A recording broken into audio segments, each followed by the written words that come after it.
that it is not a charitable thing. It's not something that you're doing as ehsan. It is the health of a society that you need it to be there, you know.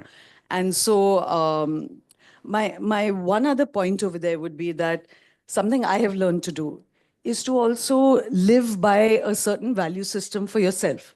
And I know that I won't do anything that I can't sit with, you know. And if you learn to live your life at a level that can be sustainable, then you end up doing something of importance and significance because it gets recognized, you know. And I think a lot of journalists are having to do that, maybe not earn as much as they could in larger structures. But if you want to live with a certain story of yourself, your economic structures then form around that. And I think the more passionate people who succeed, society will start believing in that, you know.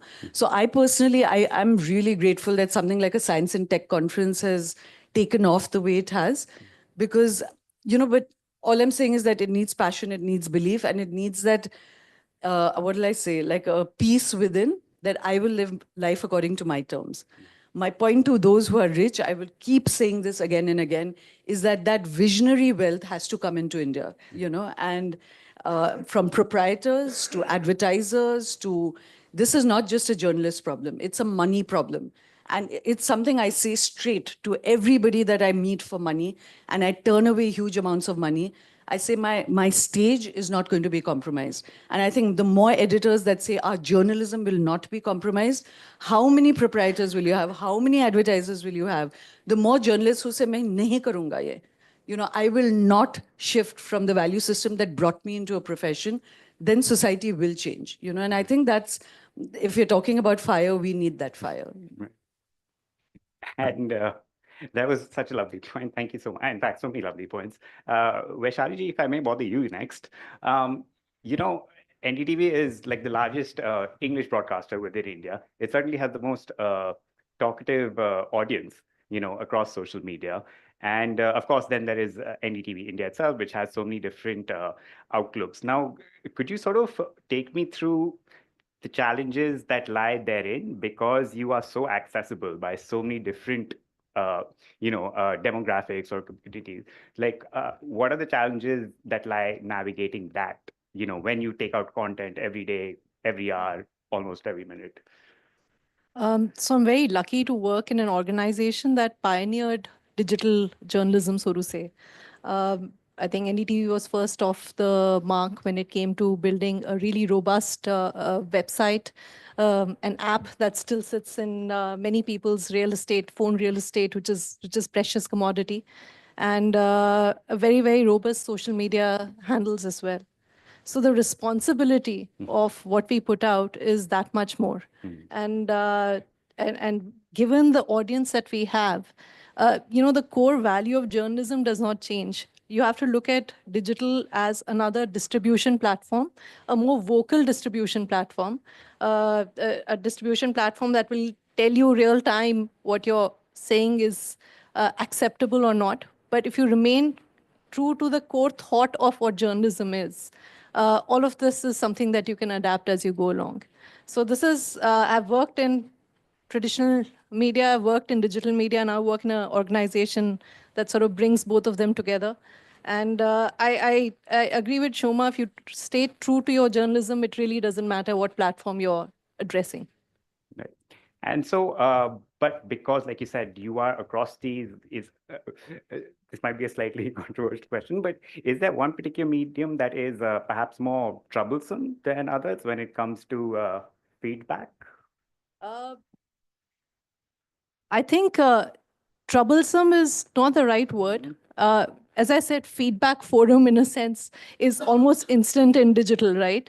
I think if you sort of, you look at it in the spirit that it is meant to be given in, you cut out the noise and you actually take the feedback that is generally important, significant feedback for editors to have, then it's a great medium to be in.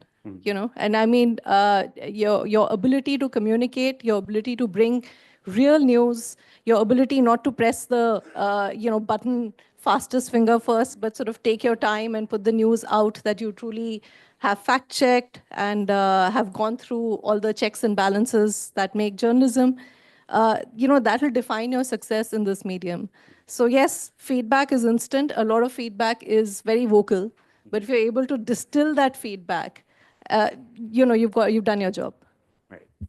And Hanumaji, on that note, because like these two are two more recent mediums, whereas print, of course, has been there for so many years.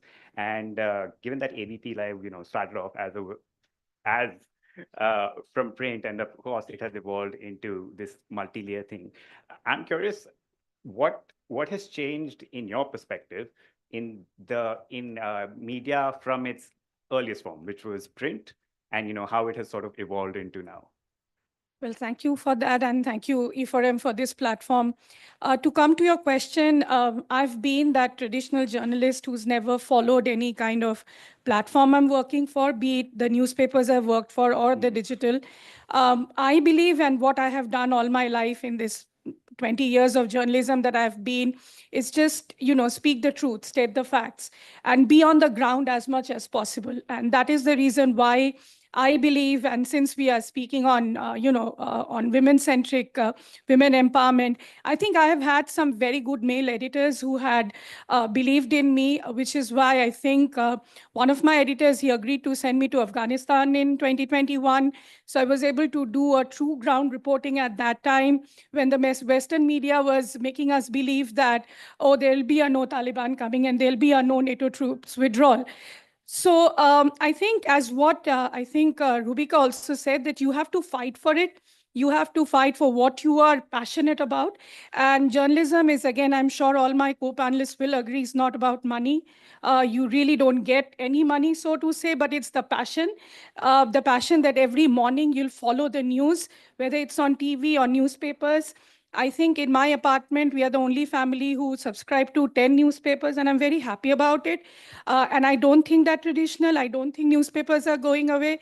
And I still think as digital, we are sort of complementing it in the sense that there's more news, it's the better. And especially in today's world when people only believe in WhatsApp messages and many other things. I don't want to go into that, but I think as journalists, we need to speak truth to power and tell people what is happening. For example, again, because I can only give the kind of work that I do, I can talk about that. I was there in Bangladesh last year after all the turmoil had happened and their PM Sheikh Hasina came into India. I was there in September in front of the residence of Sheikh Mujibur Dhanmondi, which is now demolished.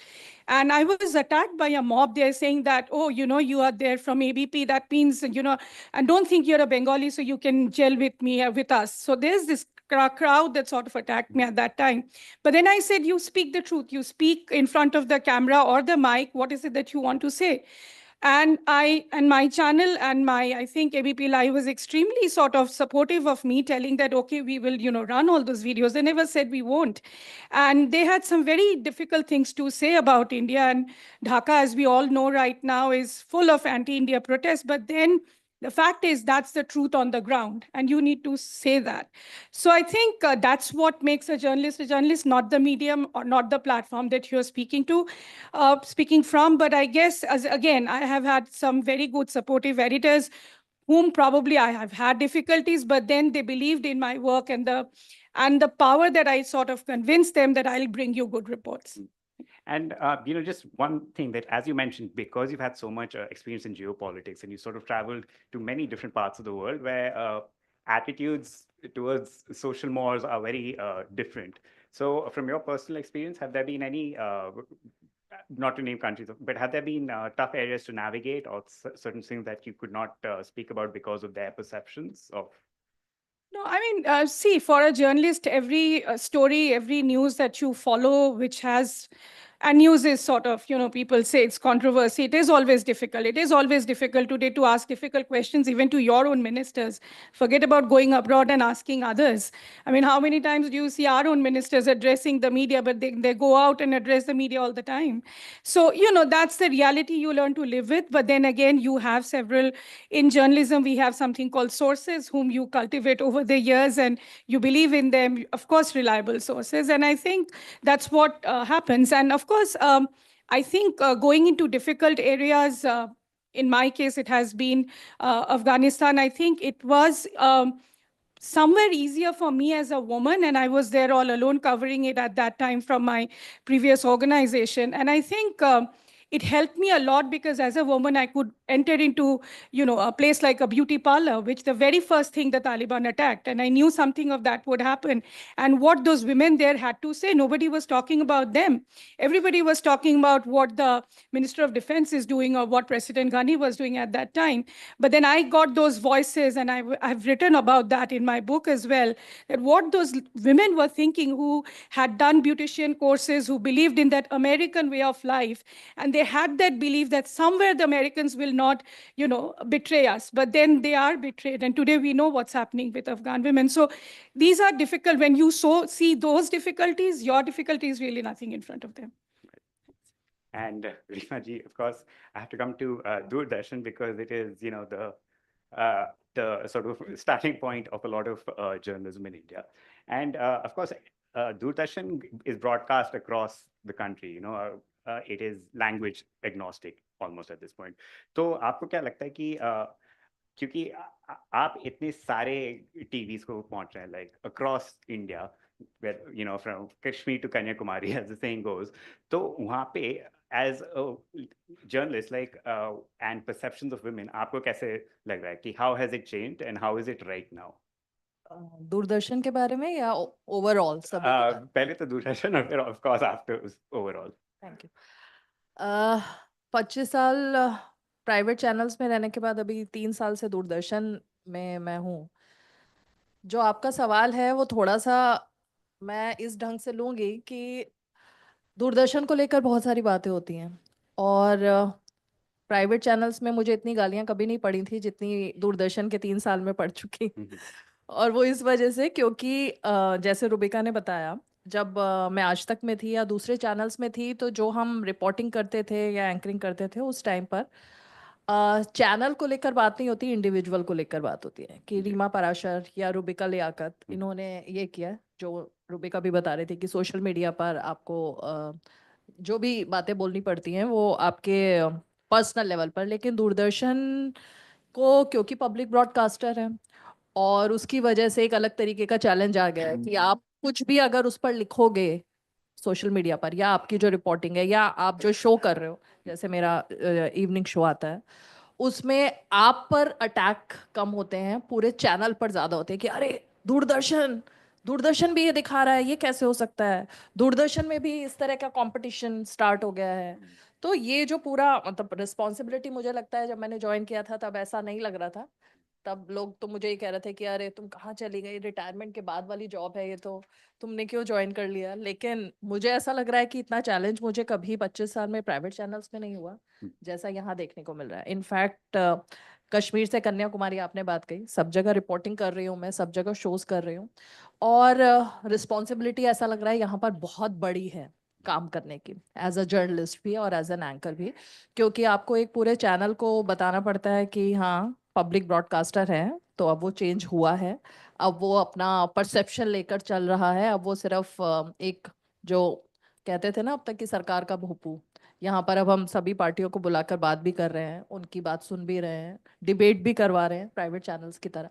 तो वो सारी चीज़ें हैं, लेकिन हाँ जाहिर तौर पर बहुत बड़ा चैलेंज हो जाता है क्योंकि एज अ फीमेल जर्नलिस्ट अभी भी माइंडसेट न्यूज़ रूम का तो चेंज हो गया है और मुझे ऐसा लगता है कि 28 साल में तो खैर ज़मीन आसमान का फ़र्क आ चुका है। जब ज्वाइन किया था तो बिल्कुल सही बात, अभी मुझसे पहले मैंने देखा कि कोई स्पीकर थी, उन्होंने बताया, बांसुरी स्वराज ने, कि जब हम आए थे तो अगर फीमेल रिपोर्टर है तो इसके पास क्या बीट होनी चाहिए, अच्छा आप NCW कवर कर लो, विमेन एंड चाइल्ड डेवलपमेंट इनके नाम पर होनी चाहिए, उसी तरह से देखा जाता था। लेकिन आज की डेट में तो मुझे नहीं लगता कि ऐसा, अगर कोई फीमेल न्यूज़ एंकर हैं या फिर कि अगर कोई रिपोर्टर नई हैं अपकमिंग, उनको सीधे इसी नज़र से देखा जाता है। ये सब तो बहुत चेंज हो चुका है, लेकिन हाँ लोगों का जो परसेप्शन है और थिंकिंग है वो अभी भी वही है कि अगर मैं अपने शो की कोई क्लिपिंग डाल रही हूँ, उस पर मुझे बातें सुनने को मिल रही हैं, तो 50% लोग आपके लुक्स पर बात करेंगे, 50% लोग अभी भी यही बात करेंगे, ओ मैम आपका तो, आपने तो बिल्कुल अपना स्टाइल चेंज कर लिया है, आपका हेयर स्टाइल ऐसा लग रहा है। अभी भी वो परसेप्शन जो है वो व्यूवर्स का पता नहीं चेंज नहीं हो पाता है। लेकिन हाँ बहुत सारी चीज़ें चेंज हो गई हैं और मुझे लगता है वो चैलेंज फील्ड में भी बहुत ज़्यादा देखने को मिलता है। मैं अभी जो बेसिक चीज़ें हैं उन पर बात नहीं करूँगी कि एज अ फीमेल जर्नलिस्ट आप रैली कवर करने जाते हो तो मेल जर्नलिस्ट और फीमेल दोनों में कितना ज़्यादा अंतर होता है कि आपको बहुत चैलेंजेस एक रैली में पब्लिक के बीच में जाने पर कवरेज के लिए आप अवॉइड करना चाहते हो, और ख़ासकर अगर आप हरियाणा, यूपी इन सब जगहों पे हो, बिहार में अब इलेक्शन भी है, तो वो सब चीज़ें तो एक है, मतलब उसका वो मुझे लगता है बहुत ही अंतर होगा चेंज करना, कि एक बेसिक नीड्स जो हैं वो फीमेल्स की अलग हैं और मेल्स की अलग हैं, तो वो तो आपको डे टू डे लाइफ में किसी भी फील्ड में आप जाओ तो आपको झेलनी पड़ती है। लेकिन हाँ, जो सोशल मीडिया का एक जो बज़ चल रहा है उसको अगर आप कोप अप कर लो तो मुझे लगता है कि आप और आगे निकल सकते हो। All right, perfect. Thank you so much. So we have a wealth of experience here, and I'm sure you're all going to be bothering them after this as well to sort of pick their brains on many different topics. But because the time is up, do we have time for? Oh, okay. So we will just follow the thing. I will ask them to bother you after this. But thank you so, so much for this, because this was a, yes, yes. Thing. Sorry. I just wanted to say one quick thing, which was that you asked about digital media. And I think while, you're dependent on every individual fierce woman speaking over here, but I would again put out this urge for journalism altogether, that on digital media, you get this very granular idea of how a story is doing. Is it doing well? Is it not doing well? On television, you have TRP. Is it doing well? Is it not doing well? And I think we would be wrong not to acknowledge that journalism is getting very defined by the economics of whether a story is doing well or not. And you get the same news. We have more than 800 media outlets and more. You get the same news, the same headlines, the same story almost on every platform, because media platforms are chasing each other. They're chasing TRPs and they're chasing this granular ki ye kahani acha hua ki nahi. And very often the stories that don't do well will not get done later. And I would just say that it has to be a nice jugalbandi. Of course, people need to know whether the story is doing well, but you still need editors and proprietors that will back stories that don't do well but need to be done.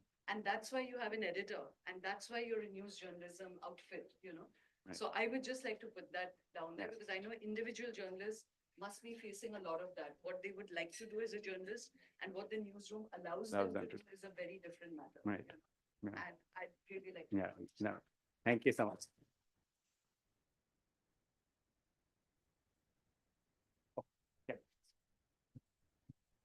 Thank you so much. May I please request Miss Tasmay Laharoy, editor, Exchange of Media, to please, ma'am, join us on the stage and present a token to all our panelists. And thank you, Shantanu. Once for him also, please. He wasn't supposed to do this. We just got him. Ma'am.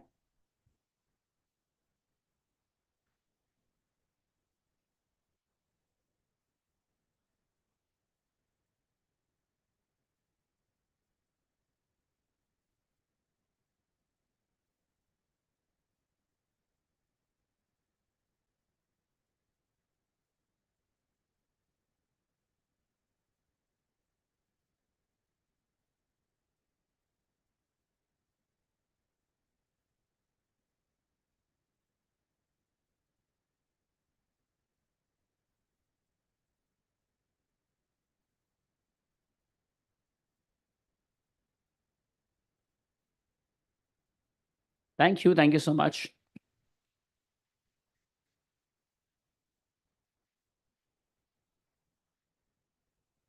Before we move forward, just a couple of requests that I have. If all of you can please turn your mobile phones to silent mode. Yes. And also because this is a small hall, आप कुछ भी बात करेंगे whispers में भी तो वो stage पर सुनाई देगी. So no cross over talks, just a request. कुछ बहुत इंपॉर्टेंट है, request to please step outside to the different then you can come. Yes, thank you so much. And because this session is, or the session was talking about the digital power shift, it's very important I also let you know that this entire seminar slash event slash experience that you're witnessing is all also going live online. You can go on to YouTube and just type the name of this very event. Yes, Women in Media, Digital and Creative Economy, and you'll get the live link there. We'll also chat with the speakers and all of you so that you can also promote and share experiences online. We'll also do the needful. इसी के साथ our next session, it's a fireside chat on the business of news, women steering the future of media. और इसके बारे में हमारे समक्ष to share her experience, please join me in welcoming to the stage Dr. Aishwarya Sharma, Chairperson, ITV Foundation, and joining her is Mr. Rohil Amin, Senior Editor, Exchange for Media and BW Business World. Rohil, just a humble request, the timer's right here. Right in front of me, and I really want to make it on time. We have a lot of panels. We have 63 speakers throughout the day. And the first edition, thank you so much, Aishwarya ji, for joining us. Let me begin by asking you straight away.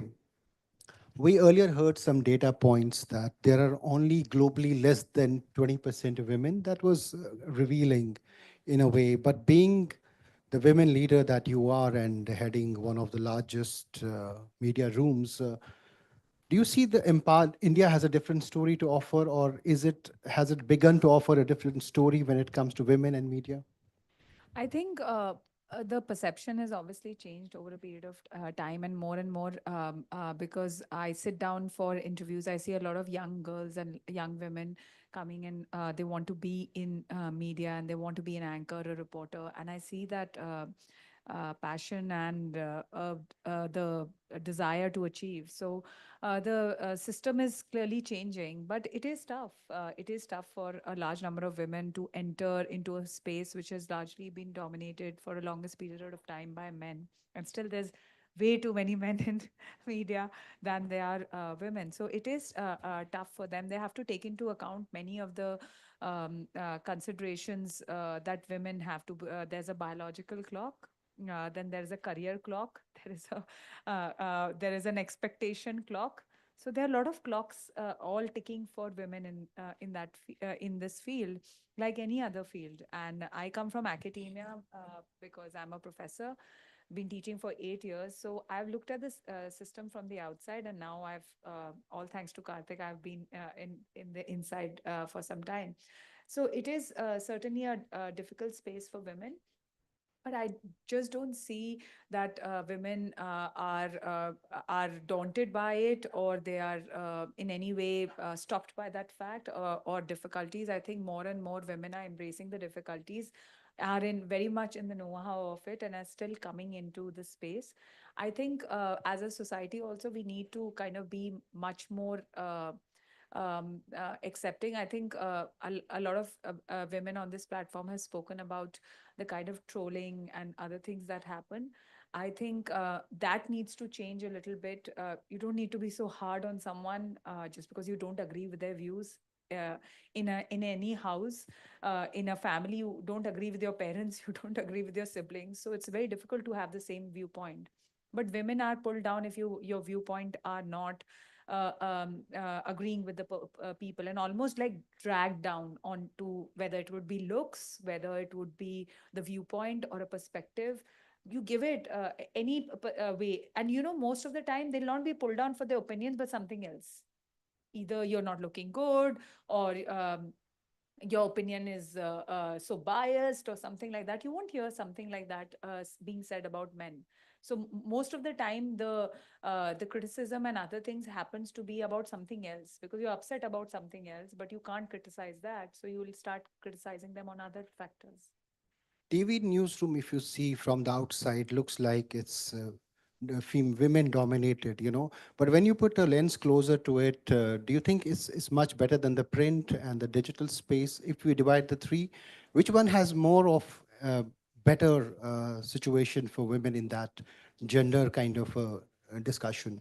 I think I've seen print, digital, and TV all closely. I think print and digital still have a lot of scope for women, and to express their views and expand on their creative skills and other things. TV does have certain limitations from time to time. Of course, there's a plethora of women coming on TV, but digital, it's the number it goes higher, and the number of women wanting to get into the digital space is also higher. Print also, because like for our products, the Sunday Guardian, the Daily Guardian, we have a lot of women reporters, and they do really great reportage. And our journalist is also Joyita Basu, who's our editor, is also a woman, and she's been with us for like I think 15, 16 odd years. And I don't think so that there could be a better editor than Joyita for the paper, because she does such a fabulous job. She's passionate about it. Her life is the paper. So I think the women bring that kind of a passion to the scene, and I think that's why media houses are realizing that women give it all. Like they give it all in a family, so they give it all in a business, they give it all in the media space also, and that is the reason for their success. They are ready to fight. They're ready to be out there. They don't care how difficult is the terrain. They don't care how difficult it will be for them to do a reportage, but they are there. Uh, do you have you started or implemented any new policies that kind of have a gender equal newsroom? You know, and the balance is there. Have you started since you've been helming this? Are there any such policies in place that you have particularly kind of implemented? And not as a policy per se, but then when you are interviewing people and when you are kind of meeting people, the first criteria is obviously the talent and that. And now with increasing number of young women coming with experience in journalism, it's becoming easier to increase the number of women, because most of them are really passionate about it. You don't need to kind of push them to have a drive for it. They've consciously adopted it as a career, so they're already driven. The number of women is more. Their technical know-how is much more. They are ready to experiment with different genres. So I think the increasing number of women has contributed to it, and I can see n number of them entering the force even more. So when you see the person in front of you, it doesn't really matter the gender. If the person is talented, you will take them on board. And in majority of the cases, what I am seeing is that a lot of women are increasing their footprint. Even where I teach at Jindal for the past 8 years, we have a journalism school.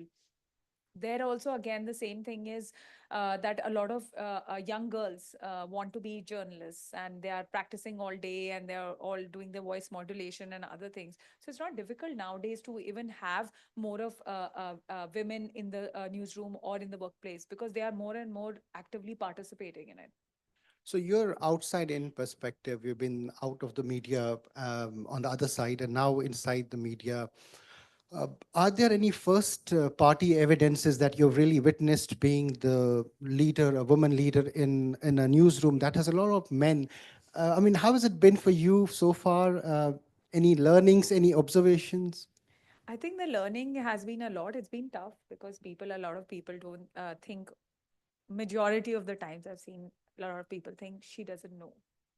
And I can see it on their faces that she's not a journalist. She's not come from this background. She doesn't know. But then they don't take into account that um, I I uh, I have been working. I still work, so I juggle two jobs as well as a third job of being a mother. So it's not a problem, but the first perception is that I don't know. That's and I've stopped trying to even fight it now. That's one thing, and the other thing is a lot of them think they think of me as that they are going to try to teach me something which I don't know. So that teaching habit hasn't gone. So I'm being schooled apparently, and I often smile at it because what else to do? But the one of the I can understand what problems a female journalist would face, because me being the proprietor, I'm only being taught and schooled every day.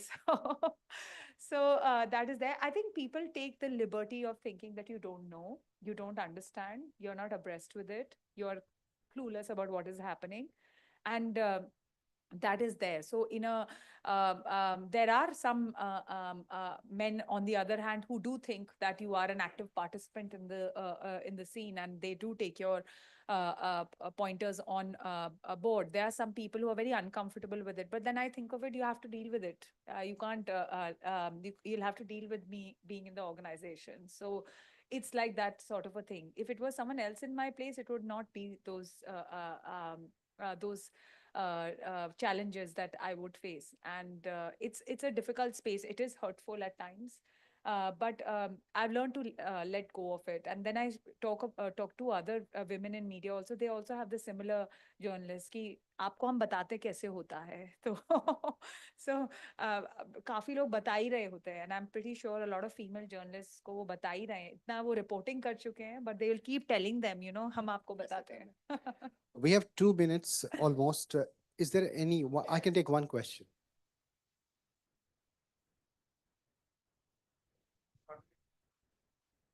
Yeah.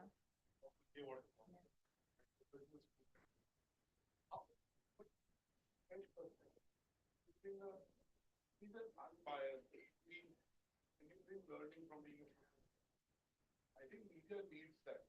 Media needs an outside view. What is it? I think I want to ask you how people open to it, think of what is happening and hence be able to transform a case, or you see a lot of There's a lot of resistance because they say ये ऐसा ही होता है and you don't know and these are way things are done. So there is a certain kind of resistance. And the resistance also, I'm still trying to figure out, is the resistance got to do with the fact that I'm a woman saying it, or is it got to do with that they genuinely disagree with me? So that is the difference over it. But there is a need to accommodate. I think a lot of speakers before me have said there is a need to accommodate different viewpoints. And I view it the journalistic perspective from you're doing a very important job, and it is about passing information to people. It has to be very well authenticated, well researched, and misinformation should be cut down. That's what I believe, that you need to really verify it first. And because there's a lot of misinformation, if you're going to join the bandwagon, ultimately the product suffers. And we are operating different products. Sunday Guardian is really high degree of investigative journalism, and it comes on Sunday. So it is the story has a lot of density to it. NewsX also again has a lot of density to it.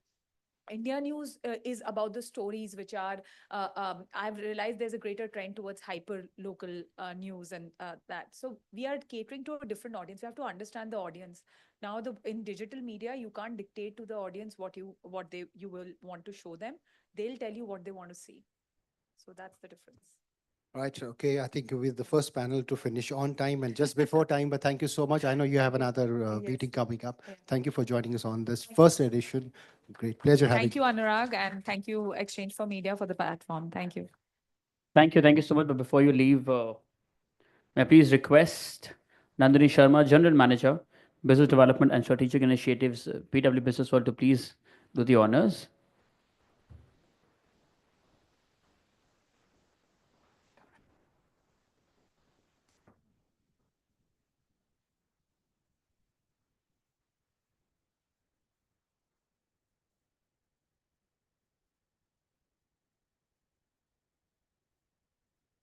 Thank you so much. Thank you.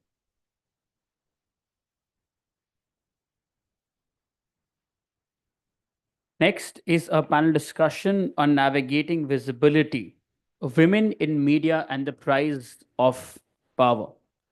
Success in media brings both visibility and scrutiny, as Dr. Bhattad asked in the previous session as well. How do you handle criticism? How do women navigate the pressures of influence? To share their views on the same, let's please welcome our panelists. First, Ms. Shazia Ilmi, National Spokesperson, BJP. Joining her is Ms. Shreya Dondial, Executive Editor, Mirror Now. Joining them is Ms. Aditi Tyagi, Senior Journalist. Also on the panel is Ms. Alka Lamba, President, All India Mahila Congress. Also on the panel is Ms. Natasha, Co-founder and Managing Partner at Anukrit Capital. And this session will be moderated by Ms. Tasmai Laharoy, Editor, Exchange for Media. Let's please welcome them. आपकी जोरदार तालियों के साथ। Thank you.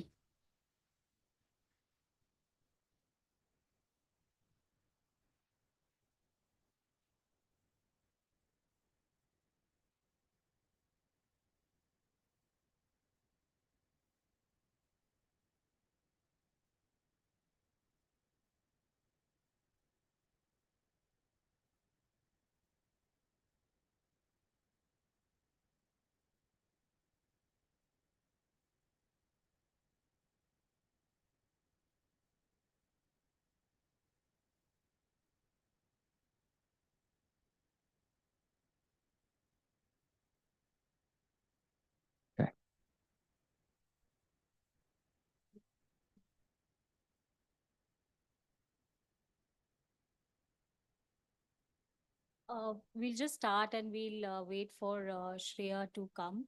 First of all, thank you, panelists. It's a great honor to be a part of this conversation and to set the tone for this conversation. We have been talking about roadblocks, bottlenecks, and we will discuss that in the session. But thank you for joining, Shreya. Uh, like I was mentioning that, to set the tone of the conversation, we will of course talk about roadblocks and the challenges we have faced. But I am personally a believer of the fact that we are not always asking for a seat at the table. We are creating our own. So we will talk about the positives, the trends that we have set, and talk about achievements. We'll start with you, Shreya.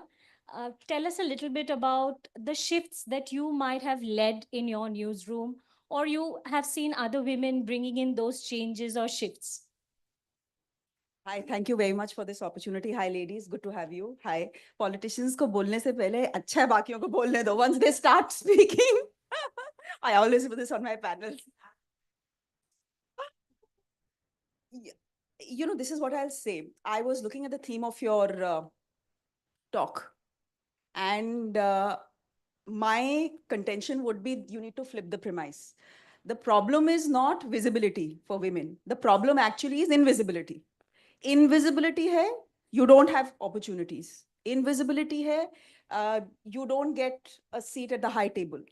The problem with us, most women, and I wonder whether it happened with all of you. I don't know. It happened certainly with me when I was in my 30s. I had an opinion. I had a strong opinion.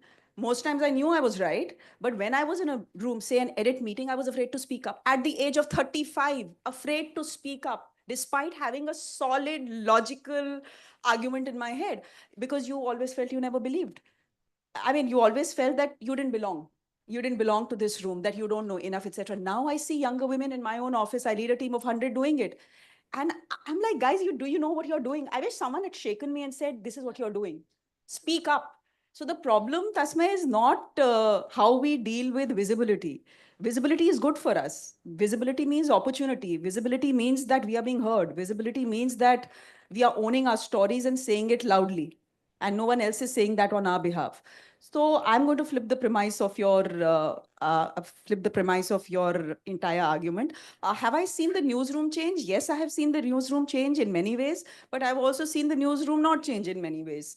When I had entered, there were no women leaders. सारे top anchors जो हैं आपके, they were women because of the way they looked, right? And that was the criteria on how women anchors and women journalists were picked. अच्छी दिखती है तो इनको ले लो. उनको अंग्रेजी बोलनी आती है नहीं आती है for an English channel, Hindi बोलनी आती है नहीं आती है, no problem, at least they look good. तो वो नहीं बदला है. That still remains the way it was. And by the way, that patriarchy is not just in a man's head, it's also in a woman's head. When I pick an anchor now, I also say, I mean, can I make her look presentable? So that I'd rather have women anchors than male anchors, etc. So wo patriarchy abhi bhi hai, and shayad it's also in the heads of women leaders, not just male leaders. Uh, पहले तो you never saw any women lead newsrooms. Ab I see a few, and it makes me feel happy, but I do know that much has to change. And what happens actually is the part that pinches me the most. I don't know whether the politicians face it or whether the girls in Hindi face this or not. But what pinches me the most is एक तो top leadership roles है नहीं औरतों के लिए. At least in a newsroom तो नहीं है. I don't think politics में भी हैं, frankly. And when you're getting there, right? Only 18% women actually make it to the top echelons, right? To the higher managerial roles. This is official data. Even when you're making it there, by the time you get there, your gender pay gap is huge. For a top managerial role, say if I'm doing the same job as the gentleman there, we are the same position, we are in a top managerial role, I'm paid half of what he's being paid. It's official data that is telling us that. So while things have changed, women are more vocal. I wish they would be more vocal and own their stories a bit more and be a bit more visible. ऐसा नहीं अपना काम किया और घर चले गए. That's the problem with women, no? Overcommitted. अपना काम करते रहेंगे, करते रहेंगे, करते रहेंगे, and then चुपचाप बैग उठा के चले जाएंगे. The men know how to socialize. The men know how to network. The men also know how to own their stories and build themselves up.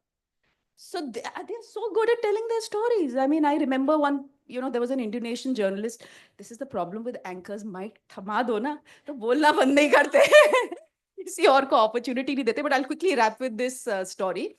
So I was at Network 18 and there was an Indonesian journalist from CNN जिसको बुलाया गया था हम लोगों के लिए कि इन लोगों को digital, this is some 10 years ago when digital was just entering, that girl was very good at digital. So she was, sent to train us. So there's me and my colleague, a male colleague.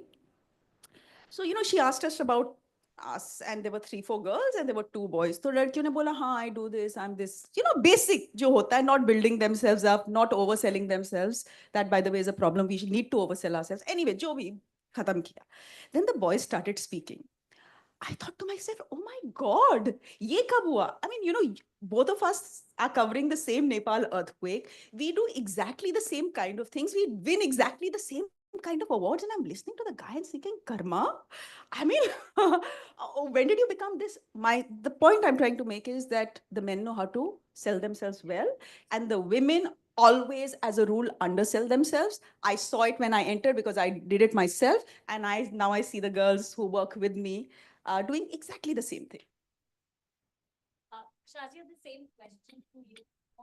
While you were entering politics, I'm sure just like journalism, it is also a male-dominated space, right? And the numbers are increasing, but we're not there yet where we want to be. So what are the challenges you faced and how you overcame them?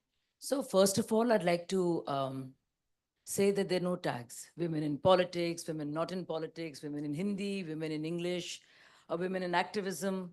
It's an entire ecosystem that looks at women a certain way, the way women look at themselves, because women also can be repositories of patriarchy. So getting that out of the way. I don't see myself as just a politician because I haven't just been that. And I think we all are here for a purpose and you have different ways of saying what you want to say. So the vehicle keeps changing, but the content remains the same. The famous poet, no, that है मेरे शेर गो खवास पसंद लेकिन मेरी गुफ्तगू आवाम से है. So मेरे शेर होंगे खास लोगों के लिए, लेकिन your interaction, your engagement is always the same.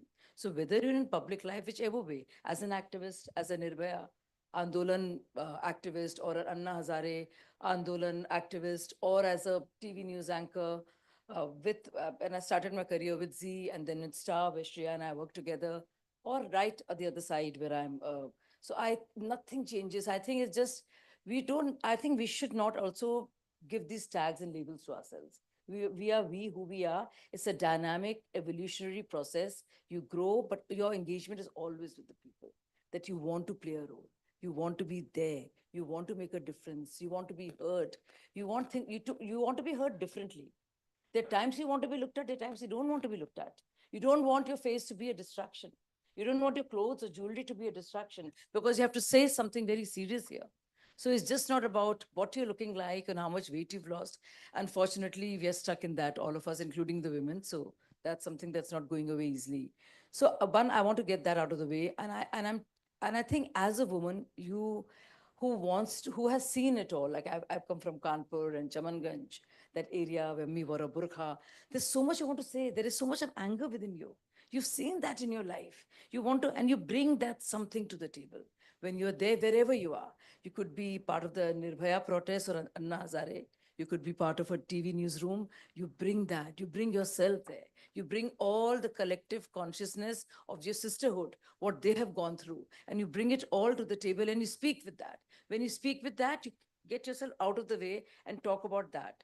people had better listen. Yes, I agree completely with Shreya when she says that we are not good at selling ourselves. We undersell constantly. I mean, sometimes I hear stories. I have done so much. I mean, in terms of, and I never hear I mean, I never would make a big deal about it. We've all done fairly decent path-breaking stories also, broken big scoops, but we never talk about it the way men do. Yes. Also, when you're talking about navigating visibility, it's very difficult to put, there is a mind that is ticking away, and that is a lot of thoughts, but you're being viewed at in a very static sort of a way, which is what you're wearing, what you're a Muslim, you look like this, how old you are, how married, how much married are you or not married are you, how many children do you have or don't have, and is your marriage doing fine? All that is going on in people's mind. So for you, your work is so much harder because you want to challenge those stereotypes that are residing in other people's, in the viewers' minds, and say, hello, move over, listen to what I have to say. This is what is bothering me now. And so I think it's a lot more work to be done. It is exhausting. I've exhausted myself. I've exhausted others. So I think there is a lot there because people are constantly viewing you. You're constantly trying to break the mold. You're constantly trying to come out of the cage and box. It's, hey, this, not this. Another time. अभी शक्ल सूरत मजहब सब रहने दो भाई, अभी बात करो इसकी, तो वो बड़ा मुश्किल होता है. And yes, but I think things have changed, and I think when you bring that, all that you felt and all the anger, and I think anger is a very important thing. People think you have to be calm and pleasant and smile. No, I'm happy to scowl. I'm happy to look angry. I'm happy to be myself and show my emotion. Women are very emotional. Yes, I don't know, women are, men are, I don't know, but I'm an empath and I'm emotional. And I will show my emotion. And that is my strength. So, you have to, like she says, you flip it. All these niceties and platitudes and all that people have been throwing at you time after time. No, this is it. So whatever, but because you have to say, because it's important to be said. So I think, and I faced it always with male colleagues in Star Network, where I was a debut anchor there, and with Z, where I started my career, which was, oh God, cringe patriarchal at that point of time. And I really hats off to Aditi and who I'm do. sure things have changed there also. A lot, I'm sure. I'm sure they've changed. I'm talking about at that point of time. And so, oh, so horrible. I mean, it was like scary to be there at that point of time. But, and Star Network, which was fairly egalitarian, and we all were there and very cosmopolitan, but not without his biases. Yeah. Not without some men input editors and output editors who would talk to certain girls in a certain way, and some women who were older and like too loud as I am to like, oh God, she's a Harridan, stay away from her. So that happens, right? So all that we've withstood all of that, but I'm telling you, we cannot match it. So I think the rules must, instead of me wanting to go out for a sutta break like men do, बाहर चले जाओ और थोड़ा हाँ सुट्टा break और ये sir वो sir, we can't do that. We can't say ji sir आपके साथ में आ जाता हूँ, हम भी चल रहे हैं. अरे लोग तो पाँव दबाने के लिए तैयार होते हैं. मैं क्या बोलूं. So you can't do that. You obviously have a disadvantage. And I can tell you about male spokespersons, the kind of limits they're ready to go to. Obviously, there are limitations. I mean, women will not do that. Women would not want to do that. But having said that, if you stay the ground, you will be who you are. I don't think snatching is the answer. I think changing the rules is different. Changing the rules is the game. So you don't play the same game. I'm not playing the same game if it means doing some kind of chamchagiri and getting ahead or be a part of the Darbari culture. I will not be a part of Darbari culture. But Shazia, one problem that most of us, the problem also, I mean, I wonder whether you see it, in political life, but this is something I see in newsrooms definitely. There's a certain brotherhood. The boys, Yeah.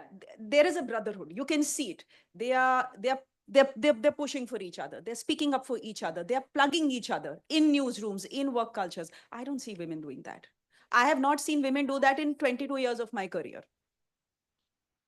Alka, I hate to say this, but I've seen women.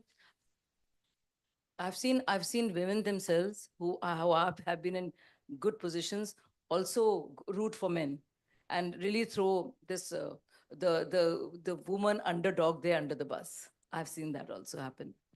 Happened with me in Z. One woman boss, she voted. same question to you, Aditi. We spoke about sisterhood. We spoke about navigating visibility, invisibility. your whole take on the issue, and how have you been able to navigate these challenges? So I'll give you three examples. That's from my personal professional journey. And I'm not judging anyone, but we should face the facts. So if you line up an international cricketer and that international cricketer acknowledges you in the middle of 100 journalists, should this be a compliment, or should this be rattling men and they should be going around, oh, she must be sleeping around? What should be? This should be a compliment, because if the same thing was done by an Indian journalist and he was an Australian captain acknowledging him in the middle of 100 journalists, that would have been like, oh, I'm something. But the same yardstick doesn't apply to women, because after having delivered, I faced the worst character assassination campaign, and I have no qualms in saying so, because somebody has to say it.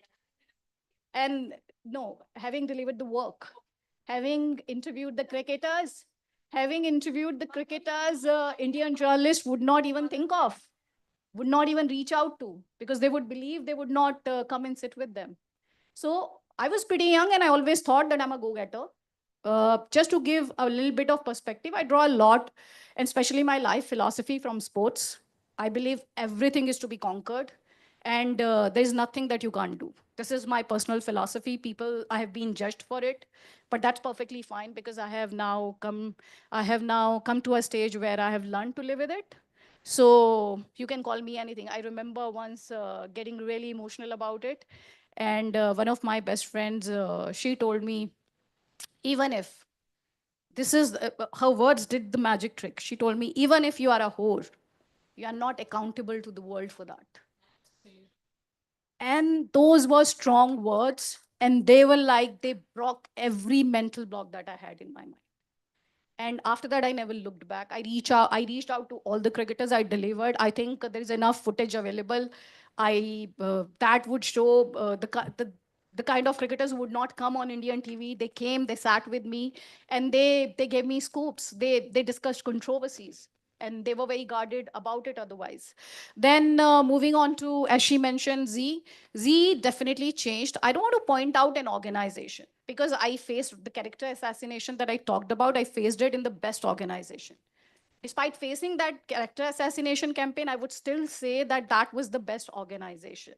And I don't want to name such organizations, but the point is, so there was, this is another personal story.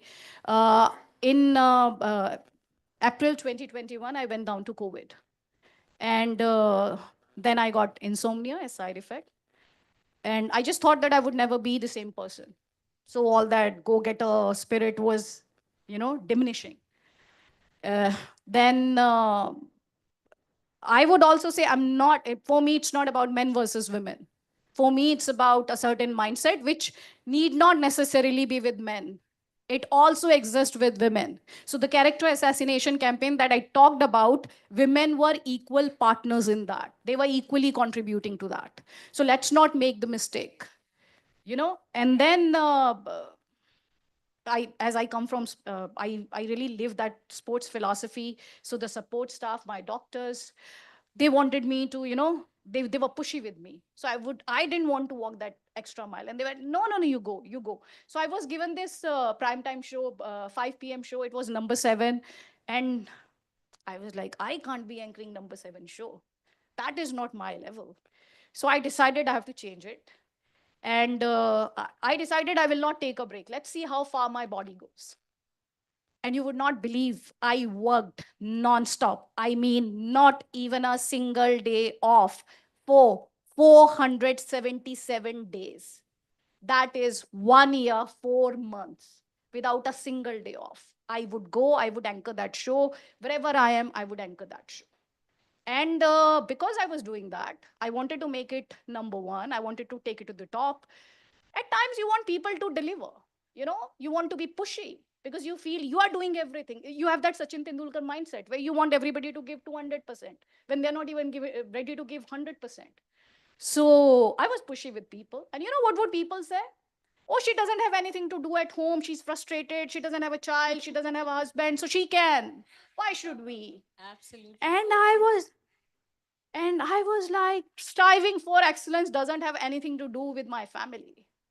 It has nothing to do with my family because I'm really emotional about my family. I left my job, a well paying job in Paris, to be in India, to be with my parents. So I need not prove how emotional I am to anyone in the office. But this is the crap you would get to hear from people. And as I mentioned earlier, there would be women involved in this. So that would always be there. So let's not give ourselves any benefit of doubt. We equally contribute to that. We get threatened by our successful women. We have to get used to a successful woman. I should be proud of all these women who are sitting right next to me, and Shreya is my competition. But I should be like, oh, if she can go 100 miles, I'll go 200 miles. Instead of किसी की line छोटी करने से अपनी line बड़ी नहीं होती. What we are doing is we are cutting our lines, somebody else's line, to look bigger than the other person. That is not the way. And then the third point that I wanted to make, I just felt that I'm not doing what I wanted to do. I wanted to reach out to the masses. I realized that everybody is doing that debate, that 5 p.m. debate. Everybody has Alka Lamba and Shazia Ilmi. And they come almost every 4 times in a day. Yeah, 4 hours on TV every day, every evening. I felt I want to do something different. I just don't want to do it. I've done it. I've taken my show to the top. I have delivered. What next for me? That's why I say I think more like a sports person. That I want to. You have to keep trying. Then I decided to put TV aside, and I decided to embrace digital, and I decided to go to the hinterlands. So Jammu Kashmir so Kashmir often when you get to hear about, it's mostly about Srinagar. Some would talk about Anantnag, or maybe some would talk about Pulwama. So, but Kashmir is way bigger than that. It has Shopian, it has Kulgam, it has Kupwara, it has Bandipura, it has so much to it. And then it also has Jammu. It also has Pada. Pada, how many people have heard about Pada? And Pada is a place that I would strongly recommend to you because it's so beautiful. Some of you may forget about Kashmir. So I'm not trying to do any distinction between the two, or trying to create any distance or the part of political narrative. All I'm trying to say is if you want to show the change, you have to go to the people who are part of that change. Earlier, there were no roads. People were walking 38 kilometers, 40 kilometers. I walked the 17 kilometers to get to the last village there. But then people said it's getting better. No government can come and change things overnight. But I learned it when I went there. And I didn't see that side of the story in my TV narrative ever. I went to Jharkhand. And after this, I'll cut short. Don't worry. I went to Jharkhand, and it was a time when a state like Maharashtra was going for polls. Please don't take anything otherwise, but TV was focused on Maharashtra. Nobody wanted, most of the people didn't want to tell the story of Jharkhand.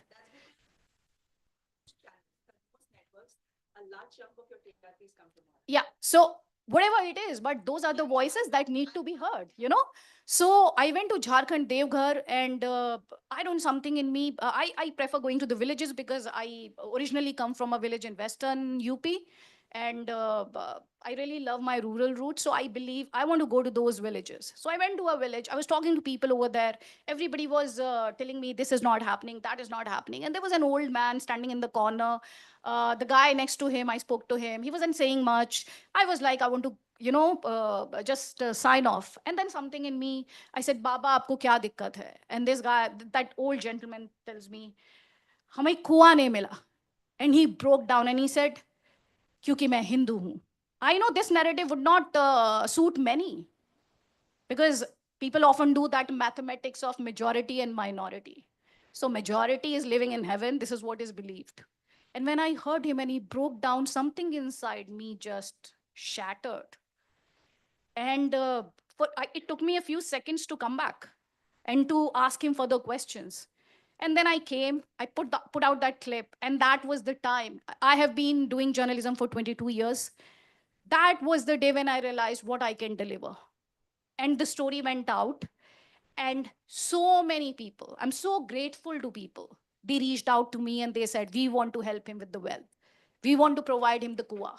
So many commoners, so many journalists, so many NGOs. And that story found the mention in PM speech in Devghar. And he said that I saw that story. So sometimes you dare. Sometimes you say, everybody is doing it. I don't want to be part of this. I've done it for long enough. So I don't know from where I found the courage. And I would also like to point out here, because we are talking about women managers, as I go out and I take local professionals for help, they are more open to me. They are less judgmental about me. They don't talk about my personal life. They are more open to learn from me. So that is also there, and that is what keeps me going. Thank you so much. I took long, but thank you. Natasha, before I go to your question, one small personal anecdote. So, both me and my husband, we are journalists. He's in general news, and I'm a business reporter. But still, when we are sitting down with family, if you're talking business, investments, conversation always goes to my husband. So it's funny. And I protest sometimes, but my silent achievement is, if you're still reading about business and marketing, you have to read my stories and not his, right? So women in finance, it must be like an oxymoron for some people, right? Help us understand how you overcame that challenge. Yeah. I'll just give a quick introduction. I'm over here with the panelists of Power Packed Women representing power in media and in politics. And I over here bring, you could say I represent the power in finance, in capital. I run a venture capital fund. It's a 200 crore fund. It's a women-led fund. My other partner is also a woman. And there's a lot of underrepresentation of women in finance, especially in key decision making. Mostly you'll see women in finance more for PR or corporate communication or investor relations or wealth management. So more sort of marketing profiles and less of the serious stuff. The serious stuff is safeguarded mostly for men. And I think that's what with my venture capital fund, which is looking to invest in startups, tech startups, is looking to encourage more entrepreneurs, especially women-led entrepreneurs, because it's a sad state of affairs for some of our women entrepreneurs who don't get access to capital, which is very important. If women have to be out there putting their views, access to capital, especially in the age of tech, is very important. And despite the $3.2 billion which goes in investment in India, less than 10% goes to women entrepreneurs, right? And out of that, that's mostly for seed stage. Very few, less than 3 to 4% will get growth stage, the big capital, the serious capital, those are for the men. So that's something which I, with my venture capital fund, aim to disrupt. And I'm glad to be part of this panel to sort of reflect that it's a need of the hour to support women. I think capital is equally important. And to do that, we need more representation of women leading these venture capital funds and being in position of the founding team, which right now in India is just 2%. So 2% of women are part of founding teams of capital funds, which are the key decision makers for who gets investment, who doesn't get investment. So if that doesn't change, how will more women get access to finance to be able to break the glass ceiling? So I think there's a need of the hour to break this occupational sexism which is there in the industry, whether it's finance, politics, or media. It's throughout for all industries, and I think even tech, it's getting more oriented towards male. And the irony is that women are natural leaders. We are natural multitaskers. We run the household of, we run our own household. We know how to run our household and to save that extra money. So why are we not there more in finance when we can sort of turn the buck around and give you that extra profit, or to sort of do a 3x of your investment? That's something only a woman can do because it's a natural capability. But we are subdued by our own limitation. And I think sort of, we underrepresent ourselves like Shreya, Aditi, and Shazia rightfully mentioned. Alka, we are waiting to hear your point of view on the same. आप सभी को सबसे पहले international women's day की हार्दिक बधाई देती हूँ। अनुराग जी और एक्सचेंज फॉर मीडिया का भी धन्यवाद करती हूँ कि हम सबको ये अवसर दिया, हम एक दूसरे के अनुभवों को सुन रहे हैं। और मैं खो जा रही थी उन अनुभवों को सुन सुनकर, क्योंकि मेरी इच्छा थी कि मैं सुनूं, क्योंकि मुझे राजनीति में 30 साल हो गए। शुरुआत 18 साल में हुई थी और 19 साल में दिल्ली यूनिवर्सिटी की प्रेसिडेंट हो गई। 5 इलेक्शन मैंने कंटेस्ट किए और आज मैं देश की महिला कांग्रेस की राष्ट्रीय अध्यक्ष हूँ। इस एक साल में मैं 28 राज्य और 8 केंद्र शासित राज्य, लास्ट अंडमान निकोबार आइलैंड बचा था, वहां से होकर लौट रही हूँ। और इस एक साल में देश की 5 लाख बहनें, महिलाओं को जोड़ने का काम मैंने ऑनलाइन किया और आज मैं उन 5 लाख महिलाओं का संगठन की मुखिया हूँ, अध्यक्ष हूँ। मैं सिर्फ एक छोटा सा एग्जाम्पल बता रही हूँ, बुरा नहीं मानेंगे।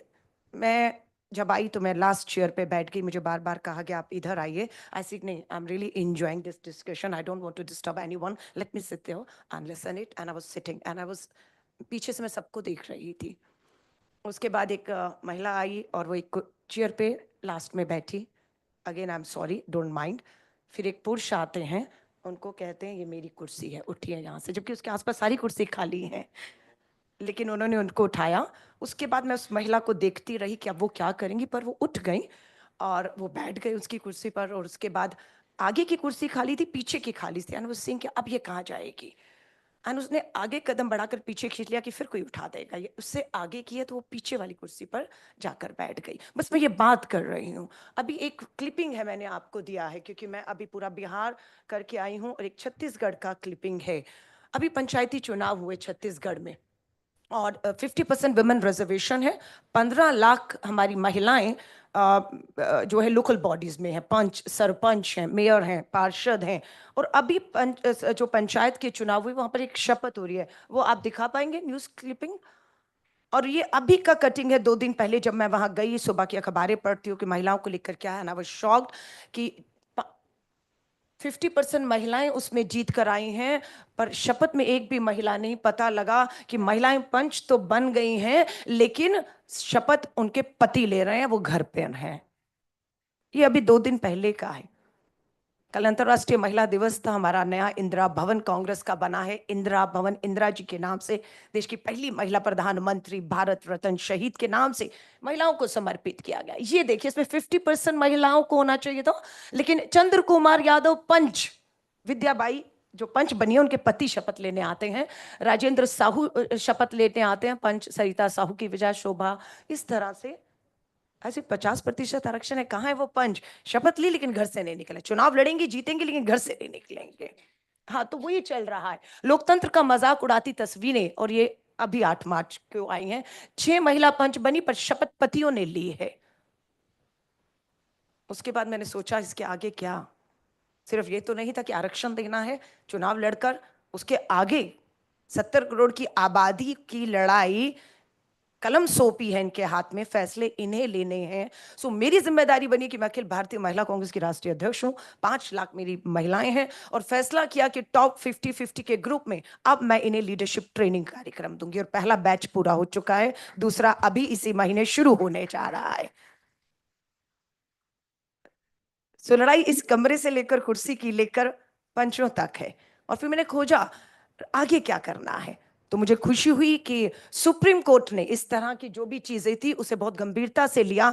जो काम सरकारों को करना चाहिए था वो सुप्रीम कोर्ट अदालतों को करना पड़ रहा है, और अदालत ने एक कमेटी बना दी और कमेटी को कहा आप सिफारिशें दीजिए कि कैसे इसको रोका जा सकता है, कैसे सही मायनों में इस देश की आधी आबादी को ताकत दी जा सकती है। और मुझे खुशी हुई कि वो जो हमारी पैनल था सुप्रीम कोर्ट ने जो बनाया था, उन्होंने रिकमेंडेशन दिया कि आपको इन सब पर जुर्माना लगाना चाहिए और उन्हें सजाएं देनी चाहिए ताकि ये सब दोबारा ना करें। और महिला कांग्रेस की राष्ट्रीय अध्यक्ष होने के नाते सुप्रीम कोर्ट के इस पैनल की इन सिफारिशों का मैं समर्थन करती हूं कि बिल्कुल ये होना चाहिए। जब सजा और जुर्माना होगी तो पति अपनी पंच पत्नी को घर बिठाकर शपथ लेने की हिम्मत नहीं दिखाएगा। जो वहां का पंचायत का सचिव भी है, जो अधिकारी है, उसने कहा नहीं ऐसा हुआ ही नहीं है। लेकिन आजकल क्या करें, डिजिटल मीडिया का जमाना है, फोन हर के हाथ में, तस्वीरें ली गई, शपथ की वीडियो डाली गई, वायरल हुई, और प्रधान जो वहां के सचिव थे, पंचायत के सचिव थे, वो झूठ साबित हुए। तो मुझे लगा सिर्फ शपथ लेने वालों को नहीं, इस तरह की शपथ दिलाने वालों को भी सजा मिलनी चाहिए। सो लड़ाई हमारी थी, लड़ाई हमारी है, और लड़ाई हमारी रहेगी। मैं हर महिला को कहती हूँ, मैं 30 साल से 18 साल से यहाँ तक पूरे देश के हिंदुस्तान का सफर करके आई हूँ, और मेरे लिए ना सफर आसान था, ना है, ना आगे होगा, लेकिन रास्ता क्या है कि आपको मंजिल में बढ़ना है या पीछे हटना है। और कल के मेरे कार्यक्रम में भी 3 तरह की महिलाएं आई। एक वो महिलाएं थी जिन्होंने कुछ अचीव किया है, जो इन सब चुनौतियों चैलेंज के बाद रुकी नहीं और मंजिलों तक पहुंच चुकी हैं, और अब वहां पर सर्वाइवल की लड़ाई लड़ रही हैं कि मैं पहुंच चुकी हूं, मुझे इस पोजीशन, इस पोस्ट पे पहुंचना था, और अब उसकी लड़ाई सर्वाइवल की है कि मुझे यहाँ सर्वाइव भी करना है, यहाँ बने रहना है। और कुछ महिलाएं हैं जो रास्ते में हैं, डगमगा रही हैं, उनका हाथ थामने का काम हम कर रहे हैं, पकड़ रहे हैं। जैसे आपने कहा, फाइनेंशियल सबसे बड़ी ताकत मुझे महिला की लगती है, अगर उसके हाथ में पैसा है, दैट्स ऑल, वो किसी की मोहताज नहीं है, उसके हाथ में पैसा होना चाहिए। और उसके हाथ में पैसा कैसे आए, ये मुझे लगता है, I will invite you to address my 5 lakh women across the country, because हर कोई कहता है काम दे दो, कमाई दे दो, मोहताज नहीं रहना है। एंड एक और चीज बता रही हूँ, अभी मैं नेशनल प्रेसिडेंट मुझे हुए 1 साल हो गया, मुझे अपनी नई नेशनल कमेटी फॉर्म करनी है, and you can believe it, in my national committee 80% women are single, मैं उनसे बात करती हूँ, इसे इतनी आज़ादी नहीं मिलेगी, मैं यहाँ पर जो आई हूँ मुझे ये करना है, और मैं अगर शादी कर ली या कुछ है तो नहीं कर पाऊंगी। एंड वो बहुत शानदार कर रही हैं, वो प्रोफेशनल लाइफ से पॉलिटिकल लाइफ में, एंड उन्हें लगता है कि 33% आरक्षण, 33 वुमेन रिजर्वेशन आ गया है, पास हो चुका है, लागू होना है, और वो इस लड़ाई में मेरे साथ खड़ी हो गई हैं कि अगर ये हो गया तो हम संसद पहुंच जाएंगे। सो उनके सपने हैं। और कल बिल्कुल 10 मार्च संसद का पहला दिन है, पहला सत्र, देश भर की महिलाओं को मैंने दिल्ली राजधानी बुला लिया है, 10 तारीख 10 बजे जंतर मंतर पर संसद का पहला दिन है। घेराव करेंगे कि कानून पास हो गया है तो लागू करिए, और महिलाओं को संसद और विधानसभा में जगहें दीजिए, कलम दीजिए, फैसले लेने दीजिए उन्हें अपने। धन्यवाद। Before we go to the final wrap question, there is a question from the audience.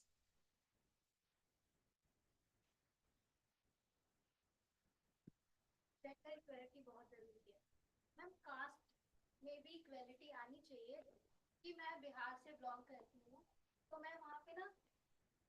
मैं वहाँ पे मतलब काफ़ी चीज़ें मैंने देखी हैं, और प्लस में पर्सनली भी जा कर के देखी हैं। तो वहाँ पे जो, जैसे कि आपने दिखाया कि महिलाएं बन रही हैं, मुखिया बनती हैं, उनके हस्बैंड जो है शपथ लेने जाते हैं, तो सॉरी मैं थोड़ा बफर कर रही हूँ, तो क्या होता है, कास्ट में भी फर्क है, क्योंकि ना मैम वहाँ पे क्या होता है, जो बड़े कास्ट के जो लोग होते हैं ना, वो जो छोटे कास्ट की जो महिलाएं होती हैं उनको आगे कर देते हैं, स्पेशली महिलाओं को आगे कर देते हैं, जिससे कि उन्हें ज्यादा वोट्स मिले, और वो इस चीज को मतलब दिखा करके ले पाए। पर पीछे से कौन उन्हें लीड करता है, वो वही लोग होते हैं, जिससे कि वो प्रॉपरली जो लीड करना चाहिए वो नहीं हो पाता है, बिल्कुल भी नहीं हो पाता। अगर हम जाते हैं किसी हेल्प के लिए, तो वो जस्ट नेग्लेक्ट कर देते हैं उस चीज़ को, कि हम नहीं करते हैं, आप उनके पास चले जाओ। और मैं आप सभी को ये बताना चाहूँगी, ये जो मैं आज जो भी कुछ बोल रही हूँ, ये मैं ना तो स्कूल में मैंने कभी बोला, ना अभी बोला, जस्ट अभी, ये मेरा फर्स्ट टाइम है, तो मैंने कोई क्वेश्चन करी है। What's your good name? आपका नाम क्या है? Kusum Sharma, Kusum from think Yeah. Foundation. Okay okay Kusum, हमारा कोशिश यही रहता है कि जो कभी नहीं बोले वो बोलें। आप चुप रहने का समय नहीं, आप बोलिए। और मुझे खुशी है कि आपको ये ताकत, आपने कहा पहली बार हम सबसे मिली कि आपने कहा आप बोलें। और आपने बिहार का जिक्र किया, मैं बिहार से लौट कर आ रही हूँ, आपने ठीक का कास्ट की बात कर रहे हैं। अब हम कहते हैं कि दलित समाज सबसे पिछड़ा समाज है, तो अगर दलित समाज सबसे पिछड़ा समाज है तो सोचिए उस दलित समाज में सबसे ज्यादा अगर समाज पिछड़ा है तो उसमें महिलाएं सबसे अधिक पिछड़ी हैं। ये प्लान है तो आगे चल के, या प्लीज, ये प्लान है कि मैं चाहती हूँ 2 चीजें टें। एक तो जेंडर, सबको पता है इक्वेलिटी आनी है ही, इक्वेलिटी किसी में कोई फर्क नहीं है, सभी अपना अपना काम बहुत अच्छे से कर रहे हैं। पर सबसे ज्यादा पता है क्या, अभी जो स्टूडेंट्स को क्या प्रॉब्लम आ रही है, कि जो कास्ट सिस्टम है ना, प्लस में जो बहुत हार्ड वर्किंग है, अगर या वो जनरल कैटेगरी से हो या फिर किसी से भी हो, तो वो पता है अभी पढ़ाई से ज्यादा क्या चीज देख रहे हैं, कि वही हमें ना, काश भगवान हमें बिल्कुल नीचे के लेवल में पैदा करता। स्पेशली मेरी बहन अभी वो नीट की तैयारी करने जा रही है, तो उसका पता है क्या लड़ाई है, कि दीदी मेरा ना सबसे नीचे वाले में कर दे, क्योंकि बहुत ब्राइट है मैम, बहुत ब्राइट है। क्या बताऊं मैं। तो वो ये चीज जब क्वेश्चन करती है ना, तो मेरा बहुत ज्यादा मेरा दिल दुखता है कि काश गवर्नमेंट को ये चीज बदल देनी चाहिए, खत्म ही कर देनी चाहिए ना। क्या ही फायदा है इस चीज का, जब बच्चे ही सफर कर रहे हैं, हम खुद सफर कर रहे हैं इस चीज से। Tasmin, this is what I meant about, navigating visibility. It is not visibility that you need to navigate, it's invisibility that you need to navigate. This young girl's shown us exactly that. Thank you, Stand ma'am. up and be Thank you. heard. Thanks everyone. Thank you. My last, yes. Yes. And just hear what she's saying. It's something so different from what we hear in our media conversations. It's something so new. Like we don't know that somebody who's extremely bright, neat aspirant, is actually, because she's from the general category, she wishes she wasn't. She wishes she was from another, a lower caste, so she could get the caste certificate and have eligibility. I think that's such a, and nobody talks about it. It doesn't work because it's important to see things in a certain way. So thank you for that new perspective. And it's not new because I know a lot of people feel what you feel. Right. आप media में नहीं, आप politics में, क्या spokesperson की politics से ज्यादा बढ़िया है, मीडिया की पॉलिटिक्स से ज्यादा बढ़िया? So a famous, Anuragji, a famous anchor asked me this question that Shazia, now you're in politics, and how's politics after media? So I said there was more politics in media than there's politics in politics. Because seriously, media की politics अगर आपने देख ली है ना, तो आप जिंदगी, हाँ, मतलब it doesn't compare, चाहे वो आम आदमी पार्टी हो या फिर बीजेपी हो. Actually, many times, anchors are bigger spokespersons than spokespersons themselves for a particular ideology or party. No, I was talking about the internal politics that goes on. Otherwise, if you switch on television, you would find that even if a particular party is not represented, कोई बात नहीं, anchor है वो कर देगा काम. My last wrap question, all of you are trailblazers in your own space. So for long, we have been hearing and we're okay with the thought of men will be men, right? So what is your pro tip to all the amazing women who are here today, so that we reach a point where we say women will be women and we will not be judged for it? We'll start with you, Natasha, and come on, we here. So pro tip for women. I think is just to have the self-confidence and to take the chance and explore different opportunities to know really what you want, because I think we're very uncertain because we're not sure what we want to do. So really dabble with that different spheres, and if you like something, then just stick with it, even if the opportunity is small, but you're getting an opportunity, so take it to the fullest, and I'm sure something will come out of it. And second thing I wanted to say is that success is all about networking. And as women, we tend to sort of, be in our own comfortable circle and not go out and network with people and sort of know what's happening around. So it's very important to network with a lot of different people, get different ideas, and that's what will give you the opportunity, because you'll be successful only when you get the opportunity. But if you don't go out, talk to people, network, you'll not get to know what's happening. So that's what I would sort of say, go out and network. So what I would say is, as I said at the start, that I trust my journey. I'll go by my own example. So ma'am said networking, I would say create your own opportunity and just be yourself. Because when you trust your journey, you haven't got that far just like that. You have followed certain method and that has taken you there. So just trust that and accomplish, and don't be scared of taking risk, because risk can lead you to some amazing positions, amazing places, and to some amazing people. And for me, it's not a battle between men and women. I would say when it comes to networking, probably you need to find like-minded people where they can respect you, where they can say you being go-getter is nothing perturbing about it. It's a plus side. It's something that one should look for, not to be intimidated. So this is what I would say. Trust yourself, trust your journey, and be yourself. मेरा सिर्फ यही संदेश है कि खुद पे विश्वास रखिए.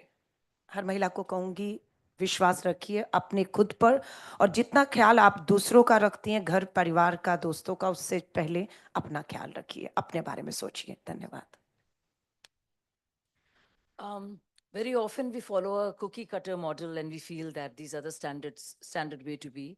But I think if you own up your own pain and all that you have suffered in your life, and you take that to the fore, and go out there and make all that you thought was your weakness into a strength, and be that person that you were when you were 13 or 14, and you say, what can I do today that will help the 14-year-old Shazia who was there helpless, wondering which way she'll go from here. So if you take care of that inner child and ensure that you're there for everyone else, you will sparkle, because there'll be this divine guidance taking you ahead. So I follow that. It always works. Thank you. My pro tip will be for leaders, women leaders. Powerful, confident leaders, women leaders are those who empower others to shine. So when you see that young 28-year-old hesitate when she's entering a room and she takes the last seat in the room and wants to say something but is not saying something, hold her hand, bring her in the front and say, Ab bolo. That is what I think all women leaders and all of us should be doing. You'll see a lot of those young women, and you've been in that position, so you know exactly, you know the signs. Just empower them, help them shine. And I think you'll have done your job. Absolutely. So while time's up for this session, the conversation is not over. Thank you so much, panelists. That brings us to the end of this amazing panel. Thank you. Thank you. Thank you. Thank you. Just a request. May I please request Devika Kundu Sen Gupta, AGM, Conference BW Business World, to please join us on the stage and present a token to all the panelists.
We'll just wait for them to get the stage ready for the next one.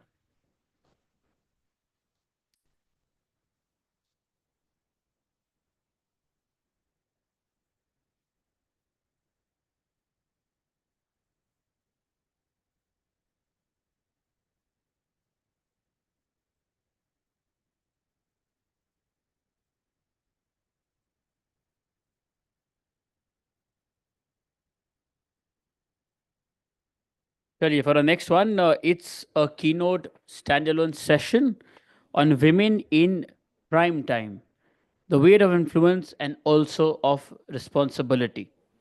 And to share her views on the same, please join me in welcoming to the podium Miss Navika Kumar, Group Editor in Chief at Times Now and Times Now Nav Bharat.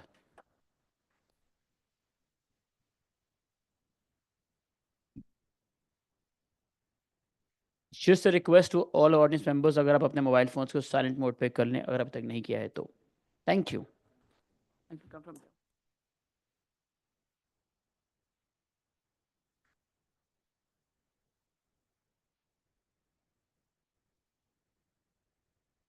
Hello, good morning, everyone.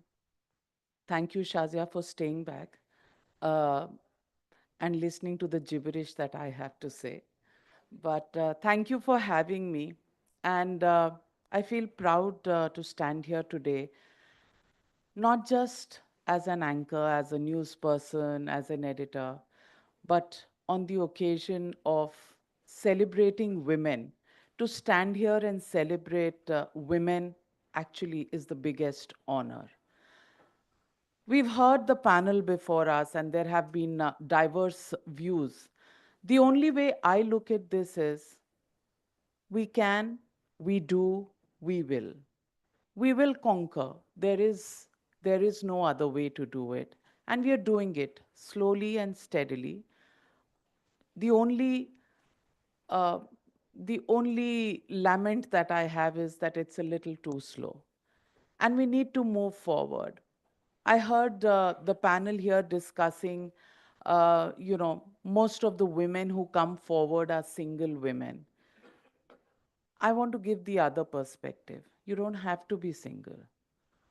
You can be a mother, you can be a wife, you can be a daughter, and you can take care of all of those responsibilities and still be a kick ass professional. And I think that's the road that I've traveled. Yes, balancing is an art that women learn very well in their lives and they manage it. We are multitaskers. We can do 10 things at the same time and not even change the pace of our breathing because that's the way God made us. We have to hone those skills. And the very important point made by Shreya, women leaders have to hold hands and bring those who are behind us because support system will probably not come so easily from the other gender as it can from women themselves. In the leadership position, I think that's what we owe to the society. And whatever we do, we are because there is a society, we are because there are certain positive vibes that came our way, and many of us achievers have moved forward because we are blessed and we've had that support. Somebody might just be in a little bit of a shade. Bring them out under the sun, bring them out under the spotlight. And that's what we as women leaders have to give back to society. If I just talk about the media industry, may I tell you a survey of 55 such news organizations shows that in magazines, only 13%, 13 odd percent women are in decision making positions. And by decision making positions, I can point out to editor in chief, executive editors, managing editors, bureau chiefs, some of these decision making positions. In magazines, only 13%, in channels, only 20%, and in overall newspapers, about 26%. We are 50% of the population, if not more in some states.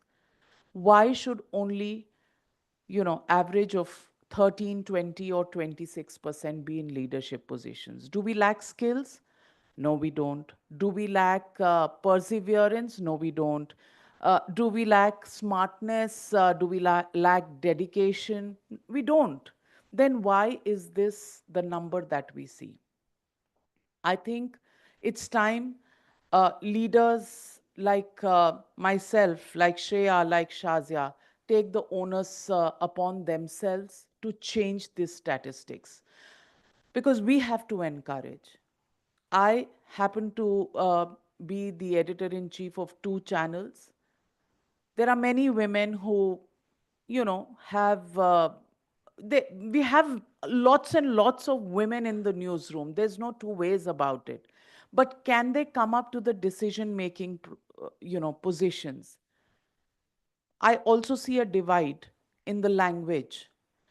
You have regional and Hindi language, lesser women in the decision making process. English, maybe a little more. But today, I don't know if there are too many women in the editor-in-chief position in English or in Hindi. I don't see that many of them. The idea is to change all of that. And how does that happen? That can only happen if we hold each other's hand and bring each other forward. Competition, I always say, is not from within. And Shreya will remember this because I say that a lot. We are not competing within our own newsrooms. We have to compete outside. Within the newsroom, we have to be the source of strength for each other. Politics in media has put politics in politics to shame. It's a shame. I would say it's a shame because what are we doing? For us, every member of the media fraternity is family. That's the way it should be. Yes, there has to be competition because the best has to reach the top. I'm not somebody who's against competition. But why should we be so involved in pulling down each other that we become, just in politics, a statistics that is so shameful that we put even politics to shame. It's not a high that I'm proud of. It's time to change this. Easier said than done, but yes, there are male bastions. I can only tell you from my life experiences. As a reporter on the street, you've got to go and get the story. I think men have an advantage. They can take their sources out for a drink. They can have drinking binges with their sources. We women have never had that opportunity. Networking extremely important, it was said. When I started my career 33 years ago, कहाँ network करने जाते हम? We met people only in their offices. आप office जाइए, appointment लीजिए, मिलिए और एक सीधे रास्ते से स्टोरी निकालने की कोशिश करिए. रात को तो हम दारू के अड्डे पे नहीं जा सकते. We haven't been able to do that, and it's not something we want to do, and it's not a societal norm, and many of us follow those societal norms. But does that bring your career to an end? I'm proud to stand here and say, no, it doesn't. We have the guts, we have the sincerity, we have the hard work, we have the application, and we are damn smart. We can do it. We can do it with the given restrictions that we have, and many of us have done this. Why is it not happening more in uh, in our fraternity? The one thing I want to leave with the younger generation is lives have changed, reporting has changed. There were no WhatsApp groups in the past. So one went out and one did it through one's own sheer hard work and the sheer application of fixing, 5 appointments in a day. At least one will yield a story. That's the average you try and keep with. Sometimes 10 appointments will not yield a story, but we went through that very hard rigor. The rigor is somewhere missing today. That rigor has to come back if journalism has to survive. And I'm only going to talk about journalism because that's the field I've been in, I have experience with. You have to be at it. I've missed several milestones with my peer group because I was parenting. I had young children, and for me that was also important to be in the milestones with my children, to be the best mom, to have a child and both children with a 10-year age gap, both children never feeling the absence of having mom around. Oh, my mom's never around is something that we hear from children very easily. I've tried that my children don't feel the absence. Did I have to keep my ambition in check? Of course I did. Did my peer group, who, whether it was men or women, did they move forward before me? Of course they did. But what it takes is to tell yourself, it's all right, I'll catch up if I'm meant to. If it is ordained, it will happen. But it will only be ordained if you keep your hard work and your sincerity and your rigor going on the side. I I moved from print because print was a nice cocoon. File a story, whether you're in the office, whether you're at home filing your story, it doesn't really matter. You're not required. And I was extremely loath to change that profession to come into television. I said, this will have an upheaval in my life of the kind I won't be able to manage because home, kids, will always be a priority. Time's up showing. I'll just take 2 more minutes. So I always have had that priority that whatever I do should be done well. Perfection to kabhi bhi nahi hota. It's only a goal that we strive to reach, but at least do it well. Do it with your full sincerity and with the satisfaction of your heart. But then the opportunity came along in 2005. And it was knocking on the door would be an understatement. It was banging on the door in a manner that I couldn't avoid it. And I said, okay, let me take the risk. This was after 3 or 4 months of the banging happening on the door. I said, chalo yaar, ek saal karke dekhte hain. And when I quit print, I was told I won't survive 3 months. Here I am, about to complete 20 years. So, and did I do something different? No, I didn't. I just stuck there. I just said, यार आए हैं तो करेंगे, हार नहीं मानेंगे. And that's the spirit that I think all women need to do. Didn't know how to talk, didn't know how to face the camera, only knew what to do with a pen. But what the hell? What's there that we can't learn? And when we learn, we can also perfect it. So all you women out there, just go there. You can, you will, and you always do. Make yourself proud, make the society around you proud, make your families proud. And men, just once in a while, just encourage, especially men in leadership position. Don't just write away women. Not that these days they allow you to write them away, but a little bit of indulgence would go a long way in getting women forward. And to all those women leaders, we owe it to our own conscience to bring women forward, to make them succeed. If I can bring in 5 women to leadership position while I'm in a leadership position, I would have done my bit. I'm on the road, I'm trying. I'll present my report card when I hang up my boots. Thank you very much, ladies and gentlemen.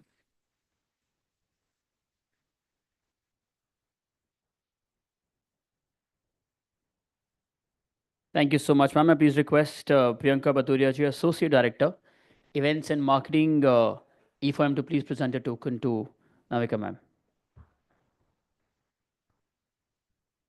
Lovely to get it from a woman, though, Anurag ji. आज आप भी woman होते तो अच्छा होता.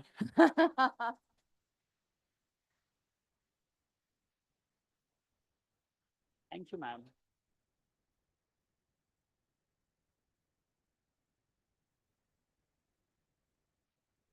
Thank you. And that was a keynote on women in prime time. Next is a fireside chat on rewriting the narrative, the role of gender sensitive journalism in shaping a more equitable media. And to share the views on the same, please join me in welcoming to the stage up first Ms. Rupa Jha, co-founder and CEO of Collective Newsroom, in conversation with Mr. Pankaj Sharma, editor, Samachar for Media. A welcome, please, from the audience.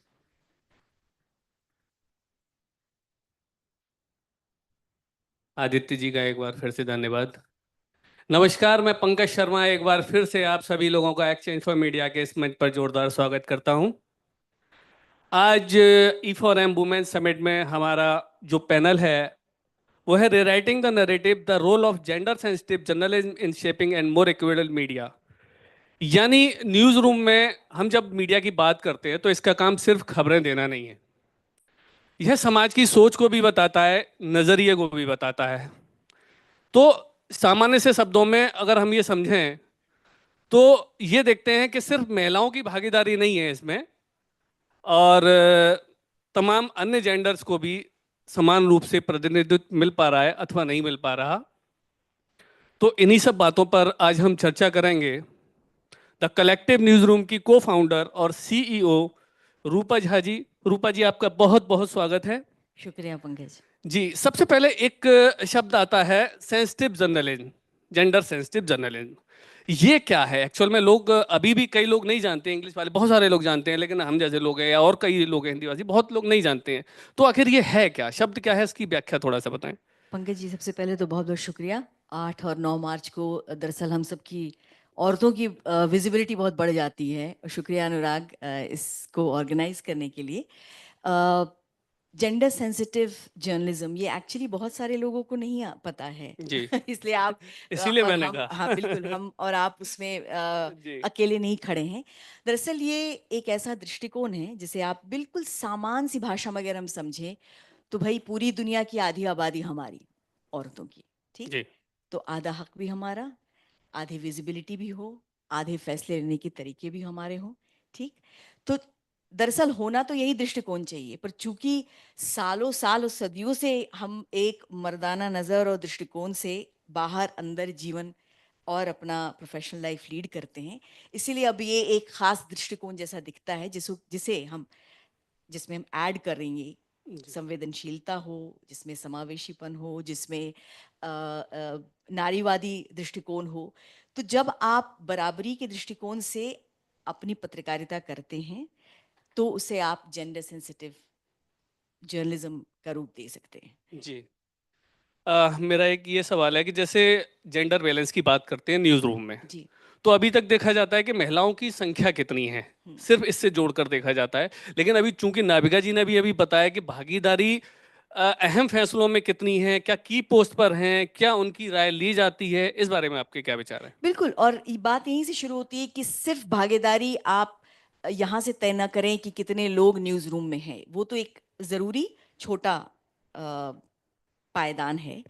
सबसे अहम बात यह है कि ये gender balance की दिक्कत नहीं है, ये जेंडर लेंस की दिक्कत है। जेंडर लेंस किसे हम कहते हैं ना, अगर आप जेंडर लेंस समझ लें तो बाकी सारी चीज़ें अपने आप होती चली जाएंगी, आपके जीवन में भी और आप जिस प्रोफेशन में हैं उसमें भी। तो जेंडर लेंस मतलब कि पेट्रियार्की का अपना एक तरीका है ना, प्रतिशतात्मक स्ट्रक्चर का अपना एक ढांचा होता है जो बहुत चालाकी से जेंडर बेस्ड जो भेदभाव है, जो डिस्क्रिमिनेशन है, उसको एक तरह से स्थापित करता जाता है। और वो कई बार दिखता नहीं है, वो बिल्कुल नहीं दिखेगा जब तक कि आप सचेत ना हो, आप उसको लेकर के बहुत अलर्ट ना हो।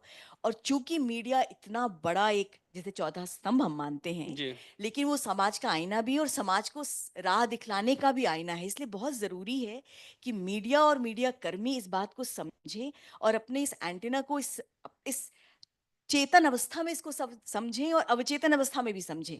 जी तो ये जो जेंडर बैलेंस की बात हम कहते हैं, वो सिर्फ न्यूज़ रूम में लड़कियां हैं कि नहीं हैं उस तक सीमित नहीं रह सकती है। जी उसमें ये है कि आप महिलाओं को किस तरह से कवर करते हैं, आप महिलाओं के मुद्दों को क्या कवर कर रहे हैं। आप क्या ये कह रहे हैं कि महिलाओं का मुद्दा सिर्फ सास बहू और साजिश है? आप किस तरह की शब्दावली का इस्तेमाल करते हैं? आप क्या सदियों से चली आ रही जो डिक्शनरी है, जिसे अभी भी हम लोग मीडिया कर्मी, और हम तो सिर्फ हम 7 बीबीसी की 7 भाषाओं का जो कंटेंट क्रिएशन और पब्लिकेशन है, अ, उसकी जिम्मेदारी हमारी है। और आप सबने अगर फॉलो किया होगा तो पता होगा कि कलेक्टिव न्यूज़ रूम को बनाने के पीछे उद्देश्य यही था, क्योंकि अब बीबीसी 100% कोई भी विदेशी मीडिया उसको होल्ड नहीं कर सकती। बहरहाल, to coming to the point, बात ये है कि आप महिलाओं के मुद्दों को, सिर्फ महिलाओं के मुद्दों को सास बहू साजिश समझ रहे हैं, या हर मुद्दा स्त्री का मुद्दा है ये समझ रहे हैं। यहाँ भी इस तरह के इंटरवेंशन की जरूरत है। तो बराबरी की बजाय जब भी हम बात करें तो सिर्फ उसमें अपॉइंटमेंट की बात नहीं है। दूसरी बड़ी बात, जाहिर है कि फैसले लेने के लिए कितनी सारी औरतें मौजूद रहती हैं एक न्यूज़ रूम में, एक संस्थान में, वो तो एक बहुत दूर का सपना है। हम कहते हैं ना कि हाथ कंगन को आरसी क्या, पढ़े लिखे को फारसी क्या। तो इसके लिए तो हमें किसी डेटा की ज़रूरत भी नहीं है कि कितनी मात्रा में किस प्रतिशत में औरतें हैं मीडिया में जो कि फैसले ले सकती हैं। अभी रॉयटर्स का एक और डेटा आया था जो कि 12 अलग अलग देशों में उन्होंने सर्वे किया था, जिसमें भारत नहीं शामिल है, लेकिन वो बिल्कुल आप रिलेट कर सकते हैं उससे कि वैसी भी संस्थानें जहाँ पर कि एक्चुअली लड़कियां ज़्यादा हैं, औरतें ज़्यादा हैं, स्त्रियां ज़्यादा हैं न्यूज़ रूम में, वहाँ भी बड़े पोजीशंस पर औरतें नहीं हायर की जाती हैं। यही मैं तो ये एक बहुत बड़ी चुनौती है। दूसरी बहुत बड़ी चुनौती ये है कि हम औरतों को, स्त्रियों को किस तरह से कवरेज करते हैं। हम क्या अपने न्यूज़ रूम में इस बात के लिए एक नॉन नेगोशिएबल बनाने के लिए तैयार हैं कि हम औरतों को इस तरह से कवर नहीं करेंगे। आप देखिए, जब हिंसा पर खबरें करते हैं, जो कि आम तौर पे मीडिया इसका बहुत बड़ा हम लोग सब भुगतभोगी भी हैं, और we are the culprits as well, और इस हमाम में हम सब नंगे हैं। तो आप जब देखें कि आप जब औरतों से रिलेटेड कहानियां करते हैं तो आप ज़्यादातर, आपको लगता है कि स्वास्थ्य से संबंधी खबरें हों, ये करवा चौथ कैसे मन सकता है, आप खूबसूरत कैसे दिख सकती हैं, आप उम्र कैसे उम्रदराज ना दिखें, इन सब नुस्खों पर अगर आप सोचें आंख बंद करके, अभी भी ऑडिट करा लें, तो आप तस्वीरों में पाएंगे ज़्यादातर तस्वीरें यंग लड़कियों की दिखेंगी, है ना। उस कहानी में ज़रूरत हो या ना हो औरतों की, लेकिन आप औरतों के क्लीवेज की तस्वीरें लगा करके डिजिटल स्पेस में आप ज़रूर क्लिक बटोर लेते हैं। और जब आप प्रोफेशनल स्पेस की बात करेंगे तो उसमें आपको काम करते हुए मर्दों की तस्वीर दिखेगी। भाषा की बात आप करें, भाषा आप देखिए, अभी भी हम लोग ऑनर किलिंग जैसे शब्दों का इस्तेमाल करते हैं। हमने कोशिश ही नहीं की कि हम शब्दावलियों को चेंज करें। क्यों ऑनर किलिंग, किसकी ऑनर की किलिंग की बात हम कर रहे हैं? क्यों नहीं आज मीडिया रूम में हम बैठ करके ये बहस करते हैं कि नहीं, ये शब्द, ये इसका पर्याय ढूंढना होगा जो ज़्यादा जेंडर सेंसिटिव, जो सही हो। तो हम क्यों नहीं उस पर बातचीत करते? नहीं होता, आज भी धड़ल्ले से हम करते हैं ना ऑनर किलिंग शब्द का इस्तेमाल, या बांझ। अब ये बातचीत अगर न्यूज़ रूम में शुरू हो रही है, क्योंकि मेरे न्यूज़ रूम में हो रही है इसलिए हम ये कह सकते हैं, तो ये एक बहुत ही पॉजिटिव चेंज हमको दिख रहा है। नहीं, अब जैसे अभी आपने कहा महिलाओं के मुद्दों की बात, जी। तो आपको क्या लगता है कि मेन स्ट्रीम में महिलाओं की स्टोरीज को, जो मुद्दों को पर्याप्त रूप से कवर किया जा रहा है, या अदरवाइज वो केवल डिजिटल प्लेटफॉर्म में, सोशल मीडिया या इंडिपेंडेंट प्लेटफॉर्म तक रह गए हैं? नहीं नहीं, कवर नहीं किया जा रहा है। मेन स्ट्रीम मीडिया हो या कोई भी मीडिया हो, बात ये है कि हम महिलाओं को, मुद्दों को कैसे समझते हैं। भैया, स्त्रियां, औरतें का हर मुद्दों में उनकी रुचि है और हर मुद्दा उनका मुद्दा है। आपको ये क्यों लगता है कि राजनीति महिलाओं का मुद्दा नहीं है? आपको ये क्यों लगता है कि इलेक्शन से जो सरकार से जो जवाबदेही है वो महिलाओं का मुद्दा नहीं है? दिक्कत मीडिया ने ये कर दिया है कि जो स्टीरियोटाइपिंग है उसको एक तरह से we reinforce by the way we cover women. तो आप सास बहू साजिश का जब स्लॉट करेंगे, sorry I am taking that name क्योंकि वो बार, हमको पता है वो कार्यक्रम का नाम है, पर वो बार बार उस स्टीरियोटाइप को रीइंस्टेट करता है। तो महिलाओं के मुद्दों को जगह नहीं मिलती है, और महिलाओं के मुद्दों को एक खास नजरिए से देखते हैं और हम उसको तोड़ने की कोशिश नहीं कर रहे हैं। तो महिलाओं का हर मुद्दा है, महिलाएं हर मुद्दे में इंटरेस्टेड हैं, चाहे वो स्क्रीन के या मीडिया कर्मी के रूप में हो या फिर ऑडियंस के रूप में हो। आप कोशिश तो करके देखें। ये कोशिश हम लोगों ने की है, इसलिए उस कोशिश के बाद के रिजल्ट के बारे में हम आपको बता सकते हैं कि actually needle has moved. If you, आप कोशिश इसलिए नहीं करते क्योंकि आप ये सोचना नहीं चाहते भाई महिलाओं के पास कम समय रहता है, महिलाओं के पास 50 काम है। आप सीरिया की कहानी कर रहे हैं या आप इलेक्शन की कहानी कर रहे हैं, आप जरा सोचे तो कि इसमें क्या हम किस तरह से करें कि हम महिलाएं इस कहानी को पढ़ने में रुचि कर रहेंगी। हम नहीं सोचते हैं।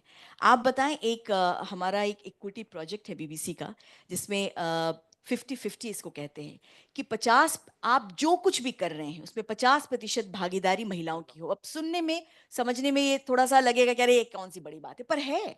आप उसको 2017 से हम लोग कर रहे हैं इसको, कि हम जो कुछ भी करें उसमें कम से कम या तो किरदार महिलाओं का हो, महिलाओं के बारे में कहानी के मुख्य किरदार वो हो, या फिर महिला कंट्रीब्यूटर हो।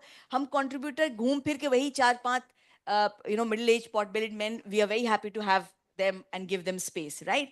लेकिन हम कोशिश ही नहीं करते हैं आगे बढ़ के देखने की कि और कौन सी ऐसे स्त्री स्वर हैं जिनको हम ला सकते हैं और उनको अपनी इस कहानी का हिस्सा बना सकते हैं। आप करके देखें।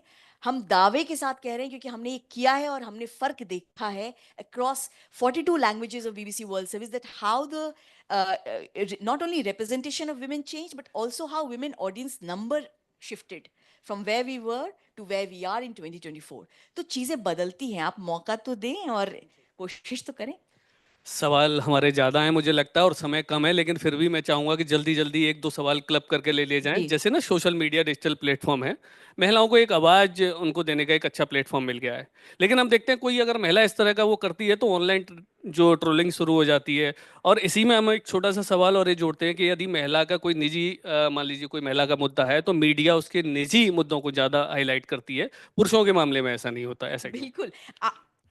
बिल्कुल, क्योंकि ये सत्तात्मक सोच है ना, ये this is what patriarchy is all about. आप औरतों को हमेशा एक टिटलेट करने के वस्तु के रूप में देखते हैं। आप मधुबाला जैसी एक्ट्रेस पे कहानी करते हैं, और ये तो खैर हम किसी और की बात नहीं करेंगे, हम अपने अपने न्यूज रूम की बात कर रहे हैं, और हेडलाइन होता है मधुबाला जिसे देखकर शम्मी कपूर खाना खाना भूल गए। क्यों भाई? मधुबाला एक महान अदाकारा थी, आप उस तरह से क्यों नहीं उस पर बात कर रहे हैं?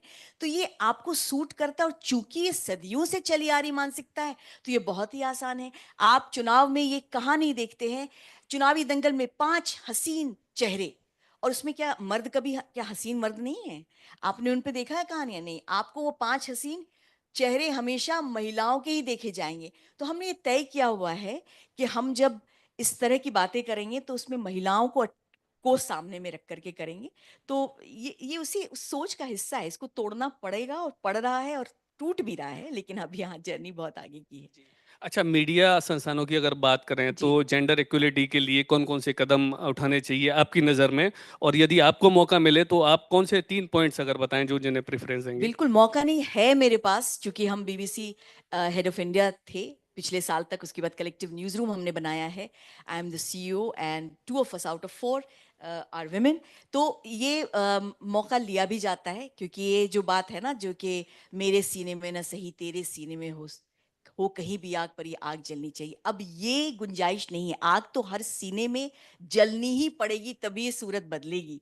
और 3 टिप्स की बात आप कर रहे हैं, चलिए ठीक है 3 टिप्स। एक तो ये टिप मीडिया संस्थानों के लिए कि अगर आप इस मुगालते में है कि नहीं नहीं ये तो कहीं और की दिक्कत है, हमारी दिक्कत नहीं है, तो आप भूल जाएं। ये दिक्कत हम सब की है, औरतों की भी है, पुरुषों की भी है। पर हाँ, हम इस विचार से बहुत सहमत नहीं रहते हैं कि औरतें ही औरतों की दुश्मन है, क्योंकि एक्चुअली जब हम पेट्रियार्की को समझेंगे तो हम समझेंगे कि अगर ऐसी औरतें हैं तो वो किस सिस्टम के कारण ऐसी बनी हैं। तो एक तो ये है कि आप जो परेशानी है, जो बड़ा चैलेंज है, उसको एक्सेप्ट करें कि इसको ठीक करना है।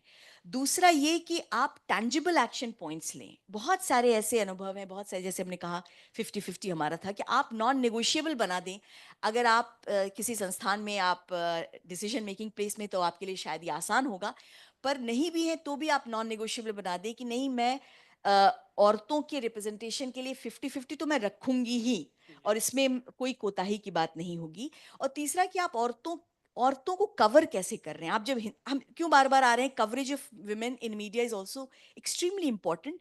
कि आप जब रेप का कवर करते हैं, आप जब वायलेंस अगेंस्ट वुमेन कवर करते हैं, क्यों आपकी तस्वीरें हमेशा ऐसी होती है, कोई हाथ आ रहा है और वो कोई ऐसे करके छिप रही हैं।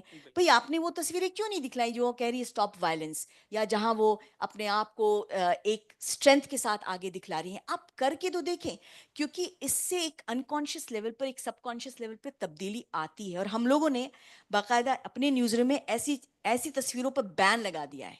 आप नहीं लगाएंगे ऐसी तस्वीरें कि अगर वायलेंस की कहानी हो तो आप एक ग्राफिक लगा दे जहां ऐसे छिप रही औरतें। छिपने की क्या बात है, हमने बैन लगा दिया है। आप ऑनर किलिंग नहीं लिखेंगे, आप लिखें झूठी शान के नाम पर हुई हत्या। आप बांझ शब्द का इस्तेमाल नहीं करेंगे। क्या है बांझ, आप नहीं करेंगे इस्तेमाल। तो आप जब इस तरह से शब्दावली पर, चित्रों पर, कहानियों पर, कहानियों के एंगल पर मजबूती से खड़े नहीं रहेंगे तो चेंज नहीं होगा। लेकिन वो जो हमने कहा कि ये सब चीज़ें अगर आप करेंगे तो तब्दीली बहुत मुश्किल नहीं है। Needle has moved and needle will surely move. जी, चर्चा को विराम देने से पहले एक बहुत छोटा सा सवाल और शॉर्ट में, क्या आपको लगता है कि जेंडर सेंसिटिव रिपोर्टिंग पर कोई ट्रेनिंग होनी चाहिए पत्रकारों के लिए? बिल्कुल होनी चाहिए, हमारे पास है ना, आप बताएं। जी। बिल्कुल होनी चाहिए, क्योंकि ये इतने हमारे डीएनए का हिस्सा हो गया है। और उसकी बहुत सारी वजह हैं, उस पर हम लोग अभी बाद में भी चर्चा करें, समय नहीं है। ये ज़रूरी है कि उस सदियों से चले आ रहे किले को भेदने के लिए धीरे धीरे छेनी को तो लगाना पड़ेगा। और सबके पास छेनी नहीं तो उधार लें, पर कम से कम मांगे तो सही। ये तो ट्रेनिंग का बिल्कुल हिस्सा होना चाहिए। और जब हम आए न्यूज़ रूम में, तो जैसे हम ये सिखाते हैं what it means to be impartial in journalism, how do you collect your facts, it really is important that we start training people that what it means to cover women, what it means to be gender sensitive, because this is a non-negotiable now. धन्यवाद रूपा जी, आपने बहुत अच्छी अच्छी बातें बहुत कही और शुक्रिया। हमें काफी कुछ सीखने को मिला। धन्यवाद एक बार फिर। Thank you, ma'am. Pankaj ji, please.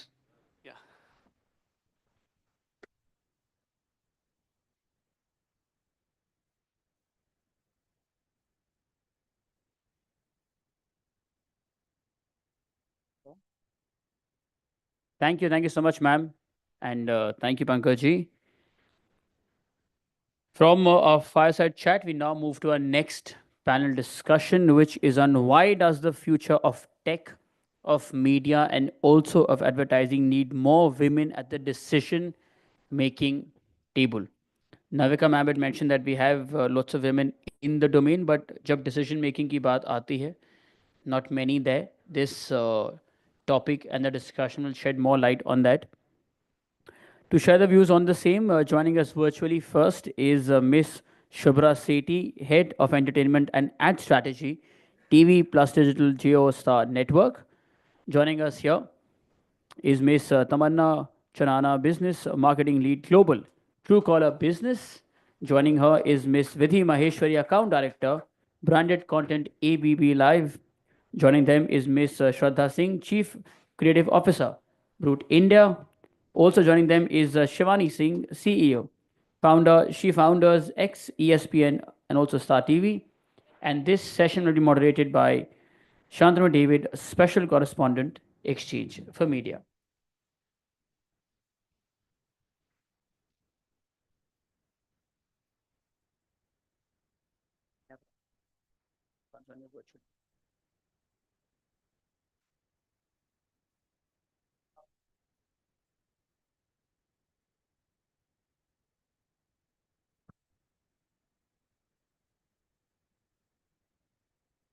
Ladies and gentlemen, I know lunch is up next, but I think this should give us enough food for thought and it won't rob you of your appetite, so don't worry.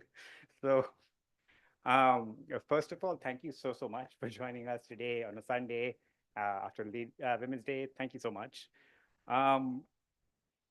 Because digital is the future, or as we like to think of digital as the future, yet in some ways we are kind of stuck in the, I wouldn't like to say the present, I'd like to say the past, in some of the habits and questions we ask.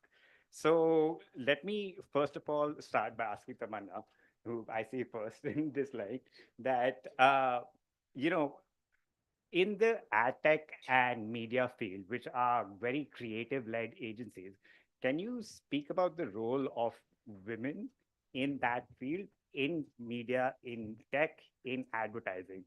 Because it has always been a, a sort of an echo chamber for tech bros, essentially. First of all, thank you so much, e4m team, for organizing this, and special thanks to Palak and Ekta for inviting me here.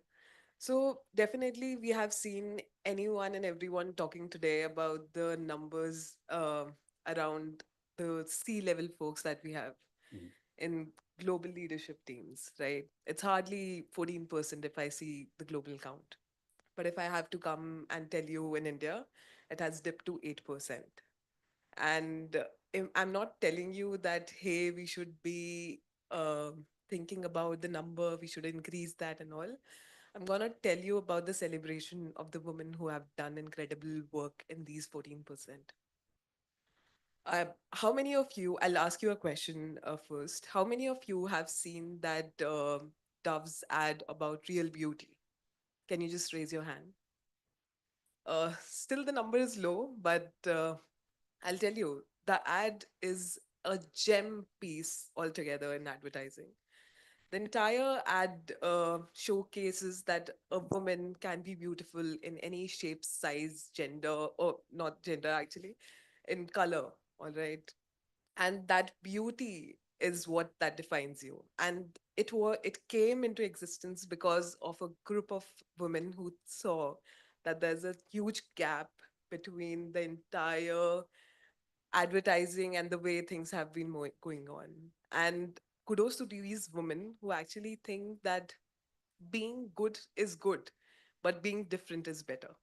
All right. And there are some incredible names in Indian industries as well, if I have to name, like Falguni Nair, the way she has bought and bridged the gap between e-commerce industries and beauty. It's incredible to see that these 8% women in C-suit can bring that kind of difference. And the least I expect from the women here today is that it's all about bringing that momentum in the room. It doesn't matter the number that we are in. It definitely matters the way you want to think and the way you want to lead the life. I'll end my point here with Sudha Murthy's quote. She says that fire cannot be extinguished with another fire. You need to have water to make a difference. So be that difference and be a water. Thank you. That's lovely. And of course, if I could ask you to sort of just give examples which you have seen, which have really driven, decisions within that field, like, and what has driven really innovation, because I would imagine some of us are sort of blindsided when we go into strategies and, trying to appeal to the broader public. So I'll tell you something from my experience. I worked in the creative space for about 15, 16 years. And what I've understood is that when you have a woman on the decision making table, the difference is that we understand, or there's the perspective is that how to transform a strategy into a more holistic, consumer centered experience. So that's the change that you're bringing in the decision making table. You're creating 70 to 80% of the purchasing decisions are being made by women. Advertising is targeting women. The future is being built, sold, and marketed to women. So, on the decision making table, if you don't really have women, I think you're losing out an opportunity to reach out to the audience that truly matters. So that's where I see the huge. I mean, I know that the like a lot of women mentioned here, the needle is changing, and this change is happening. So women are definitely entering the decision making table. But if you don't have diversity on the table, I think it's not just a missed opportunity. It is basically a bad decision, bad business. Right. So which is why I basically, from my understanding, I say that it's very important to have women on the decision making table. Right. And also, if Akshay, I could ask you to, because Miss Sethi is joining us from online. Hello, everybody. Good Yeah. afternoon. Thank you for having me on the panel E4M. It's great to be with these women leaders. And, when it comes to why do we feel that women can help drive innovation, I think women, from the way they have been brought up, the, you know, the social cultural experiences that they've had, allows women to really be open to change. And I believe that the biggest thing, the bedrock of innovation, is being open to new ideas. And that's what helps women really listen to others, listen to new ideas and perspectives, drive collaboration, and that's what really drives innovation. I've seen that as part of the roles that I have played in my previous years as well. That for example, when I joined the sports team from the entertainment world, I was able to bring a lot of new thinking because I was open to the same team giving me new ideas. I was open to listening to them versus being stuck with certain way of thinking. So I feel that you know women are very uniquely very uniquely placed to be able to drive innovation, especially in this VUCA world where every day is ever changing. I believe women play a very, very critical role. And Shwaniji and Shraddhaji, I'm going to come back to you with this particular question, but I'm curious, as as we've already spoken about the underrepresentation of women in leadership positions, as leaders in your own field, which are the most significant barriers you have faced? Which of them are changing? And which are any things that have come about which you believe are really, helping drive that change? So I'll take this up. Thanks, everyone. I'm Shraddha, and I'm Chief Creative Officer at Brute India, which is a very young digital publisher, and Gen Z is our more target audience. So, for me, one very, very important thing is, which is a big realization for me, because when I started transitioning in leadership roles, like from middle management to senior to C-suite, uh, I have always been a very empathetic leader. And there's one thing which I really want to bring here is empathy is very, very important. And I think I was called out many a times by my male bosses that you are too soft, you're not tough. And I question myself many a times. I've cried in office washrooms. Am I actually too soft? Am I actually um, very vulnerable? Uh, but one of my female mentors, she always gave me this conviction that be proud of your vulnerability, and empathy is your power. And I realized, I think what I have earned as a leader is a great clout of people who have been working with me, and they love working with me. And I work with younger people. They don't want bosses, they want mentors. So I think for me, that whole realization that empathy in a woman is very, very important, and that makes her a very good leader. And now in 20 years of my career, I'm very sure that that was something which was called out for, has become my strength. Because if you have the ability to put yourself in someone else's shoes and to understand, like in my team, there have been many, many different kind of people. There was a girl in previous team, very hardworking, but she had issues. She could not come out late night. A lot of people attacked her for the same thing, but I understood that she comes from a family who has allowed her to work. That was the biggest thing. First I used to tell her, why don't you fight with your parents? But then I understood what's her journey like. But she was amazing in certain things. So, I could place her in a role where she was more strategy driven rather than uh, so it's different. uh, so that's why I think empathy is very, very important. And also, as I said, vulnerability uh, is equally important for a woman leader, at least. Because when we are working with a team which is sensitive team, I think it's very important to tell them your success but also your failures. Also to tell them there are times when you are not able to cope up, because that is how you are kind of empowering them to also come up. You are not pressurizing them to behave in a certain way, that this is how leaders behave, this is how.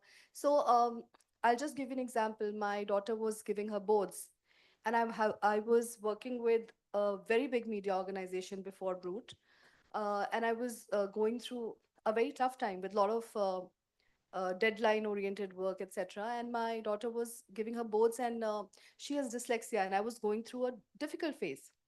But when I opened up to my young team, the kind of support I got was also something very unique. So as a leader, it's not just what you are giving, but how you are seeking it from your team, and how you are making your team also understand that these are important values to uh, grow up. So something called tough love, I think, is very, very important. Yeah. And of course, Shivani ji, you have sort of run the whole gamut from, Yeah, like yeah. super male-dominated ESPN to Star, and of course, Absolutely, starting your own thing. absolutely. So could you And, take us through your journey? absolutely. And thanks, Shraddha, for touching upon the most important softer aspects of leadership. And, I sort of perked up when I heard from Shubhra, women in sports aspect, because like you rightly said, I've spent more than 10 years in sports, in ESPN, in Star later, and also in general entertainment, which looks into a very different aspect of media. And post that, I've been privileged to work very closely with female entrepreneurs across tech, across media, across various other spheres. So, like you rightly said, it's a gamut of areas of expertise that I've touched upon. And just a little bit of data points that I was going through after I got invited for this conversation. And I was slightly taken aback by the numbers. In sports representation, for example, Tokyo Olympics, which happened in 24, which was just last year, female representation of athletes was 47%. Indian contingent was 44%. Media representation of female athletes was 4%. In the tech world, globally, including the top 100 NASDAQ listed companies, the IT companies' representation of women is about 30%. The leadership representation is less than 14%. India is less than 10%. In media, like Navika rightly said some time back, depending on different business formats, it's anything between 15 to 20%. In places, it's also 10%. In the startup ecosystem, because I work fairly closely with some of them, the revenue delivery on each dollar spent or invested is the highest amongst businesses which are led by women, but they only attract a fraction of investment from anywhere. So that's what we're talking about here. But I would like to flip the coin and say that's also the opportunity. We are 50% of the population, and the gap which remains is anything between 20 to 30%. Absolutely. And so what needs to be done about that then, right?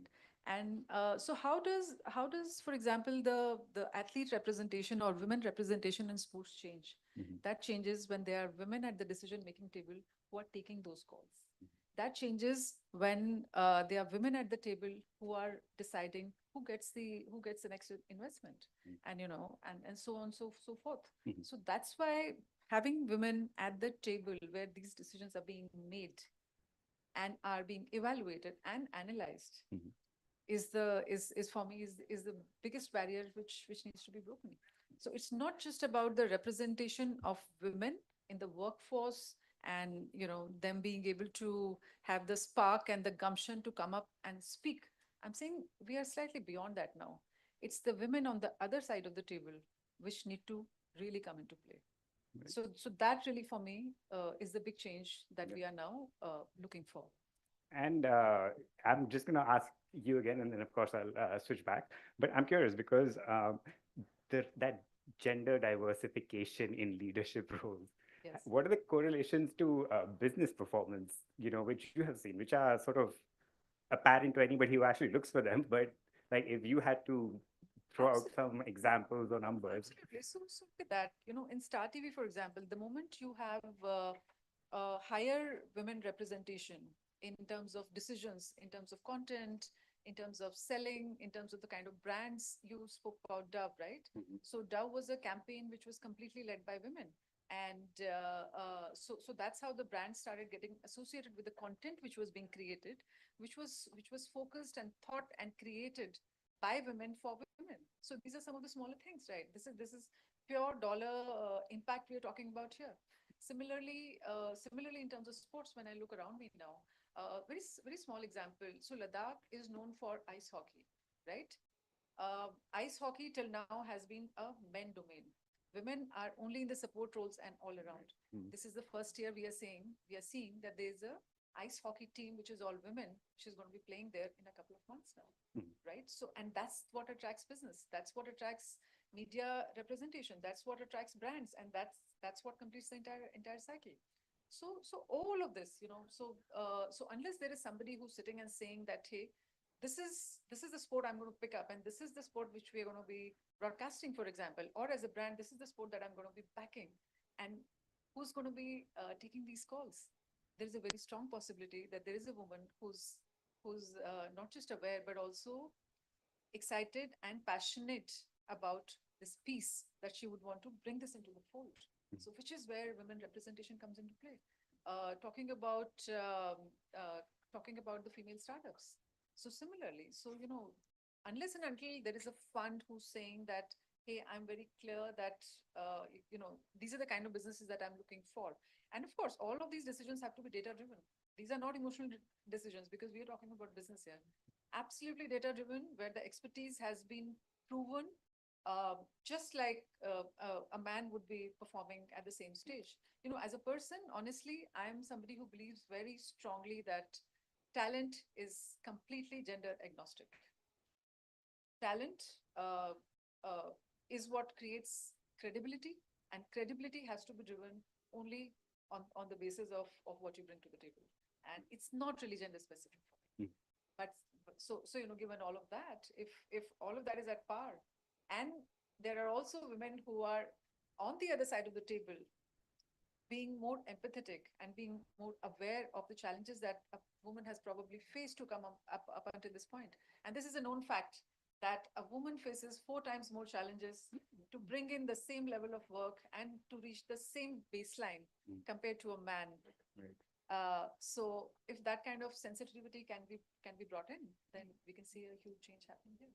Yeah. And Tmanaji, can I ask something about the role? Because like you said, there's this perception which is sort of really impacting everything, which I'm hardly the right person to tell you guys about. But could you talk about the role of mentorships and allyships in this role of sort of getting equal representation, getting equal inputs from, regardless of your gender?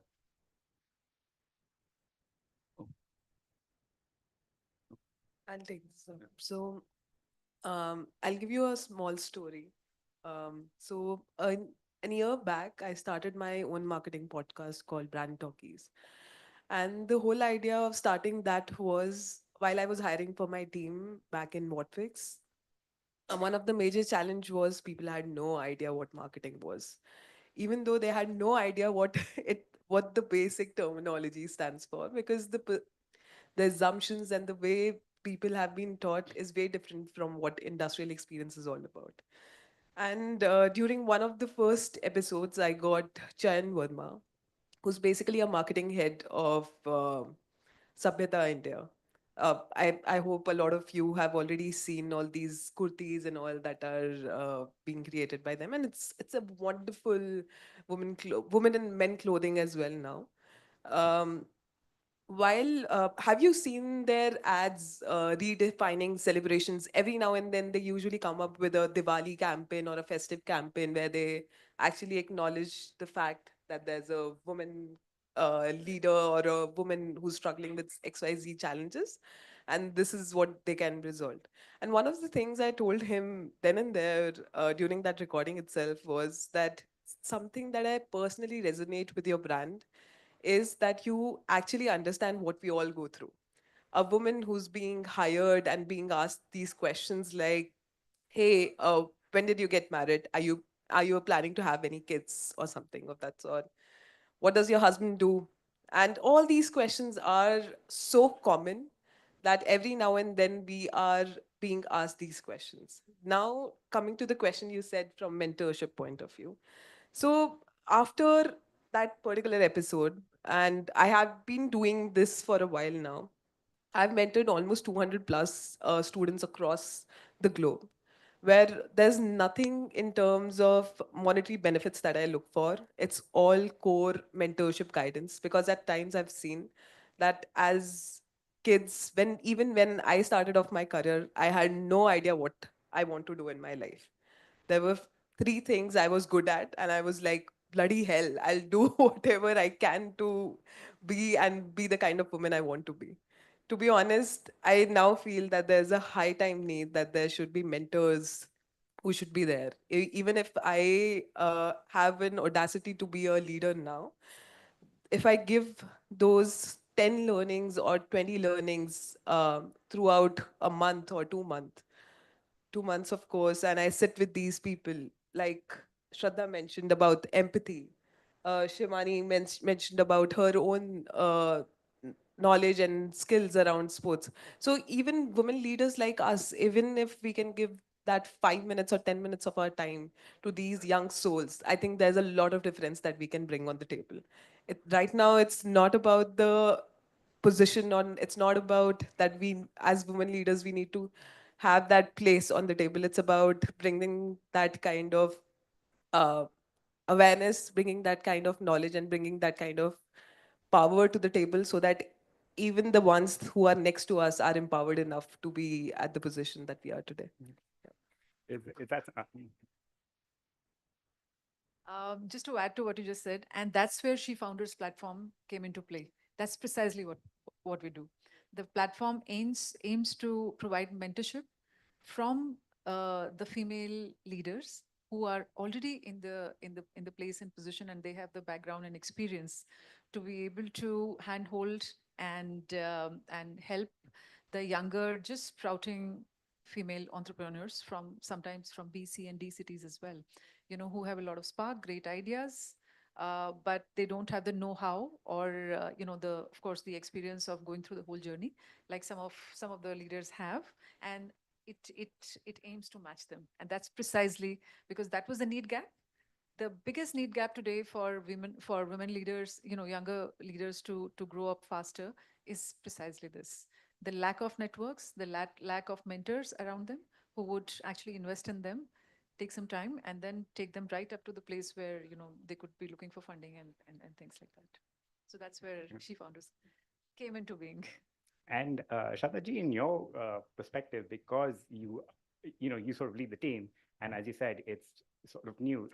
Is there any barriers you face when it comes to like pitching and stuff like that? Because of course your work would be fantastic, but do you see in perhaps some companies, and not to name names of course, but that there is this sort of hesitancy, should I call it, or that is that still in play? See, Brute, I think our 50% workforce is women workforce. Mm. Our editor is a woman. I lead the creatives. I am the woman. I'm a woman, and my whole team is more women based. So, not from client point of view, but internally, when we talk about mentorship and all, there's one thing which I've always felt being in different forms of media is that we generally gravitate towards hiring people who are like uh, who are like us. You want to kind of hire people with same opinion, same perspective. um, so diversity, I think, is a very conscious thing which you learn when you grow. I think it must have happened with all of us, because if my company has a certain kind of requirements, I would look for certain kind of people. But I think that is very, very important to break. So this is what I have learned. This is a conscious decision in my last 5 years, to hire diverse people in the team. Mhm. I'll just give you an example. Like in my uh, if my team is English speaking team, I need to have people with Right. regional language for their flair of story, which they bring. I need to have, so I had two people in my team, and now they have become celebrated, they are gay podcasters. But, to give them that safe space where they could come, work, and feel safe to even, come out and tell the story. I think it's very, very important uh, to give that kind of diversity as a mentor, and to incubate that culture. So this, and if that is there, I think the output will be very, very different, because obviously when it's happening internally, it's going to happen externally. Right. Yeah. And Vidhi, we had a very brief moment of conversation, outside. And as you made me realize, a lot of my questions are sort of very biased and trying not to sound biased. So at forums like these, like, what do you think are the more important questions to ask? So what you're asking is absolutely right. The conversation that these ladies have saved, the things that they're saying, I'm learning. I'm also on my journey where I'm growing. There's so much that I'm learning from the experiences they're sharing. See, talking about mentorship is important because there is a barrier, there is a gap. So you're asking the right questions. And from my personal perspective, I have to mention, I had to look for mentors. I had to find people. I had to ask my questions. Of course, everybody is hesitant. I was hesitant as well, but eventually you have to realize that, if you really want to grow, if you have a career plan, you need to find your people, you need to find your questions. And I think organizations need to start implying that and have a clear career plan when you know there's talent, when you know, because I've actually been very fortunate because I've got leaders who've taken time out and shared their insights, and they've pushed me towards opportunities. So I've been very happy there. So I've realized that if a company has a mentorship program, you're providing, I mean, I'm not just saying women, you just have to find talent. You have to nurture talent, and you have to give them equal footing to not just sit on the table, but also actually have the confidence to shape the conversation. And that is where mentorship is very important. Women are hesitant, and you need to find them and you need to push them towards accomplishing their goals. And also, Shraji also had a point. Akshay, if I can trouble you. Akshay, no, there you go. Sorry, sorry. Yes. Comes to understanding different consumer bases and the diverse audiences that we talk about, I think women actually have a superpower, right? The biggest superpower which we have is empathy. And there's nothing better than understanding and diverse audiences and understanding diverse perspectives than to be able to put yourself in their shoes. And women have the ability to think from the point of view of different consumers. So, across all the years that I've been part of, work with different brands, and each one of them targeting different audiences and looking at their needs and their wants. What I've seen women being able to deliver is that they've been able to really understand this diverse audience as well. And in fact, if you look at the world of market research, it's a well known fact that there are many more women in the world of market research than in many other fields.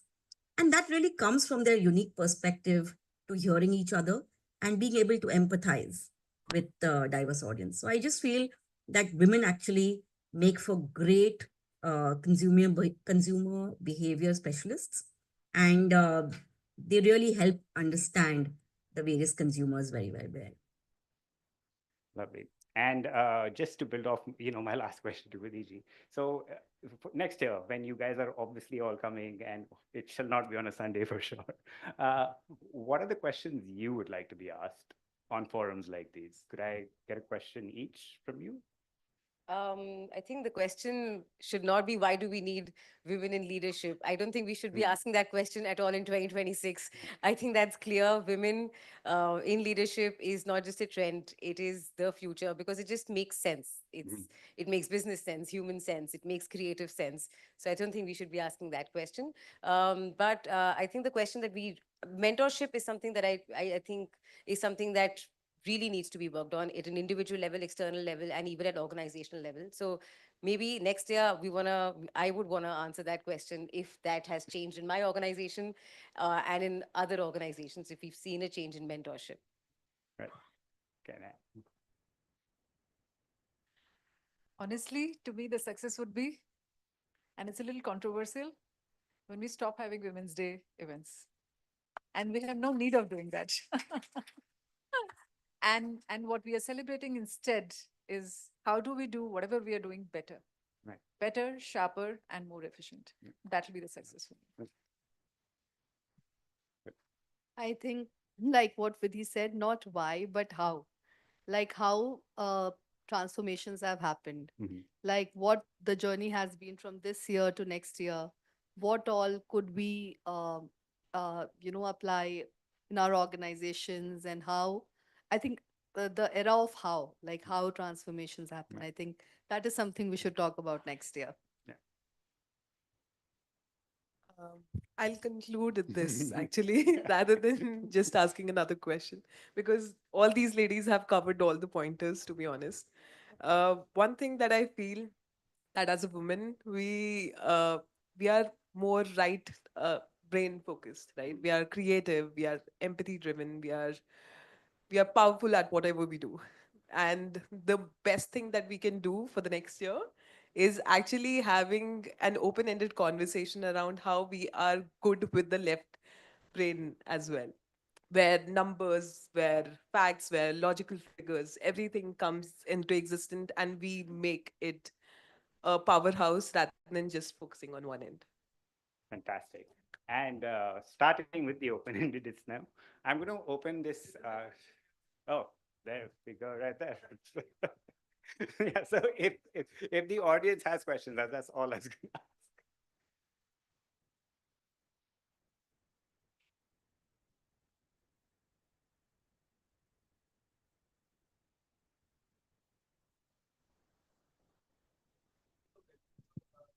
I am the editorial lead for Martech at Exchange for Media. My question is, while I was working in the renewable energy industry, we came across reports that, we are still, in terms of wage gap, women are still behind from men by about 110 years. So I think while the conversations can be about how, they still need to be about the why, because, I want to ask a perspective here, because we are 110 years behind. So when don't we need to still have the why conversation so that more and more women can be sensitized and motivated to take up those decisions, as to then again mentorship maybe comes later, or they go together? See, I think what Shivani said, talent is gender agnostic, I feel. So I think whatever you get or whatever you draw is something which is based on your talent. And I understand it's easy for us to say, but down the line you see the difference. And there are common stuff which I think all of us we have gone through. Like, people asking, why do you need a salary raise? you have a husband. So these are common stuff which we have gone through. Even right now, a month back, we had applied for a loan, and my husband applied, and his salary is lesser than me. He gave my name also, but the banker confirmed at least I think 10 times, and they did a check that how can a wife earn more. So this is the truth. I mean, this is what we go through.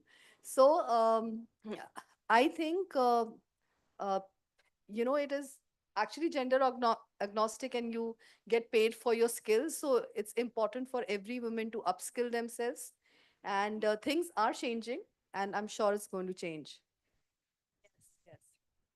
I think to my mind, a lot of this is about gender conditioning as well. And gender conditioning, not just on the at the end of men who are perceived to be the decision makers and in leadership positions. You know, when we say who's leading this team, it's typically what comes to your mind, it's a he, right? So it's the gender conditioning which is not only at the end of men but also at the end of women. We have to believe that, we believe that we deserve equal opportunities, we deserve equal pay.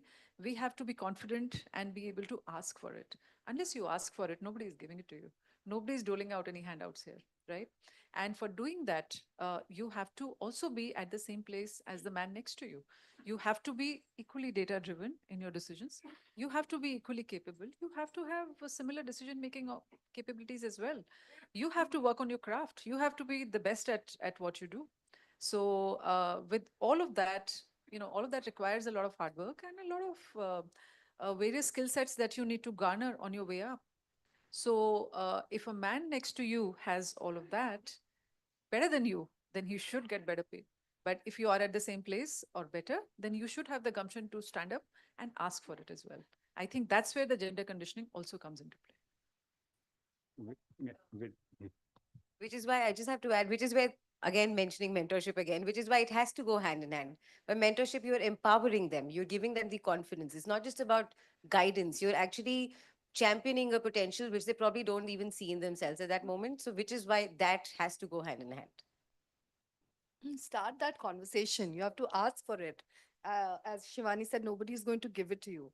I mean, right? If we go back, even Mohammad Rafi and Lata Mangeshkar demanded 1 rupee more than Mohammad Rafi fees. Yes. So, I mean, yes, that's the belief, that's the conviction. So, every generation, I think, in every field, women will have to go and ask for it. Yeah. What an example, Shraddha, to be honest.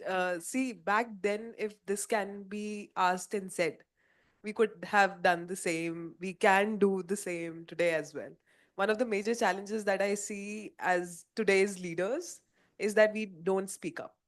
And I think it's high time that we put our foot down and say that this is what we are, this is what we have done, and this is what we demand. right. I don't think you can end it better than that. Thank you, everyone. I think we are done with questions. There's. Yeah, sure. Please go ahead.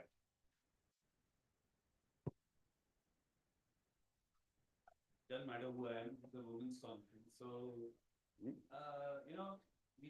thought about this as a women leadership. Like, to get to a leader, even a man has to kill 9 people to get there.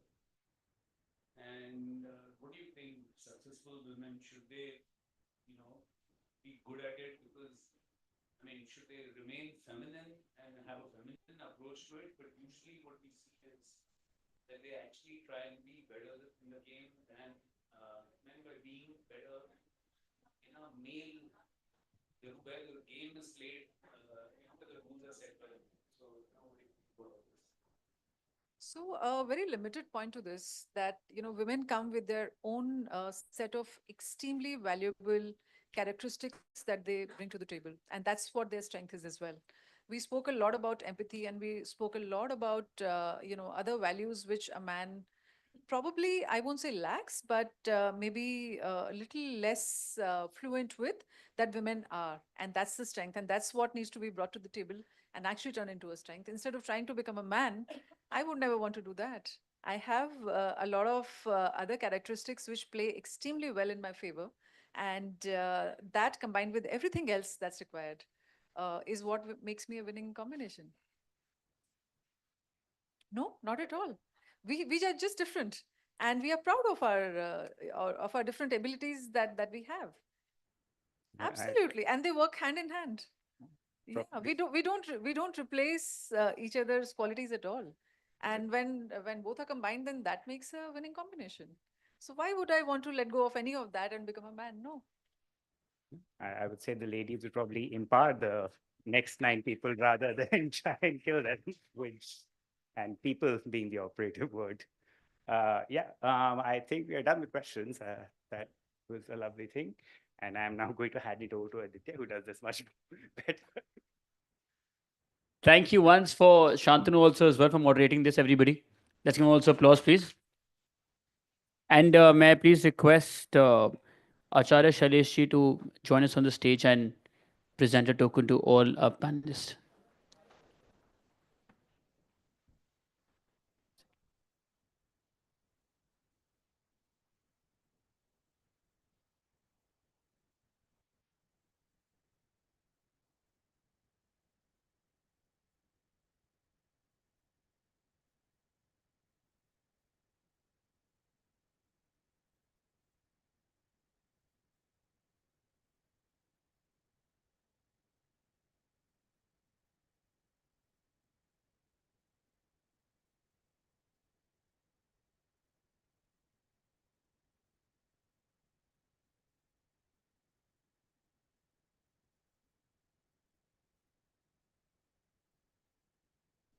A group.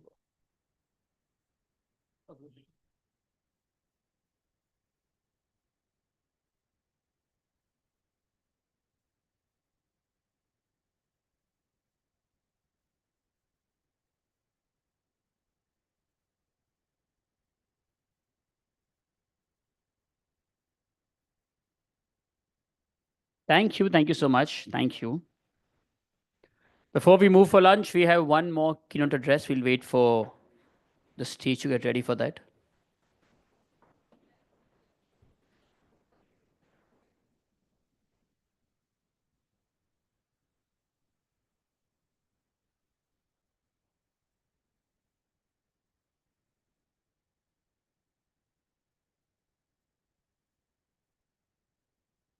Chaliye, for our next keynote, please join me in welcoming to the stage the CEO and co-founder of Conversite, Miss Tamanna Dhameja, everybody. We can welcome her with your claps. You know what? This is not done, guys. Let's try it again. No, take two. Thank you.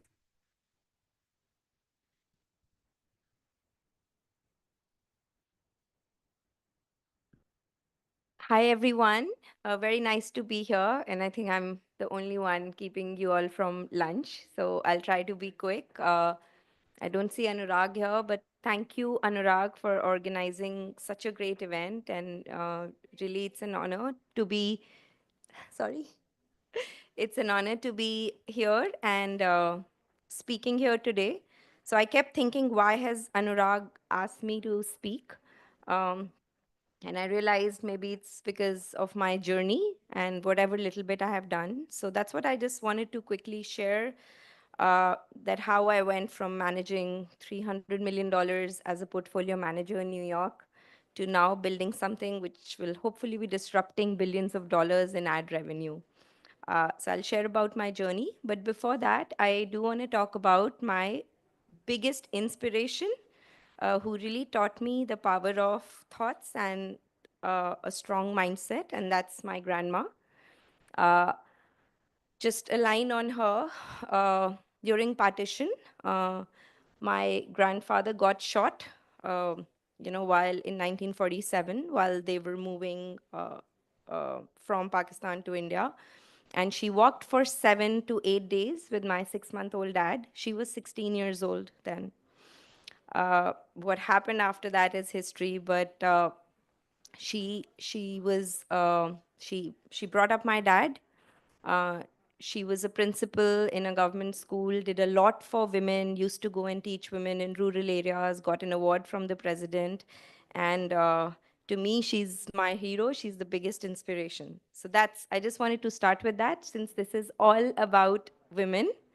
Uh, Now, a little bit on my journey. So, like I said, I was in New York 2015. I was a portfolio manager, also the only girl in a room full of all elderly men, because mostly finance has all guys. I used to manage money for General Motors, one of the largest pension fund in New York.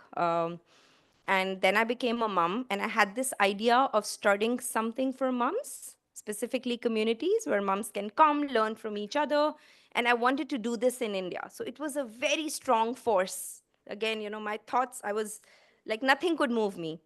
I quit my job and I moved back to India, and this was in 2017. And I used to think that, you come, you set up something, you build an entire ecosystem, and I had no idea. I had no network, nothing. I was in US for 10 years, but I moved back to India with my son, who was 2.5 years old then, also my husband, who's my co-founder. So I convinced him also of my idea, and he quit his job, and he's actually been in the US for 20 years. What transpired in the years hence is very fascinating. So 2017 to 2020, we built lots of communities, really Facebook groups for moms, all around specific pain points. And I realized we've started a movement of sorts. And I realized that when one day I get a call from Facebook in US saying that we're in the top 0.5% communities globally, and they also funded us. And that was eye-opening, because when I moved back, people used to think that what's wrong with you? Like, who would leave a job, a career, and move back and start this, and what's going on? But anyways, that was the learning phase. That's the time we also realized that a lot of women, and these were moms, but women, really don't have financial independence in India. That's just, I think the world that we're all living in is still a bubble. But and that's when we had, it's like the vision has moved. So from building communities, we thought, what if we build a platform that aggregates other communities also?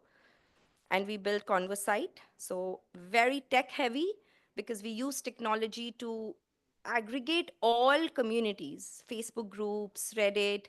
And then we wanted to create an ecosystem that empowers these community creators, and again, 70% of these were women, to earn. And what we've accomplished in the last 4 years is that thousands of these community admins now in India who were earning zero have cumulatively earned about 40 crores. This is India, right? And it's funny because we're the only platform globally that's doing this. So of course, brands advertise in communities, and there's a revenue share model. And every single dollar of revenue that we've earned, there is a revenue share with admins. So, it was unimaginable when we started. And I also want to say that my background is not in tech. And being a female, and I don't want to harness too much on female and males, but it's just that my background is not in tech. And this required pretty robust tech. But again, it's the power of mindset that if the vision was strong, I knew I could lead this. But this is not it. What happened last year, January, is that we had a near-death experience. So everything, and by the way, from a revenue scale, we were well on the track to hit $10 million of revenue in the next 12 to 18 months. So we were growing pretty fast in the last 4 years. But last January, we had a near-death experience because our technology was based on certain APIs without getting into a lot of details, and Facebook decided to shut those APIs. So 2024, Jan 31st, I get a message from one of our investors saying, hey, APIs are going to be shut down. It's actually impacted a lot of businesses globally. A lot of businesses globally have shut down after that because all the data, everything that we were getting was through those APIs. But we went back to the drawing board and we said there has to be a way out because we had invested so much in community admins, their training. They really supported us to get the right data. We figured a way out to somehow continue to get data so that our revenue doesn't go down to zero, so that we don't die. But then we also thought, what is it that we can do next with all of the learnings? And that's when we saw that how the world is changing. It's like, when you're building something, you're so into it, but when something like that happens, you zoom out and you're like, what is happening? What else is happening in the world? And that's when we realized that, oh my God, we've hit like an inflection point in terms of how all of us behave. I see some of you are on your phone right now. I'm sure is on one of the video first platforms. Instagram, YouTube, TikTok outside India. So we just started seeing how consumers are behaving, and we realized that an average person spends 5 hours on social channels, and these are primarily video first platforms now. So during COVID, our currency of communication has become video. There's 2 billion videos, 2 billion that are shared every single day. And each one of us, we're all influencers. Because if we share a video, we have the power to influence, whether it's 10 friends or 1,000 or 100,000. So this whole phenomena was fascinating. And I suddenly had this vision that, somebody has to build, there has to be a capability in the world that's sitting on top of all of these videos, analyzing it, helping brands understand consumers, and use that information to build better products for consumers, influence consumers through marketing. So we started working towards building a video GPT of sorts. And this started last year in January. And today, where we are at, we will soon be hitting the first $1 million in revenue. And I just talk about revenue because it gives a sense of scale. But me sitting here, all of us have heard about AI, but how there's very few AI engineers in the world. Not having the tech background, but I think of myself as a 5 foot something person who can have a vision to say that, we will create the best video inciting platform in the world to enable brands to understand consumers better and impact their lives better. And as I speak today, we have global customers, we have Indian customers, all large FMCGs, and I think that vision is turning into reality. And it's pretty complex. We're using 9 AI models under the hood. We're collecting massive amounts of data. And this 2 billion will soon become 10 billion. It's an infinite data problem, right? How to use all of that? Because in the end, advertising, media, it all starts from understanding consumers. And we cannot go into consumers' home to understand them. We can only look at their behavior, and all that behavior is available now on these platforms. So anyway, that's sort of where we are at today. A lot of ups and downs and near-death experiences.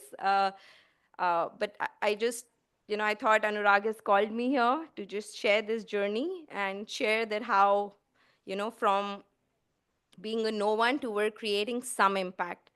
And I think my only message is, so there's this, I don't know how many of you have read Roald Dahl books. I knew Anurag for sure. Yeah, so I have an 11-year-old, and because of him, I read a lot of kids' books. And, I love his quotes. And my favorite quote is this, which I'm going to read out, that, and above all, watch with glittering eyes the whole world around you, because the greatest secrets are always hidden in the most unlikely places. Those who don't believe in magic will never find it. And again, I think it's all in your thoughts and mindset. How you inspire yourselves, how you inspire others around you, how you start a movement. If you believe you can start a movement, then you will. If you believe you can change the world, then you will. And I think it's gender agnostic, education agnostic, network agnostic. Nothing else matters. It's just our thoughts. And if the thoughts are strong, we don't just dream, but we also put in the hard work to get to that dream. So that's all I wanted to share. Thank you so much. Anurag, again, I'm really happy that we are having an event like this for women. Thank you. Rohit, maybe request you to do the honors.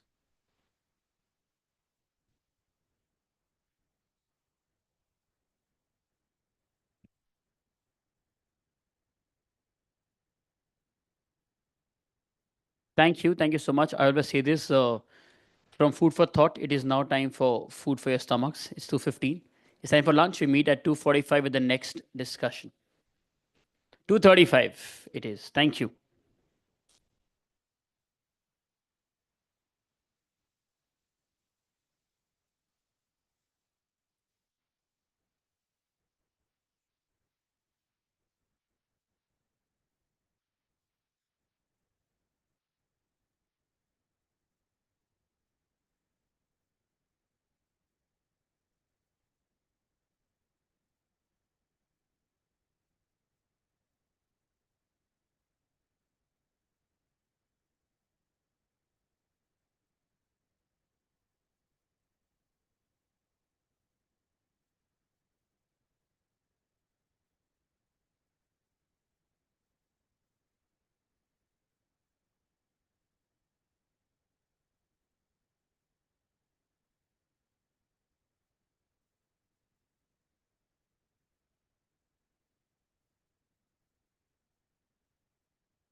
Will request if any of your colleagues are outside, please ask them to come inside so we can start now. Also, Ishita, can you make sure just make an announcement outside that we are starting? Thank you.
Welcome back, everybody.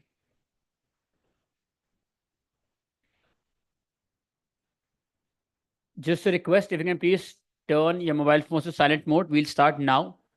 Can you all take our seats, please?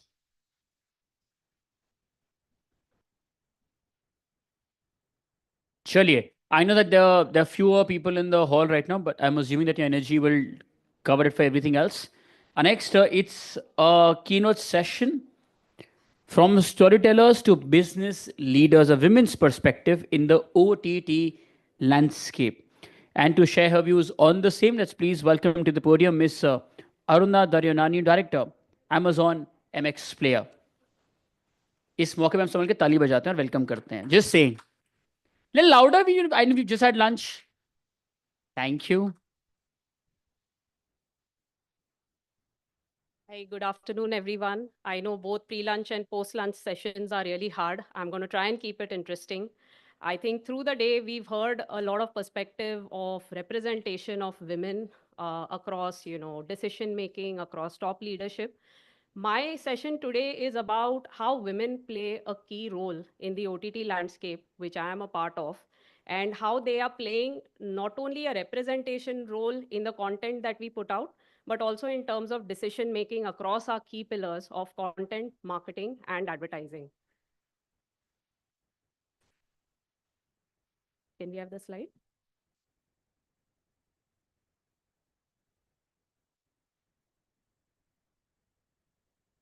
Okay, a quick introduction from my side. I've been in media only for the last 4 years. I started my journey as a banker with Citibank for 8 years. Post that, I joined Amazon as a product manager in the Prime Delivery Experience team. I was part of the team that launched the Prime program in India, the shipping and shopping benefits that you get. Post that, I was the chief of staff to the India head and CEO, Amit Agarwal. After that, I set out to start Amazon Mini TV, which was a free OTT service, ad-supported service, what we call AVOD.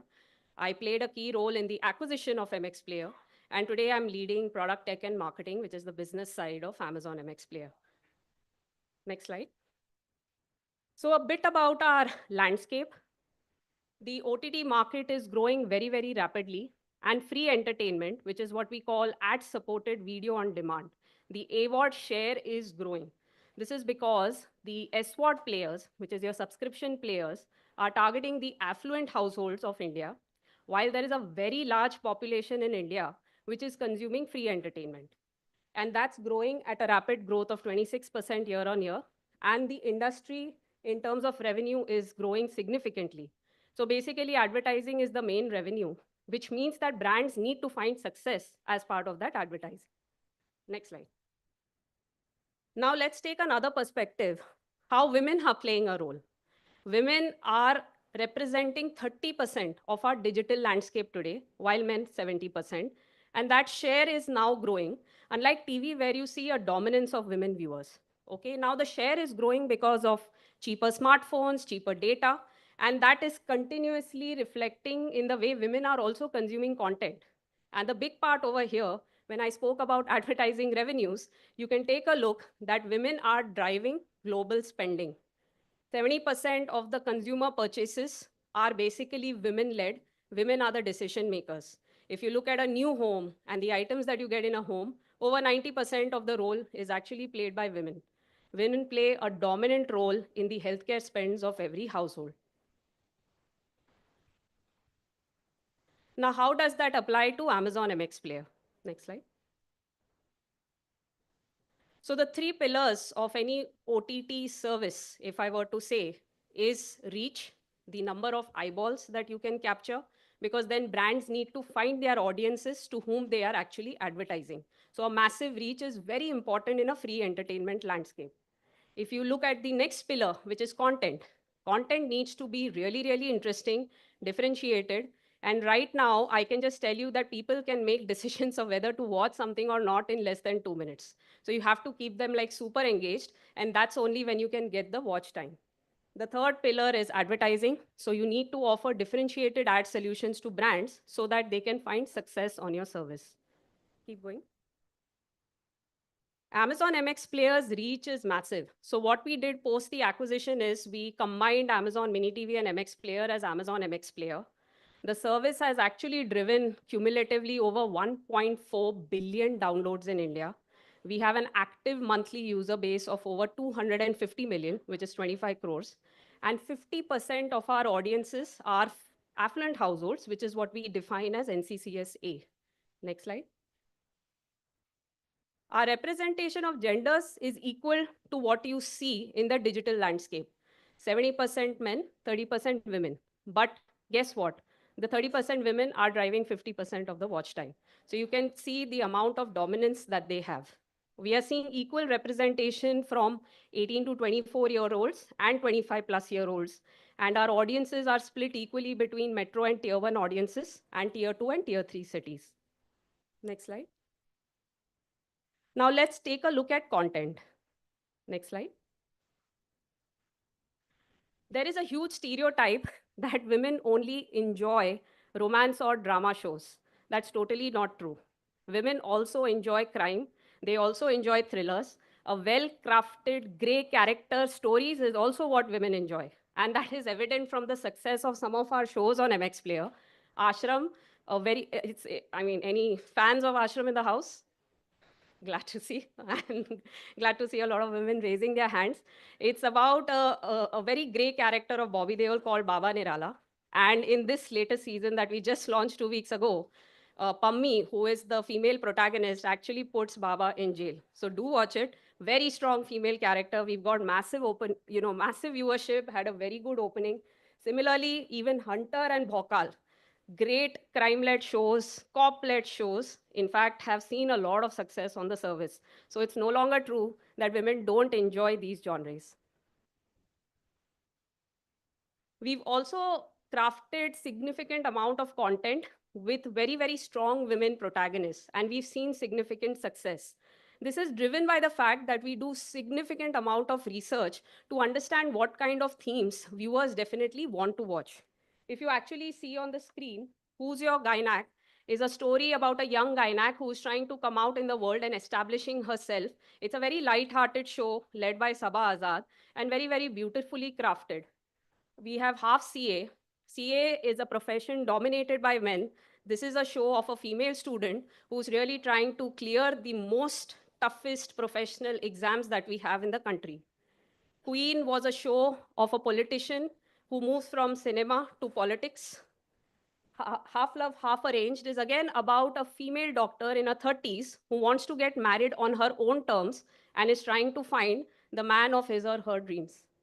Hip Hop India Season 2, again hip hop, very male dominated if you look as a culture, but we've actually promoted a lot of women talent and they've gone to significant number of levels, and Season 2 is now launching shortly.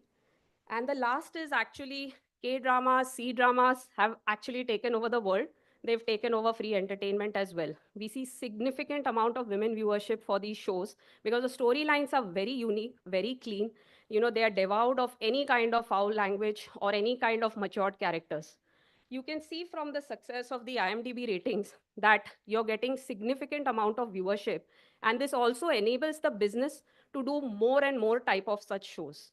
If you look at the themes that are mentioned below, something that some of our research has clearly called out, life is stressful, show me something fun, is what our users are saying. They want to get inspired, they want to see biopics, they actually put monetary success above everything else. So that's the kind of success that they are looking out for. They want to see real stories. They don't want to see women just being objectified. They want like real raw struggle stories. And that is what you can see in some of our shows, which is coming out very, very strongly. And not only this, when we actually market a show, the way we market it to men and women viewers is very different because the kind of nuances that they look out for are significantly different. Next slide. Now let's take a look on the revenue side of the table. Next slide. So how are we tapping women viewers? So one very unique thing about Amazon MX Player is that we are tightly integrated with Amazon's properties. Our MX Player app is not only available with its own independent apps on mobile and CTV, but we are also available on the Amazon Shopping app, on Prime Video, as well as Fire TV. Now, what does this help us do? Amazon understands shopping the best in the country, and we get these shopping signals, which are first-hand from all of these viewers, and hence we are able to help our advertisers also tap these shopping signals so that they can reach out to the right set of audiences and see significant amount of conversion. Next slide. So this is the point. We provide billions of signals, which gets generated on a daily basis, which helps understand what type of viewers are watching what type of shows. We don't have to rely on any third-party applications which other OTTs have to do because we can generate all this information first house. These are some of our biggest signals that we are providing. Beauty enthusiasts, affluent shoppers, early tech adopters, affluent households, young families. These are something which advertisers really look out for. One insight that we actually worked, which came from women. So whenever women consume ads, they like to know more about the features. They like to know more about the price points and how quickly that can be get delivered to them as well. Since we are available on Amazon, we can do such native integrations very, very easily.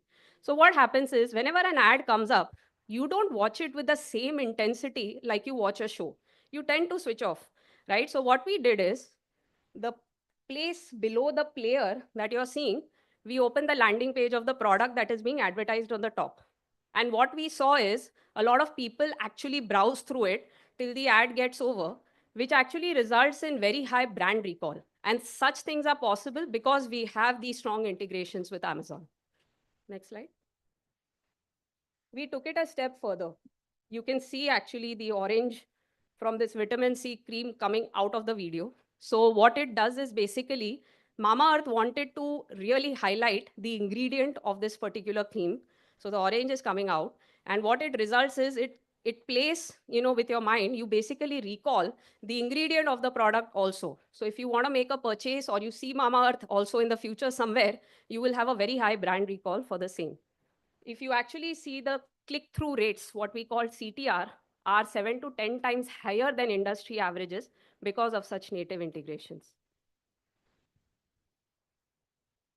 This is the kind of success that brands are seeing on our service. The brand measures are higher in 77% of the times, and including 90% versus Kantar, which had done, a study for the overall AWOT services that are available in India.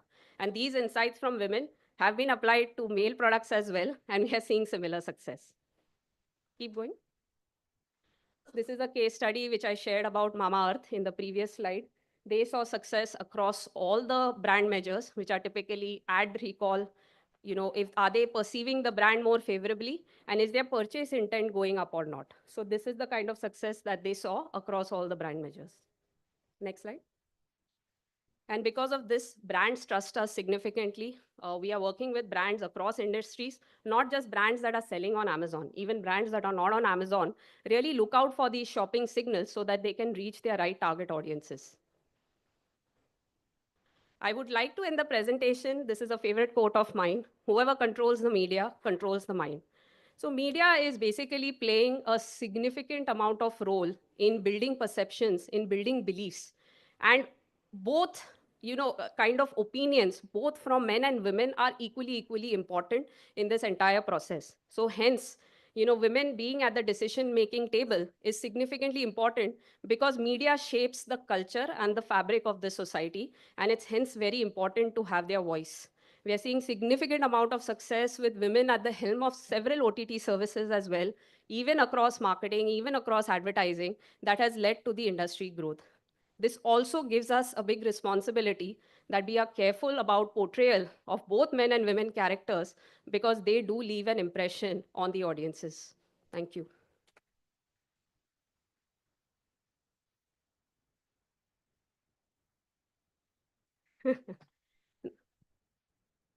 It's not about me, it's about the overall media, yes. So it has a big influence in the way people think, the way people perceive. Of course. Absolutely. Absolutely. You control it. That's what we are saying. Why you think so? At least I'm aware of it, that if I'm spending these ads are coming, why they're coming, So, and what are they trying to sure. push me for. At least the awareness is also important. Absolutely. See, digital, the more personalized you are, the better it is. With Amazon, we have very strict guardrails about customer privacy, customer information. So we never sell data for one person or anything. It is always a You flow. said Mamaearth has done a 81% growth on, their Not 81% growth. This was they've the gone results. up their, what do you call it, top of the mind awareness or whatever. Yes.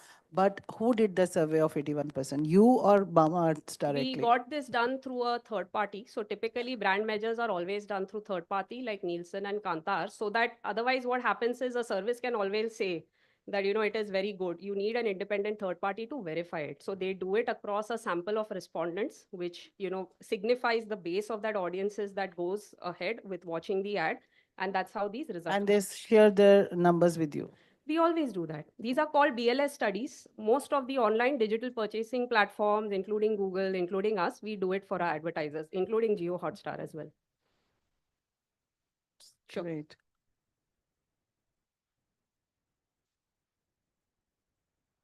That was just one of the case studies. Yeah. Yeah. And these big brands, they have money, they can afford, those who have got funding, they can afford this kind of advertising. Now, I'm coming from another sector. where, I meet so many women entrepreneurs. They say, when we have small businesses, say someone is having the handloom stuff, Right. bed sheets, or these sort of things. They are saying, when we advertise on Amazon, we sell on Amazon, if my one return comes after 3 sale, I lost everything. I lose everything. One. Number two, I don't know where is my advertising money going. Okay. Because these brands, they have some authority. But those small entrepreneurs, those ladies, they don't know anything about advertising. So there is no transparency. This is one concern which, being coming from communication sector, I also feel this thing. Fair point. No, so one thing, we look at video ads. This is a video-based service, right? Where your sharing is your experience across the e-commerce advertising, which is on Amazon.in. So there are a lot of questions. We do intensive amount of coaching sessions actually for smaller sellers so that they understand how is it that they can actually advertise on the service. Okay. How is it that they should read their metrics? They will also get details about where their audiences are coming from in terms of purchases. The point that you mentioned about return, of course, there is a complex algorithm that Amazon has. We also want to ensure that the quality of the products being perceived by customers is actually the higher sense, so that we can keep promoting the higher, the better quality products to the customers. But to your point, I would recommend, and I'm happy to, connect you also to the right people who can really actually educate them in terms of how to see in terms of advertising effectiveness and where they should be putting their money in. See, because what happens is, one thing, just remember, we can get a first time advertiser, but if they don't see success, they are never going to come back. There are enough and more options available. So you have to keep ensuring that they get the right set of insights with them. They are getting the right recommendations from our side as well, so that they continue to be long-term customers for the service. Sure, please. Sure. Yeah. Go ahead. Right. You can add to cart, because the ad is typically like 30 to 40 seconds. You won't be able to finish the purchase. You can add it to cart, then go back to the Amazon's app, shopping app, and finish your purchase. Yes, absolutely.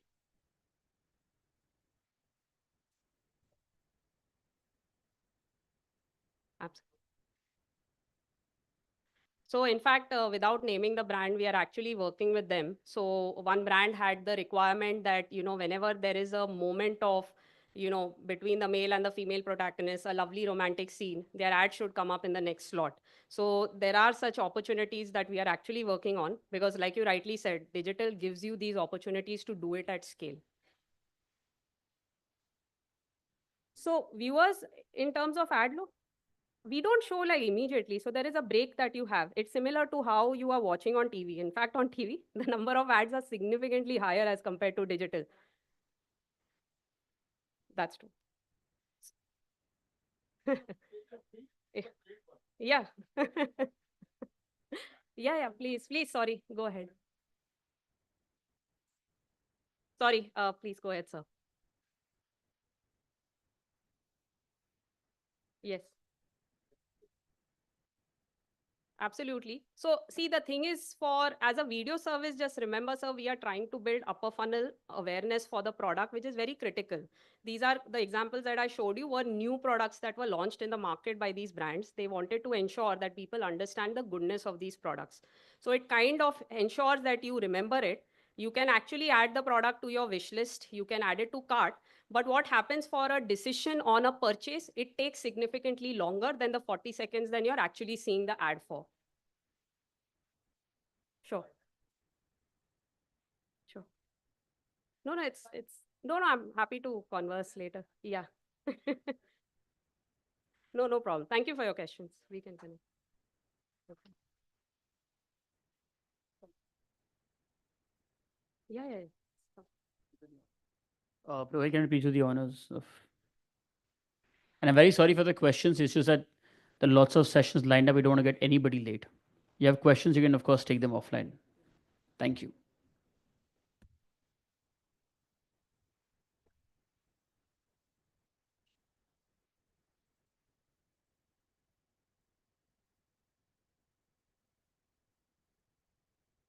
Thank you. Thank you so much, ma'am.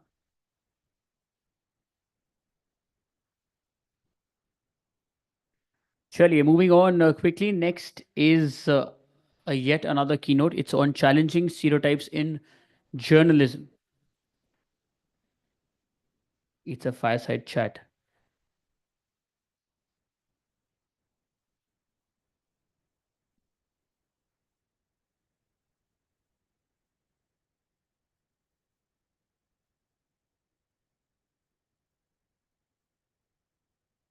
Okay, so this is a fireside chat.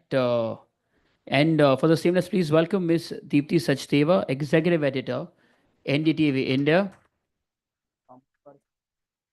In our fireside chat with the Soumya correspondent E4m. Can you also have two chairs? Just allow some minute, ma'am. It's not a problem. Mine says standalone.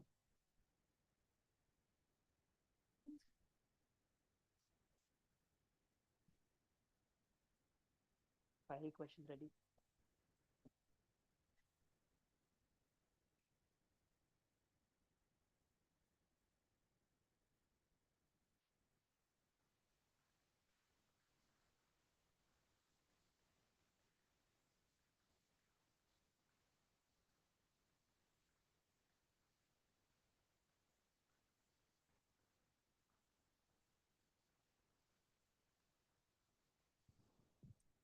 Hi, good afternoon. Because it's a post-lunch session, but I did realize that the previous session really got people fired up. So I think that's a nice start. Yeah, It's we're nice over lucky. to you. Yeah. Keynote to fireside to what not happening. But this is exactly how news happens, just in the moment. So I just hope that this is free flowing. We get a lot of interesting ideas to talk about. Over to you. All right. So, a very good evening to everyone. It's just post lunch, so bear with us, okay? There are not a lot of questions. So, my first question to you would be, because this digital journalism has grown so much and social media is there, what kind of challenges and hinders and what kind of helpers are there in this landscape to help women break stereotypes? Because we're talking about stereotypes in journalism and how to break them. What are the hinders and helpers of digital and social media? Okay, this is in fact a very cliche question. This is the question you will be anyways asked. So I think we must move beyond these questions because, frankly, in today's day and time, a lot has changed.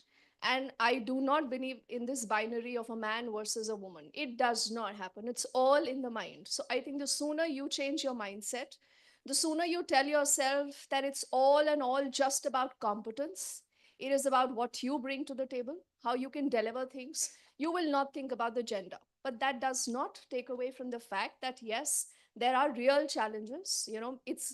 It's an opportunity and an honor for us, especially those of us sitting here in this, August audience, because clearly the kind of upbringing we've had, the kind of exposure we've had, the opportunities we've had, cannot be matched by a lot of other people, a lot of other individuals who are still struggling, perhaps, to make a mark. But having said that, the very fact that you have an International Women's Day, I don't know how many here would know when is the International Men's Day. 19th of November. Nice. So see, that's nice. But I don't think everyone would know that. Uh, every day should be your day. Yeah, it's Yes, 19th Anurag, of there is an November. International Men's Day. Yes, that's what I'm saying. Yeah.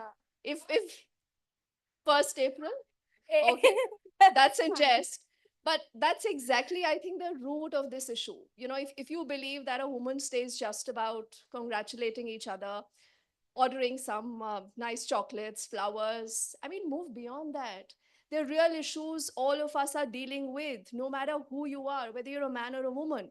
I've had the good fortune of being in newsrooms like Republic, Times Now, NDTV, where I worked with tall editors, whether it's Orna, whether it's Sanjay Pugalia, whether it was Dr. Roy, whether it is Navika, who was here, amongst the audience a little earlier.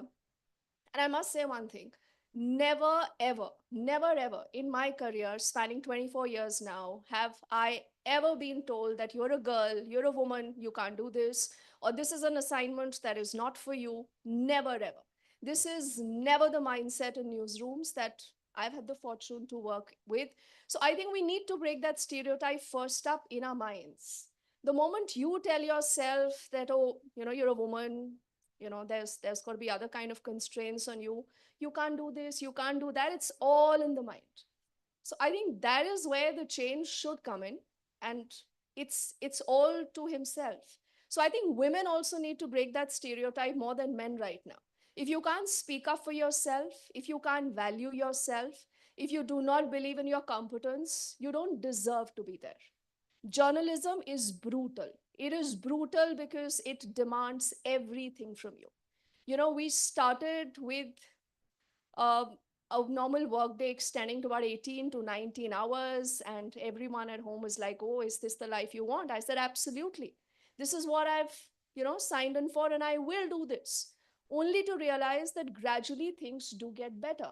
But then that is your real test. Getting into the newsrooms, there were times we were told कि ये photostat दिया copy दिया copy लेकर आ. And you'll ask yourself, यार इसलिए थोड़ा ना journalism पढ़ा हमने. I mean, what is it? What am I doing? Right after Lady Shriram College, I was like, yeah, this is not what I want to do right now here. But we did that. Some editor will tell you, acha मेरे coffee लेके आइए. Your video journalist will tell you कि इस पे color bar लगवा के लाइए. So I think these are all tests of your patience, because more than anything else, journalism is a demanding field where you need to be available 24/7. No birthdays, no anniversaries, no nothing. Absolutely nothing. If you're ready to, sign in for that, nothing is going to come in your way, whether you're a man, a woman, absolutely anything. So I think that's the first premise of, this conversation, that these are cliches, these are stereotypes we need to break for each other. And this goes, true for you, for me, I think for every other individual. And believe me, your colleagues will not tell you this because you're a man, you can't do this, because you're a woman, you can't do this. And I'll give you one example. And I wish Navika was here, because when I moved to Times now, just about a year ago, we began with the election yatra. And that this was the first, big idea that Times was doing on a bus. And we were supposed to take this road journey from Noida, that is where our office was, down to Chennai. And I had to stop over at a new location every day, deliver a show, and move on. And, because there were time constraints, later when the poll schedule was announced, South was voting in the first phase. There was a lot of, emphasis down South. So we had to kind of rush through a lot of areas and stuff. So there were times that no hotels were booked. I had to change in a car. I did not have a washroom. I had to go to a local dhaba. So if there is where you tell yourself कि भाई you're a woman, तो आपको ये नहीं मिलना चाहिए, वो नहीं मिलना चाहिए, no, don't be there then, because then you can't do justice to that. And this is, coming in from someone who has seen a lot of these newsrooms. Every newsroom will demand your availability. If you are there for it, you will find a way, is what I believe. If you believe in yourself, everything is possible. So my question number 2 would be, it's a little different. I asked you about how digital and social media can be a hinderer or helper. This is what we discussed about newsroom scenario and how we get into media. But the way women are represented in media, how the audience takes it, and how mainstream male dominated editors would get a very, very different way of comments in their social medias. That was my question, how the representation of women has evolved because there are anchors who are like judged for their looks, like wow, what a beautiful sari you're wearing. They won't be commended on their bravery, their courage as much as the male people would be. So how is that stereotype evolved? Is that an experience you have? It's an experience I all hope women that's have. not. 95% of women have had. It's a statistic that women get way more hate and way more anonymous hate on working in media than men are. See, that's what I told you. It's all in the mind. The moment you realize 6 months में complain कर रही है अनुराग, imagine 6 months, and I've spent 13 years with Arnab. Well, I am an actor. No, but having said that, see, social media again is a space. I think it's the way you take it. If you start taking everything so personally, you start getting, invested in things that do not matter. I mean, who cares about what's going on in the social media? It's a bubble. It's really a bubble. Journalism is about people. It's about their stories. It's not about a man or a woman at the end of the day. If you're able to deliver powerful stories, see, a place like NDTV, that was my first job, and where Dr. Roy gave us the entire opportunity, and I picked up my first Ramnath Goenka from NDTV, is where you realize that you can push your boundaries. But that is something that you need to do to yourself. There is a system that will aid you, it will assist you.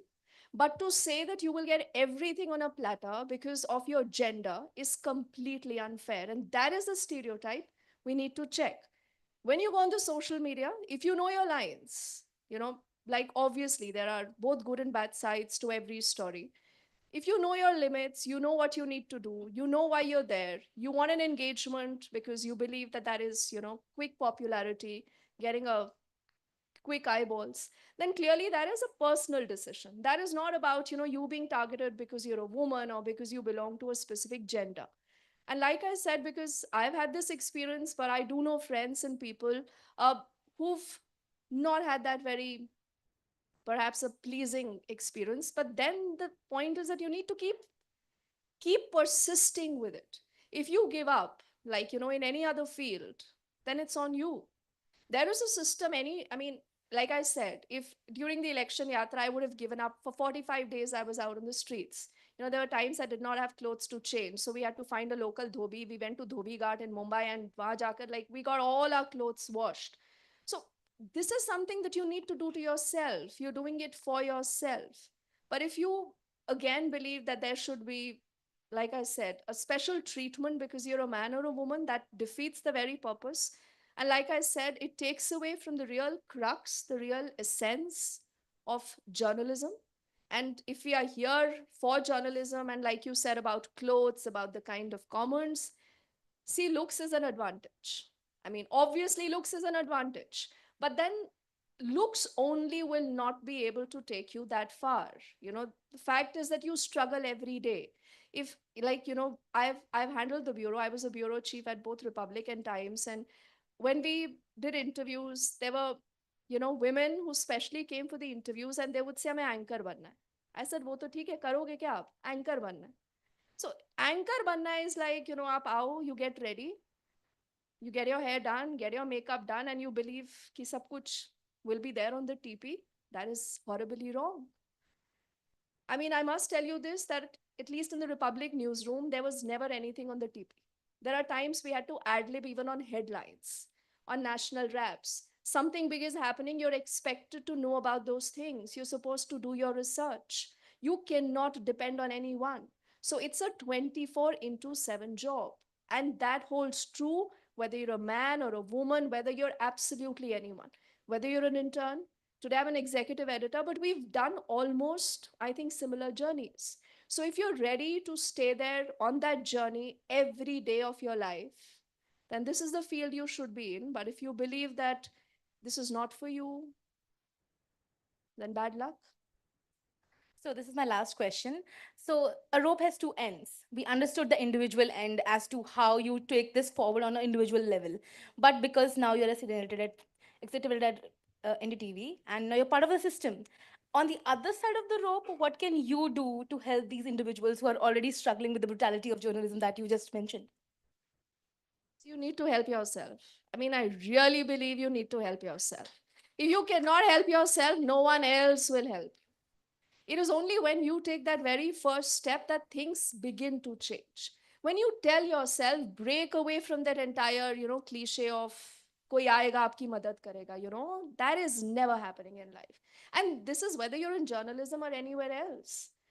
Like they say, ki abla nari. Why? Why should anyone be like that? There is a problem. There is always a solution, provided you want a solution mindset to it. So are we out of the Ablanari narrative? Are we? Yes, I don't think there is anyone called an Abla Nari anymore. It's all in the mind, yes.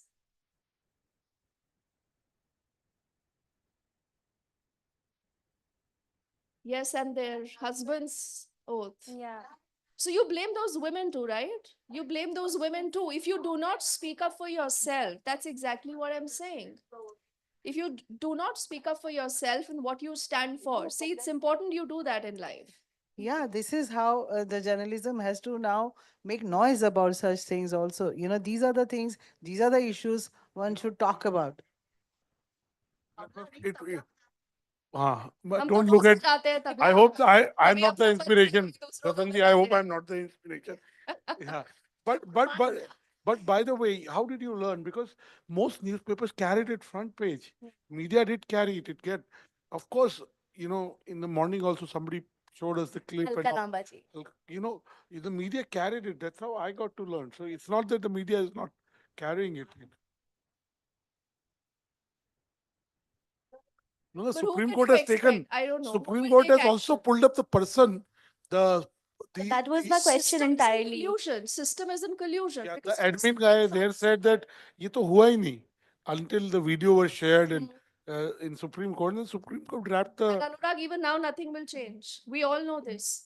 See, journalism and unfortunately, stories that we look at or talk about are perhaps just limited to Delhi and to metros. The moment you move beyond these areas, far and beyond, maybe towards Northeast, towards Gujarat, towards even down south, where literacy and a lot of other things are far better, you will realize that there are stories that will stun you. You will be shocked कि आज के समय में ऐसा हो सकता है, but होता है. And that has also been normalized. So the deal is that if you start normalizing something, it will become the new normal. So you need to stand up and say that for yourself. I mean, if you look around today, in Delhi, you have a chief minister. The BJP is telling us ki Mahila chief minister. It's a big deal. I don't know whether she has that much power or not. I mean, to be honest, you look around, you have really strong women leaders, whether it's a Mamata Banerjee, whether it was Mayawati once. These are leaders who've made difference. But then we also do know that there are a lot of these rubber stamp people, for the sake of it. There's been a lot of this conversation about freebies and a lot of other things, that has been given to women doles. Why? मतलब क्या लोगों को लगता है कि महिला को आप 2500 रुपए दे दोगे तो बस महिला को वही चाहिए. So there is this entire mindset. The moment you begin to realize that this is not it, I'm capable of doing far more and I can do far more, things will change. I think it's all in your hands. To each his own. See, that's what I'm saying. Then we are fortunate enough. But there could be a strata or there could be a class that really needs it. But then to say that our politicians, as long as they're delivering us that 2,500 rupees, they are good enough, we must elect them back is unfair. Because that is not what the system really wants them to do. I mean, we all know when it comes to women's safety, when Nirbhaya happened, though, I've shot up time. When Nirbhaya happened for 4 days, I didn't go back home. I was in Times. I remember Arna was, in the newsroom then. We had a jib and a lot of other things. And he said, Tumne ghar jana hi nahi. Tum kuch bhi karo, wahi rehna. So in the Safdarjung's washroom, I used to go and change. So, these are little things that you keep doing to yourself because passion is what holds you there. But then when I went in and I saw Nirbhaya, I realized that this is nothing in comparison to what you have seen, what you've heard, or what you've experienced in life. These are life-changing moments. When I saw her in bed there, in whatever state she was, it kind of breaks you down. And you realize that politicians will come and go. They will make statements. वो बोलेंगे कि शीला दीक्षित ने ऐसा नहीं किया, कपड़ों पे कुछ बोल दिया. That does not matter. That is not even the side story, I must tell you. That is not even the side story. These are weapons of mass distraction. Netas across political lines, political quarters will continue to use it. And they've done that. So unless we speak up, see, in newsrooms, we are told that women aapki audience hi nahi hai. Women don't watch television. They don't watch news. We are told only men watch it. तो उस तरह का content बनाइए जो men को suit करता है. I mean, come on. So this is where the problem lies. Women have been stereotyped. You need to break out of that stereotype. All right. Thank you so much. Thank you. Rohil, can you please do the honors? Rohil?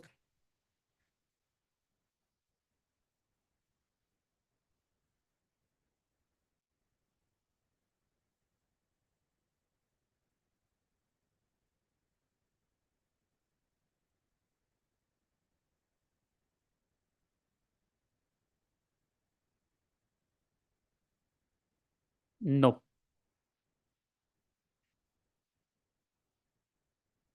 Thank you. Thank you so much, ma'am. Thank you, Rohit.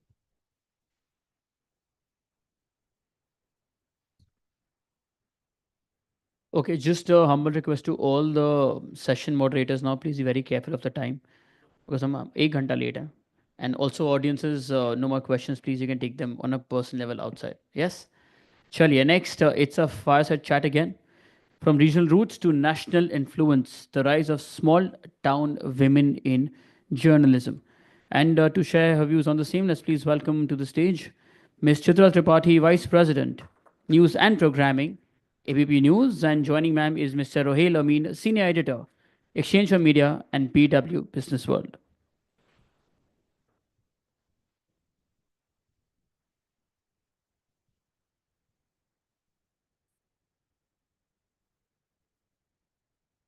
We'll keep it to the time and the challenge is कि चित्रा जी हैं मेरे साथ तो बहुत ही interesting session होने वाला है. But let me start.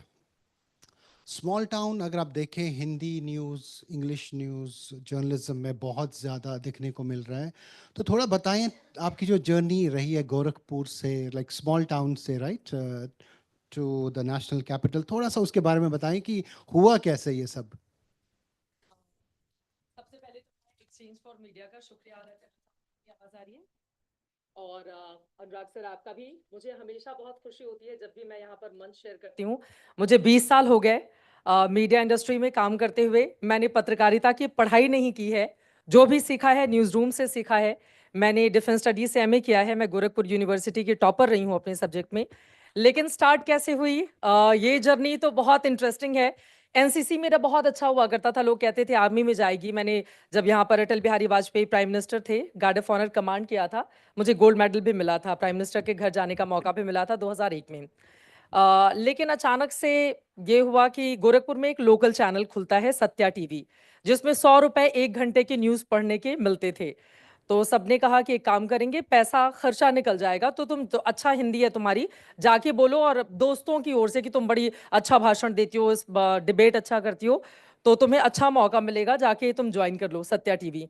तो ऐसे खेलते कूदते में पहुंच गए कि हाँ 100 रुपए मिलेंगे, अगर 5 भी हफ्ते में मिल गया तो 500 रुपए हो गए, उसके हिसाब से आप जोड़ लो.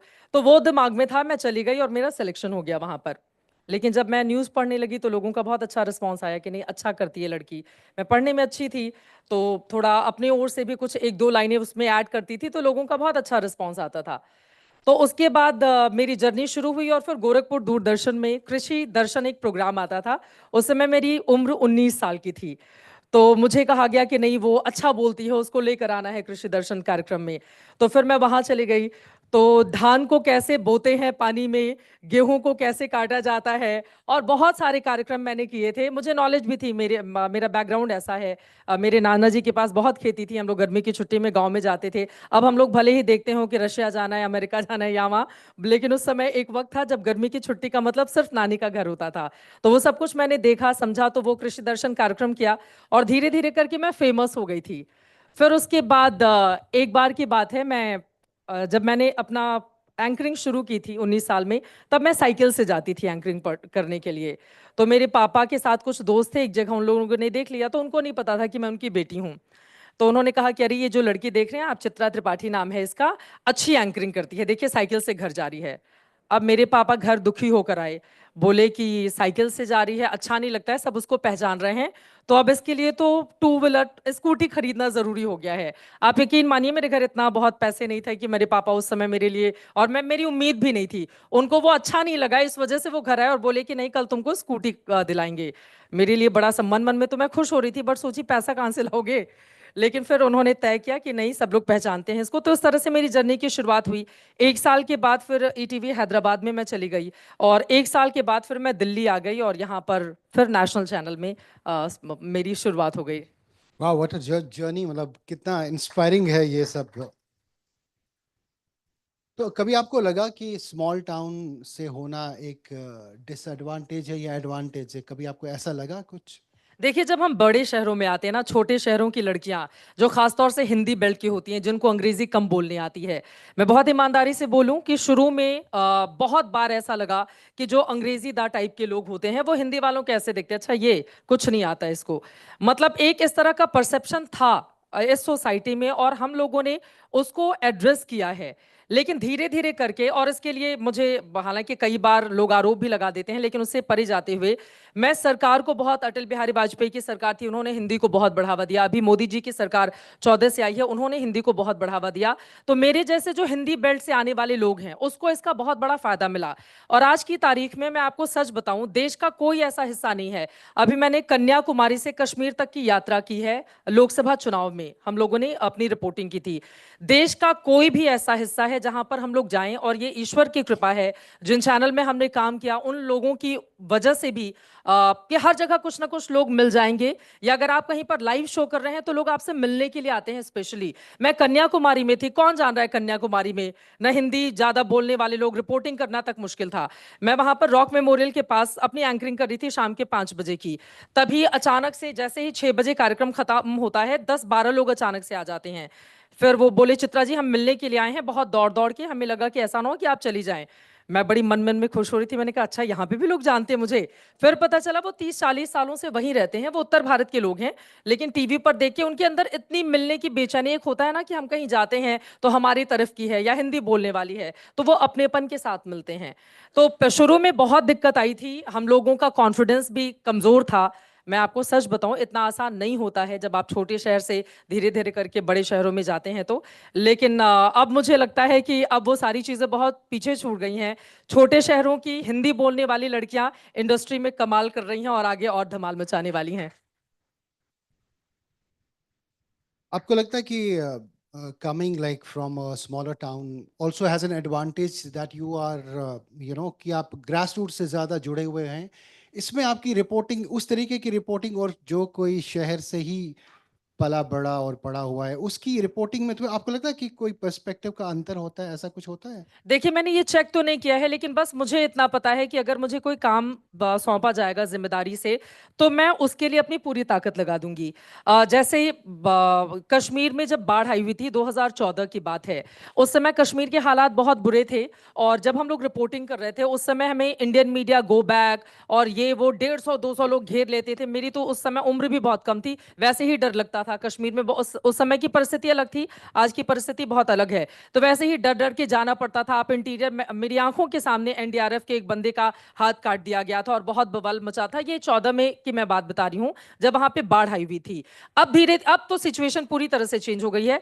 तो वहां पर जिन लोगों को रेस्क्यू करके लाया गया था, कम से कम 500 लोग एक बड़े से हॉल में, एयरफोर्स के एक अलग सेटअप रखा गया था, वहां पर एक एक ब्लैंकेट उनको दिया गया और कहा गया कि अब आप यहीं पर रहिए। तो मैं और मेरे कैमरामैन ने भी लाइन लगा के एक एक कंबल लिया और वहीं पर पूरी रात गुजारी। 5 दिन हो गए थे मैगी खा खा के वहां पर रहते हुए।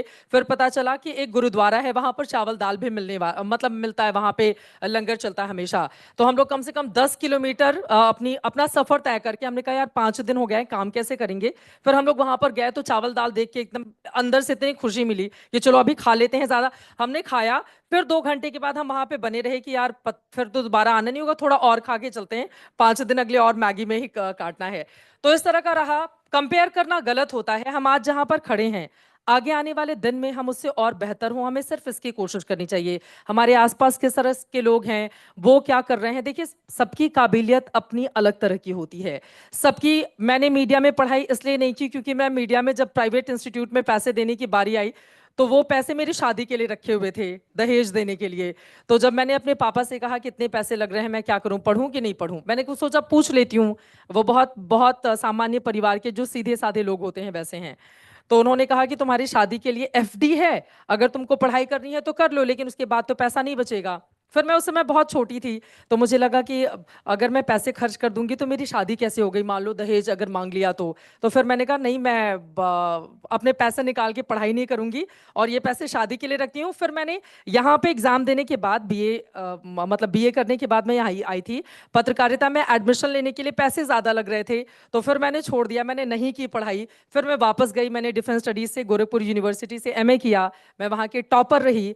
और मुझे नहीं लगता है कि आज की डेट में, मतलब पत्रकारिता जो हमने जिया है वो शायद किताबों में नहीं मिल सकता है।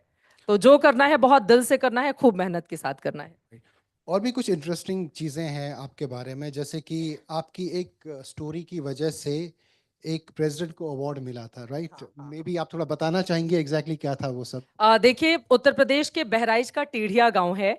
वहां पर 2014 तक 5,000 की आबादी वाले गांव में उनको वोटिंग का राइट नहीं था। मतलब वोट डालने के लिए वो आबादी जाती ही नहीं थी। और जहां पर वोट नहीं हो वहां पर नेताजी नहीं होते हैं, वहां पर काम नहीं होता है। एनजीओ की ओर से तब बिजली भी नहीं थी, पानी के लिए भी उन लोगों को बहुत परेशानियों का सामना करना पड़ता था। तो वहां पर जाने के लिए हमें जंगल के रास्ते होकर जाना पड़ा 2 घंटे का।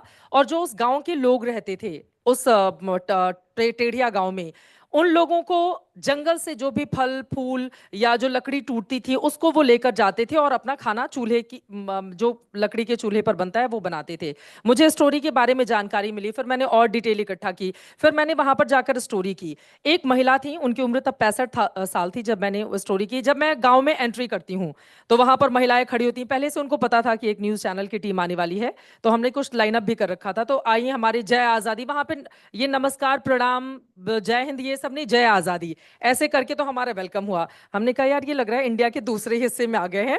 थोड़ा अजीब सा भी लग रहा था क्योंकि वहां पर बिजली पानी कुछ था ही नहीं। फिर मैंने उन लोगों से जब बातचीत की तो देखा कि जो एनजीओ होते हैं वो छोटे छोटे जो सोलर लैंप होते हैं वो बड़े बड़े पेड़ पर लगा के रखते थे ताकि वहां से गांव के अंदर जानवर नहीं आ पाए। तो मैंने उस पर स्टोरी की थी और फिर मैंने उसके लिए महिलाओं का 100 अवार्ड प्रेसिडेंट उस समय यहाँ पर दे रहे थे, तो फिर मैंने नॉमिनेट किया था प्रणब मुखर्जी के हाथों।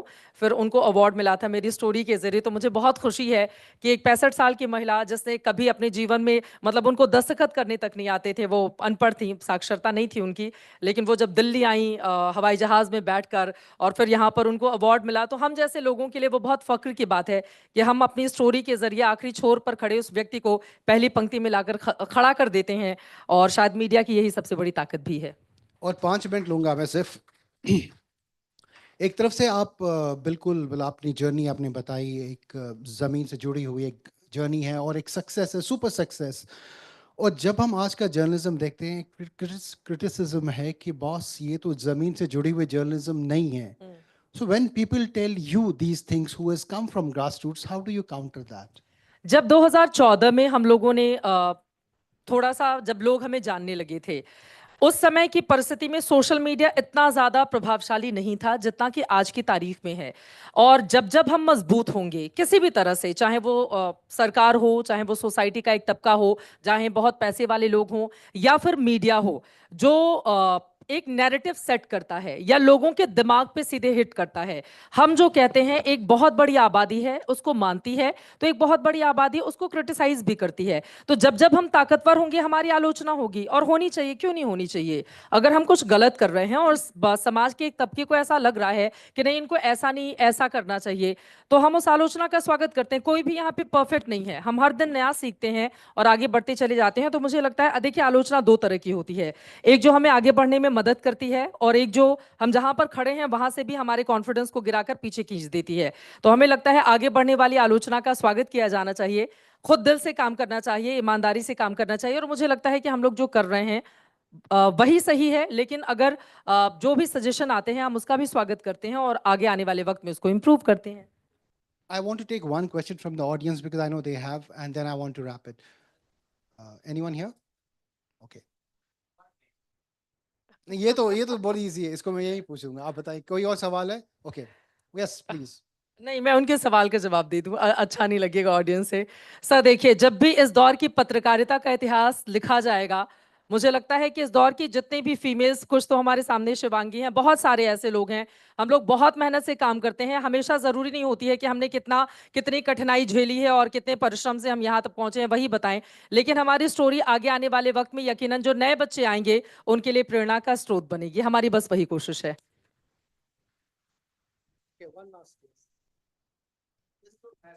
नहीं, there's this lady out there. Yes, please.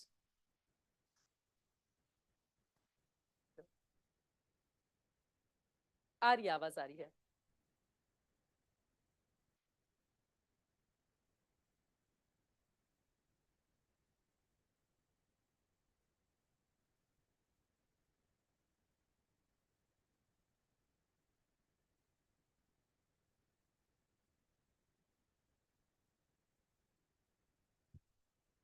ये प्रेशर को, मतलब ये जो टाइट रोप वॉक है, right? How do you? कहां से दबाव नहीं आता है? बहुत सारे विपक्षी दल ऐसे रहते हैं जिनको हमारा टॉप बैंड पसंद नहीं आता है, सत्ता पक्ष के लोग होते हैं, स्टोरी पसंद नहीं आती है। अब यहाँ सबको खुश करने के लिए नहीं है, हम लोग अपना जर्नलिज्म करने के लिए हैं, और ये बिल्कुल गलत बात है। सत्ता पक्ष विपक्ष जितने भी पक्ष हैं, सबको आप उठाकर देख लें, कोई भी एक ऐसा नहीं है जो हमारी शिकायत नहीं करता है हमारे बॉस से, हमारी स्टोरी पे क्वेश्चन रेज नहीं करता है, हमारी खिंचाई नहीं करता है, और या फिर चुगली भी करता है कि ये लड़की तो बहुत हवा में उड़ रही है। लेकिन अपने ऊपर भरोसा रखना चाहिए कि हम जो कर रहे हैं वो बिल्कुल सही है। देखिए, अल्टीमेटली हम जनता के प्रति जवाबदेह हैं। जब हम पब्लिक के बीच जाएंगे, अगर अच्छा काम नहीं करेंगे, पब्लिक हमें नकार देगी। हम टीवी में, चाहे हम अखबारों की बात करें या फिर टीवी की बात करें, हम लोगों के प्रति ज्यादा जवाबदेह हैं। जब लोग हमसे मिलने आते हैं, वो बताते हैं आपकी ये स्टोरी देखी, वो बताते हैं कि आप इसमें और अच्छा कर सकती थी आपने। अभी मैं यहाँ पे बैठे बैठे देख रही थी, मेरे बारे में अभी मैंने देखा कि न्यूज लॉन्ड्री ने एक आलोचनात्मक स्टोरी की है। अच्छी बात है ना, वो कर रहे हैं, इससे खुशी की बात क्या हो सकती है? हम जो करें वो नोटिस किया जाए, हमारी कोशिश वही है, और हम जो कर रहे हैं वही सही है। कभी भी इस लाइन पे हम नहीं चलते हैं, हम उसमें और इम्प्रूव कर रहे हैं। आगे आने वाले वक्त में हम और बेहतर करने की कोशिश करेंगे। Wonderful. Sir please.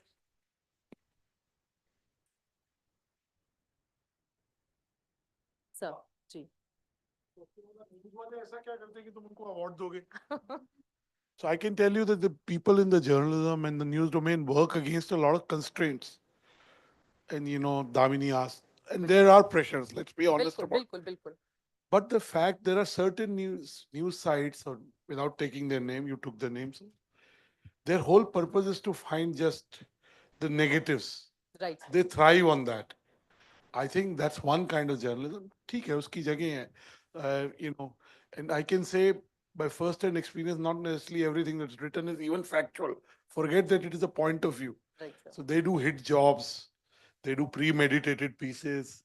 So, we run Exchange for Media to shine the light on the leaders and the community. And we're very proud of that. And I must say that आप सब लोग आए हैं पहले साल में, ये बहुत छोटे, पिछले एक हफ्ते या 10 दिन में रोहिल और पंकज जी ने बनाया है। तो I am very grateful to all of you, क्योंकि ये बड़ा तो हो ही जाएगा अगले सालों में, लेकिन आप लोगों ने एक इतवार को अपना समय दिया, और इतने आप you speak with so much passion and self belief, इतनी कन्विक्शन जैसे आप बोलती है, तो आई एम श्योर 1, 2, 5 किसी पे तो असर पड़ेगा। एंड आपने बोला परफेक्ट नहीं होता कोई, बट 2 लोग परफेक्ट हैं, शिव जी और मेरी बीवी। मैं आपको ये बोलना चाहता था। Okay. देखिए, भले ही यहाँ पर हम 100-150 लोग बैठे हों, लेकिन ये बात बिल्कुल सही है कि यहाँ की आवाज जब लोगों तक जाएगी तो वो और ज्यादा, मतलब चीजों को और ज्यादा वायरल करेगी, पहुंचाएगी। मुझे अच्छे से याद है, जब भी मैं समाचार for media, exchange for media के कार्यक्रम में आती हूँ, तो मेरी ही क्लिप मुझे बाद में लोग मुझे भेजते हैं कि हमने आपको देखा, आपने यहाँ पर जाके ये कार्यक्रम किया था। और सर, एक गुजारिश और मैं करती हुई चली जाऊंगी आपसे, मैंने जो बाहर भी कहा है, सर वो 40 साल की उम्र के भीतर का जो अवार्ड है ना, प्लीज इस साल दे दीजिएगा मुझे। पिछले बार इन्होंने कहा था कि नहीं, जिनको 1 साल मिल चुका है अब उनको नहीं देंगे। भाई, हम अच्छा काम कर रहे हैं इसीलिए कि हमें अवार्ड मिले। अब ये कोई क्राइटेरिया होती है, पिछले साल दिया था तो इस साल नहीं देंगे? तो सर, इस मंच से मेरी ये गुजारिश है, प्लीज उस अवार्ड के दायरे से हमें बाहर मत कीजिएगा। एक फाइनल क्वेश्चन मेरा, coming back to this topic, what is your message to all these people who are in small towns, जो जर्नलिज्म पढ़ भी नहीं रही हैं, और आपने तो प्रूव किया है कि देखिए उसके बिना भी चीजें हो सकती हैं अगर विल हो। क्या मैसेज देना चाहेंगे उनको आप? देखिए, मैंने जर्नलिज्म नहीं पढ़ा, लेकिन मैंने डिफेंस स्टडीज में, मैं टॉपर हूं तो जरूर पढ़ाई की होगी। पढ़ना बहुत जरूरी है। हम कितना तैयार होते हैं, कितने खूबसूरत लगते हैं, कितना बाहर जाते हैं, हमारे पास कितना पैसा है, हम कितने महंगे बैग या ज्वेलरी लेते हैं, वो सब बहुत पीछे रह जाता है, क्योंकि हमारे पास जो हमारी शिक्षा है उसकी जगह कोई नहीं ले सकता। आप गरीब हैं, आप अमीर हैं, अभी तो हमारे पास मोबाइल है। देखिए, पहले बहुत, मैं आपको एक चीज और बताऊं, मैंने सेकेंड हैंड किताबें लेके पढ़ाई की हैं। जो मान लीजिए 500 की किताब आ रही है, मेरे पास नहीं है पैसे, मैंने 250 रुपए में सेकेंड हैंड किताबें लेकर पढ़ी। ये अलग बात है। देखिए, ईश्वर की कृपा है, मैंने एक वक्त पर जितनी 1.5-2 सालों की जितना मेरा खर्चा आ रहा था दिल्ली में, मैं चूंकि छोटे शहर की हूँ इसलिए बता सकती हूँ तमाम बच्चों के लिए जो एक बड़ा सपना लेकर यहाँ पर आते हैं, कि जितने भी पैसे उस समय लग रहे थे, मेरे पास वो पैसे नहीं थे, जैसा कि मैंने बताया, शादी में खर्च करने थे, इसलिए नहीं खर्च किया। और आज की तारीख में मेरी महीने की जो कमाई है वो उससे 3 गुना ज्यादा है। तो ये सब सिर्फ इसी वजह से हुआ क्योंकि हमने ना रात देखी ना दिन देखा। मैंने 100 रुपए घंटे पे भी न्यूज़ पढ़ी है। आज मैं 24 घंटे में रात को 12 बजे, जिस दिन दिल्ली में आपको याद होगा रेलवे स्टेशन पे भगदड़ मची थी, उस समय भी मैं घर पहुंची थी। तब तक हुआ कि नहीं भगदड़ मच गई है और वहां पर लोग मारे गए हैं। मैंने झट से ऑफिस फ़ोन किया कि मुझे कैमरामैन दीजिए, मुझे तुरंत जाना है। तो हमारे अंदर वो पैशन है, अपने उस पैशन को ज़िंदा रखिए। और अगर आप अपने इस प्रोफेशन से प्यार करते हैं, प्लीज़ आप तभी आइए, क्योंकि जिस नौकरी से हम प्यार करेंगे फिर कभी ये नहीं लगेगा कि हम नौकरी पर जा रहे हैं। फिर ये लगेगा कि जिस चीज़ से हम प्यार करते हैं उससे मिलने के लिए जा रहे हैं, और उसके लिए फिर आपको अपने अंदर अलग से कुछ लाने की ज़रूरत नहीं पड़ेगी। तो हमेशा अपने पैशन को ज़िंदा रखें, प्यार करें अपने प्रोफेशन से। अगर आपको मीडिया में आना है, खासतौर से नए लोगों से मैं कहना चाहूंगी, अगर आपके भीतर वो जज्बा है, वो जुनून है, वो जोश है जिसके जरिए आप अपना बड़ा नाम कर सकते हैं, और मीडिया में भी बहुत कमी है।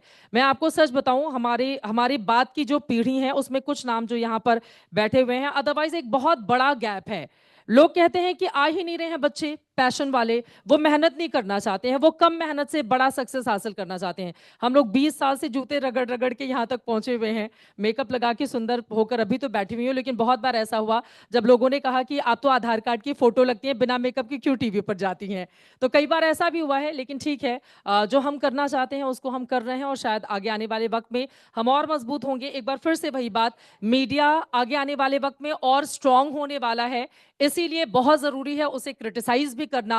आप जितनी आलोचना करेंगे हम उतने मजबूत होंगे, अपने आप को इम्प्रूव करेंगे, और आगे आने वाले वक्त में हम मीडिया को एक अच्छी लीडरशिप भी देंगे। उम्मीद कम से कम मैं इस मंच से यही कर सकती हूँ। Thank you so much Chitra ji. आपके हर किसी वर्ड में we can see a self made person. Thanks for taking time on a Sunday and joining us. Thank you so much, बहुत बहुत शुक्रिया, धन्यवाद। Thank you. May I please request Somesh Sharma ji, astrologer, spiritual mentor, and also Vastu consultant, sir, to please do the honors.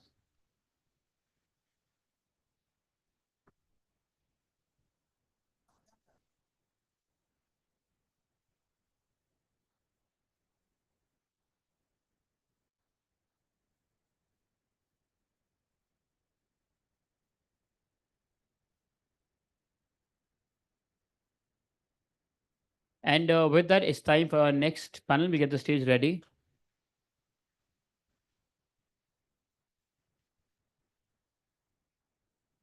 I'll try and cover a time up. The next is on from storytellers to industry leaders, how women are changing the media landscape. We'll get the stage ready and then introduce our panelists.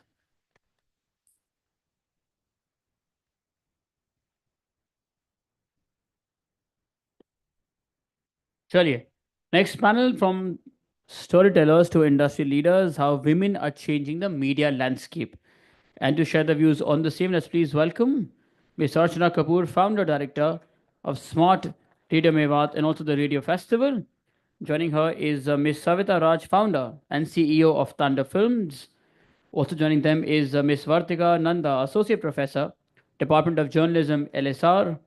Also Ms. Damani Chopra, influencer, actor and social change maker. Also Ms.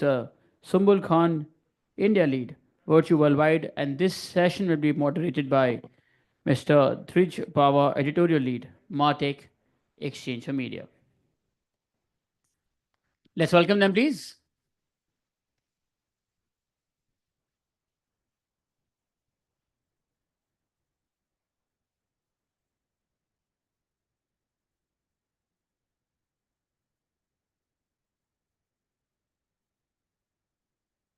I welcome everybody. I don't think we can match the energy of the previous panel.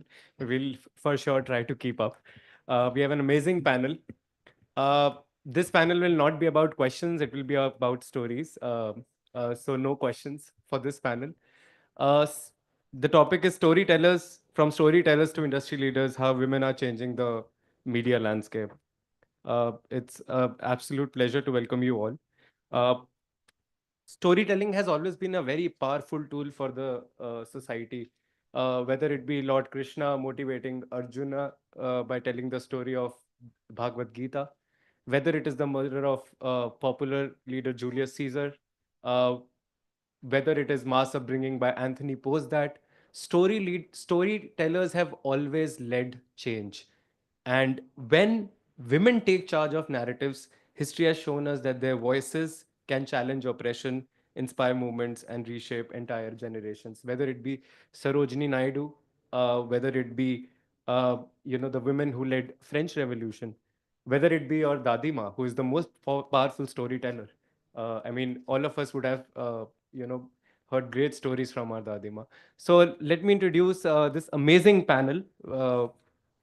We have Ms. Archana Kapoor, founder director of Smart Radio Mewat and the Radio Festival. Ms. Savita Raj Hiremat, founder and CEO of Tandem Films and the famous producer of Khosla Ka Ghosla. We also have Ms. Vartika Nanda, associate professor, head of department journalism, LSR. Ms. Damini Chopra, influencer, actor, social change maker. Ms. Ruby Sinha, founder at She at Work, Commune Brand Communications. Ms. Sumbal Khan, India lead Virtue Worldwide. I'll start with Ms. Kapoor. Again, it's not a question. For our viewers and audience, how is a traditional community radio, how is a community radio station different from a traditional radio station? What went behind Radio Mewat? What was the journey like? If you can share that story with us.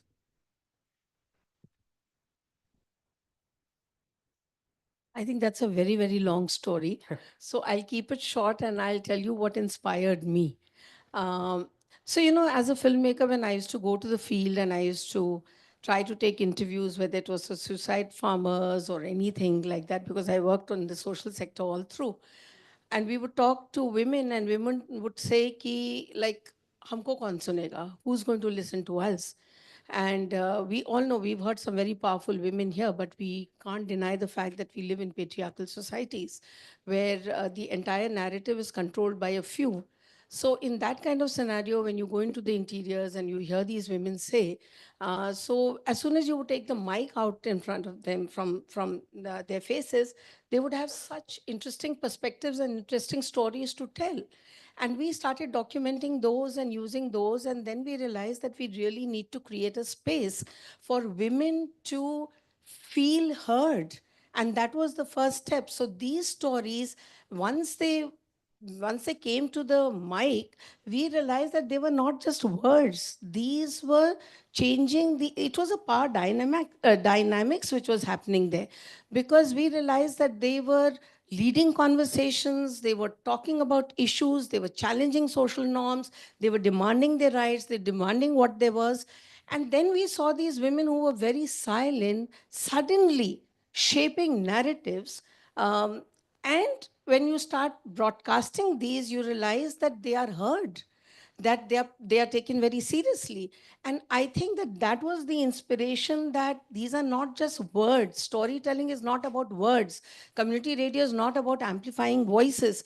It is about giving pathways to bring about systemic changes and to take on leadership roles.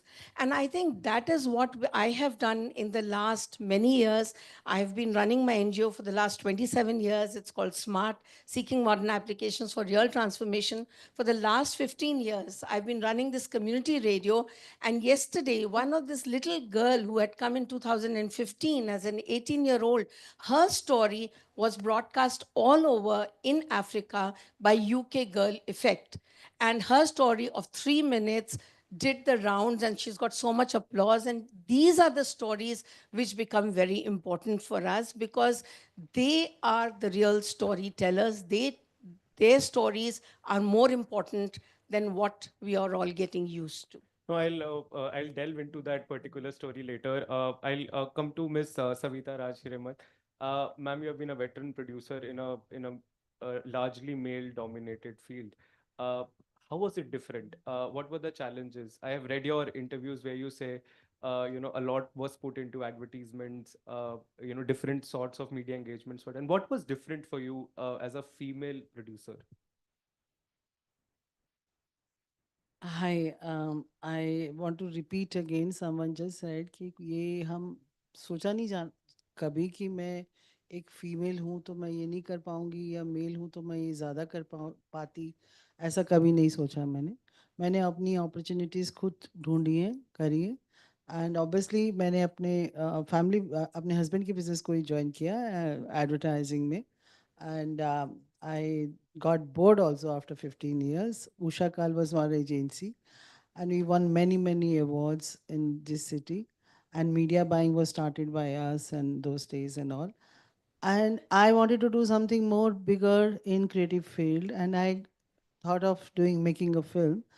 And I think her creative लोगों का एक सपना होता है कि बड़े scale पे हमें देखा जाए. तो मैंने अपने ही राइटर्स और अपने ही एडवर्टाइजिंग के डायरेक्टर्स जो एड फिल्म्स बनाते थे उनके साथ मिलके घोंसला का घोंसला लिखी ऑफिस में बैठ के, उसको बताया कि मुझे ऐसी फिल्म चाहिए जो 8 और 80s वाले इकट्ठे बैठ के देखें और इन्जॉय करें. That was a brief.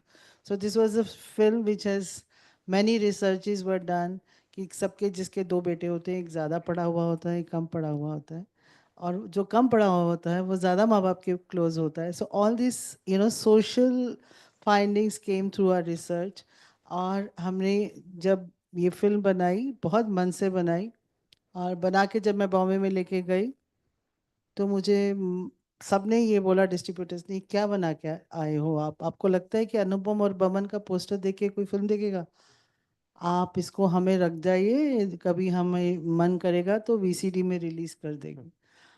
2 years I was going door to door to the distributors, although they never had to invest anything. They were not releasing the film. So हमें अच्छी तो लगी है पर ऑडियंस को नहीं लगेगी and all that shit. तो मैंने बोला देखो या तो ये फिल्म अच्छे से रिलीज होगी या मैं खुद कर लूँगी. I don't need you. I came back and then one fine day Ronnie, I think I must thank him for that. UTV Ronnie screw वाला होते थे, और उन्होंने मुझे फ़ोन किया कि नहीं, I love your film so please come let's talk. But when he realize कि मार्केट तो नहीं रिलीज़ कर रही थी और मैं ही कर रहा हूँ, जब ऐसा किसी को ख्याल आता है तो लगता है कि मैक्सिमम ले लिया जाए जो भी मिल रहा है इस फिल्म में, limited profit.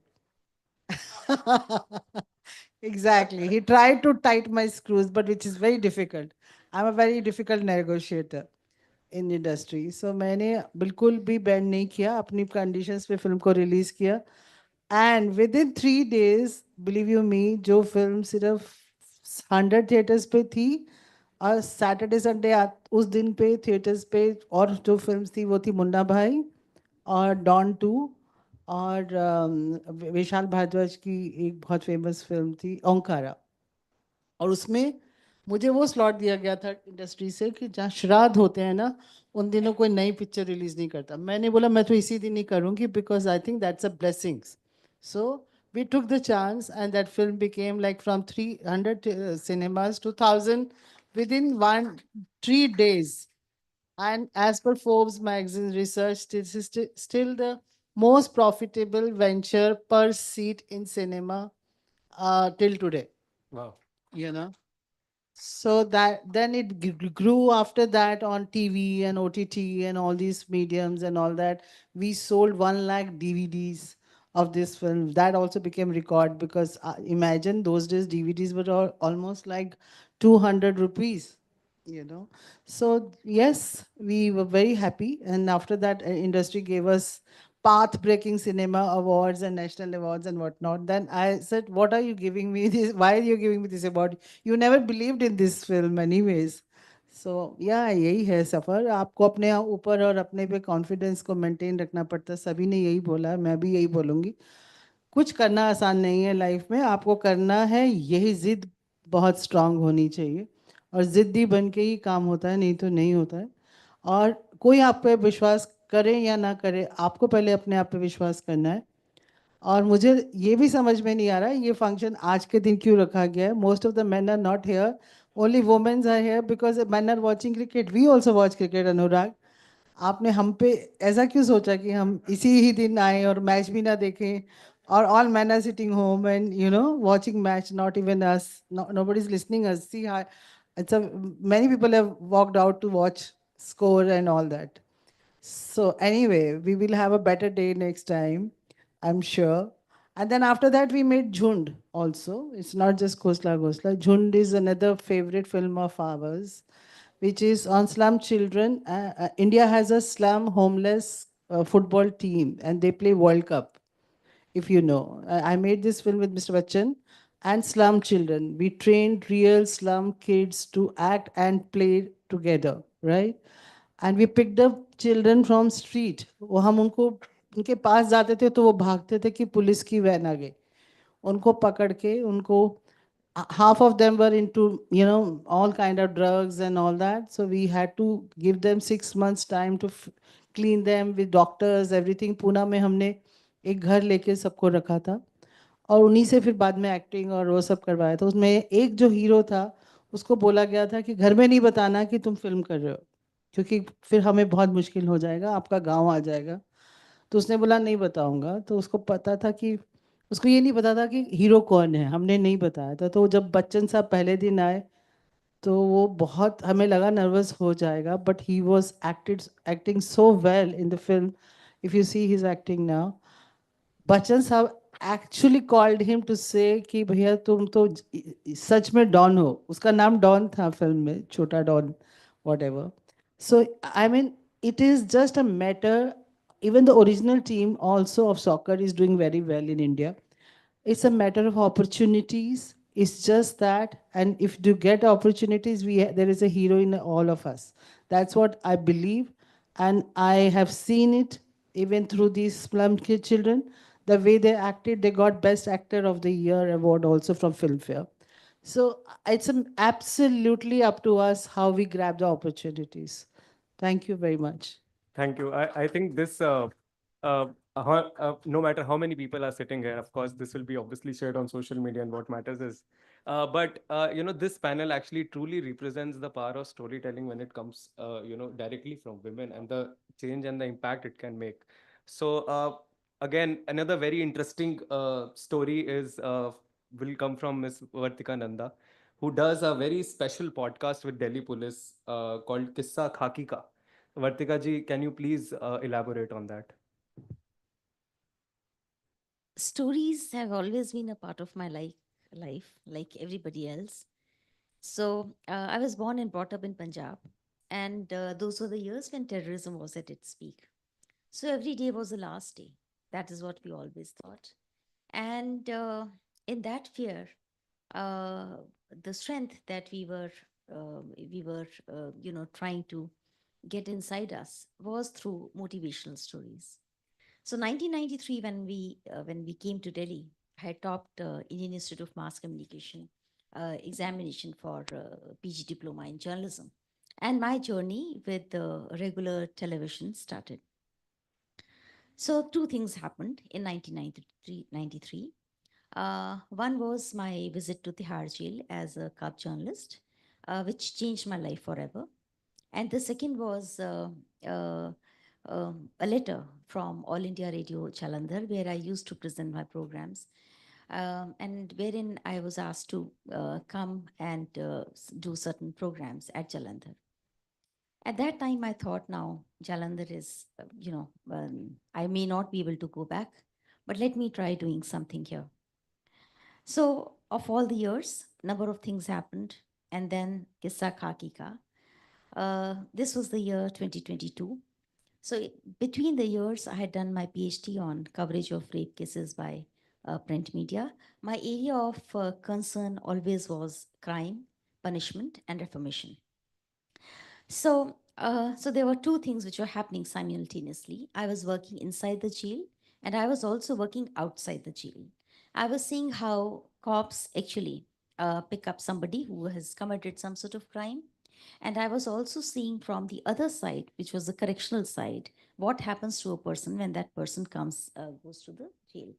So that was Tinka Tinka. If you have ever heard of Tinka Tinka, is something which has devoted its energy into reformation. So in 2022, I approached Delhi Police, and we were talking about a couple of training programs. And therein I thought, let's start a podcast series. So Kissa Khaki Ka is the first and the only podcast series which is run by any police department in India, and I'm the storyteller. Today, when I'm talking to you, we have completed 161 episodes. Every Sunday, we broadcast one episode at 2 p.m. on all the social media platforms of Delhi Police, be it Instagram, Twitter, Facebook. So हर बार क्या कहानी है? कहानी बहुत अलग है. Sometimes it is something related to cybercrime, sometimes murder, sometimes rape, sometimes kidnapping. The story that we released today is about robbery. So there's a woman who reaches a particular spot. There's a boutique. So she reaches there at night and she tells the guard that I want to go inside. Guard पूछता है आप कौन है? वो कहती है कि मैं तो जो बुटीक की ओनर हैं, मैं उन्हीं की रिलेटिव हूँ and I need to use the washroom. वो उस पर यकीन कर लेता है. वैसे ही वो दरवाज़ा गेट को खोलता है. सो 2-3 लोग अंदर जाते हैं और कैसे वो पूरी रॉबरी होती. इस बार का किस्सा खाकी का. बहुत से किस्से ऐसे हैं जो हमारी जिंदगी का हिस्सा है. जैसे एक किस्सा, किसी का दिल है, धड़कते धड़कते ऐसा लग रहा है कि अब शायद सांसें कम बची. उम्र है 26 साल, वो अपोलो में है. उसके पेरेंट्स को भी लग रहा है कि अब सांसें नहीं बची. दूसरी तरफ 90 साल की एक औरत है, वो एम्स में है. उसकी भी सांसें थोड़ी सी बची. दोनों परिवार किसी तरह से एक दूसरे से संपर्क कर पाते हैं टेलीफोन के जरिए. और फिर ये डिसाइड होता है कि एक दिल दूसरे दिल के पास पहुंचाया जाए. तो वो दिल एम्स से चलता है और वो दिल दूसरे हॉस्पिटल में पहुंचता है. यहाँ पर जो 90 साल की औरत है उसकी सांसें खत्म हो जाती हैं. जो 26 साल का लड़का है उसे सांसें मिल जाती. ये किस्सा खाकी का है. फिर एक दिन एक कहानी कि कोई औरत है जो अपने छोटे से बच्चे के साथ बाजार गई है संडे वाले दिन. उसका मन है कि बच्चे के साथ वो बाजार में शॉपिंग करे. बच्चा साथ साथ चल रहा है, वो खिलौने देख रहा है, सामान देख रहा है. अचानक वो पीछे मुड़ के देखती है, बच्चा गायब. और वो डर गई. पुलिस के पास जाए या ना जाए, जाए तो कहाँ जाए. और आखिर में पुलिस के पास ही पहुंचती. बच्चे की तलाश होती. बच्चा तब तक 4 स्टेशंस के पार है. जो लेकर गया उस बच्चे को बेचना चाहता है. माँ का दिल यहाँ धड़क रहा है, बच्चा वहाँ डर रहा है, बीच में पुलिस है और एकाएक बच्चा मिल जाता है. ये दूसरी कहानी. ऐसी बहुत सारी कहानी. So what I want to share is that every story has a power. लेकिन कहानी के संसार में एक बड़ी अजीब सी बात है. अभी जब चित्रा भी बोल रही थी और मैं सबको सुन भी रही थी, हम सबको कहानियां पसंद हैं, लेकिन हमें आमतौर पर दूसरों की कहानियां पसंद है. वो कहानियां जिसमें कुछ मिर्च मसाला हो, जिसमें वेरिफिकेशन ना हो, जिसमें वॉचडॉग जर्नलिज्म काम ना करता हो, जिसे सुनकर हमें एक्साइटमेंट आती हो. चाहे वो क्राइम हो, रेप हो. जब मैं जर्नलिज्म के स्टूडेंट्स को पढ़ाती हूँ तो मैं हमेशा ये कहती हूँ, हर क्राइम में हमें ऐसा लगता है ये क्राइम किसी और के साथ होगा. क्या हमें से कोई कभी ये सोचता है ये क्राइम हमारे साथ होगा? ये कहानी की सबसे बड़ी अजीबोगरीब चीज़ है. और ये कहानी नहीं है.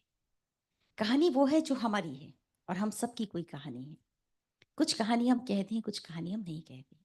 तो सबसे अच्छी कहानी वही है जो सबसे सच्ची कहानी.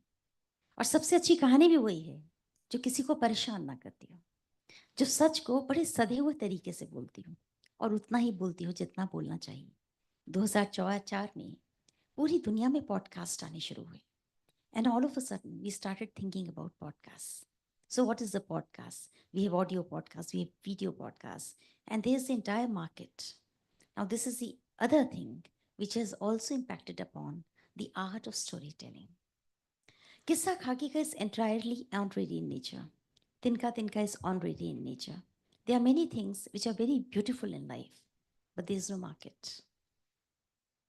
और जो बाजार की बिना चलता है वो बहुत दिनों तक नहीं दिखता, लेकिन वो टिकता है. वो वैसा ही है जैसे सेमिनार और कॉन्फ्रेंसेस में आजकल लोग नहीं मिलते. वो फेसबुक पर देख लेते हैं, इंस्टाग्राम पे देख लेते हैं. टाइम नहीं है शायद इसलिए, या फिर लगता है कि क्या ज़रूरत है. लेकिन स्टोरी की इस पूरी दुनिया में टिकता सबसे ज़्यादा वही है जो दिखता कम है पर अपनी मुट्ठी में सच को थामे रखता है. I think I closed my eyes for a bit. I thought I was actually listening to a radio show and storytelling on a radio show.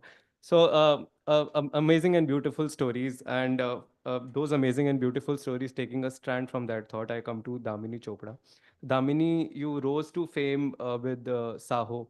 Working with Prabhas as an actor, social change maker, fitness influencer, even I think you're a classical dancer as well, Kathak dancer as well.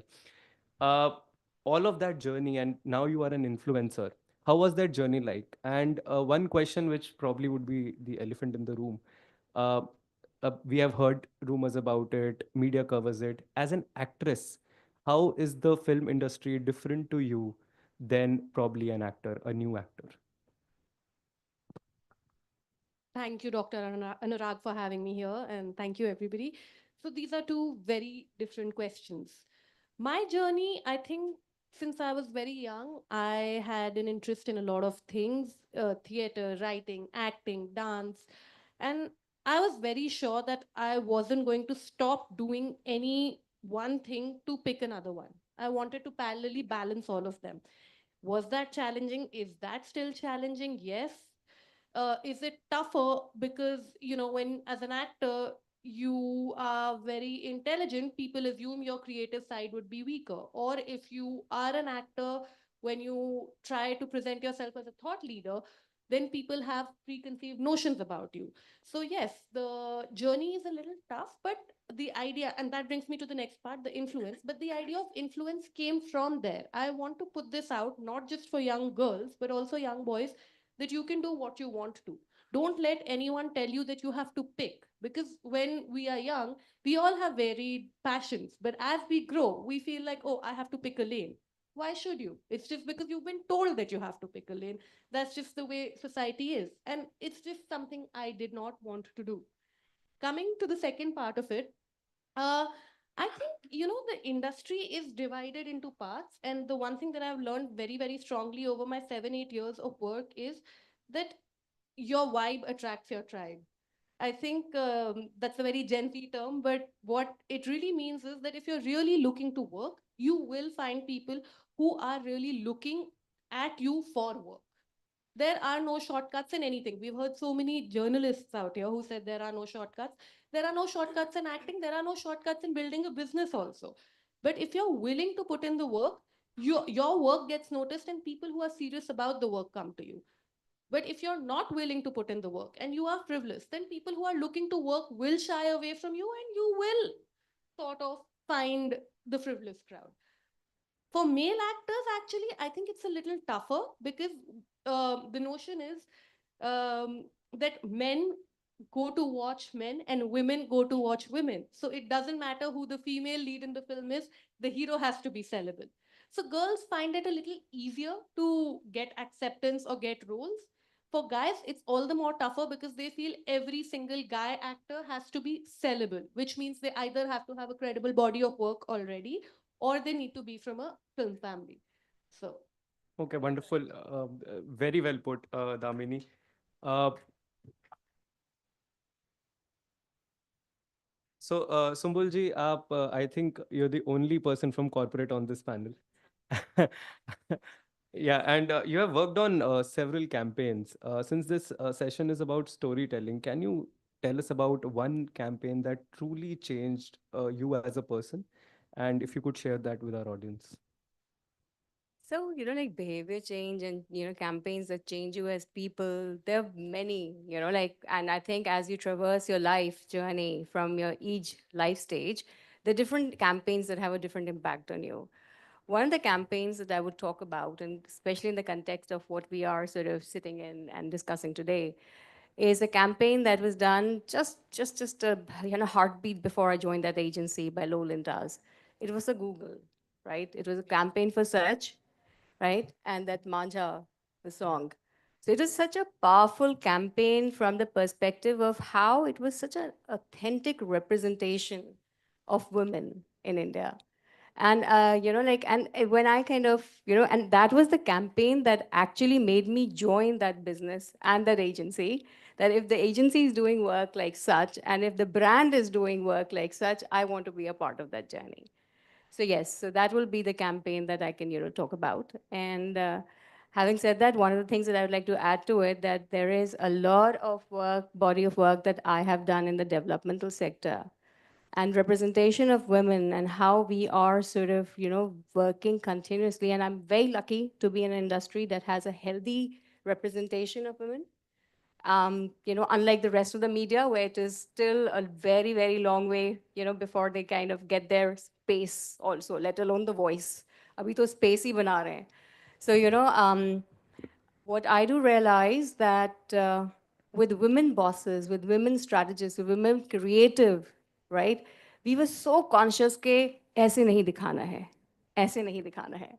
So there were big fights that are had with, your directors, with your, like servicing people, with your clients also, in terms of ensuring that whenever we have, a chance to represent women, we do it correctly. So yes. Wonderful. I think time's up, and I'll probably we are the only panel to finish on time. But I want to say something Yes. here.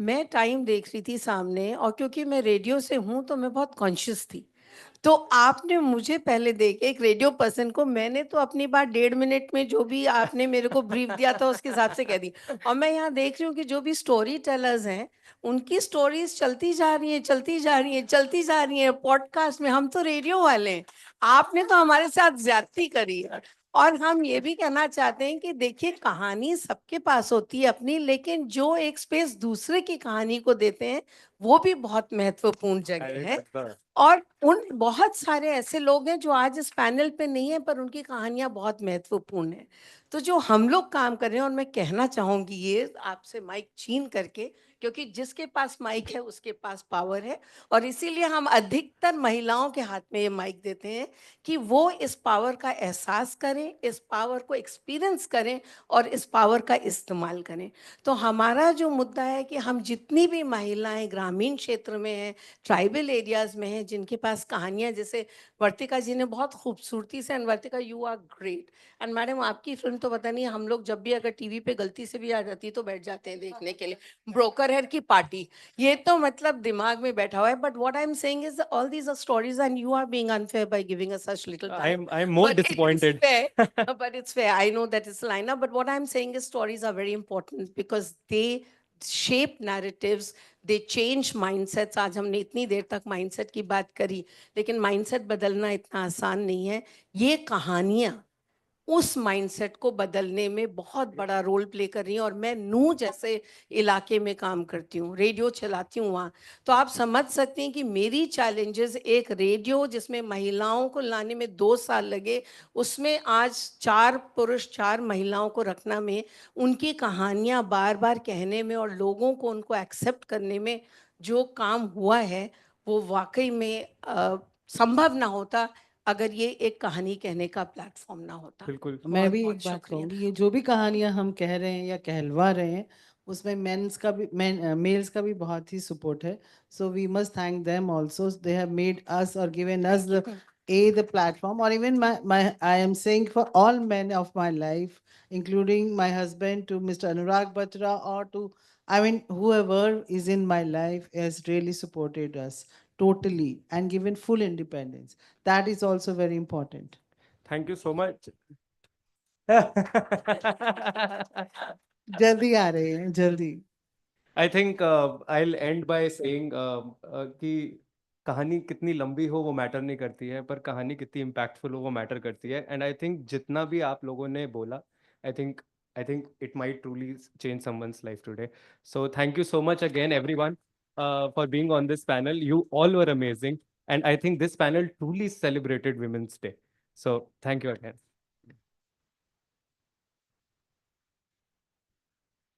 Just a request, may please invite Rajesh Lalwani ji from Scenario on the stage to present a token to all our panelists. Sir.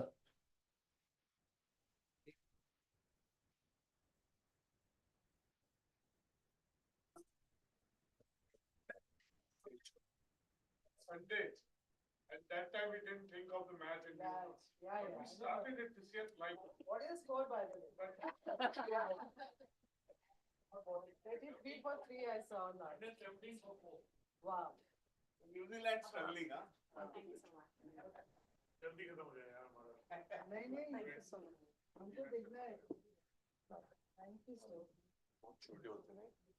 I followed your work from that time. What a privilege. Thank you so much.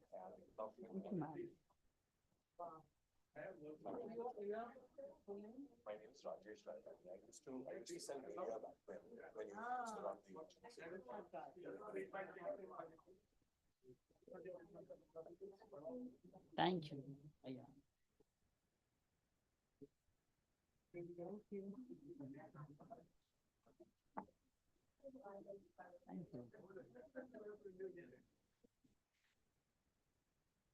And with that, thank you, Bridge, for keeping it in time.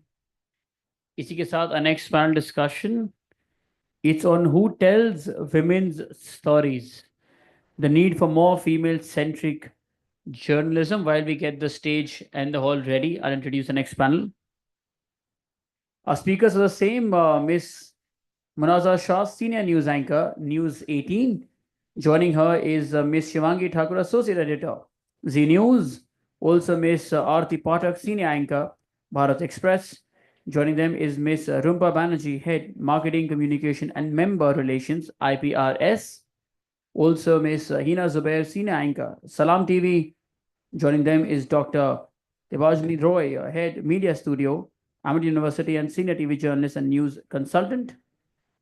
Also Ms. Andra Mudgal, Managing Producer, Scene, and this session will be chaired by Ms. Soumya Gavri, Correspondent Exchange.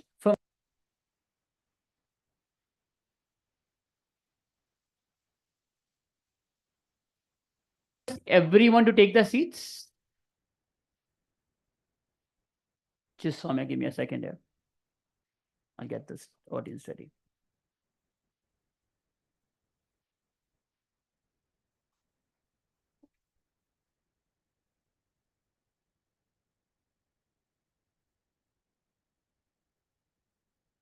Okay.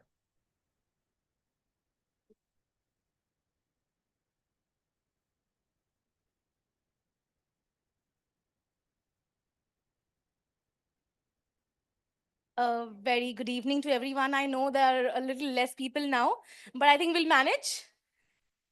Yeah, I have to be, yeah. See, we have so many inspiring women in the audience. We should be very happy and very grateful of them. So my first question would be, we'll start from here. Okay, so Antra, my first question would be, women journalists covering sensitive topics like politics, crime, war, often face unique challenges, and including the safety threats that there are. How can a media organization support them? Of course, we all have had incidents, but I think that's a good start. So can you share something?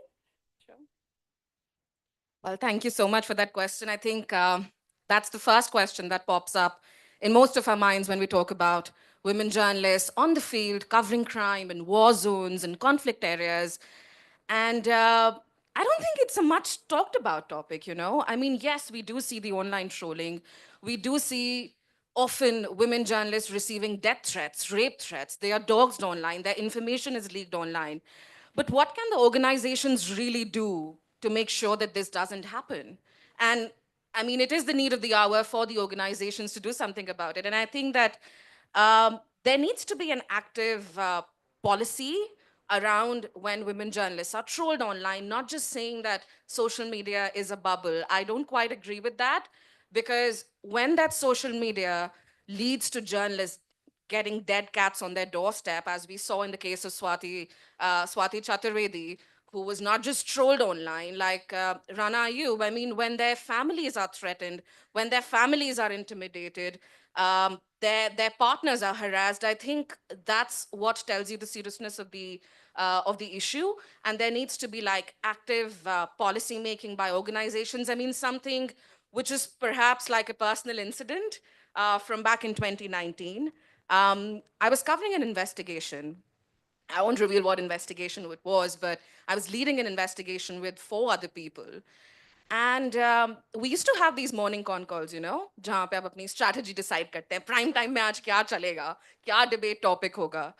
And I remember clear as day that in a span of 2 weeks, we shifted all our conversation from WhatsApp to Telegram, just because our Twitter was hacked. Our calls were being, we thought as if someone's listening to our calls.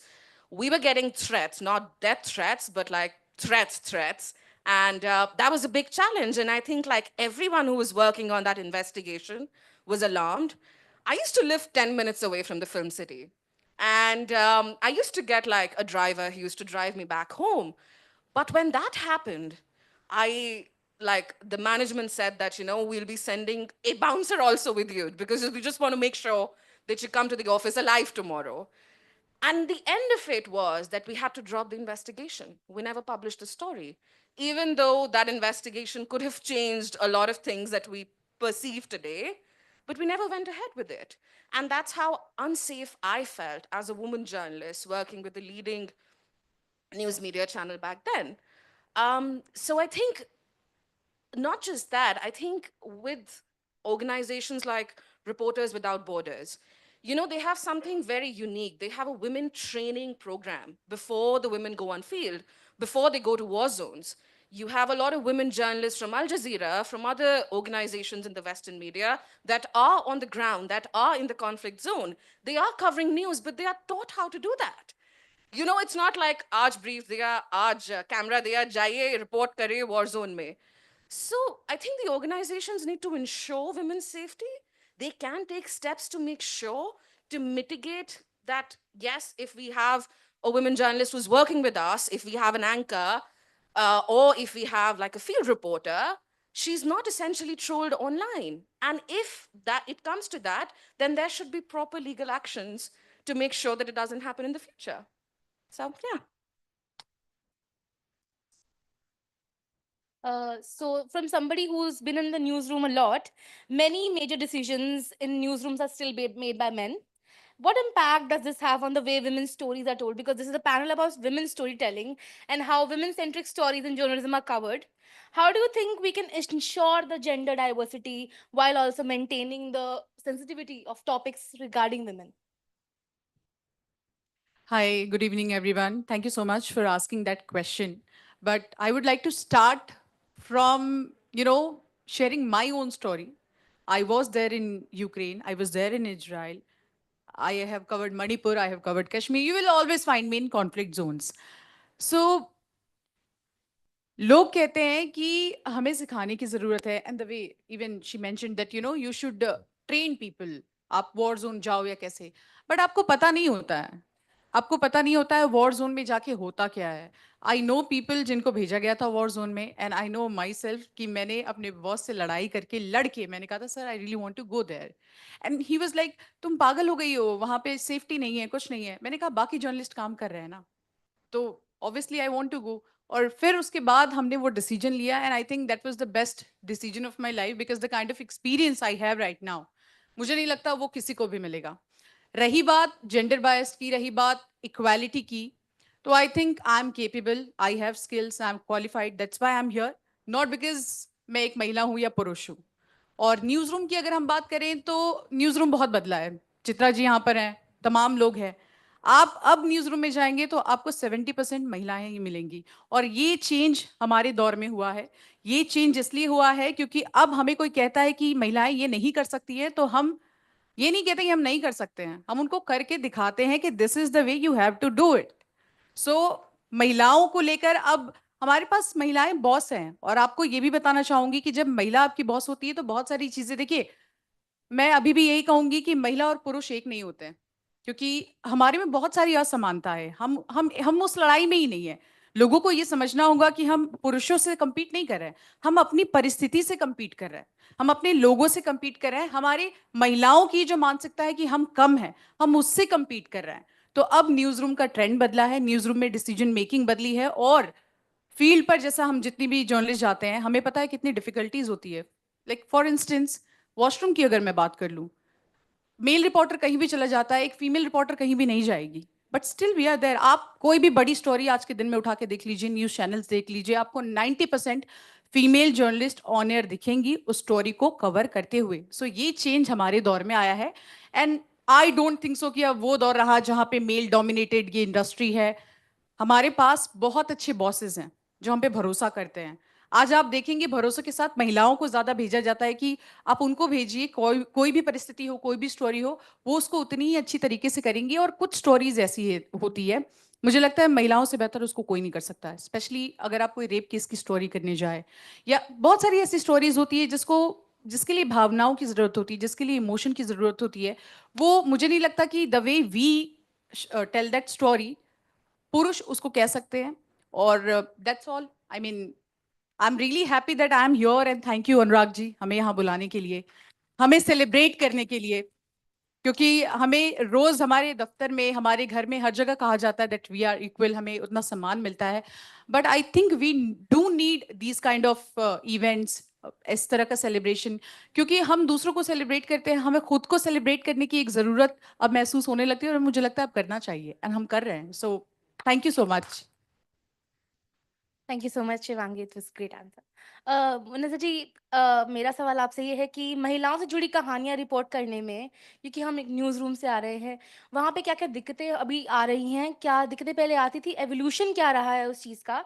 और अगर ज़्यादा महिलाएँ होंगी news room में, जैसे सुबह बात की गई थी कि लगभग 20% से कम महिलाएँ हैं, जो अभी भी न्यूज़ रूम में हैं, और बहुत ज़्यादा डिफ़िकल्ट आँकड़ा है ये समझना। क्या एवोल्यूशन में क्या हिंड्रेंस आ रही है, और क्या गोइंग फॉरवर्ड हम कर सकते हैं? Hello, everyone. Thank you so much for having me here. Uh, Talking about what women can change and how women can evolve newsrooms and how the stories can be changed and how stories can be narrated. Um, मैं आज ही एक journal पढ़ रही थी. If you go through UN website, you will find that journal there. और उसमें 10 women journalists की stories दी गई थी. These 10 women journalists are from different countries and mostly from Asia, South Pacific Asia. And it was about their experiences, how they have been covering their stories from Afghanistan, from Bangladesh, from India, from Indonesia and other countries. और उसमें वो अपना experience share करते हैं कि आज भी कितना हमारे लिए मुश्किल है इस दौर में भी, जब हम बोलते हैं कि वक्त इतना बदल चुका है, पूरी दुनिया इतनी आगे बढ़ चुकी है, बावजूद इसके कि हमें कितने जो है चैलेंज का सामना करना पड़ता है. Of course, we say a lot has changed and we have come, a long way ahead. But the panel before us rightly said that we are still trying to create our space and leave alone, finding a voice. पर बहुत से challenges, जैसा कि मैंने कहा कि जो मुख्तलिफ कंट्री से आती हैं महिलाएं और जो जर्नलिज्म फील्ड में है, कई तरह के चैलेंज का सामना उनको करना पड़ता है. अफगानिस्तान में अगर औरतें बहुत ही कम जर्नलिस्ट है और अभी फील्ड में बहुत बहुत ही और भी कम हो चुके हैं after Taliban rise in 2021. But जितनी महिला जर्नलिस्ट मारी गई हैं, किडनैप की गई हैं, the percentage is 50%. You see how dangerous it is for women to be in this field, and especially in the countries jahan par is tarah ki situation hai. Despite that, these women are very they are enthusiastic, they are determined, they are passionate about their field because they know it's not just about the job. Ye 9 to 4 नौकरी की बात नहीं है, ये responsibility, it's a calling, and you have to do it because otherwise history will remember, and the generations that are going to come after us, they will question that why these women have not even tried. So apart from that, newsrooms में of course बहुत कम संख्या है, जैसा कि आपने बताया कि percentage there is still a long way to go. अभी 20% की हम बात कर रहे हैं. उससे भी ज़्यादा ज़रूरी डिसीजन मेकिंग में औरतें बहुत कम है. पावर पोजीशंस में we see there are very less women in the power positions. और जो है, जो पावर पोजीशंस में है, they are somehow they have to fulfill the patriarchal decision making that is already set there for them. यानी कि उनको वही स्ट्रक्चर फॉलो करना है जो एक पेट्रियार्कल माइंडसेट से आया हुआ है, अनफॉर्चुनेटली. ऑल्सो जो हम फिर जिस तरह से हम नीचे नीचे उस हेरार्कल पावर स्ट्रक्चर में जाते हैं, वहाँ पे भी हम देखते हैं because every woman has to go up on that ladder, they will feel insecure. How do I secure my position as a woman in this field जहाँ पर already औरतों की position इतनी कमज़ोर है? So we try to bring down other women. There is a lot talked about the woman's character, that she has a questionable character, low morale, uh, statements like that. And we being women, sometimes we support that patriarchal system and we contribute into that just because we feel insecure and we have to secure our position. So that needs to be changed. हाँ, लेकिन मैं ये ज़रूर कहना चाहूँगी कि जब जब हम लोग कोशिश करते हैं, we try to work because we have to work harder to find position in this society which is still very much patriarchal in nature. um, I'm working with Dr. Veda Vyas Kundu. He is my partner in writing books. We have co-authored 2 books. The first one is Pathways to Global Transformation, Conversations with Bapu, where Veda Vyas and I, we are talking, we are conversing, and Bapu also comes in through his speech, through his writings, and he shows the way. And the other one is The Joyful Talisman, where Veda Vyas and I, we talk about empathy, we talk about compassion, we talk about respect and helping fellow people. So, and about Joyful Talisman, Veda Vyas and I, we say that it's not just a book. It's an idea that we need to transform into an institution for the betterment of the society. But something that I want to mention about Veda Vyas, he's my partner in writing books, and he's the co-author of these books with me. But what he would often say, because whenever we go to any publisher or we go to any event, they would say, here are the authors of Pathways to Global Transformation, Conversations with Bapu and The Joyful Talisman, Dr. Veda Vyas Kundu and Munazza Shah. So, you know what Veda Vyas would say? He would look at me and he would very fondly say, he would call me Excellency. Excellency, and in a very enthusiastic tone, Excellency, you know what? In our team, you are the team leader. You are the decision maker. So, you know what? You have to lead. And it has to be Munazza Shah and Dr. Veda Vyas, not the other way around, because you know what? You have the power. And we have to, and we don't tell it to them, we are not going to tell them that, please change it. Say Munazza Shah and Dr. Veda. No, we'll prove it to them. And they will compel to say Munazza Shah and Dr. Veda Vyas Kundu. And it's our responsibility because we'll set a precedent and others will have to follow. Men like Dr. Veda Vyas Kundu are also there and they are pushing us and they are, setting this pathway for us. But it's amazing. Like, we cannot alone do this. It has to be teamwork. And of course, we have to lead because often we are compelled to believe that women cannot lead, women cannot make decisions. But there is also someone like Veda Vyas who says, Excellency, you have to lead. Thank you. It was really great. Uh, Hate to be the bearer of bad news, but there's a timer. So, with the going forward, uh, let's just keep this in mind. Okay. So, my question to you, Aarti, is journalism historically has been male dominated, as we all know. And especially conflict reporting, like Shivangi said, and investigative reporting has been male dominated.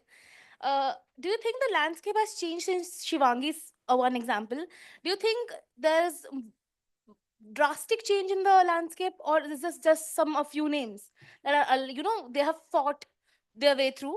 But is there a landscapic change or how these organizations, because as we talked about, the ropes have 2 sides, as Shivangi and I discussed, how can the system help the women? Thank you, Soumya, for your question. I'm glad to represent my channel Bharat Express on this platform.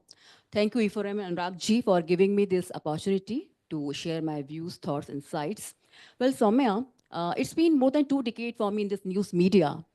And I can say what you said, right? Historically, male dominated कहा जाता था और था भी. अगर मैं बात करूं आज से 10-15 साल पहले की, तो उस वक्त ये था कि हाँ, अगर फीमेल एंकर है तो मॉर्निंग शोज कर ले, सॉफ्ट न्यूज़ कर ले, और जो प्राइम टाइम न्यूज़ है या इन्वेस्टिगेटिव जर्नलिज्म है या पॉलिटिकल डिबेट्स हैं वो मोस्टली मेल एंकर करे. और मैंने काम किया CNBC आवाज़ के साथ, इंडिया टीवी के साथ, TV9 के साथ, बहुत अच्छे बॉसेस के साथ काम किया, Sanjay Pugalia, Rajat Sharma ji. But if I recall my initial days in the news media, I was asked by my news head, कि Aarti, you have a pleasing personality. You do entertainment shows or soft news. That suits you more. So I was like, sir, I don't have any problem in doing that, but along with political news, क्योंकि मैं वो करना चाहती हूँ. तो he said कि नहीं, for that हमारे पास मेल एंकर हैं जो अच्छा हैंडल कर सकते हैं. तो मैंने उनको लिटरली बोला कि सर, अगर आपको न्यूज़ हेड से हटाकर कैंटीन का डिपार्टमेंट दे दिया जाए तो हाउ यू विल फील. तो इस तरह की चीज़ें होती थी। लेकिन अगर मैं अभी की बात करूं तो scenario has been changed a lot. Women are running the show. आज इन्वेस्टिगेटिव जर्नलिज्म हो, फील्ड रिपोर्टिंग हो, पॉलिटिकल शोज हो, डिबेट्स हो, बड़े पॉलिटिशियंस के इंटरव्यूज हो, women are nailing it like anything. और अगर मैं बात करूं अपने चैनल की तो यहाँ पर I would like to discuss Mr. Upendra Rai, CMD of our channel, Bharat Express. He has given us equal opportunities. We have more female anchors and male anchors in our channel. We have freedom, power to voice our opinion. We have given a respectful, safe, secure atmosphere to work. And this is what we need to thrive for more, to give our best. और मुझे लगता है कि आज के जो और भी बाकी न्यूज़ चैनल्स हैं, ऑर्गेनाइजेशंस हैं, उनको भी एक वुमेन के लिए एक सेफ सिक्योर एटमॉस्फेयर देना चाहिए, इक्वल देना चाहिए. इट्स गोइंग टू बहुत बड़े चेंजेस लाएगी ये बात.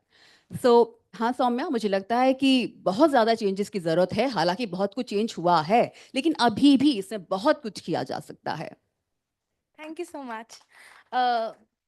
So when we talked about, because Shivangi mentioned, Manasa mentioned that politically चीज़ें बदलनी चाहिए and हिस्टोरिकली चीज़ें बदली हैं, बट जब हम एजुकेशन के पर्सपेक्टिव से बात करते हैं, ये क्वेश्चन ना मोस्टली साइडलाइन हो जाता है कि जब मीडिया की पढ़ाई करते हैं तो हम विमेन स्टोरीज को कैसे पढ़ते हैं. हिस्टोरिकली जो स्टोरी टेलिंग की गई है उसमें ये बहुत बड़ा गैप है कि विमेन सेंट्रिक स्टोरीज भी मोस्टली मेन के थ्रू बताई गई हैं, और जो सेंसिटिविटी जिस चीज़ से हैंडल किया जा सकता है वो बहुत ही डिफरेंट रही है. So my question to Dr. Divjani, because she's a professor of media studies, would be how can an educator groom and empower a young lady, and how she can be told about the older stories of women, women-centric journalism that has been covered? How can an educator help through the process? Thank you, Dr. Batra, for giving this platform, and Soumya for such a lovely question. Before I am an educator, I am a journalist by profession also, so I never found that differentiation in a newsroom. As well as when I joined Amity University, we have 2,000 students in our Media Institute, Amity School of Communication, where the male partners are very less. Like if we have 2,000 girls, students, out of that 1,600 girls and 400 boys. So you can understand what will happen to the upcoming newsrooms. So, and they will rock the show. Because if you say a fashion show, if you say internships, if you say NGO, if you say war journalism, and they are everywhere. But yes, when I was in the industry, I started my job with Rajatji, and I hope no representation, because once we met somewhere and I said I spent 3 decades, and he said, if you spend 3 decades, then how decades I have spent in the industry. So, newsrooms were restricted to certain things that all my colleagues were saying. But today, nothing more. Today, women are everywhere. Even if you talk about Israel or Gaza, Kashmir violation, or floods, anywhere. Girls, women, everywhere.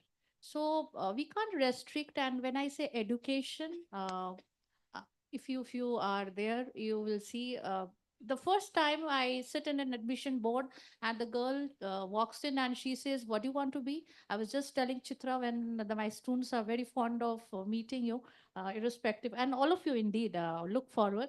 But then the first word they say is that we want to become Markhadat and Radhika Roy and all this. All names come to their mind. I never heard a boy saying that he wants to become Dr. Prana Roy or Rajdeep or something. So you can understand how women are rocking the industry, and no restrictions in newsroom. I'll not agree with this term anymore, because we are everywhere.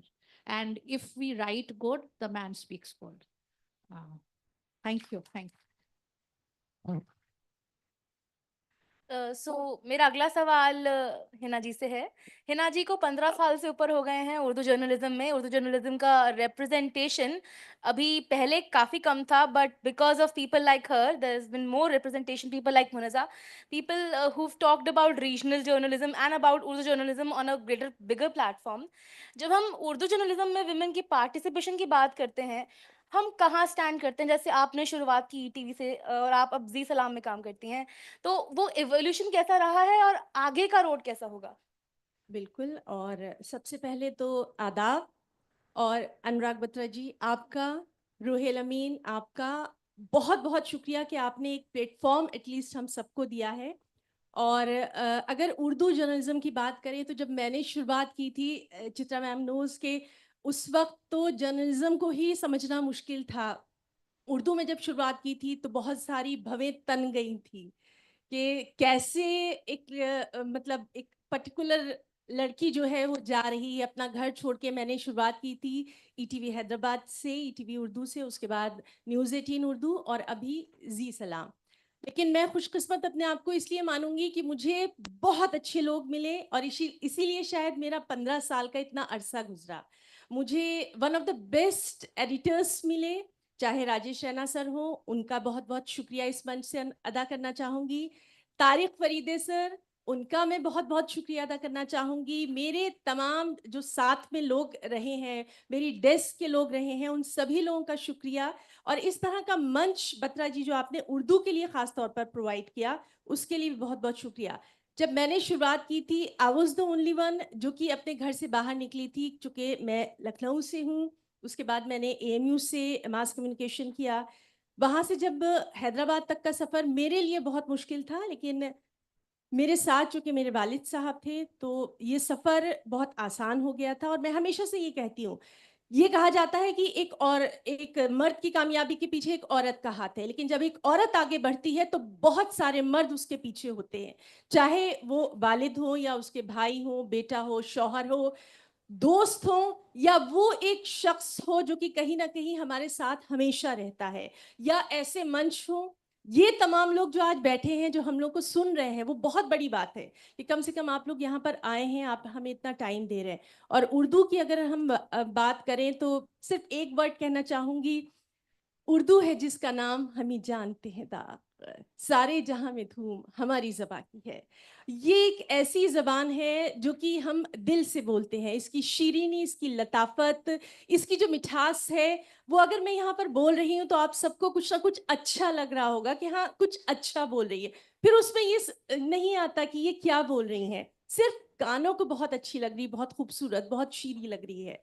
और ख़ास तौर पर मैं अगर सलाम की बात करूं तो यहाँ पर विमेन पार्टिसिपेंट की अगर बात करें कि कितनी यहाँ पर ख़वातीन हैं, तो हम 6 फीमेल एंकर्स हैं, 6 लीड करती हैं, और हर एक की अपनी अपनी जगह है, हर एक बहुत खूबसूरत है अपनी जगह, हर एक का बहुत ख़ास मुकाम है। और इसके लिए मैं तारिक फरीदी सर का सच में तहे दिल से शुक्रिया अदा करना चाहूँगी। मैंने एक लंबा सफ़र देखा है और उन्होंने जिस तरह से हकीकी मायनों में हम सबको एक प्लेटफॉर्म दिया है, बहुत बड़ी बात है आज के ज़माने में भी कि आपको जो भी करना है आप करिए। और मुझे लगता है कि मैं उन चंद खुशकिस्मत लोगों में से हूँ, आई एम श्योर मुनज़्ज़ा इस बात से एग्री करेगी, जिन्हें बहुत इज्जत मिली, बहुत रिस्पेक्ट मिली। और मैं अपनी डेस्क पर जब भी रहती थी, कई साल मैं अकेली रही हूँ, वहाँ मैंने रमज़ान के रोज़े भी रखे, वहाँ नमाजें भी पढ़ी, वहाँ ईदें भी मनाई, हर कुछ मैंने किया। और मैंने बहुत बहुत खूबसूरती के साथ किया, शायद इसीलिए मेरा इतना लंबा अरसा भी रहा है। और अपनी तमाम जो ख़ास तौर पर मेरी जो मुस्लिम लड़कियां हैं, मैं उनसे ज़रूर कहना चाहूँगी, बात सिर्फ उर्दू या हिंदी या इंग्लिश की नहीं है। आप आइए, आगे निकलिए, काम करिए। ये मीडिया इंडस्ट्री बहुत खूबसूरत है, यहाँ पर आप सांस ले सकते हैं, अपने ख्वाबों को शर्मिंदा ताबीर कर सकते हैं। और यहाँ बहुत अच्छे लोग हैं, सिर्फ हिम्मत की ज़रूरत है, आगे बढ़ने की ज़रूरत है। और आपके अंदर वो जज्बा होना चाहिए। जैसे अभी मेरी तमाम यहाँ पर लोगों ने कहा कि हमें वक्त में कैद मत करिए, हमें उड़ने दीजिए, परवाज़ दीजिए, और यहाँ आपको परों को परवाज़ मिलेगी। तो इन तमाम चीज़ों के साथ इस मंच का तो मैं बहुत शुक्रिया अदा करना चाहूँगी फिर से, और इस शेर के साथ कि शहरों का तब्दील होना, उदास रहना, शाद रहना, रौनकें जितनी भी हैं औरतों के दम से हैं।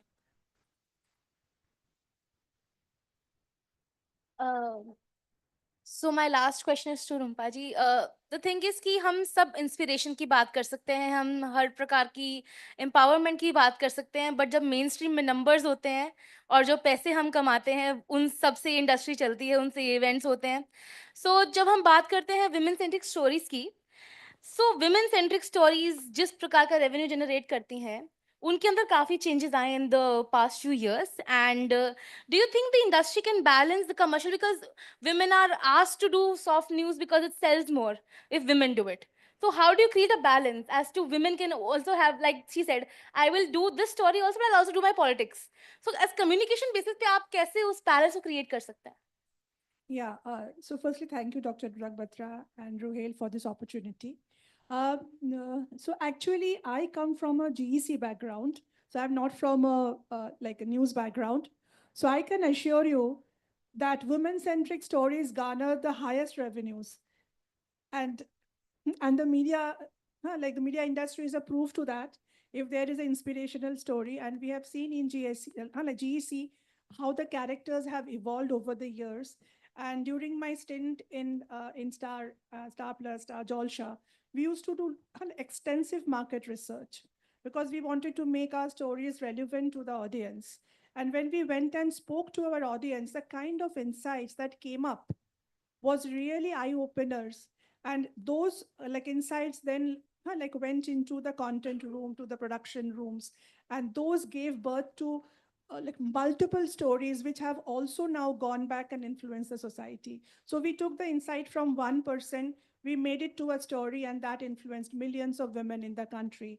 But that should not be restricted to only the channels. It should go out and it should really make changes in the society. It should not end with the tenure of the show. Like we had a show in Star Plus which was like Diya Bati Hum, which was about an IAS officer and how the like husband being a kind of a like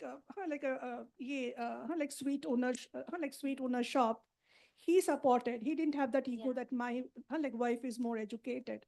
But is it really happening in the society? So those changes should also happen in the society, and those kind of things should happen. One thing I would like to add here, going beyond media, that real storytelling should start from our house.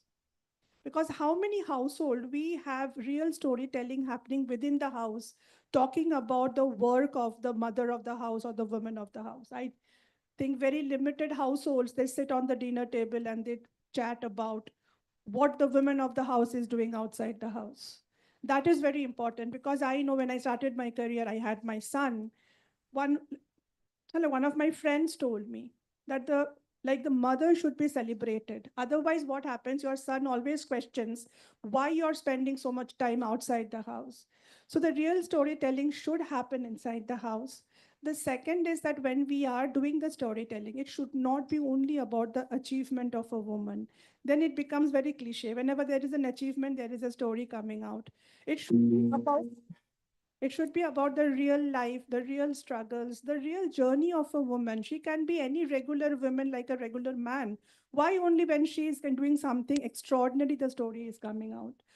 The third and very most important thing is that she should be part of a discussion, not just in women-centric stories. We had a conference where we had panels on different topics, and a topic on underrepresentation of women in music. And we had a panel full of women talking about underrepresentation of women in music. So the speakers, they themselves said that, why am I not part of the AI panel? Why am I not part of the copyright panel? So that is what is important, to have women voices in all segments of discussions and storytelling, not just on women-centric stories. Completely agree with you. Before we end this, because I know time's up, but Aarti ji recited something to me outside, and I think everybody should hear it. So, Aarti, please. Thank you Soumya. एक छोटी सी poem है, कुछ पंक्तियां हैं जो मैंने लिखी हैं. मुझे लगता है ज़्यादातर महिलाएं उससे इत्तेफाक रखती होंगी. ज़मीं नहीं, आसमां नहीं, तो फिर दीवारें क्यों दी? चांद सी जगमगाती रातें, फिर चांद क्यों नहीं दिया? हौसला चलते जाने का, लेकिन रास्ता नहीं दिया. शिकायतें बहुत हैं तुमसे, लेकिन बयां करने का वक्त नहीं दिया. Thank you. So with this, we end the panel. Thank you so much for everyone. These are very inspiring women. Samya, Yeah, if tell you me. allow, I'll just take 30 seconds, No, not more than take that. 40. So, 30 only. 30 Okay, seconds 30 time only. starts now. Thank you, Mr. Ruhel Amin, for inviting me, Anuragji, also, I said earlier. And of course, when I was listening to all the panels and the whole house, I was remembering about visionary Rabindranath Tagore, and he wrote that half the world is of women and remaining world is because of women. So thank you. Thank you. Thank you so much. On that note, I please request Mr. Sanjeev Mehta, founder and global CEO of Akash Awards and also ex-managing director, Standard Chartered Bank, India and South Asia, to present a token to all the panelists.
Or before we move ahead with the next panel discussion, just a question to the audience. Anybody who listens to podcasts nowadays? By show of hands. Only one, two, three, four. Not producers. Any listeners? Listener also? We have four. We have five. We have six. And more hands now. But yeah, next panel. It's on why is podcasting a game changer for women storytellers, women journalists, and also women content creators. And to share the views on the same, let's please welcome to the stage Miss Chetty Narula, Editorial Director, French Press Global. Joining her is Miss Amita Malhotra, Founder, Equal Sports.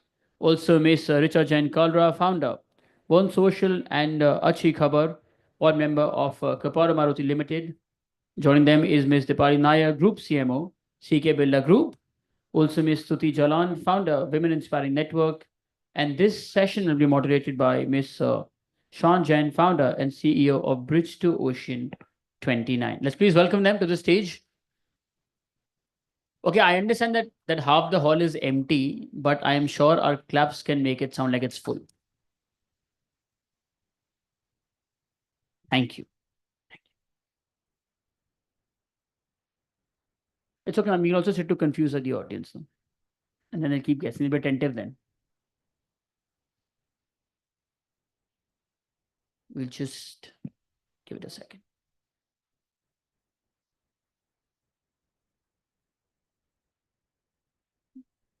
Come. This is your panel.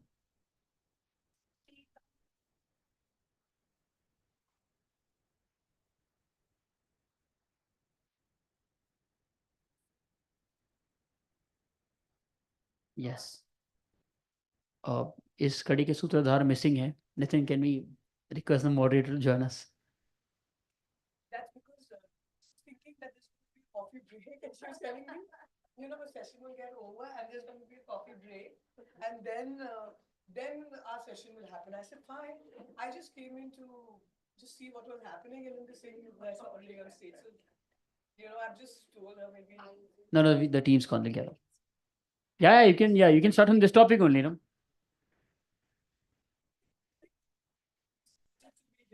Ma'am, on the mic. The same thing on the mic. No, we'll enjoy everything. Okay, I'll just introduce myself. I'm the founder of Women Inspiring Network, which is a women's networking platform, which is a non-for-profit which does curated discussions globally, and we are a global network. So we just did Davos at the World Economic Forum. Next for us is Cannes and then New York at the Climate Week. And today's topic is really, really close because we just launched our own podcast 3 days back. So, when we are talking about podcasts being game changers, I thought I'll learn a lot in this panel, and especially when I saw esteemed guests like Dipali, and I already asked her outside. So tell me, because she told us today, something maybe I don't know if she wants to talk about it or not, but why podcasting is all about being game changers. So, so Dipali, over to you. We are just Shan, we're just entertaining while you just climb up to the stage. No, actually, he didn't do a good job of my intro. Okay. Yeah. Okay. He just said that she's a group CMO for CK Birla Group. You forgot that I run a podcast. You know? That's why I'm here. Otherwise, I've got no business being here. So before Shan starts the plug, okay, my podcast is called Being CEO with Dipali Nair. It's an audio podcast. You'll find it on, you just say podcast, put my surname there and you'll find it on Google. I'm the marketer. I can tell you we've done a fantastic job of the SEO. Okay? The SEO is fantastic. And now maybe we should give it to back to Shan. Yes, Shan. Wonderful. This is like the most exciting and unnatural entry that has ever happened to a podcast or a discussion. Interesting. Very good. Very good. So have the intros been done for all? No? All of them? Very good. So, all right, we are here to talk about podcasts and the changing world of podcasts. And I think that in that context, specifically discuss women in, and their journey with the podcast and how they have been, how it has been evolving. And I think before we begin on that journey about women in podcasts, just little bit context to how they have been for all these years. And so there's a little story or a little sort of couplets. So for the longest time, we've been told to speak up, but only within the boundaries set by others. Be bold, but not too bold.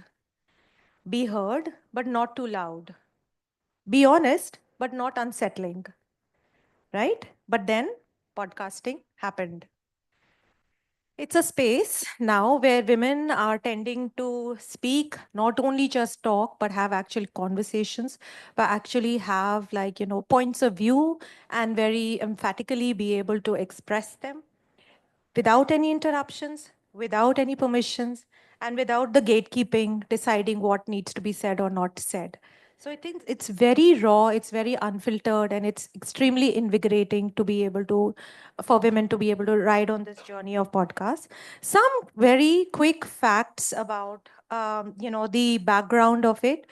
So actually, the first political leader who launched podcasts was George Bush, and that was way back in 2005. At that point of time, it was called an audio blog, right?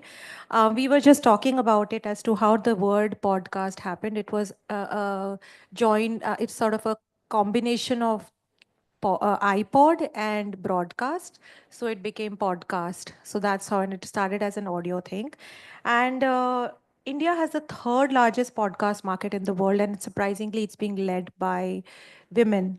So that's like the thing. And one interesting thing is that 80% of the podcasts have a listenership, which is at least 75%, which is higher than most relationship commitment goals that people have these days. So, yeah, it's not just a trend, it's actually a seismic shift that is happening today. And, with that, let's dive into unpacking this world with these 5 incredible ladies who have all very rich experiences, how they are breaking barriers, how they're reshaping narratives, and how they are building communities that are really, closed and very well knit. So, let's break down this thing with our questions now for the audiences. So my first question is actually to Chetty. And the question is on breaking and gatekeeping barriers, right? So, traditional media, Chetty, has been long a fortress of high walls and mostly built by men. But podcasting it's almost like a, secret back door where you can enter and, you just have a mic and you can own your stage. So, how has this shift changed the game for women journalists and media professionals? And does it challenge the credibility structures of mainstream journalism? When it comes to credibility structures of mainstream journalism, I'd like to answer that question first. We've seen all over the world, including our recent elections to the US presidential elections that we just saw. Uh, a lot of political parties today are turning towards podcasters.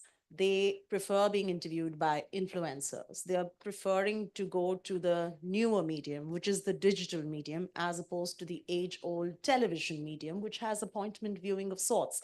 Even the mainstream media, if you notice, and this is, I'm talking about my 20 years of journalism with mainstream media. Eventually, the shift that I ended up seeing is whatever we were doing on television had to have snippets, and the highlights of it were being put out on Twitter and on Instagram. Because today, the Gen Z and the target audience who we are speaking to, which is the youth of the nation, which is the electorate, I'm talking politics here, they are on social media. They are not waiting at 8 p.m. to watch the news or 9:30 p.m. to watch their favorite news anchor like our older generation did. The entire consumption pattern has changed, and a natural result of the consumption pattern changing is podcasts. So I would say podcast is catering to a newer consumption pattern and the proliferation of digital media into each one of our lives, in the lives of the least common denominator. To answer your question about whether the credibility is more or less when it comes to podcasts of mainstream media or new age media, the answer is it depends on the journalist, it depends on the host. There are ample of hosts today who have phenomenal journalistic integrity. And I personally watch their podcasts and consume their content over mainstream media, which we know is governed by advertising, right? Some of them are subscription led, which makes them very democratic. And hence, I like to consume that particular content. And sometimes in mainstream media too, you have certain credible journalists. So today, I think people are following journalists more than the network, or more than whether they are on YouTube or whether they are on Instagram. Ravish Kumar, for example, his YouTube channel is doing wonders. We watched him on NDTV when he was a presenter there, but when he moved to YouTube, we're all following him on YouTube. So I think a person in a journalistic credibility led model is working. But having said that, I must say that when we ventured into the luxury and lifestyle space as well, which works very differently in terms of podcasts, even with Hello Magazine, I launched a podcast. We had podcasts with different other magazines that I launched in India as well. The financial construct becomes a bit of a problem. The starting point is very easy because the initial capital expenditure is very low. But after that, how do you sustain? That's a question I'd like to ask everybody out here, because we've launched tons of podcasts and they have not made money like we envisioned. So how do you sustain? That is the bigger question, which is where traditional media takes over, because their money is coming from advertising, and podcast is one small little thing of what they are otherwise doing, which is their bread and butter. So this is a conundrum we need to talk about. Yeah. No, very interesting. Definitely, I think. And anybody else wants to sort of come into the leading question that we had right now from Chetty?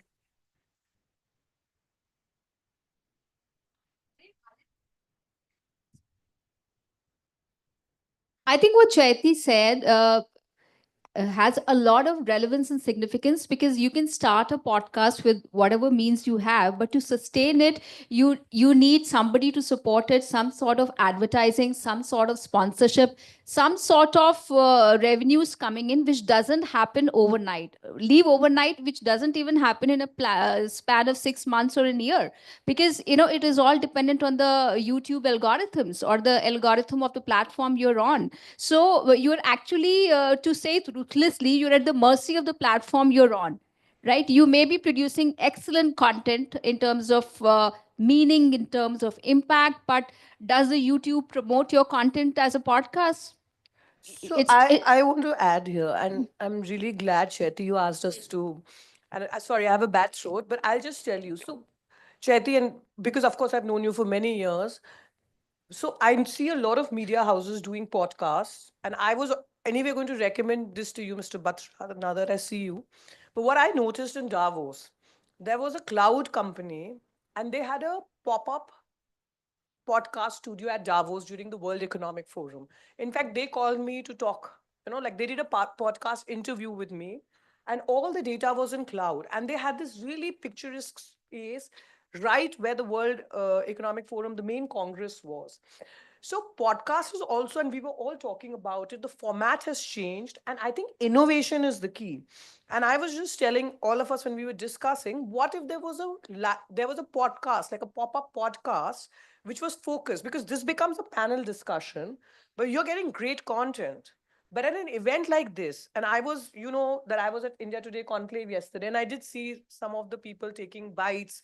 Bites are different, sound bites for Instagram and LinkedIn. But if you had a dedicated, you'll be able to use that same content.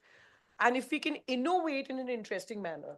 Of course, I'm not the right person to answer your marketing and the business and the financial part of it, but I'm just talking from an innovation point of view, because that's how the Gen Zs are consuming the content. And some of those which I have seen by Nikhil Kamath, his podcast, or Jay Shetty, they were really interesting. Like the Nikhil Kamath one, which he did on something on crafting of beers. It was more like a panel discussion format on a dining table, which was interesting visually, and the conversation. I just saw this morning, and as you all know, Women Inspiring Network has just launched its podcast 3 days back, Win Voices. But I just saw Masum Meenawala, who is a great content creator. She just did something with Shireen Bhan. Shireen is a media person who has her own podcast, and we all know who Shireen is. But like, I just sent the link to my team, and we just did a story on that. And I said, that's great content. Like, it's a great podcast. I actually went onto the YouTube to see it. So how you present, how you innovate, how you connect with the audience, because your audience is all Gen Zs and social. So that is where I feel the adaptability is important. And maybe the business part you can answer, ma'am. Yeah, that's the most critical That's part. why Yeah, that's why I asked that question first. Nirman, a bit later. So, carry on. Okay. Yeah, I think these ladies, because they were picking my brain earlier about when I started the podcast. Okay. I think that the key question is, are you doing the podcast because you want to have a voice? Or are you doing a podcast because it's a business venture for you? Right? The two are very different, right? The moment you want to do a podcast because you want to have a voice, then all you're investing into it is time, right? And then, audiences will find you as and when they need you. Even if a few hundred listen to it, but you're making an impact, you'll be happy, right? And that was probably the purpose with which I started. So we've spent $0 on marketing my podcast. Okay, it's an only audio podcast, and we've got millions of right listeners, which is college going students and early professionals, because that's a target audience that we were talking to. I was interviewing CEOs. I was finding out, how to be successful in the corporate world. Entrepreneurs may not have heard it. Journalists may not have heard it. Housewives may not have heard it, right? But who's your target audience? And I did it to find a voice. As a brand marketer, we evaluate all the time successful podcasts in which we can invest money, right? In which we can sponsor, or in which we can do placement of people or placement of products, right? Now, that mechanics is very different. The KPI there is almost like launching a new brand, you know? And then the inconsistent thing that has happened on account of the recent episodes is, do you want, how do you ensure that there is sustainability, not just of your content, but the key person who's doing the content, right? But it's a business. The platforms actually have made it possible, so I don't blame the platforms. I love them. Okay. I think the algos that they have, whether it's on Instagram or on LinkedIn, the focus in Spotify has been, now looking at it in embedding video podcasts, right? Apple still does, the audio ones, right? So there is a mix. Video podcast is what is the popular way of doing podcasts today. And some of the people who I know who've just started new podcasts because they want to do it as a business venture, it is absolutely like how we launch a new brand. Who's your TG? What's the content niche? What are your next 50 episodes going to look like? Okay, will people want to listen to it, right? What is the niche in terms of what's already available in the market? Have you done that research? Are you going to be presenting something new? And then the most important question, what time you're investing into it? What is the value of that time that you want out of this podcast? And therefore, how are you going to cost it, and where you're going to get the sponsorship from? Or what is your methodology? You could always, I mean, one idea that hasn't been done is a not-for-profit podcast, right? Which is fantastic. What I like Nitin Kamit's podcast, not so much for the fact that he's actually invested quite a bit of money in getting his production out, but what I loved about, I was seeing his and Kiran Majumdar's podcast the other day, that they both at the end of the podcast committed 50 lakhs, because they can afford to, into an NGO or into a service of their choice. So they're also doing do good, in that sense. Not all his episodes are great, some are great. But he's enjoying, doing it. But look at Jay Shetty, whose name, we took earlier. Jay Shetty, I don't know whether he started with a business plan or not, but clearly his whole business depends on it. He's a motivational speaker. That's how he kind of makes money. So the podcast is an addendum, to what he does. So yeah, different strokes for different folks. But what's your objective? So absolutely, I think the big takeaway from here is that credibility, of course, is there. I believe because of the medium and the way that people are talking about it, they obviously pick up a subject which is close to their heart, and they obviously feel about it, and hence authenticity comes out, and that leads to credibility. So I think credibility itself is lent to the medium, but depends on how you take it forward and how much you've thought about it, how you plan it. All of that brings in the other business aspect of it. However, I don't think so that this medium can be considered as a separate medium on its own. It's one of the things in the larger scope of what is available to communicate this thing, which actually was going to bring me to the next question to you only, Dipali, which is that you're a brand leader and you understand the fine balance between being safe and between being authentic, right? And as a brand leader, you do know, you do understand the cancel culture that we have, and the fact that we are constantly under this digital scrutiny. So how do you do the balancing between authentically communicating the brand values but also being safe, especially now? I'll just comment on three things that brands are doing. One is a lot of the brands are attempting to start their own podcasts. Okay. I have seen podcasts from condom brands to, technology brands, right? So all of them are trying to start their own podcast. So what is that? How successful they will be at it is a function of how well they do the content, who does the content, what kind of content they work at it, and how they do the integration of the brand. Sometimes you can start a podcast, but you don't do a great integration of the brand. So that's one model, right? The second model is there are existing podcast opportunities or digital marketing properties or influencers, let me club them together, who are now available, what I call for sale, for me to put my product there, for me to put my launch there, for me to put my spokesperson there. Right? Now, there is a very methodical evaluation of exactly the way you decided which celebrity I'm going to put in my advertisement, right? And what is the longevity of it, and what's the brand authenticity match to that person recommending your brand. And some CMOs will get it right and some CMOs will get it wrong, but I think there is a very methodical way of doing it, and at what cost it's available. It has to make sense at the cost it's available. The challenge that you are as a marketer facing there is that in the digital world there is a huge pressure on calculating ROI on every marketing dollar spent. But when it comes to the world of influencers and podcasts, it's extremely difficult to understand what has been the impact in measured numbers, right? And how authentic it is. So there is governance, there are those discussions that are happening around it, and the world over there is, evolving, right? So I said, three things that I want to talk about. The third is, not all podcasters or digital influencers and what they offer is the same, and it's not a very organized industry, so it is very difficult for the brands to reach the right influencer or podcasting medium properly. And yes, you spoke about some of the famous journalists or good media houses having podcasts on their own. I think they're doing a good job of going to the brands, whereas a single influencer, single podcaster probably requires a platform. I'd just like to add to that.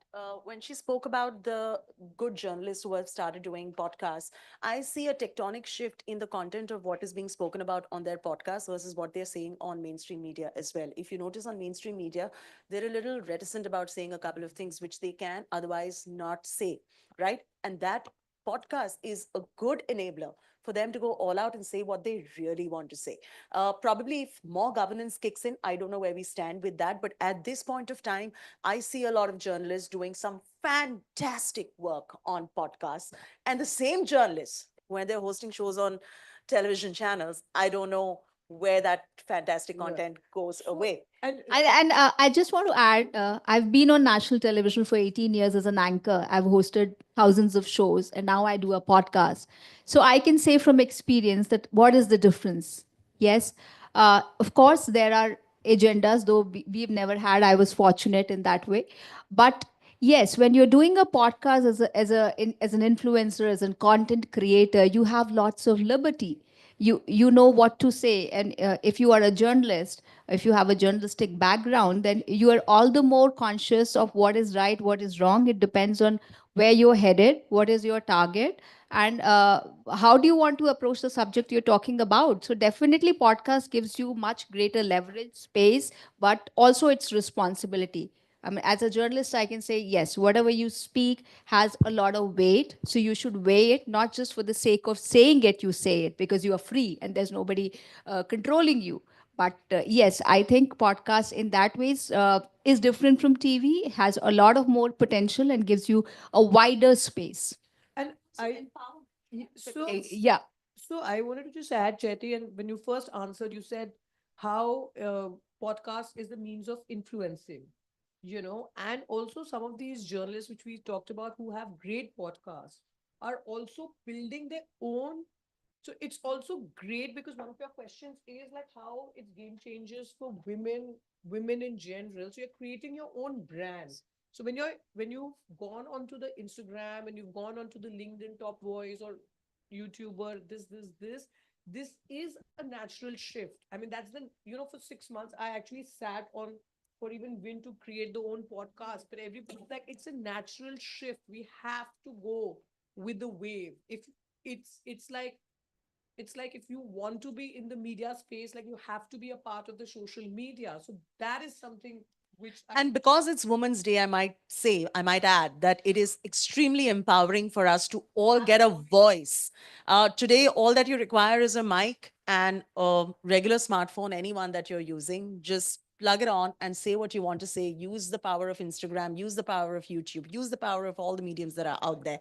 And if, like Dipali said, if your motive is not to make money through the podcast, because when you're talking about money, it's a very different story because you have to look at a brand, you have to look at the ROIs, you have to look at the money coming in, what they are benefiting. Are you telling the story of the brand correctly in terms of brand communication? But when you are doing it just to have a voice, it is one of the most empowering mediums that there is today for each one of us women to have a voice which is autonomous, independent, without anybody telling you what not to say. And I'd like to know from you, Amita, as well, in terms of sport, what happens? Yeah, but just give me 1 second. I just want to push the boundaries a little bit out here before we move on to the next thing. And the boundary I want to push is the question really is that it feels really amazing to have a voice and to be heard because we have a mic and you have a smartphone, and that's what it just takes for you to start off.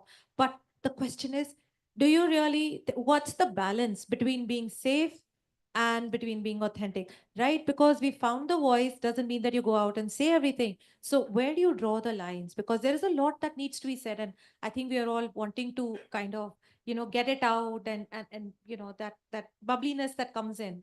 Yeah, so that's something that I wanted to talk about. Shoma spoke in the morning and she spoke about mobocracy, the fact that everybody has, a hand on the mic and you could be broadcasting whatever you like, which means you're really catering to the lowest common denominator.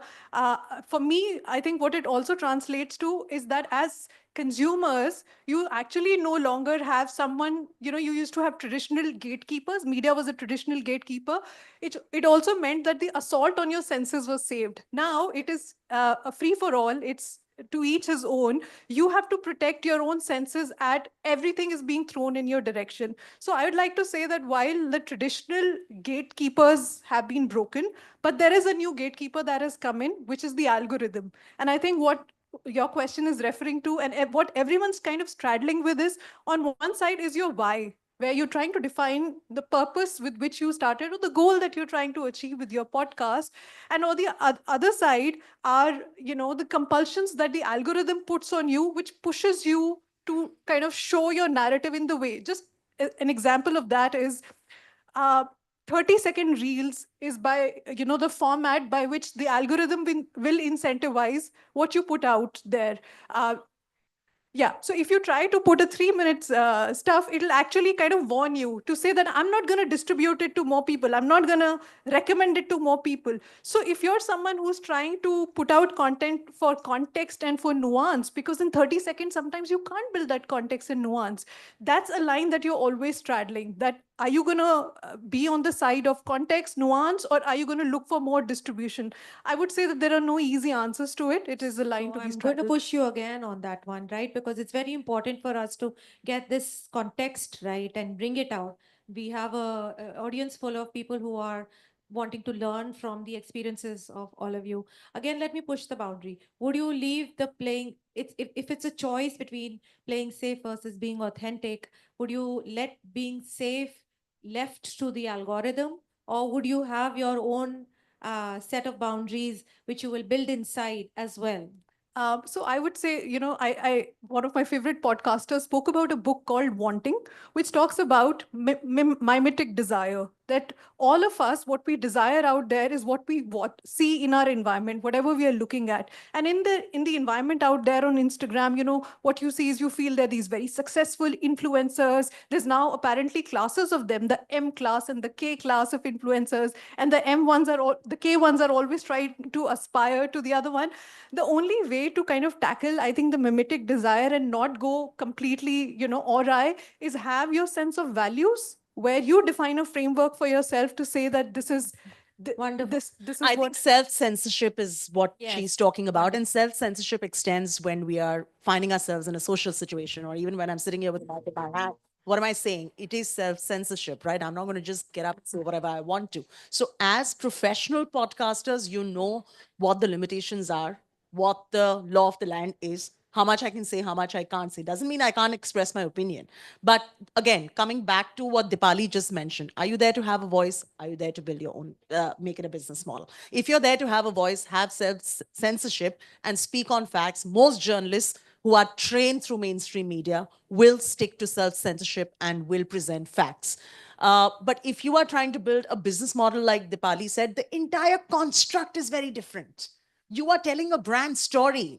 Please understand, you are trying to say this for a brand to tell a narrative and the story of what the brand stands for, which is very, very different than having a voice. So we must all assess before starting a podcast, why are we doing this in the first place? Should we? It's the same.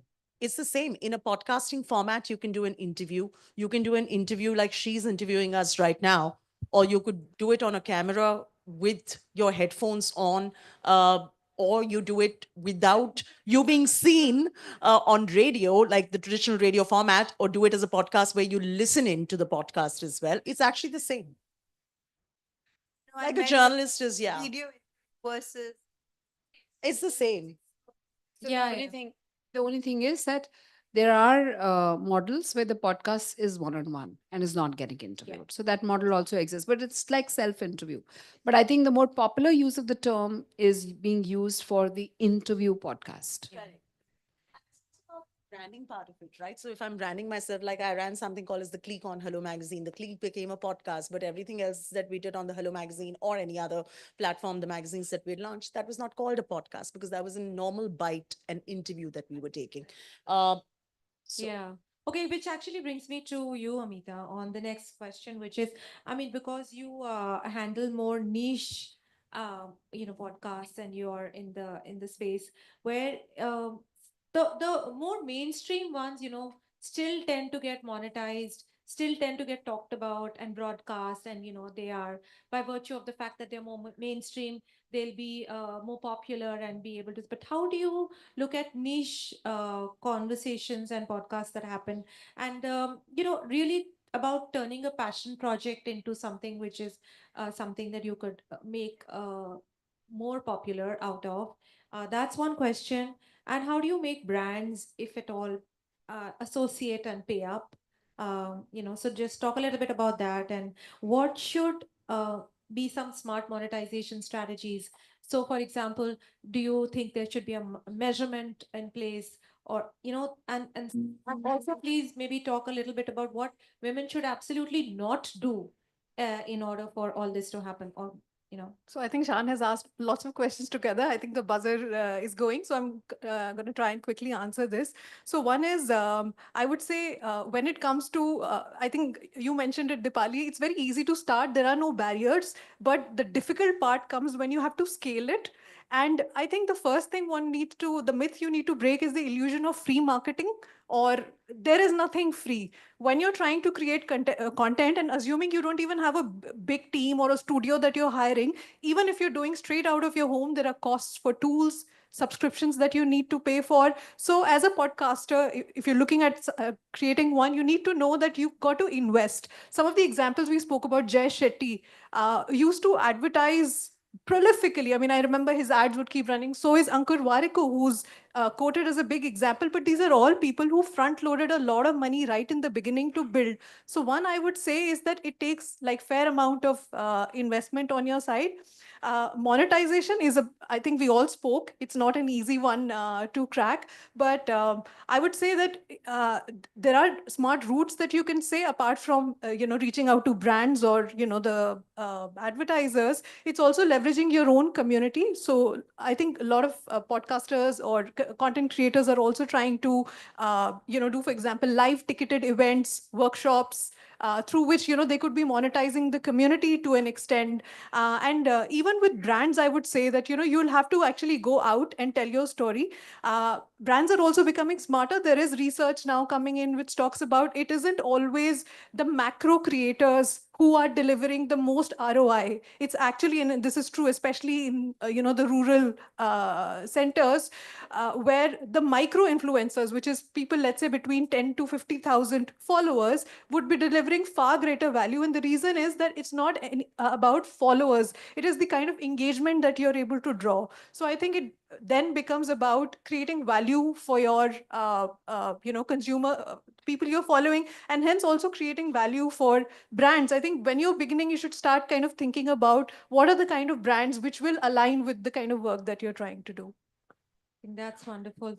Great insights out here. We have to really end this session, but I just want to maybe ask one I think last one thing, thing I'd like to add especially for here. you, Yeah, Richa. yeah. I wanted to ask you Yeah. one question. If there was one key takeaway that you had to give in women podcasters, Hmm. and there was one myth that you wanted to break, what would that be about podcasting? See, you said women are in big numbers in podcasting, but somehow I take it with a pinch of salt. I don't see that very often, to be honest. And I look at it from the other spectrum. Yesterday, we celebrated Women's Day, and you would be surprised to know that 89 million Indian urban women are out of the job market. They're well educated. They can do jobs, but they're out of the job market. This says a lot about why Indian women are not working. Forget the podcasting or speaking up. They're not able to work for a variety of reasons. So I would like to see a lot of women speak up and take ownership. But podcasting, to be very honest, to put it ruthlessly, is more like about entrepreneurship. You won't do it for a kind of public service. Even if you started with that notion, after some time you may be demotivated to give it up. What is it giving me? I'm investing my time, I'm investing my energy. My time is money. And a podcast is like, bringing up a baby, right? So you have to put in your money, your time, your energy, your contacts, and your personal branding. It's again a very great medium to build your own personal brand if you're serious about it. So I think women out there who think that podcasting is something that they can do, then they should actually look at it from a serious angle. because you do it for some time and sometimes later you feel that it's not sustainable. I'm not able to put in the money, I'm not able to put in the energy, it's not giving me anything. Because forget 6 months, it may not even pay up for another 1 year. It's all algorithm dependent. And one myth that I want to break that you said is that it's easy to do. It may be easy to start with, but it's not easy to continue doing it on your own without any monetization, revenues, and advertising. So think before. I would encourage more women to speak up, take ownership, build their own personal brand, but this is serious business. I think that just is the perfect segue into asking the last question. And I want to ask this more from a perspective that, we talked about the fact that it's easy to begin, but it's not easy to sustain. And there's a lot that you have to think about before you actually get into the whole podcast. If you want to look at it like a business and you want to sort of look at it from a scaling point of view. And to that effect, Stuti, do you have something to add on collaboration and on networks and on women recommending women, that kind of conversation that, is there anything you would like to add as an insight there? Yeah, so actually, the Women Inspiring Network started more as a community during the pandemic. And only last year, we sort of, to scale it up, we decided to make it into a non for profit. But we've actually thrived on collaborations. And which is the point which I wanted to bring about, because when we started last year, when we were doing our panel discussions at Davos, we did it with CII, Invest India, and a UK-based organization. In New York, we did it with different organizations, and so on and so forth. So even this year, we did our own event, but we also collaborated with the government and some of the other organizations. So, and collaboration is something which we all have to sort of look forward. So when I cited the example of Masoom Meenawala and Shireen Bhan doing the podcast, both of them being podcasters, but talking to each other. And for our own lineup of podcasts, like we are speaking to people who are women podcasters. Like how can we all sit and collaborate? So when I was speaking to you, Mr. Batra, like if you had like a pop-up podcast studio. So that's a collaboration. It doesn't need to be everything an individual entity does not need to do, but how do you collaborate? And that is where innovation and I think the working model will come across. And I think that will not add to the financial burden on one entity as such or an individual as such. So there's clearly, When she spoke about collaboration, it's very important then to establish yourself in terms of who you are. Establish yourself in your professional network. Only once you are established, then you will be able to have those kind of collaborations in place as well. Also, marketing 101, who you're talking to becomes very, very important. If the target audience that you're talking to is resonating with a certain brand, who can be your potential advertiser, you have one. But if your target audience is extremely fragmented, that one day you speak about apples and the other day you're talking about, I don't know, hydrogen, then it doesn't work out, right? So one has to be very, very careful about who your target audience is, and to be able to get the collaboration, first be somebody who's a voice in that space already. And mind you, as much as this is an unpopular opinion, mainstream media is a huge enabler, because we're all coming from a transference of the mainstream media into the new age. So most, outside of a few podcasters who have made it on their own only through digital medium, the ones that we follow, it, especially for politics today, they're the ones who have already been established in the mainstream media. And hence you're listening to them on a podcast to begin with. So great points there. I think there's a lot of learning that we've had. Have a voice, have a passion, look at it like a long term, invest in it. Think about the future, look at collaborations. Brands do like the fact that podcasts add a lot of authenticity and value, and it does build loyalty over the other kinds of media and digital that is available. I think there is a lot more that can be discussed, but let's give it a hand for all these incredible five ladies. Just the last one about also challenging your assumptions, because sometimes we enter things with certain assumptions. I mean, I run a sporting podcast for young athletes, beginner and intermediate, and sports parents. And often I may think some of the content is actually for urban centers, and I only realize that some of this is actually more, there is more demand or there is more need for this, which is coming from the rural ones. And on a lighter note, I went to the salon in the morning and I asked that guy, भैया आज तो Sunday है, खूब लोग आएंगे. He says, नहीं ma'am आज तो मैच है, तो कोई नहीं आएगा. I said, अच्छा women also. He's like, what are you talking about? हमारे एरिया में औरतें बहुत दिल लगा के मैच देखती हैं, तो सैलून बिल्कुल खाली होता है. It's always about challenging our assumptions. Nice. I'm missing my match as well. And I'm raring to go back to home and watch the match. But she spoke about the rural areas and tier two, tier three. I think there is where the opportunity is quite big in terms of podcasts. Uh, in terms of variety, in terms of diversity, in terms of ethnicity, languages, culture, geographies, what India has, I think none of the countries have. So if you look at from that perspective, a lot can be done in terms of podcasts in regional languages, and a lot of potential in tier two, tier three cities is what I like to conclude with. And you know, I mean, I'm missing my salon today. On that note, we request Mr. Rahul Suri, founder of the Gift Center, to please join us on the stage and present a token appreciation to all the panelists, please. You know, thank you for being part of the first year. In spite of the match, in spite of a Sunday, Ms. Sonal Kalra is also here. So I'm grateful to you. This will be a very big event, even bigger in content and bigger in audience in every way. So thank you for being here. Yeah, thank you. Dipali, thank you for coming from Bombay one day early.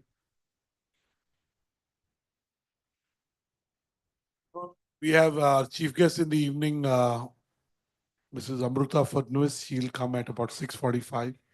And we'll wrap the day at around 8.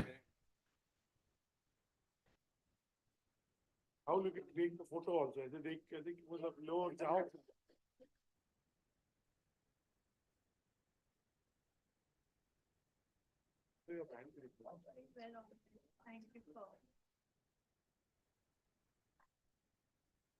Thank you so much. Thank you.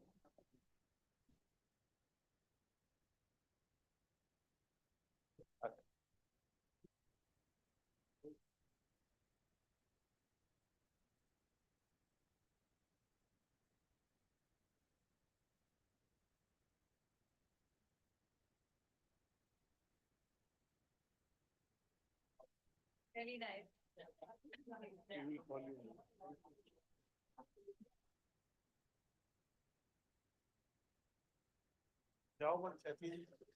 Your husband keeps praising you.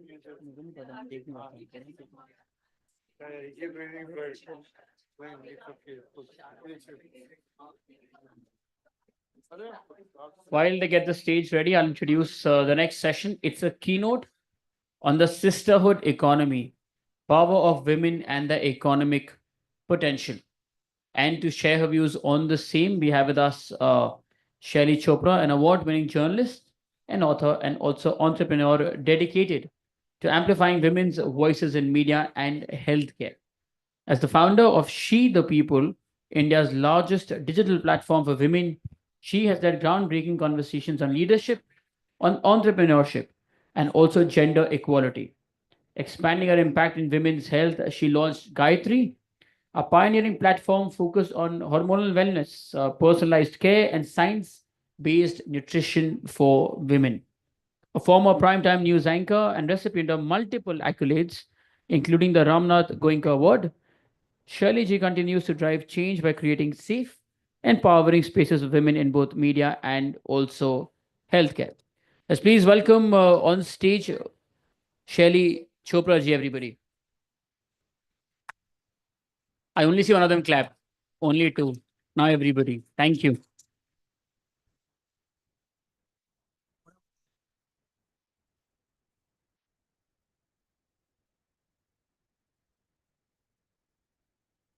Is that for the next session? No, that's fine. That's fine. It's all right. Cool. Hi, good afternoon. Sorry, it's very hard to compete with cricket in India, and I've known it the hard way for many years. I'm Shaili. One of the things that I'm very famous for, especially the people who are at least in their 40s, is that I used to run a golf show.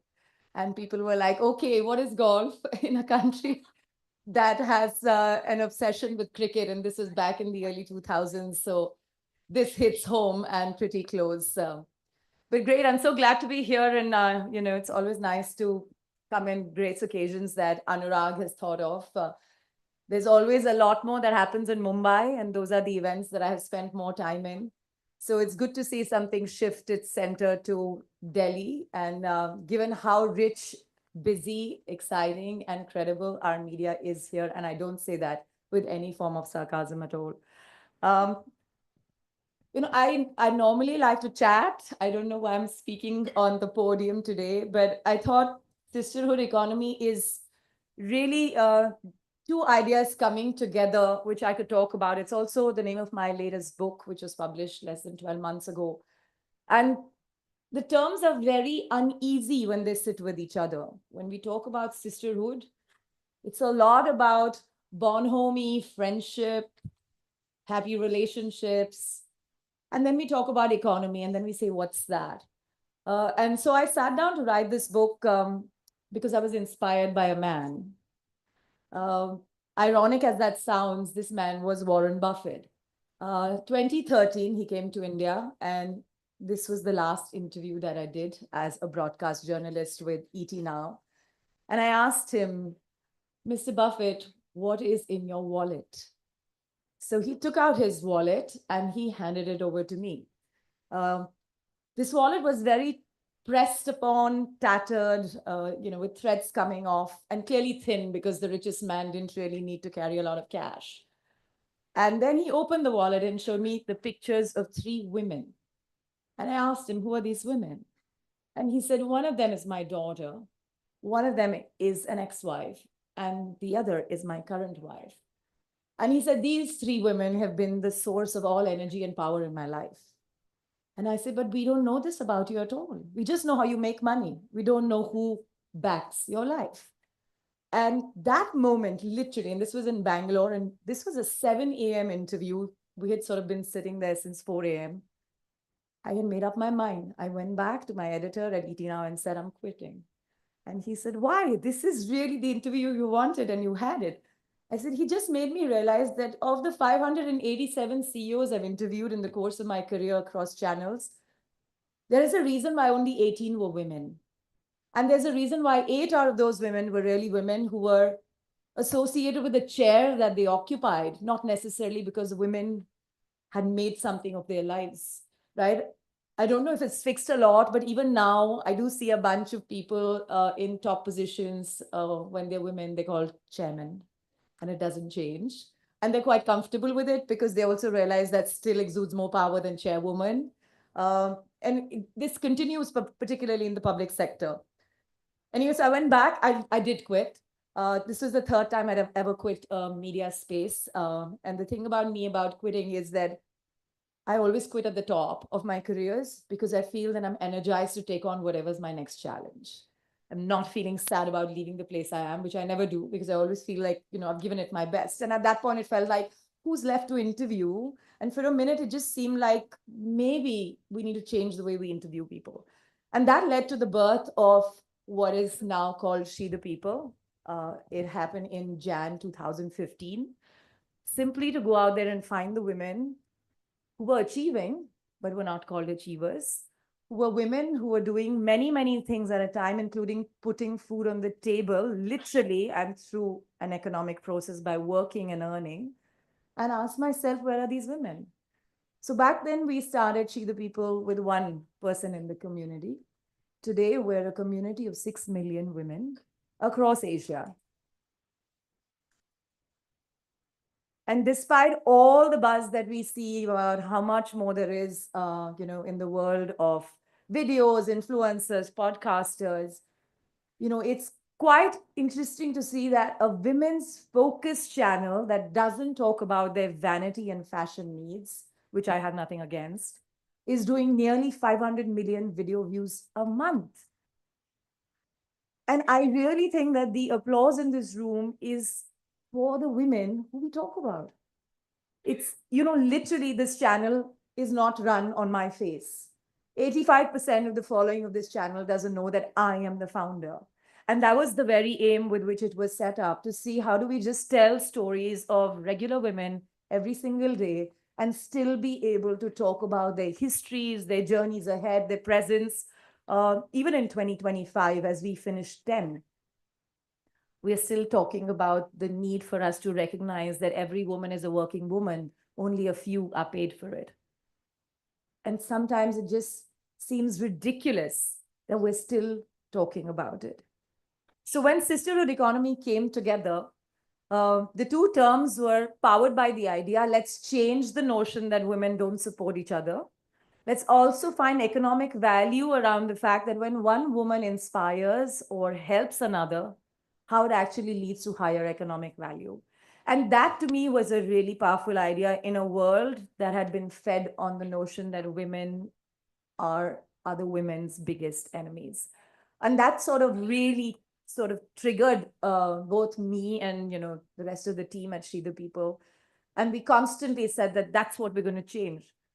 So when we started Sisterhood Economy as the manuscript, this is where we began. We started talking about their rights at home, their rights to pleasure, their rights to good health, their ability to work at home and not necessarily at an MNC, their ability to start something really small, whether it's for-profit, non-profit, and so on, and still be able to make that change. And they would always ask me, oh, but you know what? If women don't get valuation for their companies, how exactly do you think that they're creating enterprise value? And I think that was really hitting the nail on the coffin. The big challenge with our world is we want to value things only after they hit the capital markets, only after they raise $10 million, only after they manage to showcase that a very big celebrity is invested in your company, and so on and so forth. But I'll tell you two very quick stories of completely non-celebrity style women who have broken so many barriers. And now I'm very delighted to see them on many, many global forums. One of them is a girl who runs, not even a girl, actually, she's a mom of two now, in Lucknow, who runs a jute bags factory. When I met her for the first time, it was 2014, I hadn't set up She the People at that point. And she said to me, that, I do this stuff, and whenever you hear about people looking for bags, jute bags, please let them know. And, this was still the world that was obsessed with plastic, not quite moving into jute bags, etc. But slowly, we started talking about it among women, and I discovered somebody from FICCI who heard me out, and she said, okay, you know what, I'll pass her number around. Then something happened, then She the People came around, we had our first event, I said, we'll reach out to her to do all the bags, etc. Slowly and slowly, we projected her. We put her on stage to talk about it. And then I remember HT doing a big story with her at one of their summits in Lucknow. And then somebody else took her story. Today, she's employing 90 women. 90. She went from 2 women to 90 women. And she has a full-blown factory outside of Lucknow. And it's just fascinating to see that story. Her name is Anjali. If you ever Google Anjali Jute Bags Lucknow, you'll find her. And if you have business for her, please give her that business if you can, manage to hand it over to her. The other story is of a young woman who I could barely communicate with because she spoke Marathi and my Marathi was pretty tardy at that point. She came for our first event thanks to one of the tech companies we were partnering. And she was from Satara. She had done her MA, but her parents thought she was overqualified to marry. And so they basically went around looking for a groom who'd done his master's and pretended that she never passed her bachelor's. She had no choice. So she succumbed to whatever was the plan. And she finally got married to this person. They had a child. She realized soon enough, her husband got a job in another city and off he went. And she was left alone in this corner of Satara, perhaps a village on the edge of it. And she asked herself, now what do I do? So somebody helped her in the family to buy what was the earliest, I don't know what's the next stage of the feature phone, the early smartphone, but hardly smart. And she started getting onto the internet to figure out what would kids in the village want to know. So she became Project Didi. Every child had a school. School basically asked the girls and the boys to go out there and do projects, and she would help them do the projects. Then she realized, okay, if I can help these kids do projects, why can't I help do something else? So she figured from the villagers that one of the biggest things there is beekeeping, which is not happening, and it's leading to a depletion in the agricultural produce. Does the first bell mean a minute left? I'm just checking. I'm very conscious of time, like any journalist should be, right? Okay, no worries. I'll just keep this story short. So anyway, so she basically said that if I can teach these kids after learning something from the internet, I can help these villagers too. So she understood how to do beekeeping. and she wanted to solve for the problem of not enough bees in the village, helping cross-pollination for the plants to continue to grow. So once she set this up, then she realized, okay, this pollination is happening. What more can I do? So then she started extracting the honey. And like many villagers, stood by the street and sold it to whoever wanted to buy it. It was totally unbranded in big cans, etc. People started taking it. By this time, apparently, WhatsApp had emerged as something that people were beginning to use. And so she started using WhatsApp and sending this around, not just to her village, but to 4 others. By the time I met her, this story was at this point that she had managed to sell via WhatsApp. 3 years later, I bump into her into a, in sort of a gathering like this. And she has titled her brand Forest Honey. It sells on Amazon. She is traveling across the world talking about how she did this transformation. She just used the power of digital to brand, to build, to learn, and go out there and start selling something that had not even occurred to her when she decided that she would, use the internet for something. And the reason this story is so dear to me is because her business still runs. And she scales. Now she's added seeds and she's added other things, and she continues to bring money to the table far more than the guy who was perhaps underqualified, and she had to kind of show that she wasn't an MA but a BA and got married. And she changed her life through using digital. And today her village respects her family respects her husband respects her, and they can finally say that she's a master's. Yesterday, I can't remember who was I sitting with. Okay, there was a person who I was listening to who was clearly a celebrity, and it's just slipping my mind. You know what she said to me? She said, the way money has changed for me is that it's given me a voice in my home. And I realized that we talk about women listing their companies and, sort of coming up with these big companies that are hugely valued. And then we say, she's delivering economic value. And I'm like, look at this girl, Rohini. She has delivered economic value, however small or large for us, but she's got herself a voice. And I think that's the sign of what a sisterhood economy brings together. The final point I just want to make is that the reason I think we managed to get around here was to recognize that our media needs to change its approach on what it says about women, the stories it spotlights, and most importantly, how it repeatedly showcases and has in the past, and I can see a little bit of change, which is always good. We only talk about women when things are incidents. We don't talk about women when they're changing the world small steps at a time. Because we always expect that if you have to be in the media, you have to launch rocket ships. You don't need to do that. Because you can change your world just at home and still be worthy enough of a very, very important story that's likely to inspire yet another woman far more than somebody who'll say, I don't know if I can really launch a rocket ship. Thank you very much.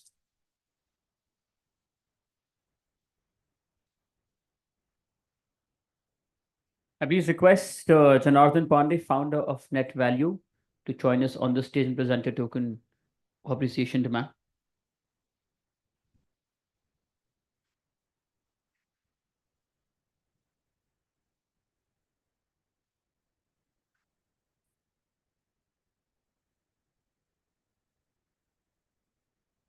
Everybody, please.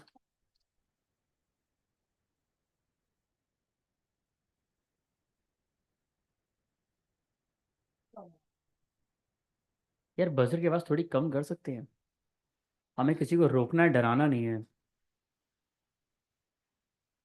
Thank you. With that, our next fireside chat, it's on Unseen Yet Unstoppable, the power of women in audio and media leadership. And to talk on the same, let's please welcome to the stage Miss Nisha Narayanan, Director and CEO of Red FM and also Magic FM. And this conversation will be moderated by Mr. Rohel Amin, Senior Editor, Exchange for Media and BW Business World.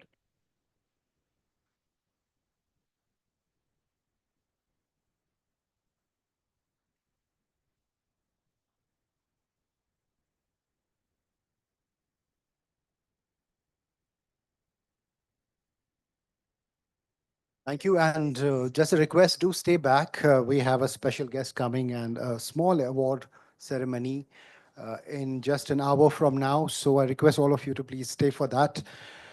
Let's get into this conversation, and thank you for making time on a Sunday.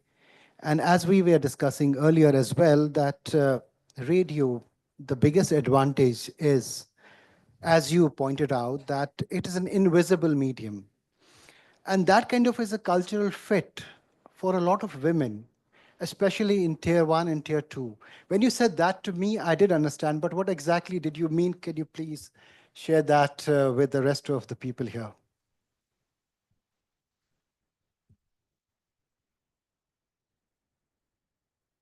There's this anonymity which is attached to radio, which I think is extremely powerful, Rahil. And radio doesn't really come across as something where you need to be visually judged. Okay, you can no matter what your age is, no matter how many gray hairs you would have, or what your size is, as long as you're witty, you're committed, you have a sense of timing, you know what you're doing, the spontaneity, etc. I think that works. And I'm very proud to say that the radio industry have over 30%, which is not a big number, but over 30% of women who are part of the radio industry, and that number is only growing. And this anonymity that is there with radio allows more and more women to come into the industry, particularly in tier 2 and tier 3 towns, where, for instance, there are a lot of women who come from middle class families who are told, zor se hasna nahi hai aapko, aap theek se baitho, you should not laugh out loudly or talk very loudly, etc. But the moment they come behind the mic, and they're alone in the studio, there is this absolute freedom that they embrace. And it's a different person altogether. And I think that joy, that liberation is something which is attracting a lot of young women to come into radio, and that continues, and that has not changed. I mean, I've been in the radio industry for the last 35 years, but then I don't think that has changed, and that trend continues. And it's really nice to have more and more women, because they come with their own style, their own empathy, their own emotional quotient. It's not very cutthroat. I think it's very beautiful how women project themselves on the radio and the audio medium. And that's what I meant earlier. Do you have some examples that you could share with us? Women who came from those tier one and tier two cities, and inside the radio room, everything changed for them. I think there is so many of them. I mean, it's too difficult to kind of really take. I mean, I would say all our RJs, I mean, where are they today? They are extremely popular women, whether it is RJ Karishma, whether it is RJ Malishkar from Bombay, whether it is Swati in Delhi, or whether it is Devki in Gujarat. All these women have come with the most beautiful thing, which is the anonymity that has been attached to it. Some of them don't want to use their real names; they want to use anonymous names and radio names, and we allow that.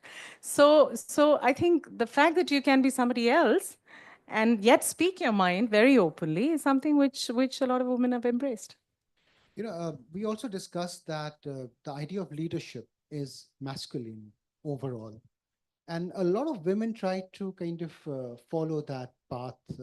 But can leadership be soft, feminine? What is your take on that? How do you see that when most of the women even look at that masculine kind of a leadership and follow that? I think leadership is an overrated concept. I totally do not agree with this whole concept of leadership. I mean, are we really saying that only women in the corporate world have leadership skills? Are we saying that the women who are not in the corporate world do not have leadership abilities? I think it is an attitude, it's impact, it's inspiring. I mean, those are qualities that talk about leadership. But these fancy designations of CEOs and CEOs don't really make a leader. A leader is in the spirit of what and how somebody would carry themselves. And unfortunately, I think there is this whole strength and power and masculinity which is attached to leadership. And most women who are in the leadership position are trying to be that. And I don't think you need to be that. You can be gentle, you can be empathetic, you can be soft and yet be a leader. I think it takes both sides. I'm not saying you don't need to be masculine. I think there are times when you need to take and rise up to the occasion and be that and show a certain strength or power. But why are we alienating ourselves from being soft or being feminine? What is wrong with that? A leader can be feminine enough and still be a good leader. So that's something I think we need to kind of, as media, we need to be a lot more responsible to not project women leaders as always being masculine or showing that kind of strength. So when you put a gender lens to the radio landscape overall, what emerges out of it? What is the percentage overall in India? Where somebody said in the morning that overall is less than 20%. What is radio like?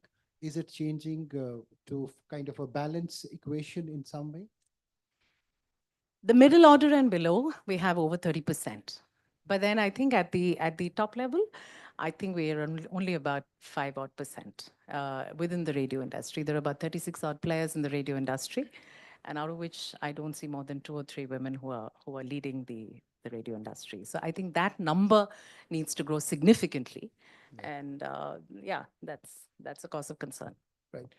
And we are in an era of visual. You have your phone and you instantly want to post. I'm getting like requests, please send us my photos, I want to post it. And yet in that you see audio heroes. You see the voices emerging out of audio, invisible side. There's a dichotomy of sorts here. How would you explain that bit? The power of the medium itself. I think audio is an extremely powerful tool. And I would say I won't want to restrict our audio only to radio. I think the podcast industry, the audio industry, I think is extremely powerful, and you can build images. As I said, you don't need to look how people perceive you to be. You can be whoever you want, but it's the power of your knowledge, it's the power of the information, it's the power of the conversation that I think is going to only grow your following or whatever it may be.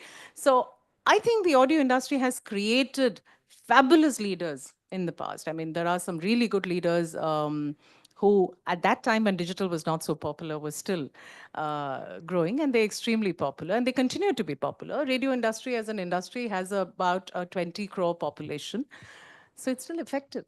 It is still very effective. I mean, at this time when it is very fashionable to say digital is the way forward, traditional media is not really accepted. I continue to believe that we would not be having 20 crore listenership if radio was not, or the audio industry was not so powerful. So we've built brands, and audio by virtue of the anonymity, by virtue of the fact that it's not pre-packaged and served to you, but you can imagine the way you want it to be, allows you to grow, and it's beautiful. So who is coming to radio now? What is the profile? Who are those people who love radio and want to come and build their careers in radio right now? Not the college pass outs anymore. I mean, there was a time when we would do campus placements and hire people who were much younger. But today, I think it's the early 30-year-old who probably would look at radio as a career. They pay well. I think it's as competitive as any other media industry, although it's the smallest industry in the M&E pie. But I think it's the late 20s and the early 30s who are looking at radio as a profession, not really campus placements and youngsters to the age of 20 to 25 anymore. You can see some of the people who really love the audio side here in the room. If you guys have one question, I can fit in. I have 2 minutes in front of me. Anyone? Any question for? Yes. Okay. Yeah. Okay. Yeah. We can hear you. Yeah, hi. Uh, I totally agree with you. Radio or a voice is a very good power or a strong power to tell stories also. I still remember when we were kids, we used to hear actually film stories on radio, and we used to enjoy even that also. It was more of audio format of films, if I can recall. But why can't we start, or again, storytelling on radio, and not at late nights or anything like that, but during the daytime also, because I was also thinking of putting real feature films in audio forms. That's another thing. I also was negotiating with some radio channel, and for that, so that you can actually start a series on old films in radio form. I heard Sholay also once, on radio. And I think that's also a very good medium for us as filmmakers, to have another, audio audience. The films which have good dialogues and songs and all that makes much more sense sometimes when you're driving. You are just listening to your favorite because you've seen the film. You just recall the film through radio. What do you say? No, no, I think it's a wonderful format, and we've also done it at Red FM. Of course, we've done it and quite a bit. In fact, we've also called a campaign called the Audio Film Project, where again it is all about landscaping and soundscaping and ensuring that there is. It's actually almost like you're listening to a film. It would be wonderful to get the old films back on radio. I think there is an audience. Today, the radio industry is open to experimentation. There was a time when about 15 years ago, because of high license fee, we were not able to experiment. So we will But go. you can still make money on those audios, no? I'm sure we will.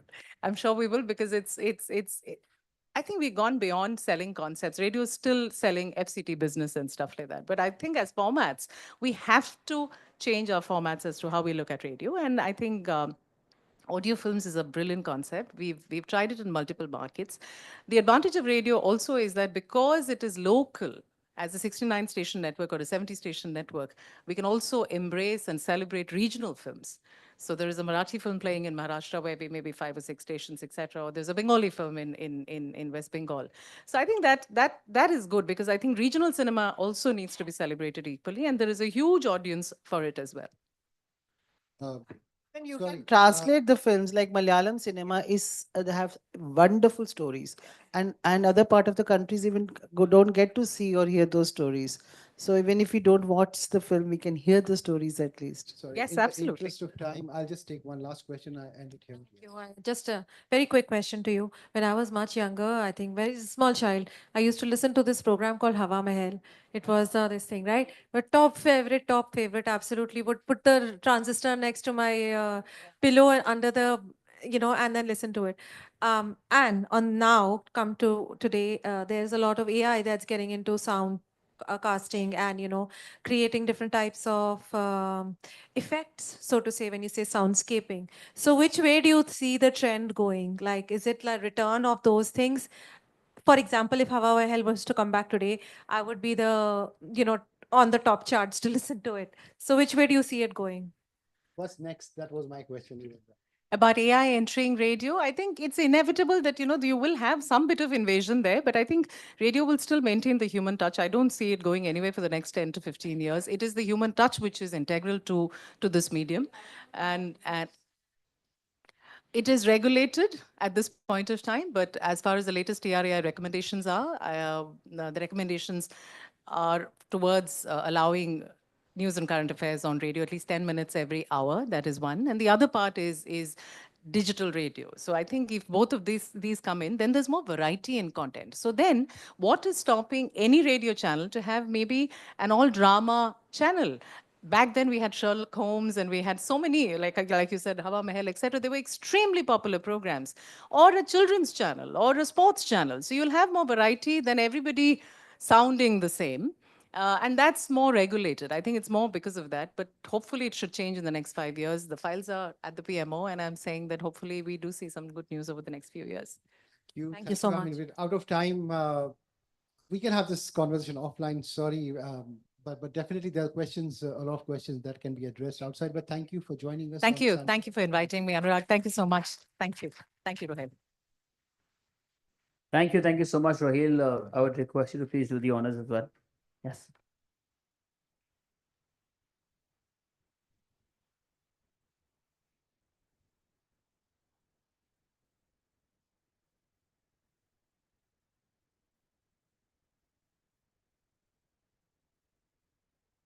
Thank you.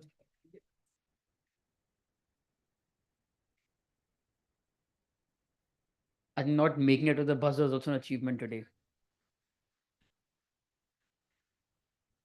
Thank you. Thank you so much. Now we have our next panel, and before we move ahead with that, after the conference today, we also have a very small but very important award ceremony where we'll celebrate all of yours hard work. Please stay back for that, and of course, then dinner after that. So I'm sure we'll all watch India lifting the trophy साथ में यहीं पे. Yes, no going home now. Thank you. And but I have to also. I was just looking at the agenda outside, and I've been here all throughout since the morning. Rohil, have you whose brainchild is this conference and event today? along with Dr. Batra. All big team. But I have to say, because God's been kind to me, we get to travel the world and host events. But ऐसा मैंने कभी नहीं देखा कि on a Sunday, जिस दिन India का final match हो, or early in the morning, in the first ever year of itself as an IP, it's garnered so much of love and interest from your speakers and also the audience. So congratulations to all of you. I think that there's a lot of applause for everybody. जितने भी लोग इस मंच के पीछे हैं, I think they all deserve the appreciation from all of you. Give me a lot of awards for them. I think wherever they are, give them some confidence, no? Then make it bigger for next year. Thank you. And इसी के साथ is our last panel discussion for today. It's on building a more inclusive and supportive newsroom for women. And to share the views on the same, let's please welcome Miss Rahisha Sahgal, anchor. Vion. Joining her is Miss Sangamitra Mazumdar, editor, digital, APP Live. Also, Miss Sonal Kalra, chief managing editor, entertainment, feature and lifestyle, Hindustan Times. Also, Miss Sapna Kaushik, consulting editor. Legal, The Red Mic, Miss Vanita Yadav, founder, News Nasha, Miss Vasudha Venugopal, editor, Politics, NDTV, also Miss Tehseen Zaidi, media and corporate communications expert, formerly with NDTV 24/7. And this panel will be moderated by Mr. Brij Pava, editorial lead, Martech, Exchange for Media. Let's please welcome them. I only see 4 people clap. And now 5, 6, 10. Thank you.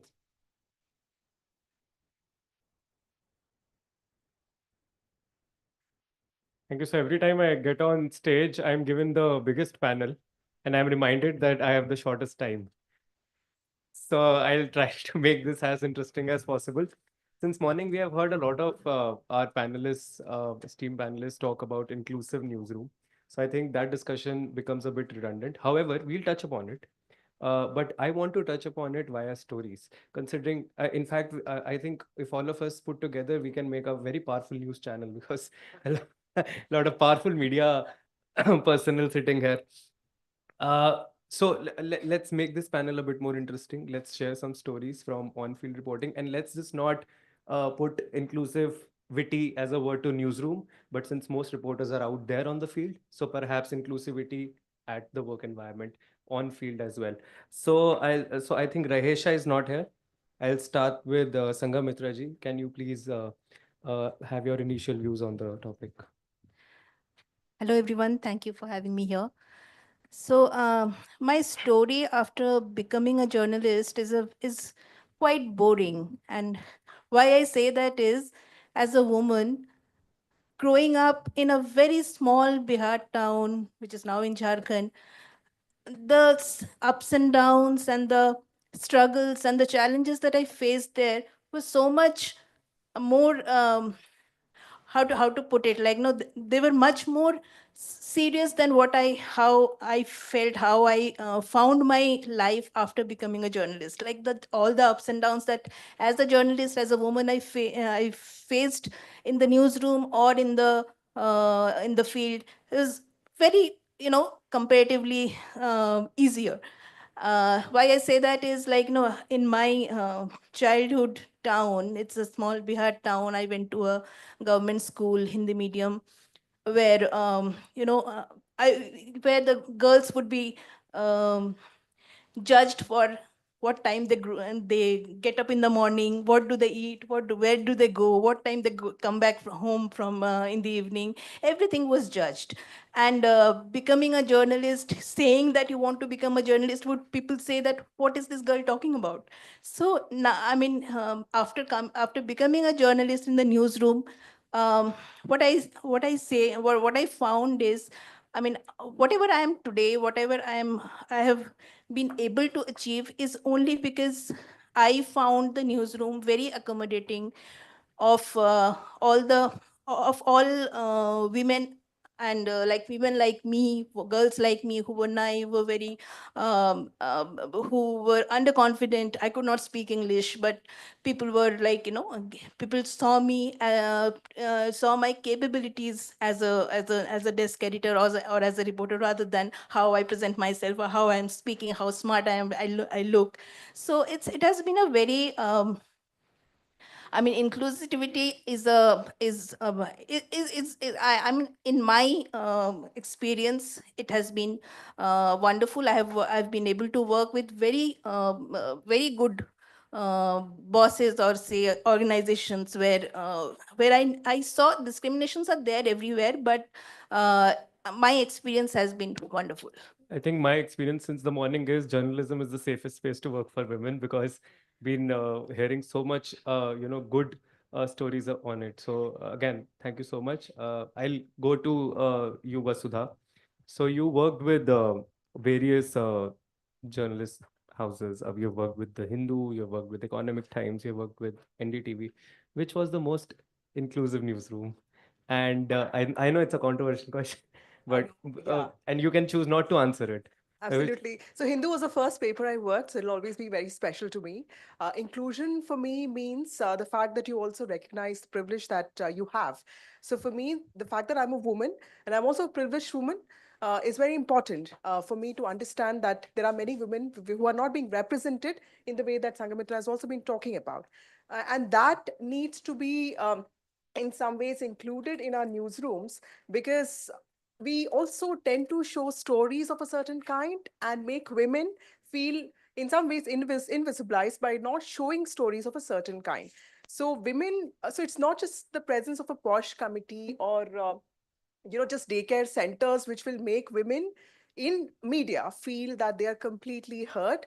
I think what is important is not just adhering to policies, but also making women in the newsroom feel that we are hearing you out. For instance, if I choose to play up a story on the misuse of dowry laws, I also need to understand the context, and I also need to talk about how there are such dowry deaths even happening today, right? So when you don't do that, the woman in me might feel very slighted, and I would feel that I'm being wronged. And as journalists, So do you feel the pressure as to the audience? Because most audience, as you know, we were seeing statistics also are male audiences. Do you feel pressure while reporting as to which audience you are catering to, and hence the change in perception of reporting? Has that happened? well, it happens because I used to be a print journalist earlier, so my audience was very different, and we are all very intelligent people. We know who is reading us, who's watching us, and now I'm a TV journalist, so I know who's watching me. So my pressure comes not just from my viewers; it comes mainly from my editors and from myself, because I also want to be answerable to myself, right? So and peers for journalists, peer respect is the most important thing. Like, for instance, if my peers, if my ex-bosses or the people that I respect don't respect my work, then I may not really be able to admire my work. So most journalists are not in for the money. They are in for respect. They're in That's for true. that passion. So I think that is very important. But yes, there is a layer to this. And while inclusion is happening, I'm very happy with my younger counterparts, because the way the Me Too movement happened and the way younger journalists held a lot of male counterparts responsible, I think that was amazing. So I'm just happy that the profession seems to be in the right hands, at least when it comes to women journalists. Thank you. I'll come to you, Sonalji. Someone who oversees entertainment, features, lifestyle. You're working in a space that can be both glamorous as well as ridden with stereotypes.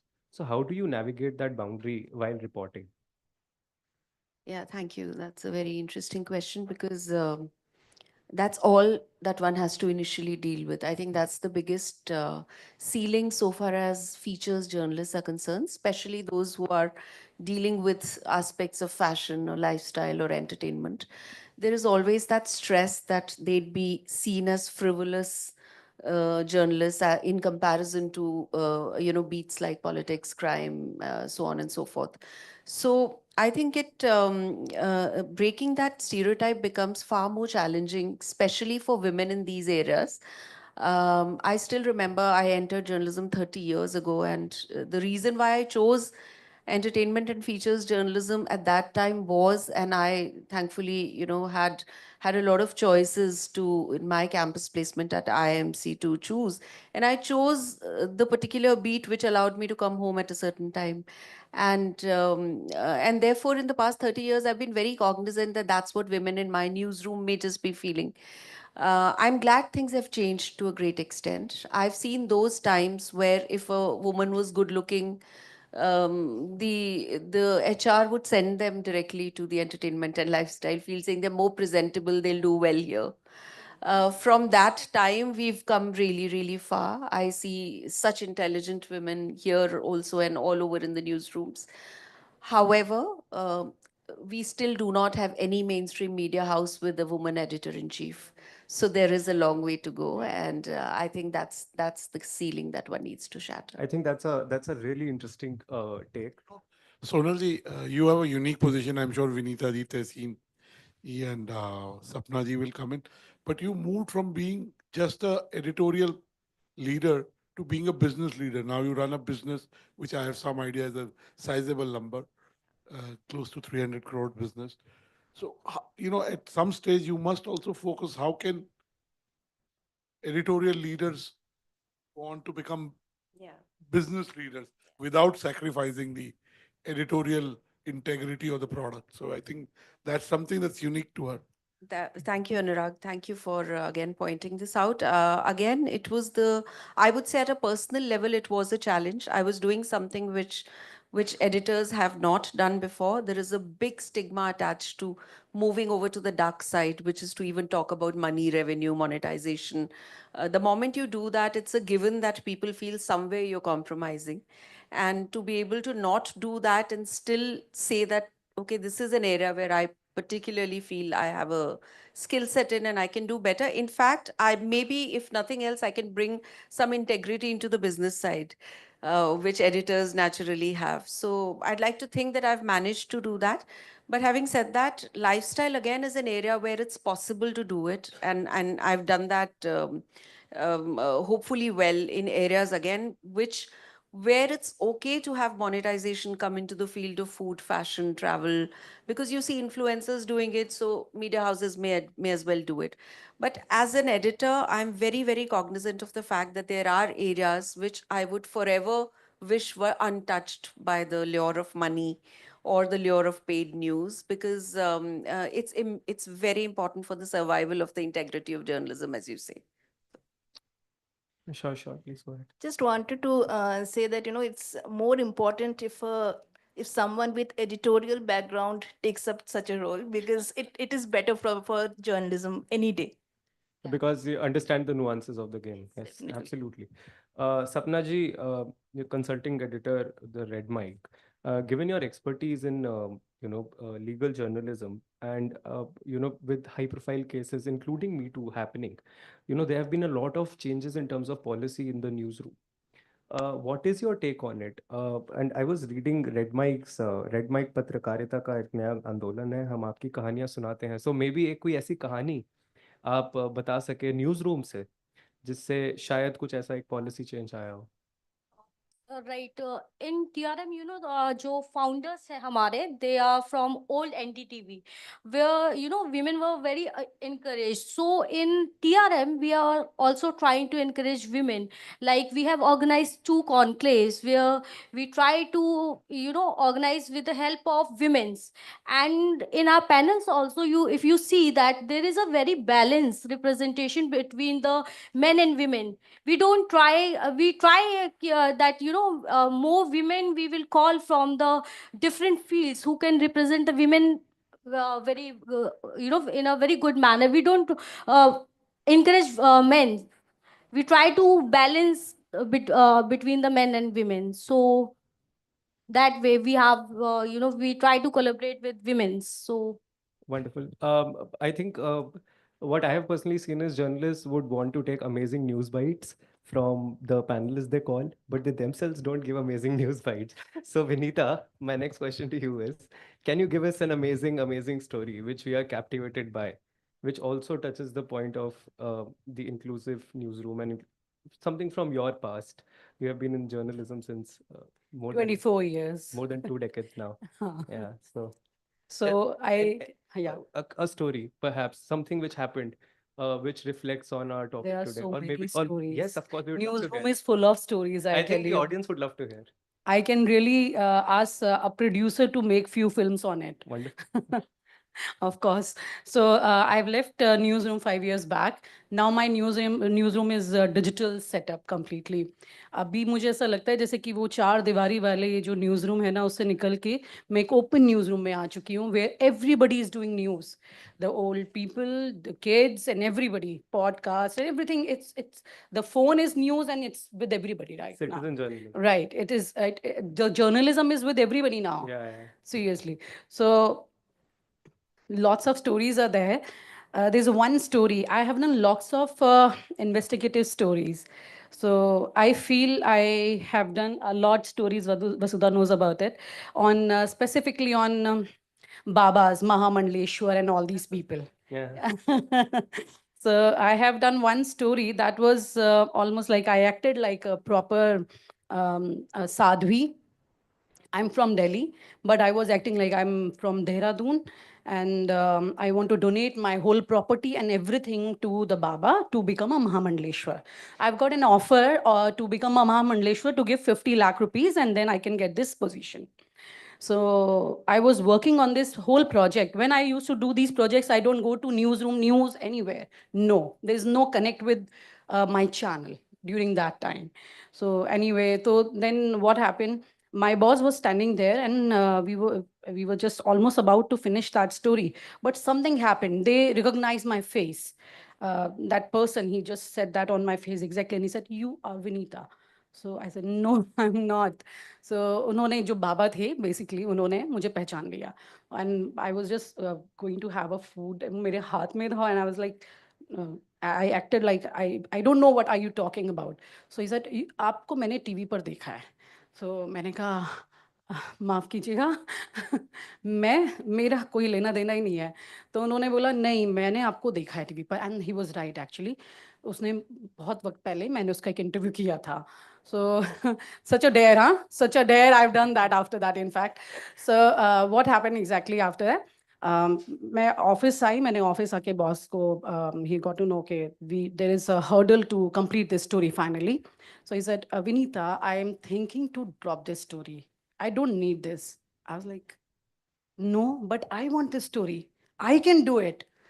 So he said, it doesn't matter if we don't do this story. No, but I said, I want this story to do. I can do it.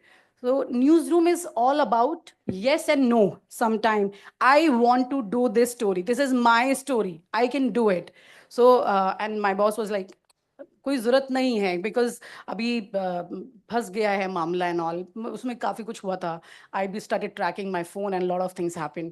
So anyway so newsroom is all about that. A newsroom is something for me is such those walls where I feel alive, where I really see a lot things without somebody is not saying even to you कि ये खबर करनी है आपको. You feel the buzz of the newsroom and you feel to do that work with the A+ grade. That is newsroom. And for women, I'm sorry, but I don't see women and men in newsroom. There is no men and women in newsroom. It's above the gender.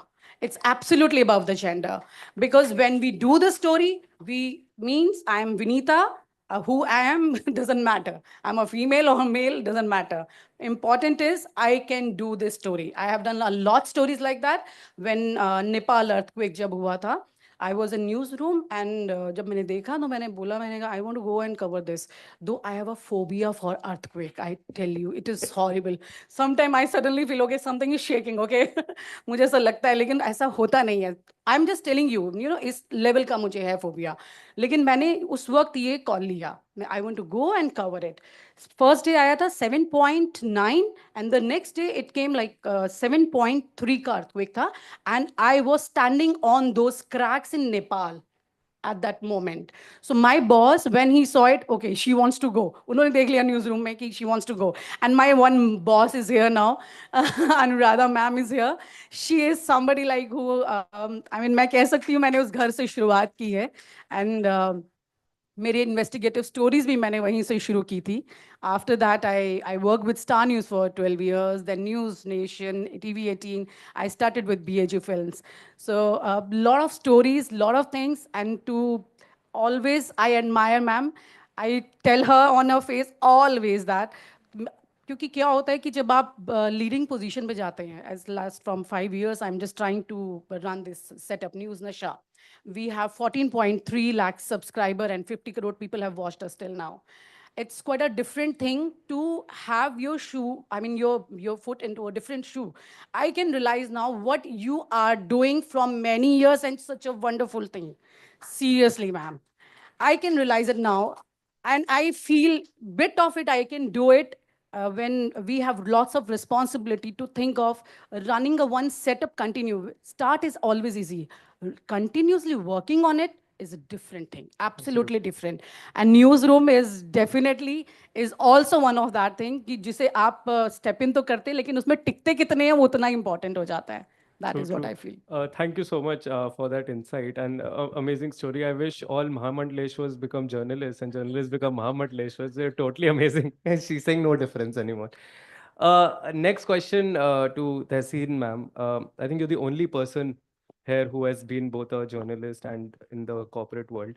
Now, one thing which I can take from the discussion since morning is that as journalists, we have so much work that we often forget the gender boundaries. So as a lot of panelists have said कि news room में नहीं दिखता कि ये लड़की है या लड़का है, जो स्टोरी गई जिसने उठाई वो उठा ली. क्या कॉर्पोरेट में ज़्यादा टाइम होता है? बिकॉज वहाँ पे I have worked with a corporate house before.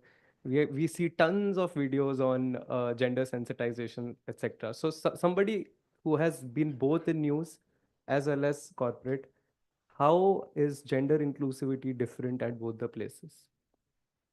So I'll say I have worked with an organization, NDTV, for 10 years, which had set gold standards. And I will say that there was no gender bias. If you are a reporter, you are a reporter. If you are on desk, you are on desk and you have your identity. That doesn't mean that, you are a female, you will be, given some special task, or if you are a male, you will be given it differently. In fact, I will just share one very small incident that there was a junior colleague whom we were training, and Nithari case was going on. She was asked to go. So she was hesitant and she said, please kisi mail ko bhej dijiye.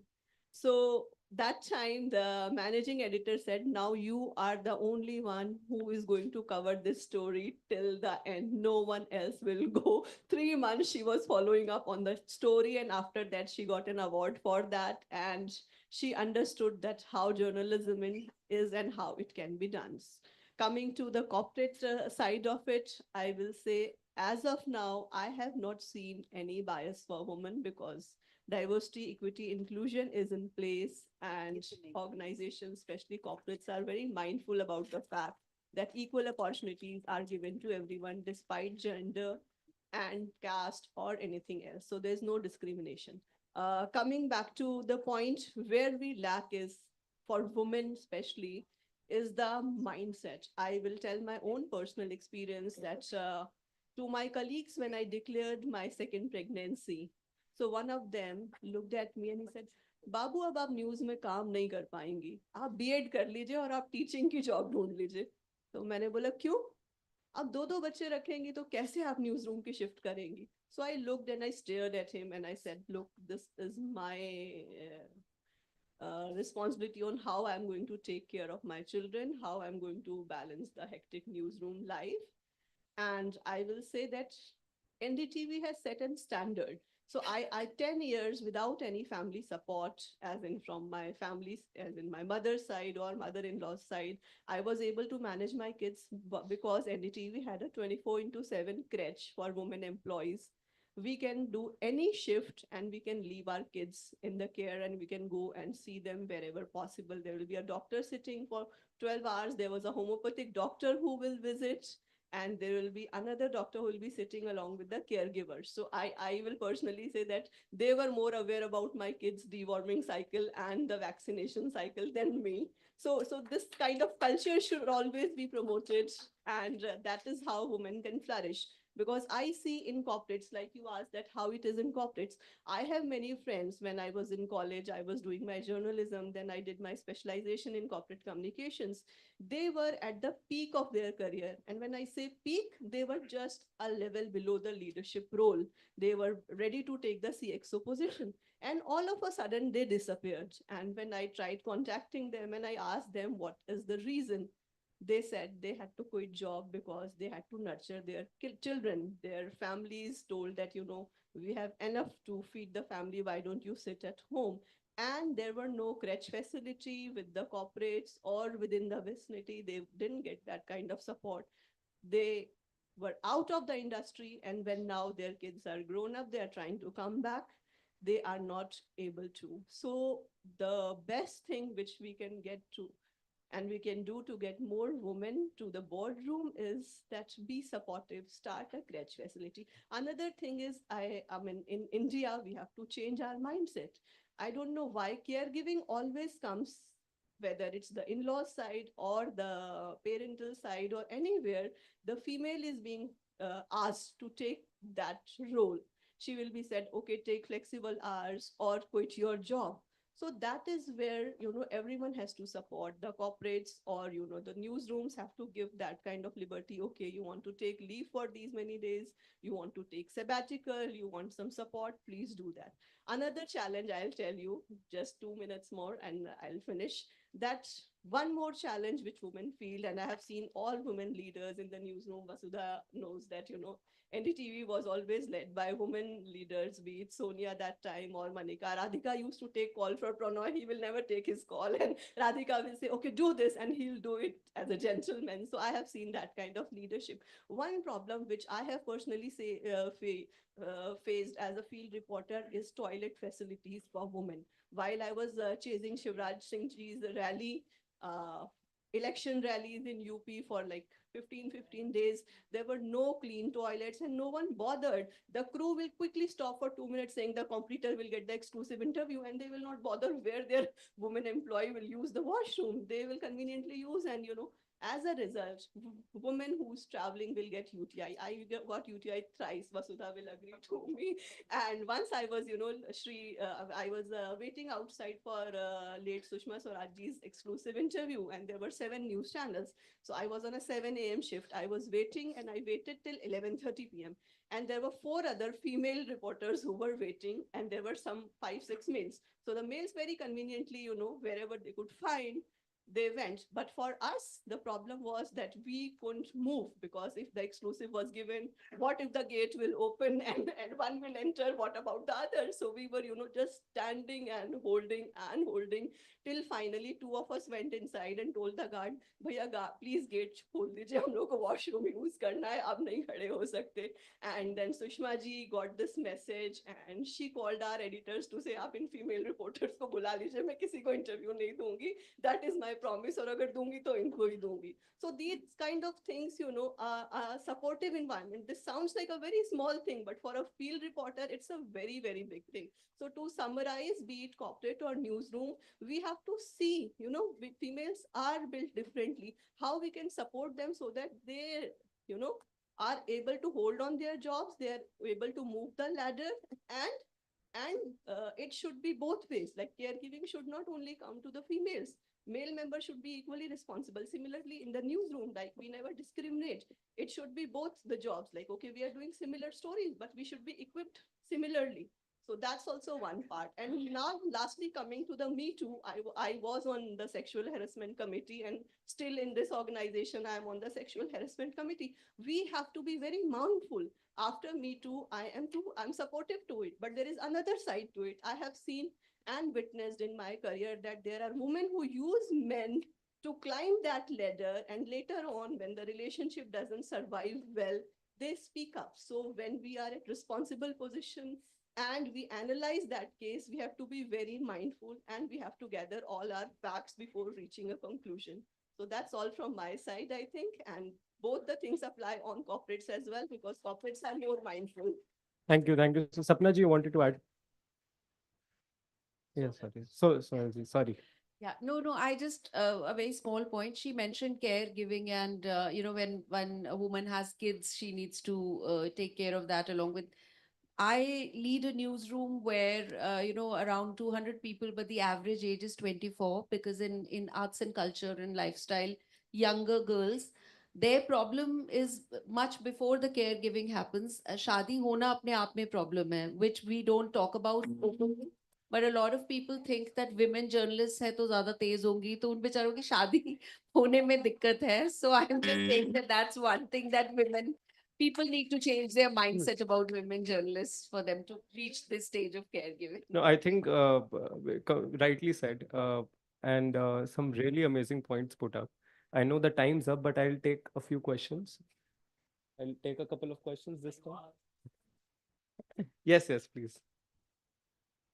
So thank you very much, because this place is full of women journalists. Just wanted to do this comment that you have the opportunity of interacting with CEOs, board members. Always ask them, why aren't there enough women CEOs, and why aren't there enough women independent board members? Okay, the seats go empty, because a lot of the times, especially around the Women's Day, uh, we will do panels among women. We will talk CXO women, saying what can be done to be encouraged. But the people who can really sponsor, mentor, are the men who are there on the boards. Yeah, so this is an appeal, from my side. So, Vinita, you want to take that? Yeah. So I was just checking some facts before coming here. The good news is India is really ahead in digital women participation than America and Europe right now. Yes, women CEOs is one thing, but TV में वो काफी अभी बढ़ रहा है, लेकिन newspapers में it's much requirement अभी उसमें काफी पीछे है. I think you can mind that. I run a podcast for CEOs. I had started with the intention that there'll be 50% women CEOs there. I couldn't find them. I would like to add to this. When it comes to decision making, I know that we still have a very long way to go. Women are still not there in those decision making roles, and I believe that we are men and women in a newsroom. A woman looks at a story very differently. She puts a little Absolutely. more nuance to it. Absolutely. And, We also Gaza reporting, etc. Absolutely. It's a soft story that used to be initially, ladies, women are supposed to do softer beats and men are supposed to do the harder beats. So you do crime and then you go on to become one of those famous defense correspondent. That's what the males do. And for the females, it's the features. And then, you do health to become like a more evolved reporter, and then you get into political reporting. Absolutely. But those barriers are being broken. Women speak very differently. They look at things very differently. So I take your point. I think that is one thing that the leadership also. I think the lens of the story is from the power of empathy, is what differentiates a lot. And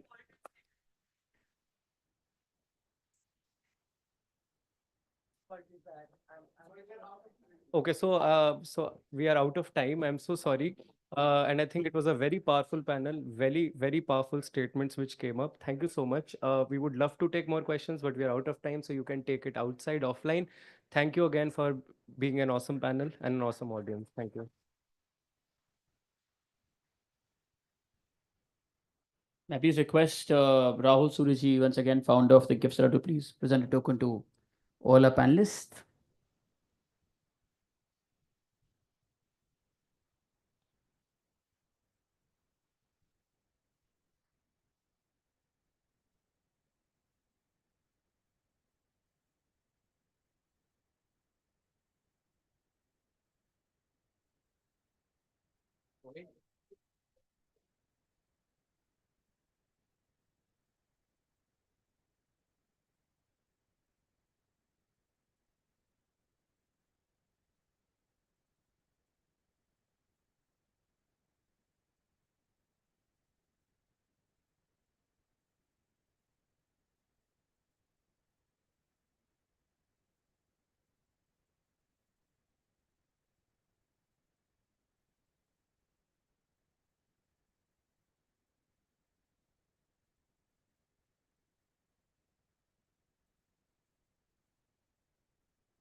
And now we have our last keynote session for today on women in media leadership, breaking ceilings and also building legacies. Just 30 seconds to for the hall to settle down and then begin with the next one.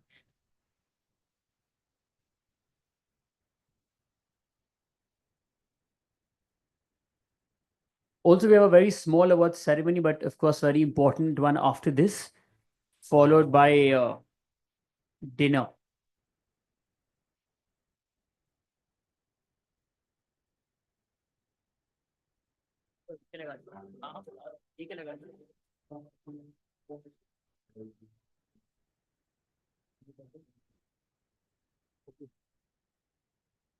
Also, we would like to welcome amongst us Miss Amruta Fadnavis ji. Good evening, ma'am. How are you? Pleasure to have you. Thank you. Thank you for being here with us. Before our session, we have our last keynote one, which is on women in media leadership, breaking ceilings, the music, and building legacies. And to share her views on the same, please join me in welcoming on the stage Ms. Anuradha Prasad ji, CMD, Bag Network and Editor-in-Chief of News 24. Everybody. You know, I have to tell you that we are almost heading to the awards ceremony. This is the inaugural edition. You all come on a Sunday evening also, despite the India match happening. So I believe this entire setup requires a more warming round of applause. Let's try again. फिर से कोशिश करते हैं. Thank you, ma'am. No, there's not. Sit in.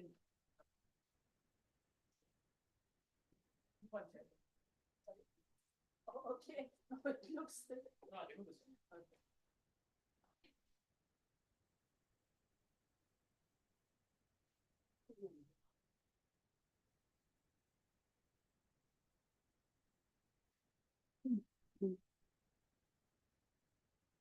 Good evening, friends, colleagues, juniors, seniors, everyone here.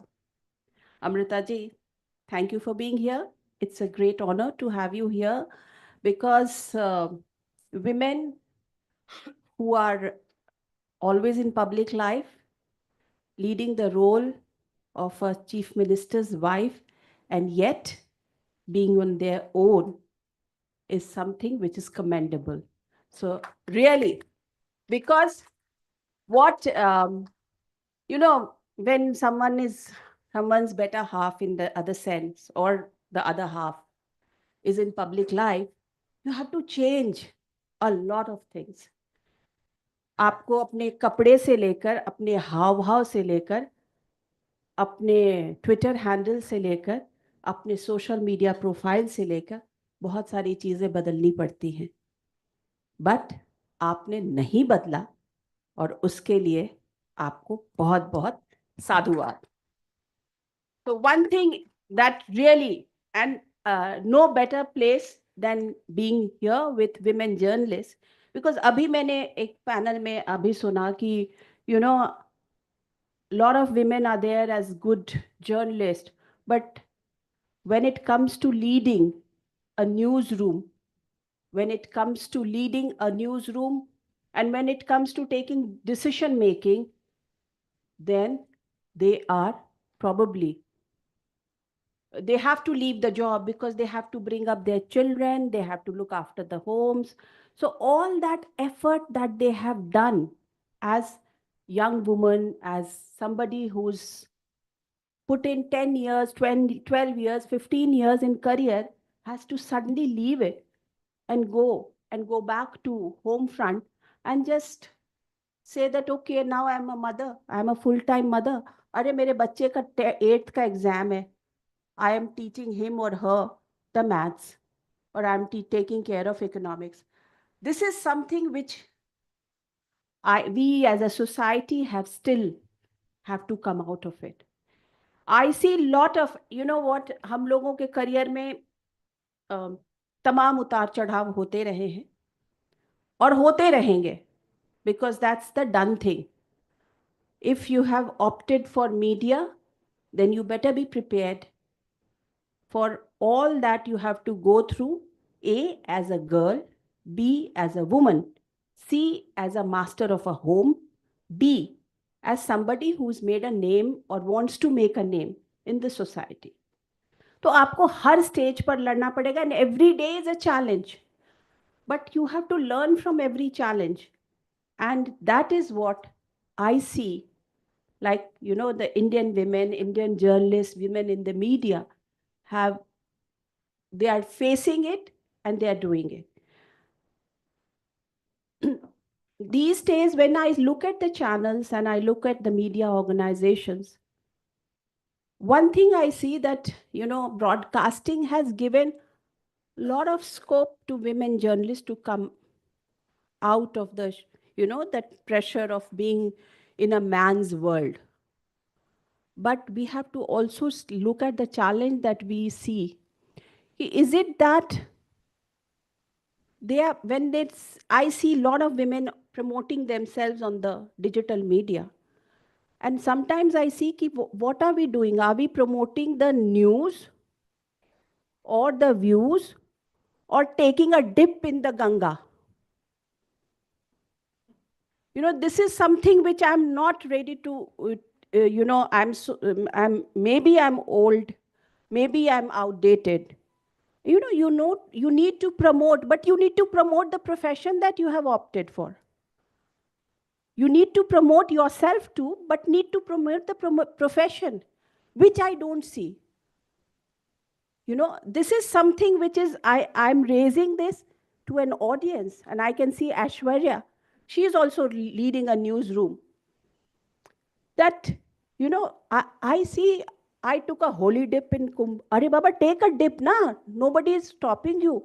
But you please also promote stories.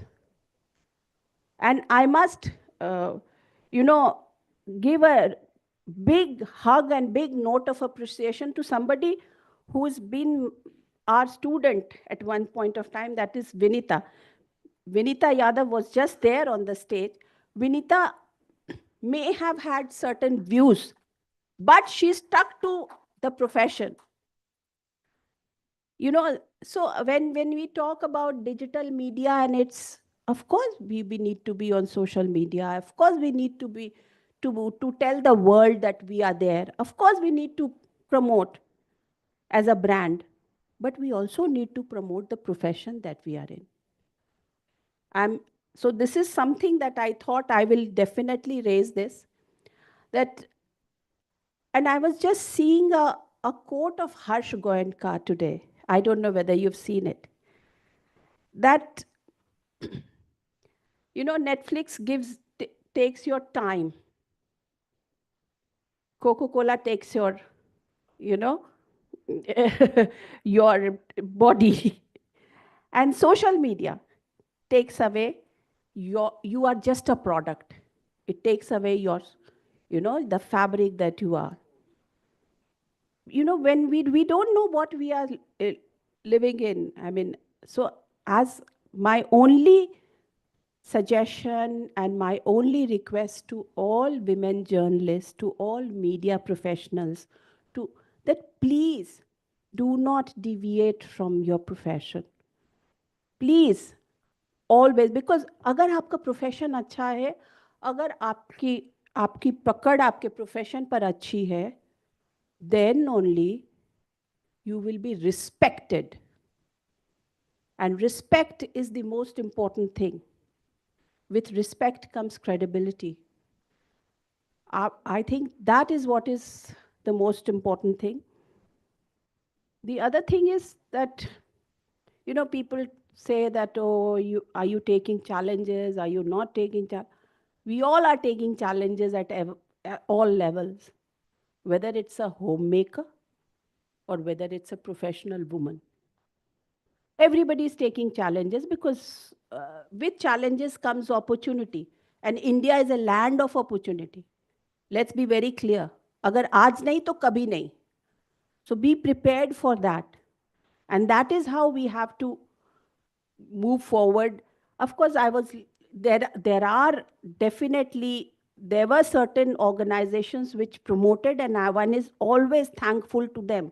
But there are many organizations which got promoted without the support of big dads. ऐसा नहीं है. If you look at it, there may be many media organizations who came up about 25, 30 years ago without the support of, the Murdochs of the world, or without the support of big money. Because for everything you do need money. I, as an entrepreneur, would have wanted that, oh yeah, my office also should have a creche. I am also able to provide doctors to the creche and for the staff who's working here. But could I do it? No. So this is what is, and this should be there. Every organization should have a certain, parameters on what you have to work. Today, it's important to have every listed company women directors, but look at when you go to search for women directors, you don't get them. You don't get them. It's important to have for listed companies women directors, but जब आप जाते हो ढूंढने तो आपको नहीं मिलते. क्यों नहीं मिलते? ऐसा नहीं कि Indian women have not, they are not exposed, but नहीं मिल रहे हैं. So अब challenges की बात करने लगे तो शायद एक पिटारा खुल जाएगा, इसलिए इतना ज़्यादा पिटारा नहीं खोलना चाहिए.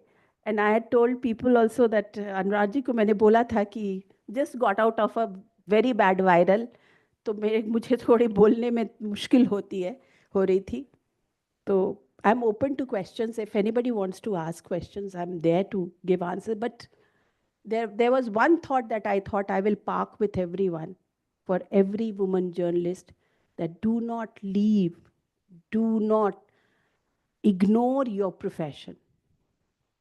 That is first, then the digital media performance. Thank you. Anuradha ji, I have one question. Ji. Because you have been journalist and running news channel. Probably you are the only woman who's running news channel, if I'm not wrong. How is this to be a woman on top here? Difficult, but very satisfying. Extremely difficult, but very satisfying. And if that's what I said, that if you are an entrepreneur और आपको everyday bread earn करना पड़ेगा, तो then it's all the more difficult. Because you have staff to take care, you have a whole lot of, things to take care. So, and there is nobody giving you money. You have to earn it. And which is the best thing to happen, that you earn, be there, and say that, okay, it's there. So nobody tells you to do this and do that. That's the most satisfying thing for me. Nobody has ever told me that you do this story or not do this story. Nobody has ever told me whether this is right or wrong. So I believe in that. Maybe over the years, I've become too independent. Independent doesn't mean that I have to be aggressive. I always believe कि होना जरूरी नहीं है, टिके होना जरूरी है. You have to be there. Tell people that, okay, nobody, come what may, nothing is going to change. I'm here and I will remain here. Ma'am, there's one more question here.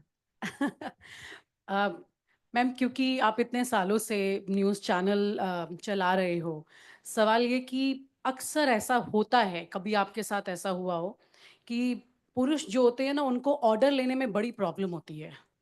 कभी ऐसा कोई वाकया जो आपके सामने भी आया हो? क्योंकि bosses, female boss is a problem for men to obey. कई बार शुरुआत के दिनों में विनीता होता था. There are many stars of social media, you also know, who come out of our organizations or our organization. शुरू में, because of background, because of understanding, because of this, that, the other, होता था. But बाद में acceptance हो गया. इसलिए हो गया क्योंकि उनको पता था कि ये तो जाने वाली है नहीं.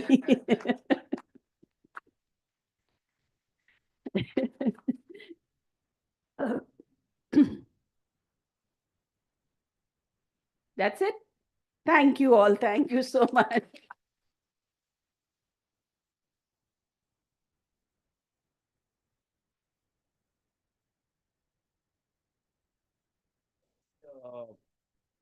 Janardhan Pandey, founder of Net Value, to join us on the stage and help present a token to ma'am.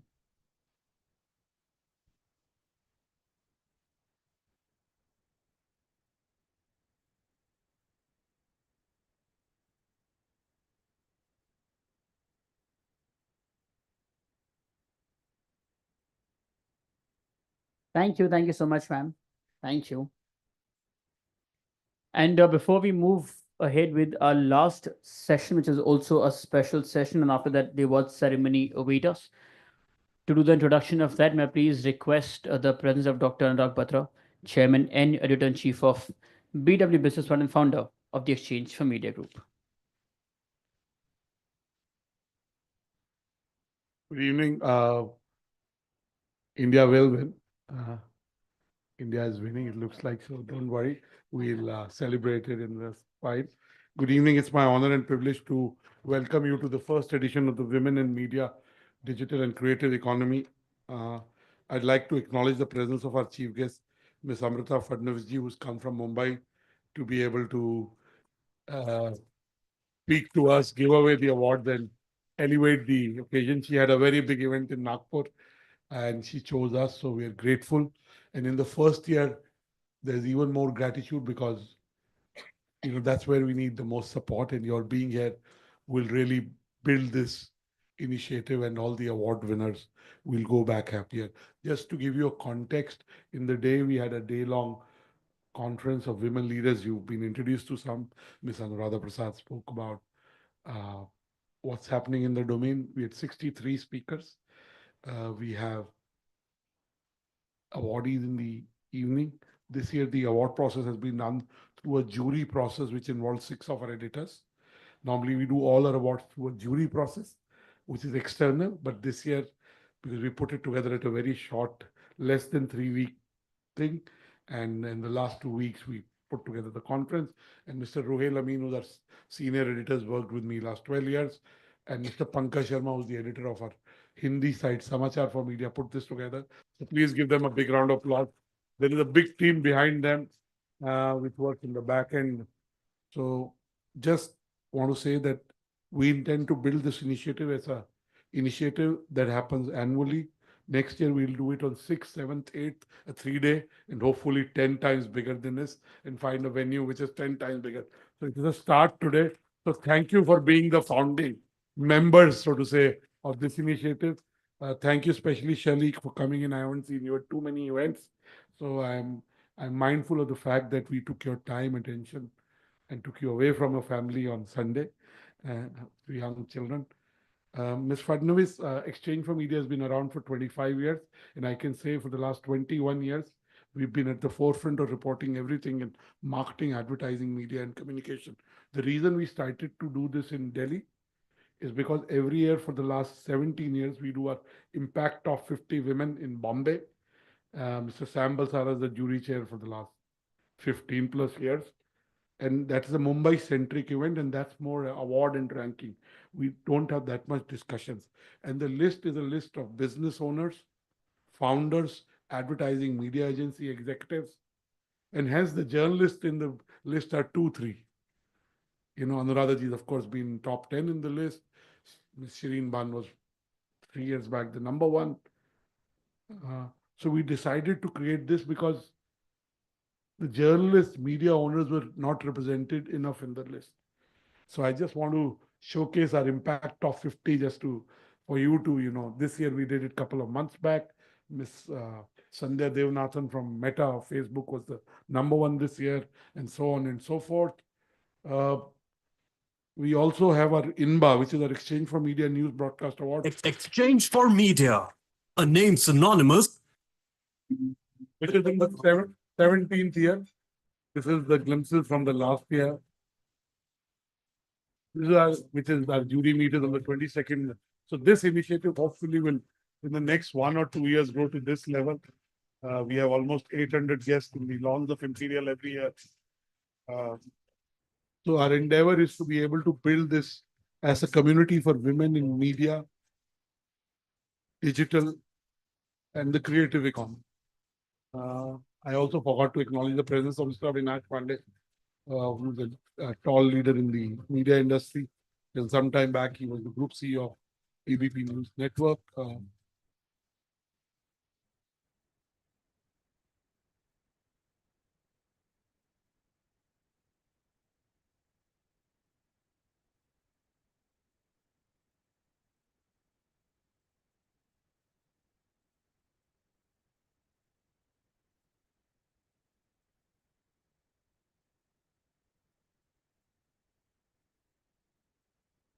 So this is the 17th year. This year is the first year of the. So hopefully next year our endeavor is Rohel and Pankaj's task is to be able to build a team that works year round on this IP and be able to bring at least 300 leaders in India and at least 30-40 global leaders from this domain to the initiative.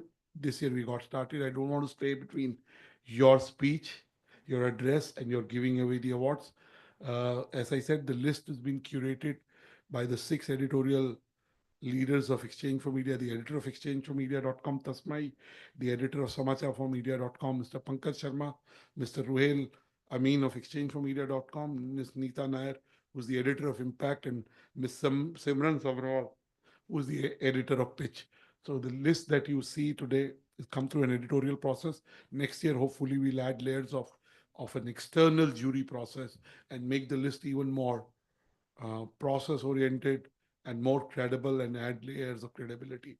I must say that today's winners are winners from this domain who have shown exemplary body of work. These includes entrepreneurs, founders of media and media tech businesses, intrapreneurs and entrepreneurs who continue to make a mark, including journalists who already made a mark and continue to take on bigger challenges to make an impact. Hopefully, this list and winners will inspire other young journalists, founders of media tech businesses to be able to build businesses that are both impactful and really build a new India, which is in the making. The media business is a tough business. There are 2 digital companies that are taking away everyone's revenue. Mr. Tukral is at one of those, Shelly. And that's okay. We have to reinvent the media business because the cost in the media business of people is going up, whereas the revenue is not growing commensurately. I can say that being in that business myself. Hence, there is a reinvention required, calibration of costs and reinvention of revenue streams. Hopefully, next year we'll bring in speakers that will also be able to help young media leaders who are building businesses to be able to work with them. So hopefully, this initiative will become an initiative that creates more women leaders in the media domain. Thank you for being here today. I don't want to talk about the winners, otherwise it will give away the thunder of the award. And thank you, Ms. Fadnavis, again for joining us. Your being here elevates our initiative. And really, as Ms. Prasad said, you built your own identity. Of course, you have a big association which will always be there, and that's a positive one. But to be a banker, then to be a musician, then to be a social change agent, to be a encourager of various initiatives. I was looking at the number of awards you've won while I was preparing, and I can only say that your being here really adds to our initiative. Thank you once again.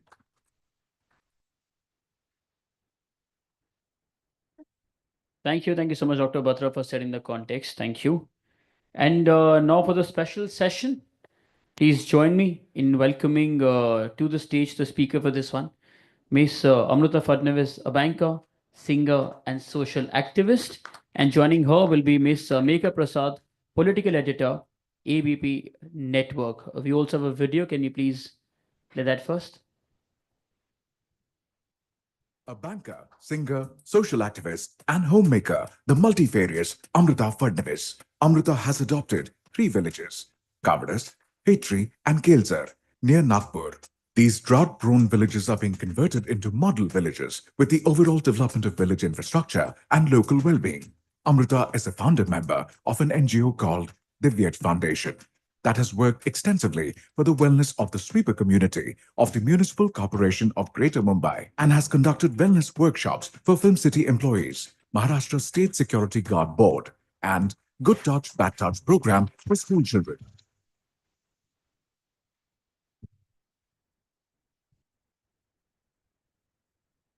Through the Disha initiative, Amrita Fadnavis is supporting the empowerment of underprivileged women in society by providing them with skill development and employment opportunities. In an effort to promote environmental sustainability and eco-friendly practices during Mumbai's Ganesh Chaturthi festival, Bacche Bole Moria was started in partnership with the BMC and Mumbai Police. An exhibition was arranged for the BMC children, in which 2,500 students from all around Mumbai participated. She has initiated a wellness program, Asmita, benefiting women police officers in Mumbai. The program offers diverse workshops, including yoga, health and meditation, psychological support, work-life balance, gynecological consultations, financial literacy, etc. The program aims to improve their leadership skills and to give them a healthy lifestyle. She has committed to eradicating malnutrition, poverty, and unemployment in the tribal areas of Palghar and conducted various workshops for Anganwadi and Asha workers. Amrita, in association with the Maharashtra State Commission for Women, embarked on a special awareness program named Sakshama for the rehabilitation of acid attack victims to reinstate their lost confidence, create a sense of belonging in the society, and make them self-reliant. Amrita has also worked with children of deceased farmers, specially abled individuals, and street children, and supports various cancer initiatives. She launched a rehabilitation program for the meaningful and transformative living of Arthur jail inmates. She also initiated relief programs during the Maharashtra floods.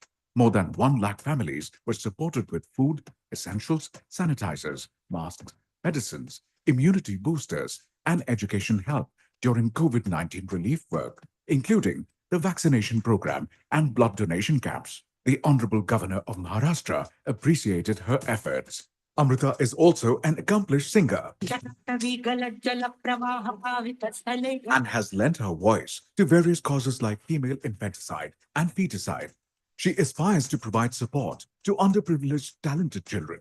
With this aim in mind, she has launched Mitti Ke Sitare, a musical talent hunt program for children of municipal schools and street children, creating a platform to showcase their talent, which they would have been deprived of, and they still continue their training. The woman of substance, Amrita Fadnavis. Let's please welcome, as Devi says, the women of substance. Amrita ma'am to the stage. Everybody, please.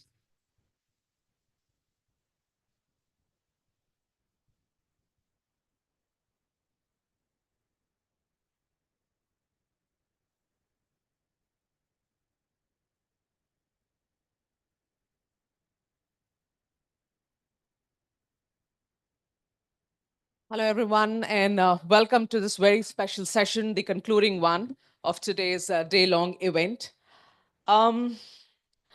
Here we have somebody, we are actually very delighted to have her as the chief guest in today's program, someone who caught our attention about 11 years ago and has been fascinating us since then. A woman who doesn't believe in being shackled down by the societal norms, somebody who lives lives on her own terms, someone who's made a mark for herself. She is a banker, but now she is also a performer, a singer, a social activist, and the list goes on for you, Amrita ji. So, ladies and gentlemen, a big round of applause for Miss Amrita Fadnavis, also happens to be the wife of the Chief Minister of Maharashtra, Mr. Devendra Fadnavis. So, Amrita ji, पहला सवाल तो यही है, इतने editors आपके सामने दिख रही हैं, women in the media in Delhi. How do you feel amongst all of us? Not your usual space. I'm honored, first of all, to be here at the inaugural session of Exchange for Media for Digital and Creative Economy. And looking at all of you here, I've never been into this space, but I'm already feeling like an intellectual. I'm elated and I feel empowered because I have men and women, more of women, who are completely the leader brand, who are change makers, and who know how to pave their way through the ups and downs which they face. Mhm.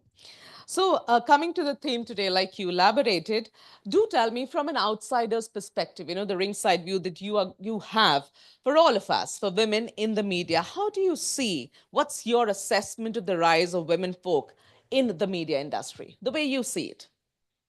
I feel historically, women have always fought for their representation in various areas where their contribution had been undervalued or not considered the way it should have been.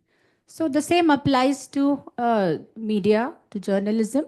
Women have to fight a bit more. And this bit more, because of this bit more, they once they fight, they tend to reach a place which becomes extremely respectable and they become icons for others to follow. I read a bit about women in journalism. A lady who stuck my mind, was the first photojournalist of India. Her name was Humayun Vairawala, if I'm spelling right. Yeah. And she was the first photojournalist who defied all the norms and stood against societal pressures to become a Padma Vibhushan with the kind of work she put forth in front of India, in front of Bharat. In fact, her initial showcases were in the name of her husband because of the pressures she faced. But she came out of it, and finally, her work was recognized, and she was subsequently, as I said, Padma Vibhushan. Similarly, lately I came across some fabulous ladies who are in charge of this network called Khabar Lehriya. Khabar Lehriya. Khabar Lehriya. I read about it, and it's about rural women bringing out some unsung stories and stories which are generally not taken up by mainstream. And these are remote stories, remote village stories. So I really felt that they have changed the norms. Like news or your profession is not for the selected few, the privileged few. It is for each and everyone. And that's why I feel that their contribution has actually changed the way of storytelling. And it may further pave a way for journalism, which goes to every corner and caters to every issue of the country. Yeah, of course. We only talk about the glitz and glamour, but there's so much more that's happening in the countryside. But now let's come to you, Ms. Amrita Fadnavis. You are a professional banker, but somebody who started her journey from Nagpur.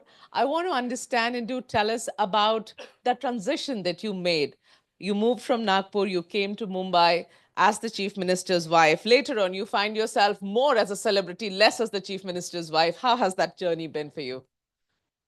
Oh, this journey has been absolutely amazing and unbelievable because back in Nagpur, I was definitely the simple girl who just knew people on the face of them. Whatever person used to be on the front, that was the person. And there were not many pressures there compared to how I faced it here in Mumbai. I am basically from a household. My parents are doctors, and we have been a very closed family. Post marriage, there was a paradigm shift any which ways because Devens was a very open family and he had an open house. People, whenever we used to have breakfast, lunch, or dinner, it was not about the family, it was about the whole constituency pouring in. So we didn't even know how much to cook when. So it was all last moment. My musical practice took a back seat for some time because I had to adjust to all these things. Ma'am, you said that I didn't change much. Oh God, I had to change. I think so 360 degrees. I was such an introvert. I hated meeting people, and I was into social activities, but not as much the way I am now. I used to do it with my parents. But now I love people. If I'm alone and not among people, I feel restless. So there has been a big change in me also. And in terms of Mumbai life, when I shifted to Mumbai, I didn't even know that when there are two different events, you need to have different clothes for two different events, for which I was trolled very badly at times. So then I was advised by some people that because I'm a banker, I said, no, I can't buy clothes for every event every second day. So they advised that, like these actors do, you can always go to 2, 3 good designers, tie up with them. They give you clothes, you wear them, even jewelry, and then you return it to them. They just tag you, and you have to just thank them on the social media. That was very, very nice for me because I'm finally a banker. I count every penny which comes in. I don't let money go out so easily. So that was favorable for me. And otherwise, people wise, in Nagpur, they were people I knew since childhood. And here I have had to be very formal.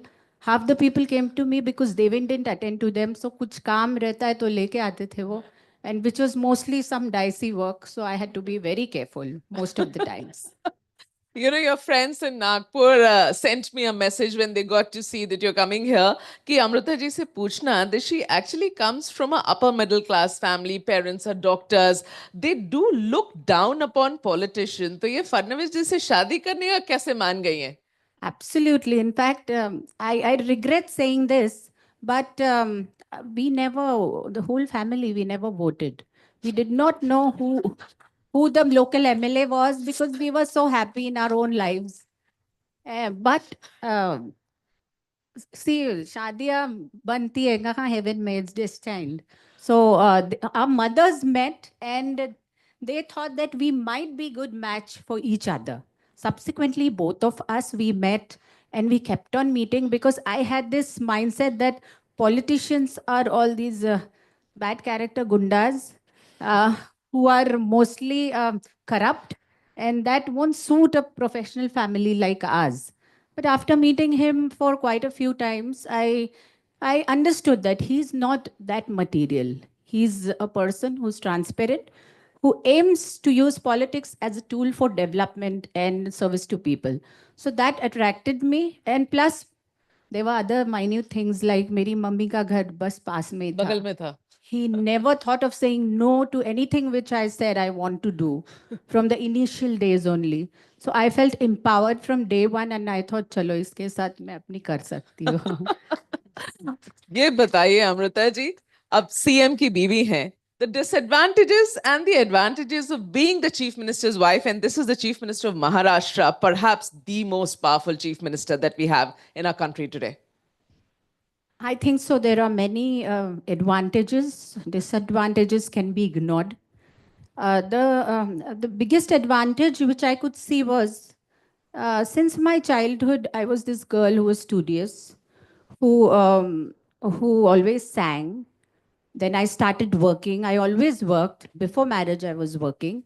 And I was always into my little social activities with my parents. So I was doing my share of things before marriage. It's same things. I continued after marriage and post he became CM. But these things were suddenly considered as something outstanding which I was doing. Oh, I'm in a bank. Oh God, that's outstanding. I've sing as if no other woman sings.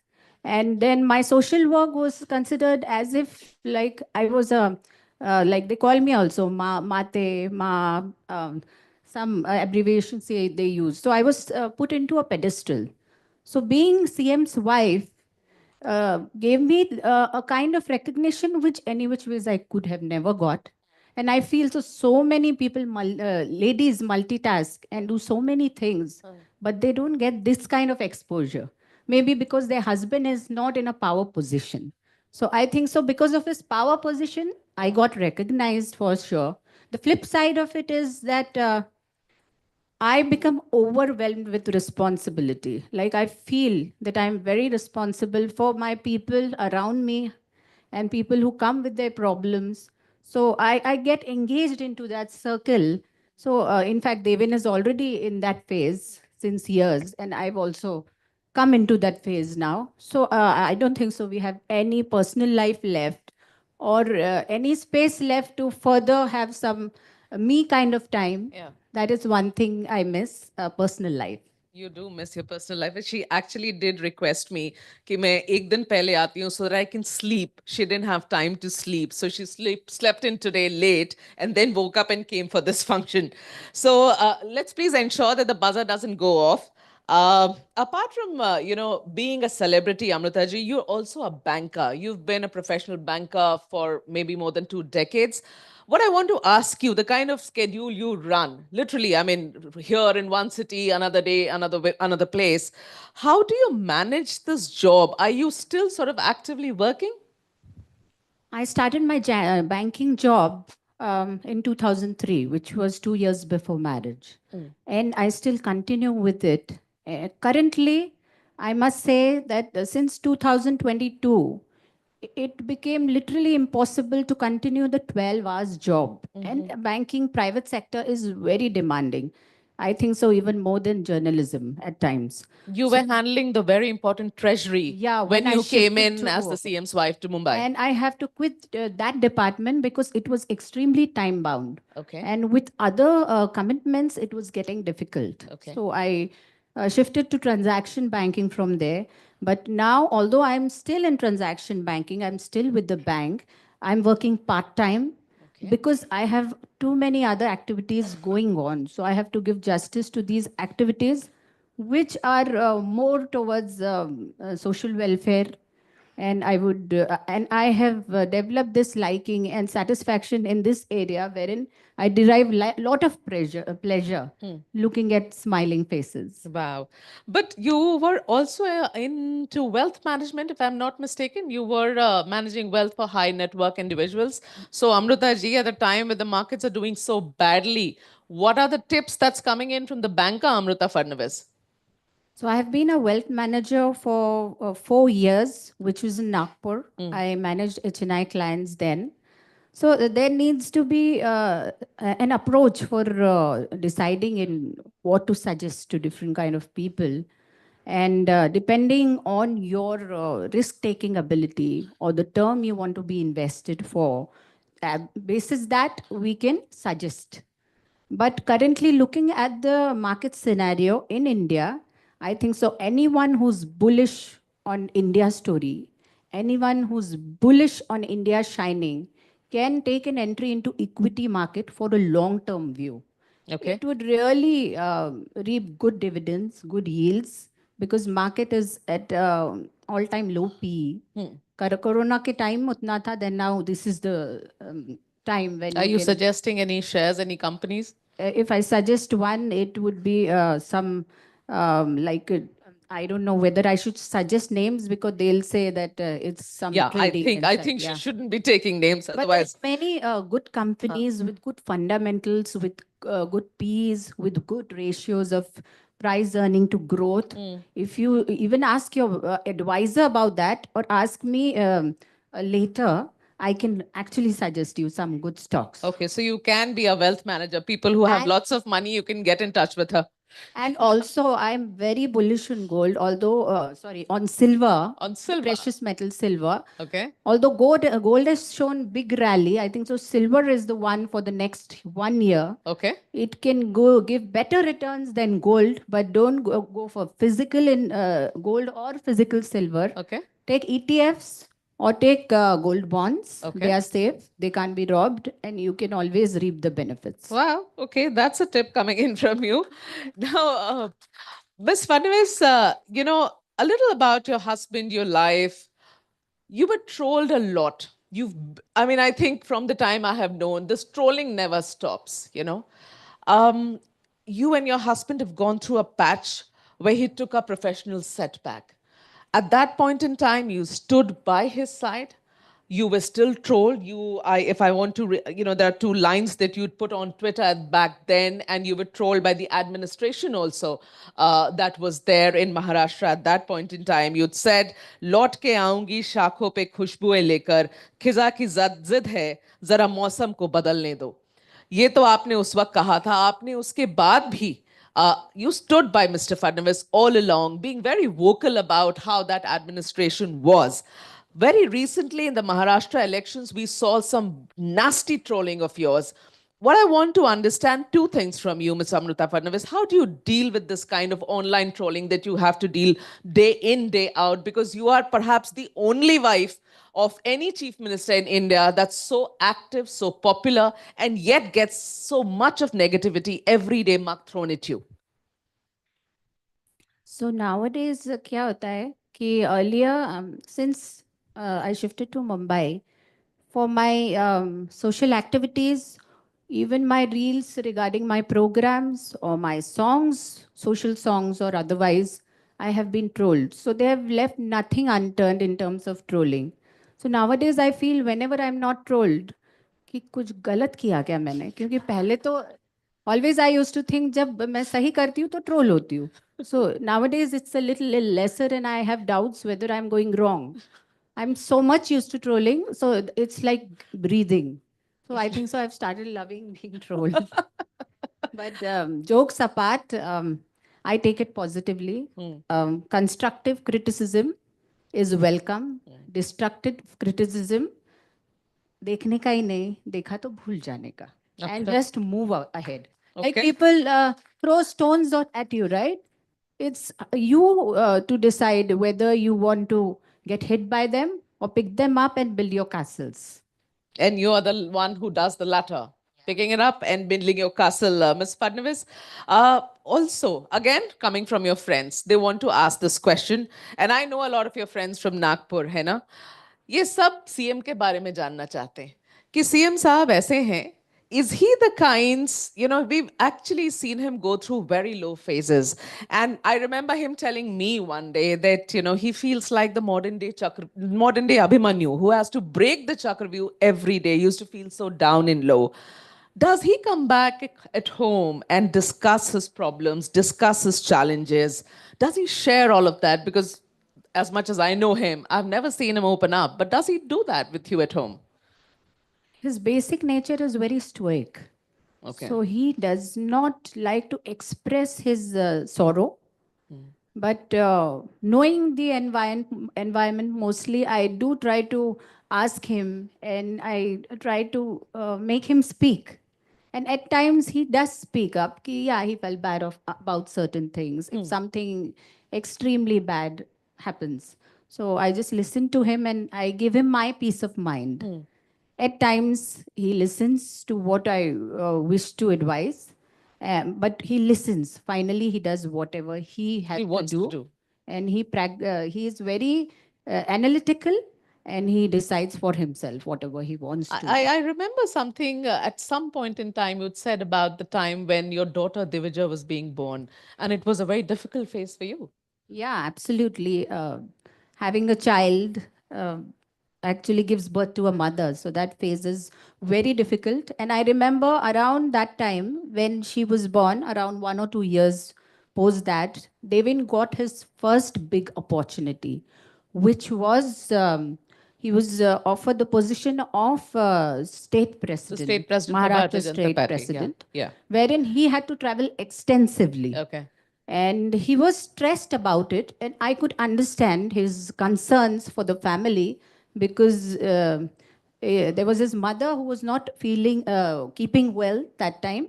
And then I was there with bank and other various commitments and Divija being very small. So he was a little apprehensive. He never spoke about it. But I told him that if this was a concern, don't worry. I'm there, you go ahead. And I said, Ja Simran Ja. जी ले अपनी जिंदगी. Because I knew later he would have to say the same thing to me कि जा सिमरन जा जी ले. और वो आपने अब कर लिया है जब वो CM बने. Now you've used the opportunity really well, but that's amazing. Amrita ji, a lot of people do sort of criticize, and you are there in the spotlight. But one thing I have to say about you, बिंदास हैं आप. जो मन आता है करती हैं, अपने टर्म्स पे करती हैं, और वही सही तरीका है जीवन जीने का. आप CM की वाइफ हैं, उसके बारे में आप 50,000 things you can write and speak, but you are an individual, you are made of your own self, and you are multi-talented. So why should you not take the center stage? So that's a compliment coming your way. But now let's turn to the work that you are doing. I want to read this out. You are, of course, definitely trying to leverage the skills that you have towards highlighting the atrocities against women. For example, the song for river rejuvenation. I mean, that's the environmental cause that you were taking care of. But your song, Alag Mera Ye Rang Hai, and a fashion show under the Saksham banner that you did for acid survivors, we saw in the AV. Then the Beti Bachao and Beti Padhao campaign, you rendered beautifully a Marathi song which said, Tila Javudaya, let her live. Very recently, you had the song Mero Deva Bapu Seva Lal for the Banjara community. I mean, you do all of these things from where you get the time to do this, to this inclination to devote yourself to different causes that you're picking up, whether it's women empowerment, whether it's the environment, whether it's the restoration of a community. I ardently feel the need that I have to do these things for the society. In fact, through songs, one can reach very easily to the hearts of the people. And one can convey message very well through your music, whatever message needs to be conveyed. So music I've always used as a medium to convey messages regarding environment, regarding female infanticide, and regarding various other issues. Corona song also I did, which was like an inspirational song. Maro Bapu Dev Sevalal was about the Banjara culture, which was absolutely loved by the Banjara community and others also. So this gives me immense satisfaction because music is my USP. And I want to use it for the betterment of people or for betterment in any way I can. And other activities also, I plan my days.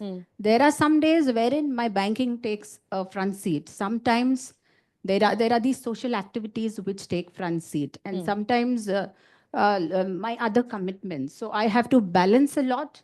And thankfully, as I said, I worked 20 years, 12 hours a day for the bank, after which I got this leverage that I could work part-time, which is helping me to add up to my time. And secondly, musically, I am not so practiced nowadays. I hardly get half an hour to practice every day. So you do practice half an hour every Either day? early morning or just before sleeping. But this used to be 3 to 4 hours when I was studying and before marriage. But this riyaz during my initial years really helped me to keep up to my level of singing. Okay. Yeah. Now, out of all the things that you do, specifically something that caught my attention, Ms. Fadnavis, was Mitti Ke Sitare, an initiative that you took for the underprivileged children who could sing, who had that talent. मैं ये पूछना चाहती हूँ कि ये जो talent hunt आप करती हैं उन बच्चों के लिए जो गरीब हैं, उस talent hunt के बाद क्या होता है उन बच्चों का? Are you able to push them in the industry, in the music industry? Because I mean, we've not known of an initiative like this कि गरीब बच्चों को ढूंढो जो गा सकते हैं. So this came to my mind when I was at a friend's place, and there was this little girl who was the daughter of a domestic help. She came to me and said, "Madam, तुम्ही बहुत खूब चांगलं गाता है ना, आप बहुत अच्छा गाते हैं. मेरे को फोटो लेना है आपके साथ." तो मैंने फोटो लिया. Then later she said, "I want to sing a song to you because I also sing." So she sang a very sweet little Marathi song. But when I asked her that, "Are you learning?" Because she sang pretty well. She said, "No, I don't get time. I have to go to do Bartan Pocha every day with my mother." So that stuck me. I thought that if these kind of girls who are underprivileged, who don't have opportunities, if we can support them into music, no matter later if they are musicians or not, music itself or any art gives a character, gives a different confidence. Totally. So what we did was we started by screening children across slum schools, BMC schools, and it was open for poor children. And we selected 25 children who were good at vocals. And we started training them. We trained them for 6 months through Shankar Mahadevan Academy. And after that, we had a very big program of theirs. These were small children. We just wanted to develop their confidence that point of time. 6, 7, 8 years kinds. And that program was attended by international artists also and Indian artists also, musicians mostly and composers. And that really boosted their confidence, and they thought, yes, they can do it post that program. And till date, these children train with us. Whenever we have Divyaj programs, they come and perform for us, and we give them stipend. There are other organizations also who have started calling them now. Not that they'll immediately become great artists, but they are called for some chorus singing. Okay. Or and regularly they are singing with a guru now. Plus, they have soft skill training, they have physical wellness training, and other counseling for their own betterment and development of their personality. Wow. So that's not only singing, I mean, you're leading them into becoming confident individuals, having a character of their own. That's a great thing. But this one question again from Nagpur to Cannes, Ms. Fadnavis. Very recently, you were awarded by the Better World Forum at Cannes for all of this work that you're doing. I mean, that's one of the highest places that one goes. How was that experience? That was a lovely experience. Better World Forum works across the world and into different social endeavors. Mr. Manuel, who heads it, he contacted me, and he wanted me to be there for a keynote speech. Plus, I was to be awarded the humanitarian award by the forum. And we also did walk the red carpet, and there other ladies there were some first ladies from other different countries. Okay. So it was like exciting time for me, because first time I walked the ramp along with my daughter. I took her along at Cannes, which is so overrated. But Overrated? overrated, I feel. That red carpet also looks very big on screen, but it's not that big. But it's okay. But I enjoyed, I networked. That was the best part of it. And I spoke on environmental issues that point of Perfect. Acha, the last question, we take a rapid fire after that, Ms. Fadnavis. Let's not have this buzzer go off, please. My final question to you, you are a singer, performer, entertainer, और ऐसे लोगों के लिए जो सबसे popular space है, platform है, वो इंस्टाग्राम है. पर मैं आपसे ये पूछना चाहती हूँ कि आपके पति ने he is beaten you on that also. आपके पास 1.2 मिलियन फॉलोअर्स है, उनके पास 2.2 मिलियन फॉलोअर्स है. तो कभी घर में ये होता है कि भाई कौन है ज्यादा पॉपुलर आप दोनों के बीच में, because you are a celebrity now and in this space which is not a political space he is still more popular than you. In fact, I'm proud of the fact that he is more popular than me. But I must tell you one statistic about Instagram, that people love to peep into my life in Instagrammers. Because when I see the professional dashboard, and since few years this is happening, that around 115, around 75 million to 115 million people visit my profile every month. 150 million people visit your 115. profile. That is 7.5 crores to 11.5 crores every month. So these Instagrammers love to visit my profile, peep into it, that what this lady is doing, and then they go back. They don't follow me. So I don't understand why they are doing this. Okay, but take heart from the fact, Ms. Fadnavis, आते तो हैं, देखते तो हैं कि आप क्या कर रही हैं. मेरा काम हो जाता है. आपका काम हो जाता है. So अंत कर रहे हैं हम with a rapid fire round. I must say that Devin joined Instagram quite before me. I'm going to catch up very soon. Okay, well, right. We should wait for that. So now, 5 quick questions to you, Ms. Fadnavis. Who's the boss at home, you or the chief minister? Without any doubt, Devinji is the boss, and I take all the decisions. What do you mean? I don't quite understand what that means. I'll have to ask him what this means now. So who gets more attention, Divija or Devin? Divija for sure, because first of all, whenever I feel like giving him attention, he's not there. And nowadays, I'm also not available for him. Okay. For him to give me attention. Oh. So it's only Divija between us. Okay. Better chief minister? And I've taken out Devendra Fadnavis from there, huh? Uddhav Thackeray or Eknath Shinde? Oh, I must say, and that's true, that Eknath Shinde is the better CM. And during his tenure, I feel Uddhav Thackeray was the bitter CM. Uddhav Thackeray Was the bitter CM. was the bitter CM. The better CM is Eknath Shinde. चलिए, आपके पति को नहीं डाला है list में तो आप छूट गई हैं easily. But better politician between Devendra Fadnavis and Nitin Gadkari. Who's that? आपने सुना होगा कि घर की मुर्गी दाल बराबर होती है, तो definitely Nitin Gadkari ji. Definitely Nitin Gadkari. Politically correct हैं, बिल्कुल आप. चलिए finally, नागपुर या मुंबई? मुंबई में इतना फेम पाया आपने, जिंदगी जी रही है मुंबई में. But whether it's Nagpur or Mumbai, which is the most favorite? Nagpur is my दिल and Mumbai is my धड़कन. Amazing.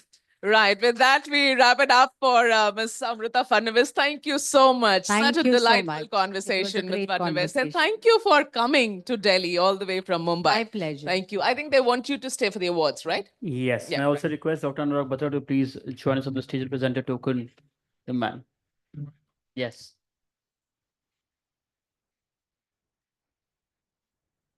Are you joining by any chance?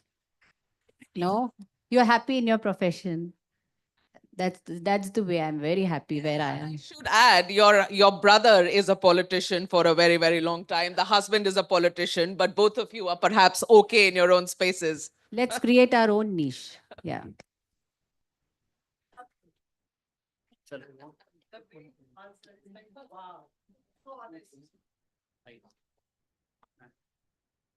You know, I think I've been here whole day today. I've attended 90% of the sessions, not looked at my phone, it's switched off. But I can say that we saved the best for last. So there's no question about that. We saved the best. And Megha, you did a fab job. Please give Megha also a big round of applause.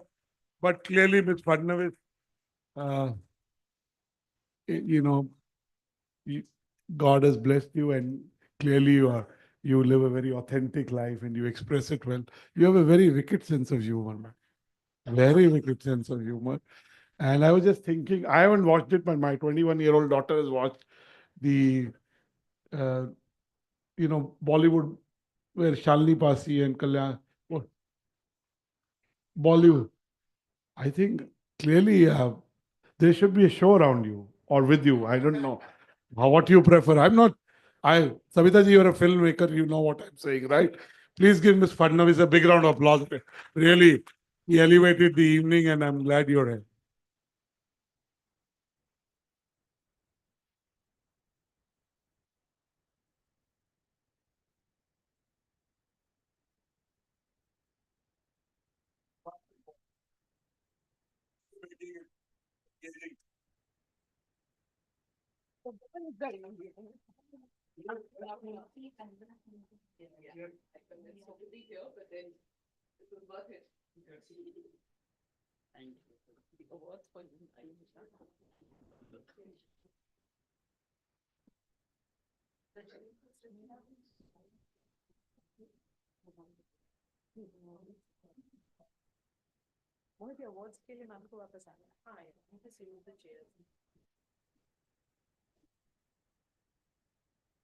Before we move ahead with the inaugural edition of the awards ceremony of the Women in Media, Digital and Creative Economy, a very important question to ask. Does anybody know what the score is?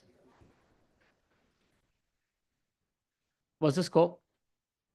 1024 for 20 overs. ठीक है. बढ़िया. That keeps us at peace, no? Chaliye. With that, it's now time to move towards the inaugural edition of the awards for the Women in Media, Digital and Creative Economy. The day has been exceptionally well. We've had some wonderful speakers like yourselves grace this very stage. Thank you for doing that. And now we celebrate the women, your hard work, your passion, your perseverance, all that and more. To present the first set of awards, I would request the presence of our presenters on the stage, Dr. Anurag Batra, Chairman and Editor-in-Chief of PW Businessman and founder of the Exchange and Media Group. Our chief guest for the evening, Ms. Amrita Fadnavis ji, banker, singer, and social activist. And also I would request Mr. Janardhan Pandey ji, founder of Net Value Media, to please join us on the stage.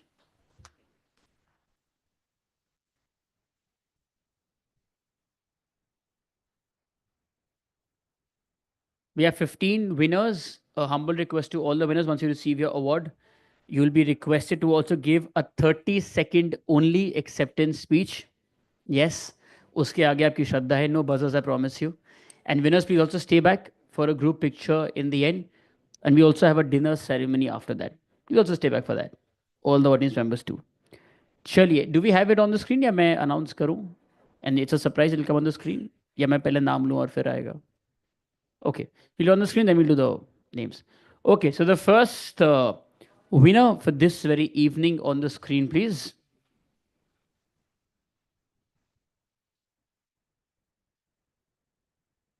Is Shaili Chopra, founder of She the People and Gayatri.com, building India's sisterhood economy through storytelling and women's health initiatives.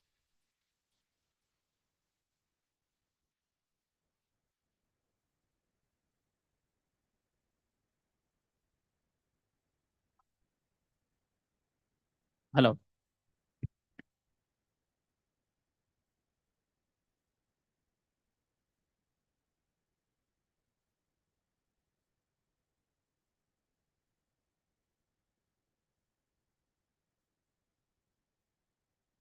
So, ma'am, everybody.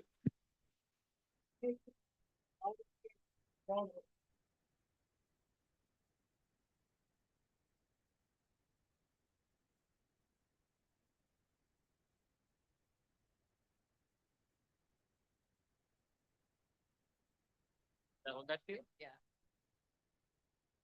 I'll literally take 30 seconds because I had 20 minutes earlier. I just wanted to say that our preamble starts with three powerful words. Any idea? What are they?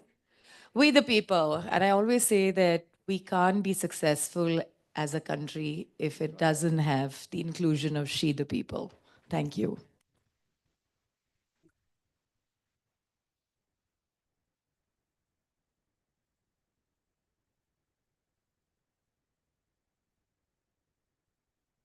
And the next winner on the screen, please.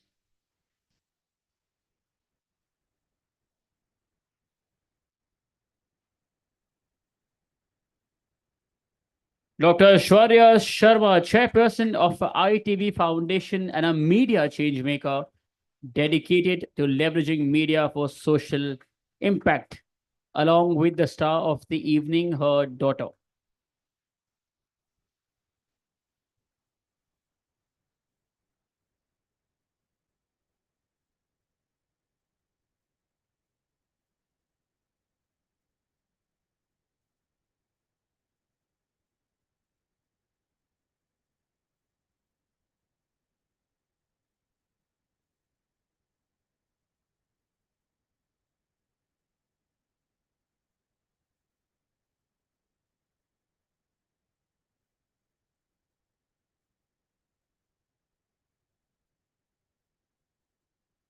I just like to thank Business World, Anurag, and our chief guest for the award. I got my daughter along so that she insisted she wanted to see her mother getting awarded. And I'm glad that that example of many powerful and women who are leading from the front is there for her to see. And she takes that memory at the age of 5. I think that's the most important lesson from today. Thank you.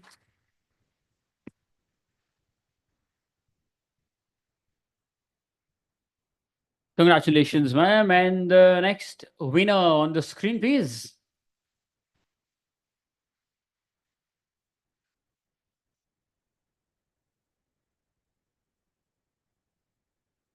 Ms. Anuradha Prasad, chairperson and MD of Back Films and Media, editor-in-chief of News 24, and also a media industry leader, honored with the Hall of Fame award.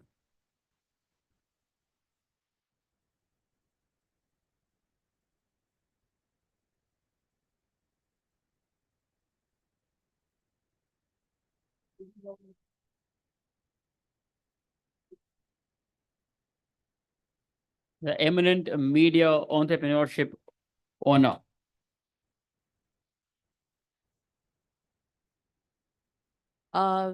Thank you for giving me this award. वैसे मैं awards में ज़्यादा जाती नहीं. I don't, because I think I'm just doing my job.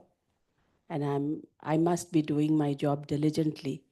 So therefore, but thank you for giving me this award, and I have come for all the love and respect for Anurag ji. So, because मैं कहीं ना कहीं वही चीज देखती हूँ जो all media entrepreneurs have gone through. So I see that आप में भी वही चीज मैं देखती हूँ, and therefore I have come here. So thank you so much for giving me this award, and I'm very, very honored to accept it and receive it. Thank you. Congratulations. A reminder to all the winners, please stay back for the group picture. And then, of course, you'll have dinner together. चलिए इसी के साथ next winner on the screen, please.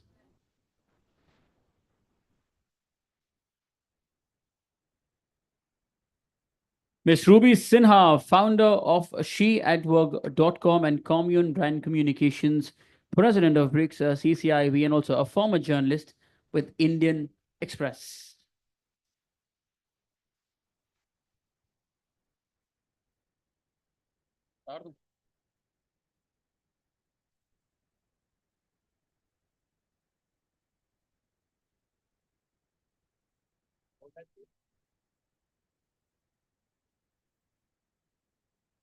Thank you, Dr. Batra, Ruhail, the entire Exchange for Media team.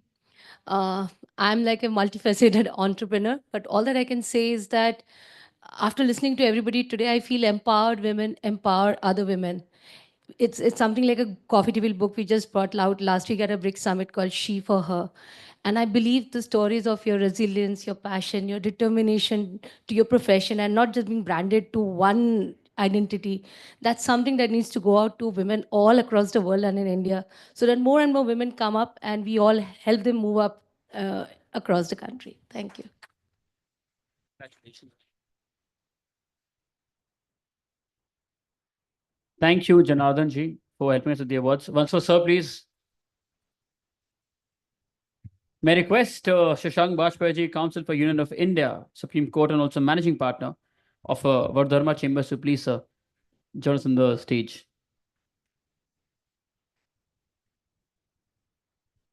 इसी के साथ our next winner, please.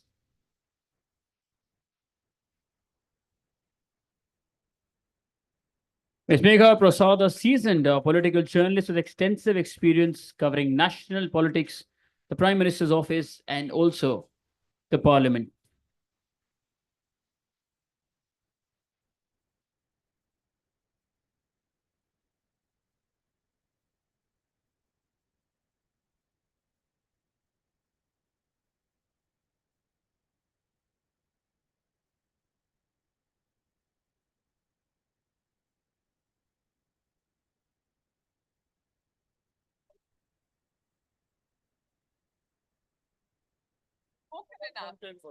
For the content, all right. तो एक ही बात कहना चाहूंगी, जब से इस इंडस्ट्री में आई लगभग 20 साल पहले एक ही बात समझ के आई थी कि मेरिट होगा तो आगे बढ़ जाएंगे. But over the years I realised कि मेरिट है और मेल हैं तो आगे बढ़ जाएंगे, मेरिट हैं और फीमेल हैं तो हर लेवल पे लड़ाई करनी पड़ेगी, और मैं आज भी लड़ रही हूँ अपनी स्पेस के लिए. So for all women journalists out here, do not quit, the only message. And thank you so much. Thank you. Yeah.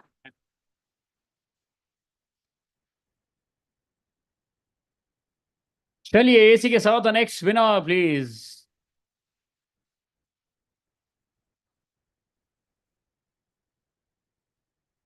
Miss Ferdinand Rula ji, editorial director at French Press Global, founding editor of Manifest Life, former anchor at India Today TV, and recipient of the e4m 40 Under 40 award.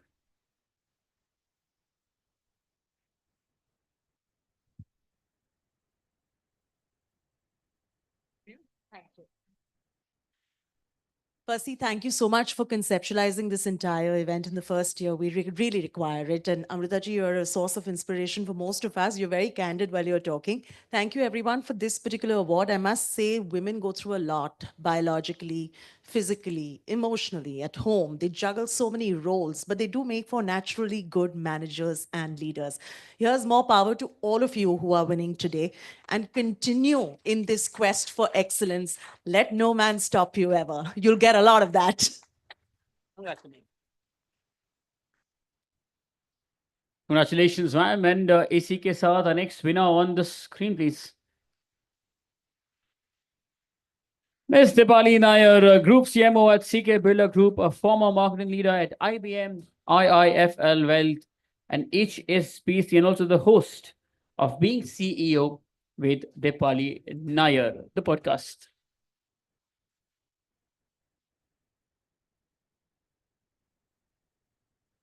For Dipali ji.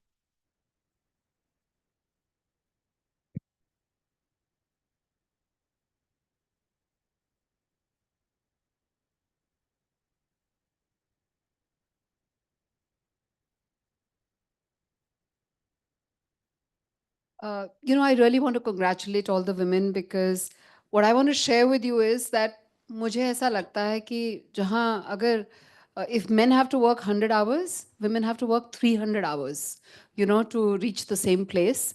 I know my friend also said that. इसलिए मुझे ये भी लगता है कि you have to have exceptional talent, exceptional resilience, exceptional amount of hard work, exceptional amount of project management skills, to get where you are. So whenever I'm at a forum like this and I meet women, I really, really, think that they must be really brilliant at home, at school, at college, at work, at managing their families. So, honestly, मेरी तरफ से सबके लिए नमस्कार. And, I wrote a kavita yesterday. I normally only speak in English, but, Hindi literature पढ़ा था मैंने और अनुराग को poem भेजी मैंने, LinkedIn पे रखी थी. And the message basically वही है कि embrace yourself. I think we have all these stereotypes of success that men have created. And there are no markers and stereotypes for women. I think embrace yourself, embrace whatever you are, wherever you are, and just celebrate yourself. After 32 years of working, I feel confident enough, to say that. So thank you very much. And Anurag, thank you from the bottom of my heart. कविता के लिए मुझे phone मेरा देखना पड़ेगा, मुझे याद नहीं है इस समय. बोलूं? I want to. She said to me कि ये हिंदी में है, तो मेरी मदर का तो 130 दिन पहले देहांत हो गया. वो हिंदी की साहित्यकार थी, तो मैं कदमनी, धर्मयोग और भी हिंदी की जितनी पत्रिकाएं पढ़ता था, तो आई रेलिश्ड इट. मुझे बहुत मजा आया. तो दीपाली जी पढ़ के मेरे को याद नहीं है, मैंने एक ही बार पढ़ी थी. Thank you so much, Anurag, for saying this and giving me the opportunity. So I'm going to indulge myself.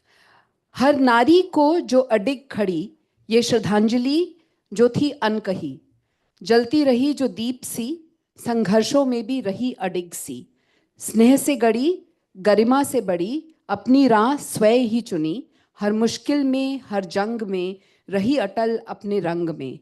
तो आज ठहरो, सिर उठाओ, अपने आप को गले लगाओ, सिर्फ उस छवि से मत बंधो जो दुनिया को दिखाती हो. तुम प्रेम हो, संकल्प हो, शक्ति हो, उत्सव हो, अग्नि, कला, धैर्य की शान, एक नारी हो, एक अभिमान. गर्व करो जो तुम बन चुकी, कि हर दीवार है खुद झुकी. हर नारी में एक दीपाली है, जो रोशनी दे, खुद भी जली है. सिर्फ आज नहीं, हर दिन पल पल, दुनिया है रोशन, तुमसे ही हर पल. Thank you very much. Thank you. This also Hindi में चलना चाहिए. Congratulations. Thank you. Thank you very much. Winners, a reminder, please stay back for the group picture, followed by dinner. Next winner, please. Ms. Archana Kapoor, founder, director of Smart and Radio Mewat, a pioneering community, a media broadcaster, filmmaker, and recipient of the Devi Award.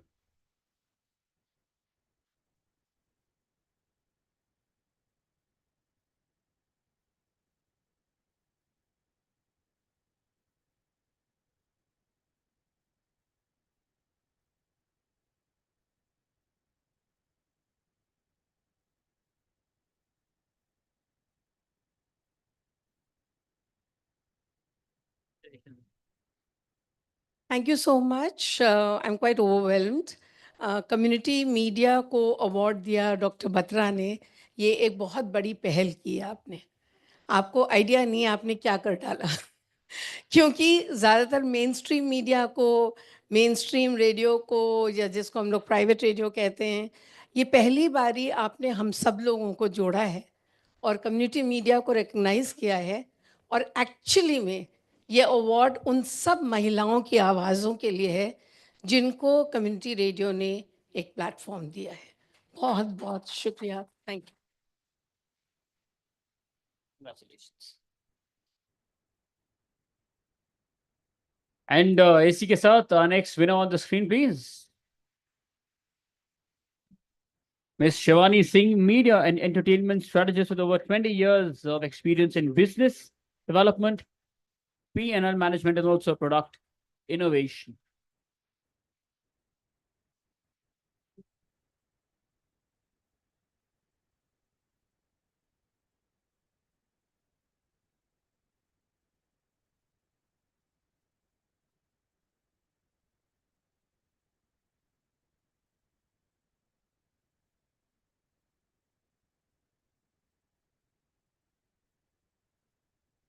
First of all, thank you, Anurag, for creating such a powerful platform for women leaders. I think it was sorely needed. And as somebody just said, you don't know what you've done. And what a delightful conversation, really. Thank you for that. And, I'll make it really short. This award is for any woman who has ever felt unseen or unheard. Every little girl who's still trying to find her feet. Just know you belong in this room, you belong at the table and on the stage.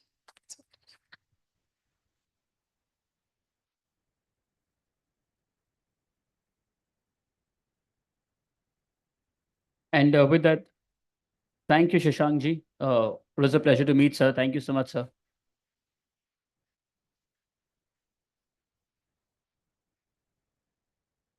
And please request Mr. Avinash Pandey, former CEO of ABP Network, to please, sir, join us on the stage and present the awards. इसी के साथ our next winner on the screen,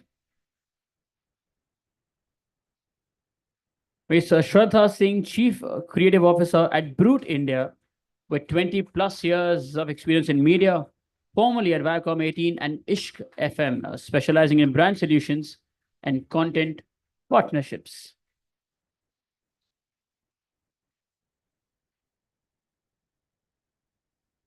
For Shraddha ji, everybody.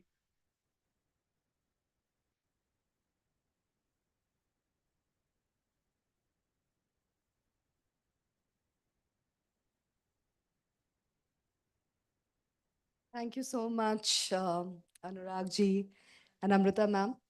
I think the most important thing which I said in my panel also is authenticity is the biggest tool. I think women leaders need to be authentic and they should own up their authenticity. Brute India also believes in authentic and credible content. And I think that is the need of the hour. And I'll just say 2 lines. तुम अपनी सफर की साथी हो, सच पूछो तो काफी हो. So I think just be your authentic style. Thank you.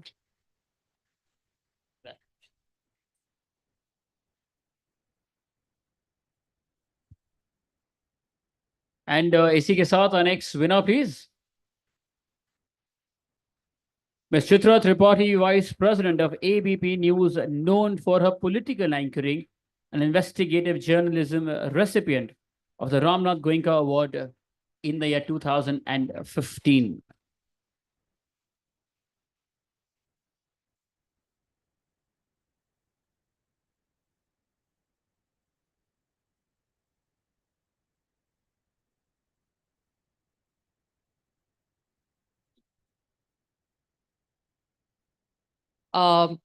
सुबह इंटरव्यू के समय बहुत सारी बातें हो चुकी हैं, तो मैं 4 लाइनें यहाँ पर बोलूंगी। मुश्किलें दिल के इरादे आज बाती हैं, स्वप्न के पर्दे निगाहों से हटाती हैं। हौसला मत हार, गिरकर के मुसाफिर, ठोकरें इंसान को चलना सिखाती हैं। जितनी ठोकरें आती हैं जिंदगी में, आदमी उनसे सीखता है, आगे बढ़ता है। क्योंकि महिला दिवस पे ये कार्यक्रम है और मैं इस इंडस्ट्री में, देखिए मुझे तकरीबन 20 साल हो गए गोरखपुर से यहाँ तक का सफर तय करते हुए, लेकिन मुझे सबसे ज्यादा खुशी इस बात की है कि अभी यहाँ पर अनुराधा मैम बैठी हैं। पहला मेरा नेशनल चैनल, आपने मुझे मौका दिया आगे बढ़ने में। एक छोटा सा बच्चा जब किसी छोटे शहर से आता है तो उसको आगे बढ़ाने में बहुत बहुत लोगों की भूमिका होती है। तो बहुत बहुत शुक्रिया मैम, जितनी बार आपको देखती हूँ हमेशा आप मेरे लिए प्रेरणा स्रोत हैं। पीछे ऐश्वर्या मैम बैठी हुई हैं, इंडिया न्यूज जिसने मुझे बहुत सिखाया। रामनाथ गोयनका अवार्ड मुझे इंडिया न्यूज में की गई स्टोरी के लिए मिला, तो आपका भी बहुत शुक्रिया। अविनाश जी मंच पर हैं। एबीपी न्यूज ने मुझे बहुत आगे बढ़ाया, जितना मैंने सोचा था उससे कहीं ज्यादा दिया आपके नेतृत्व में। जब तक जितना भी मौका मिला मैंने काम किया, तो थैंक यू सो मच। और अनुराग सर, आपकी भी मुझे पता है कि हम लोगों की बड़ी सारी शिकायतें इनके पास आती रहती हैं। हमारे भी सूत्र हैं जो बताते रहते हैं कि ऐसा हुआ वैसा हुआ, लेकिन थैंक यू सो मच। आपने जो हमें मौका दिया, 40 अंडर 40 अवार्ड हो, चाहे ये महिलाओं का इतना बड़ा अवार्ड हो, इसके अलावा एक्सचेंज फॉर मीडिया के इतने सारे अवार्ड हम जीतते हैं। और घर में अगर आप हमारे आएंगे तो पता चलेगा कि अवार्ड ही अवार्ड दिखाई देते हैं। तो हर जगह हमारे घर में भी सर आप ही छाए हुए हैं। Thank you so much. इतना बड़ा ये मंच है, इतना बड़ा प्लेटफॉर्म हम लोगों को ये पहचान देने के लिए और आगे बढ़ाने के लिए। और मैम, सबसे आखिरी में, आपके वीडियोस हम लोगों ने बहुत देखे, बहुत मजा आता है। आपकी खुद की जो पहचान है और आपका अपना जो दमखम है कि ठीक है मुख्यमंत्री की वाइफ हूं तो क्या हुआ, मेरी पहचान है और लोग आपको देखते हैं। वहां पर कोई कोई किसी सीएम की वाइफ को देखने के लिए नहीं आता है। आपने अपनी जो पहचान बनाई है हाल के दिनों में, मैंने देखा पिछले 5-6 सालों में, वो अमेजिंग है। और आप भी बहुत सारी महिलाओं के लिए रोल मॉडल हैं। तो थैंक यू सो मच, बहुत मजा आया, शुक्रिया, धन्यवाद। अच्छे से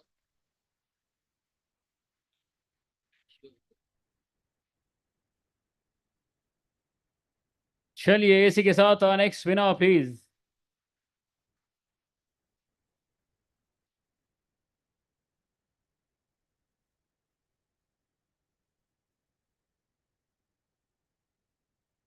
Miss Savita Raji, founder and CEO of Tandav Films.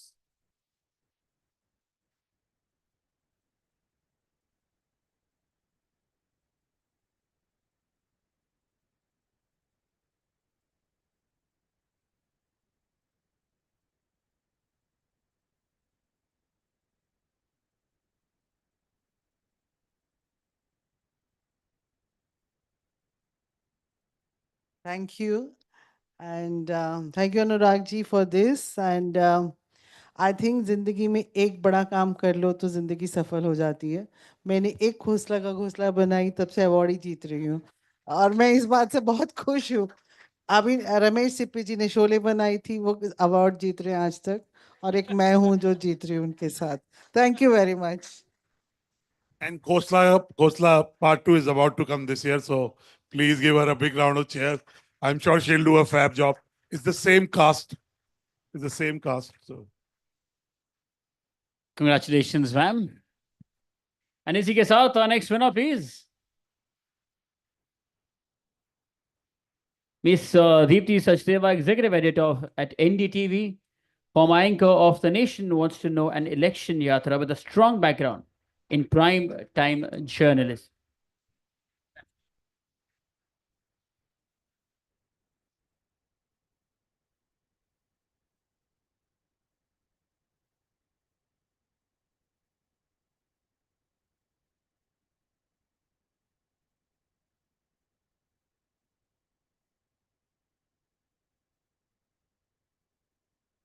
as I said, there's no GST on clapping yet. Thank you. And the yoga guy who comes in the morning, he gets me to clap and he charges me a lot of money. This is free of cost. So back to Deepti. Thank you so much. I think this is for all of us together. And like Megha said, कि लड़ाई लड़नी होती है, but remember, you need to fight the good fight. Every fight is not worth fighting. Don't waste your energy. Know exactly what you need to do and go the right way. And घोसला की बात हुई, आप अपने life के खुद party हो, अपना खुद ब्रोकर हो, ये याद रखिएगा. You have to do everything yourself. So cheers to all of us. Thank you. आपकी अभी जब आप अभी ये टाइम्स नाउ में थी 1 महीना पहले, अभी एनडीटीवी में है, उससे पहले रिपब्लिक में थी, तो मैंने इनकी स्टोरी हुई एनडीटीवी में, तो मैंने एक और महिला पत्रकार के साथ शेयर की जो एनडीटीवी में नौकरी चाहती है। तो बोला इनको इनसे एक चीज सीखनी है, how does she keep going back to our old organisation. So at Exchange for Media, we are volunteering a workshop how to go back to your old organization and still be friendly with your boss. आप मुझे कुछ चाय पिलाएंगे तो मैं नाम बता दूंगा किसने कह रहा था, लेकिन आइए. लाने की भी जरूरत नहीं है ना, समझ गई. Congratulations, man. And with that, the last award of the evening goes to Ms. Nisha Narayanan, media entrepreneur with 25 plus years in broadcasting, key roles at Fiki Radio Forum and AROI, and also Chevening Scholar.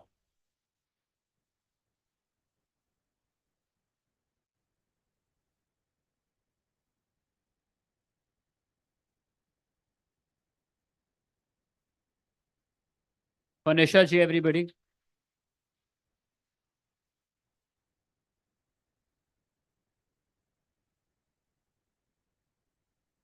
Thank you so much for the honor. All I'm going to say is that something that I mentioned earlier in our talk, that leadership is not about power, masculinity, and show of strength. It is also gentle, it is also soft, it is also feminine and empathetic. I think we need to embrace all sides of leadership. And to Anurag, thank you so much for organizing this. I don't think one day is enough. 3 days next year. 3 days next year, and a lot more content and some incredible women in the room. And thank you so much. Thank you. We'll do a group photograph. Anuradha ji, Aishwarya ji, Chitra ji, Megha ji, Chaiti ji, Dipali ji, Savita ji, Shivani ji, Shraddha ji, and Ruby ji, huh?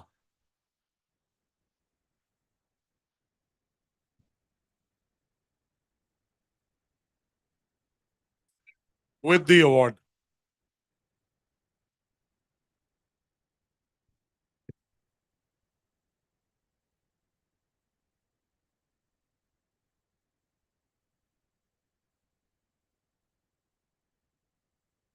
Sir, your wife is requesting. Kapoor साहब, मिल गया, ऐसे नहीं आप अपने husband को आज.